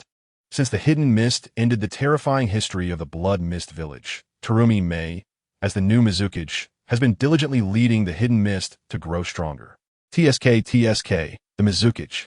Sui's mind conjured her image, and he couldn't help but indulge in thoughts. Terumi Mei, a highly charismatic female ninja, is on par with Tsunade in strength, figure, and beauty. She is slightly inferior in terms of chest size, but still an extraordinary existence, truly a generation's queen. Lord. Aside from that, the people sent by the Hidden Stone and Hidden Cloud are quite ordinary, following the norms. Sui was not surprised. The 3rd Tsuchikage, Inoki, is cunning and usually acts after careful consideration. After the incident with the Hidden Box Village, he naturally wouldn't act rashly. As for the Hidden Cloud, it goes without saying, they are already in a semi-dormant state. Even if there are capable lower ninjas, they wouldn't dare to take risks. By the way, there's something I need to report to you. Lugio suddenly remembered something, his expression changing slightly. The guy from the Hidden Rain Village, who is suspected to have the Rinnegan, chose to forfeit yesterday. He forfeited? Sui shook his head, somewhat surprised. Forget it, let him go. He probably learned about the Hidden Box Village incident and got scared. That's possible. Lugio nodded in agreement. All right, go prepare. Yes. Lugio retired. Kamui. Sui instantly arrived in his exclusive space. The next few days would likely be very busy. He decided to relax first. Thus, he carried out friendly genetic information exchanges and transmissions with the likes of Mu Run, Hydrangea, and Xiaonan. Shadow Clone Technique. Multiplication Technique. Lightning Release. Chidori. Sui exerted 10% of his power, displaying a variety of techniques with grace, both in front and behind, organized and calm, using stillness to control motion. However, during this period, he noticed something unusual. Hydrangea's chakra had actually increased.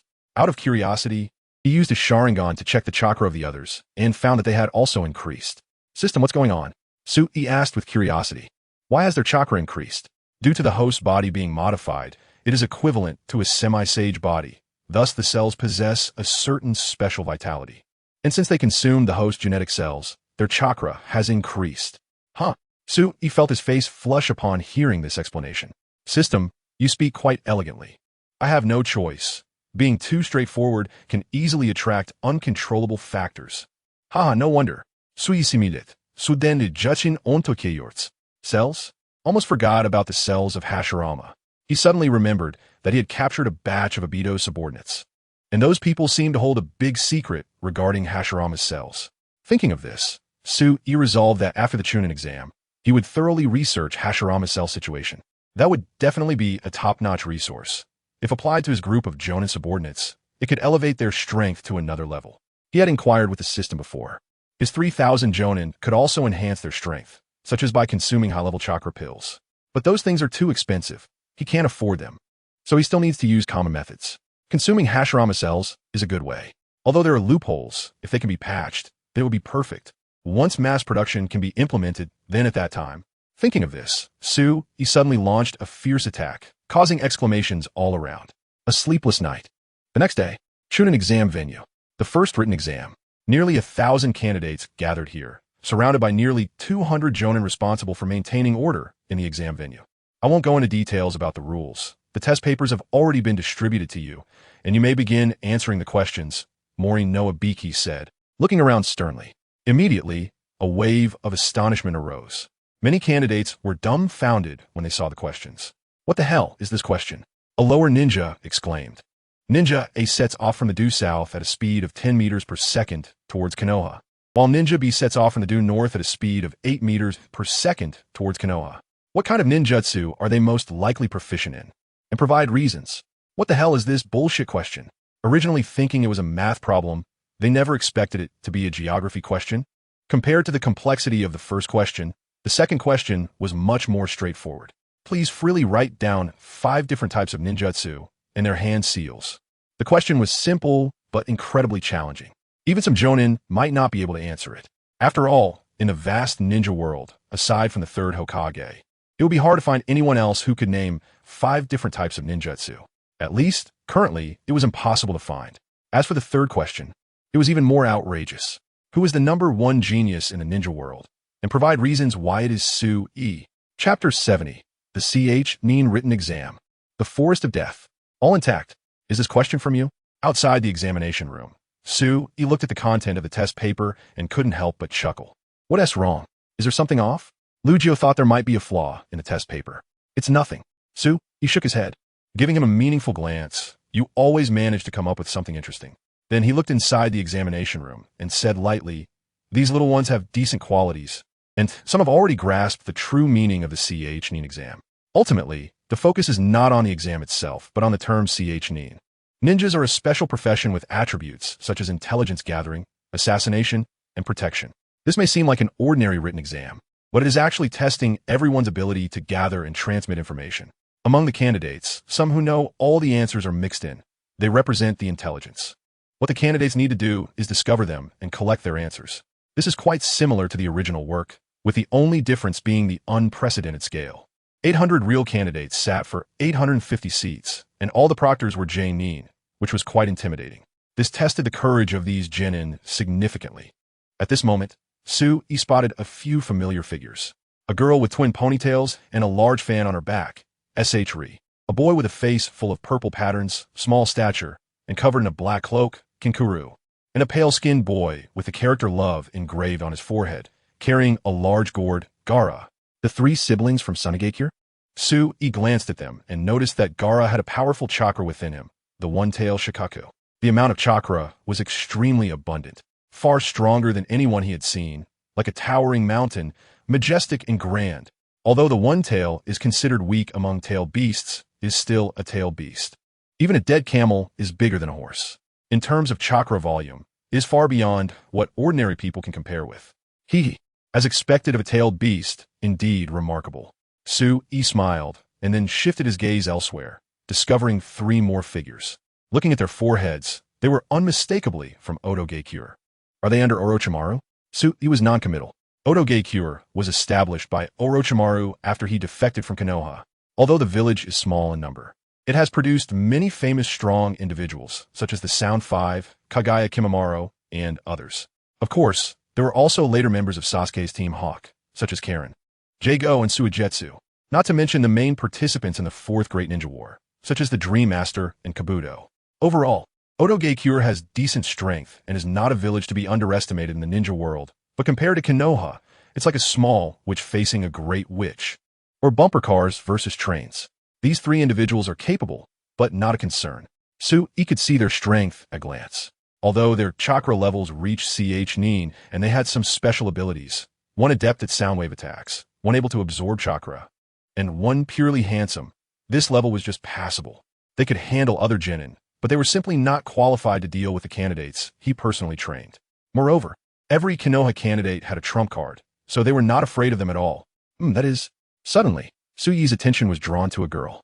She was young, with deep green short hair, an orange hairpin on her right side, dark skin, and orange pupils, looking very distinctive with a faint smile on her face.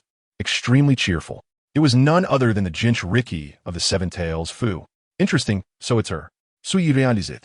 He was still wondering who the girl from Takigakure was. He didn't expect it to be her.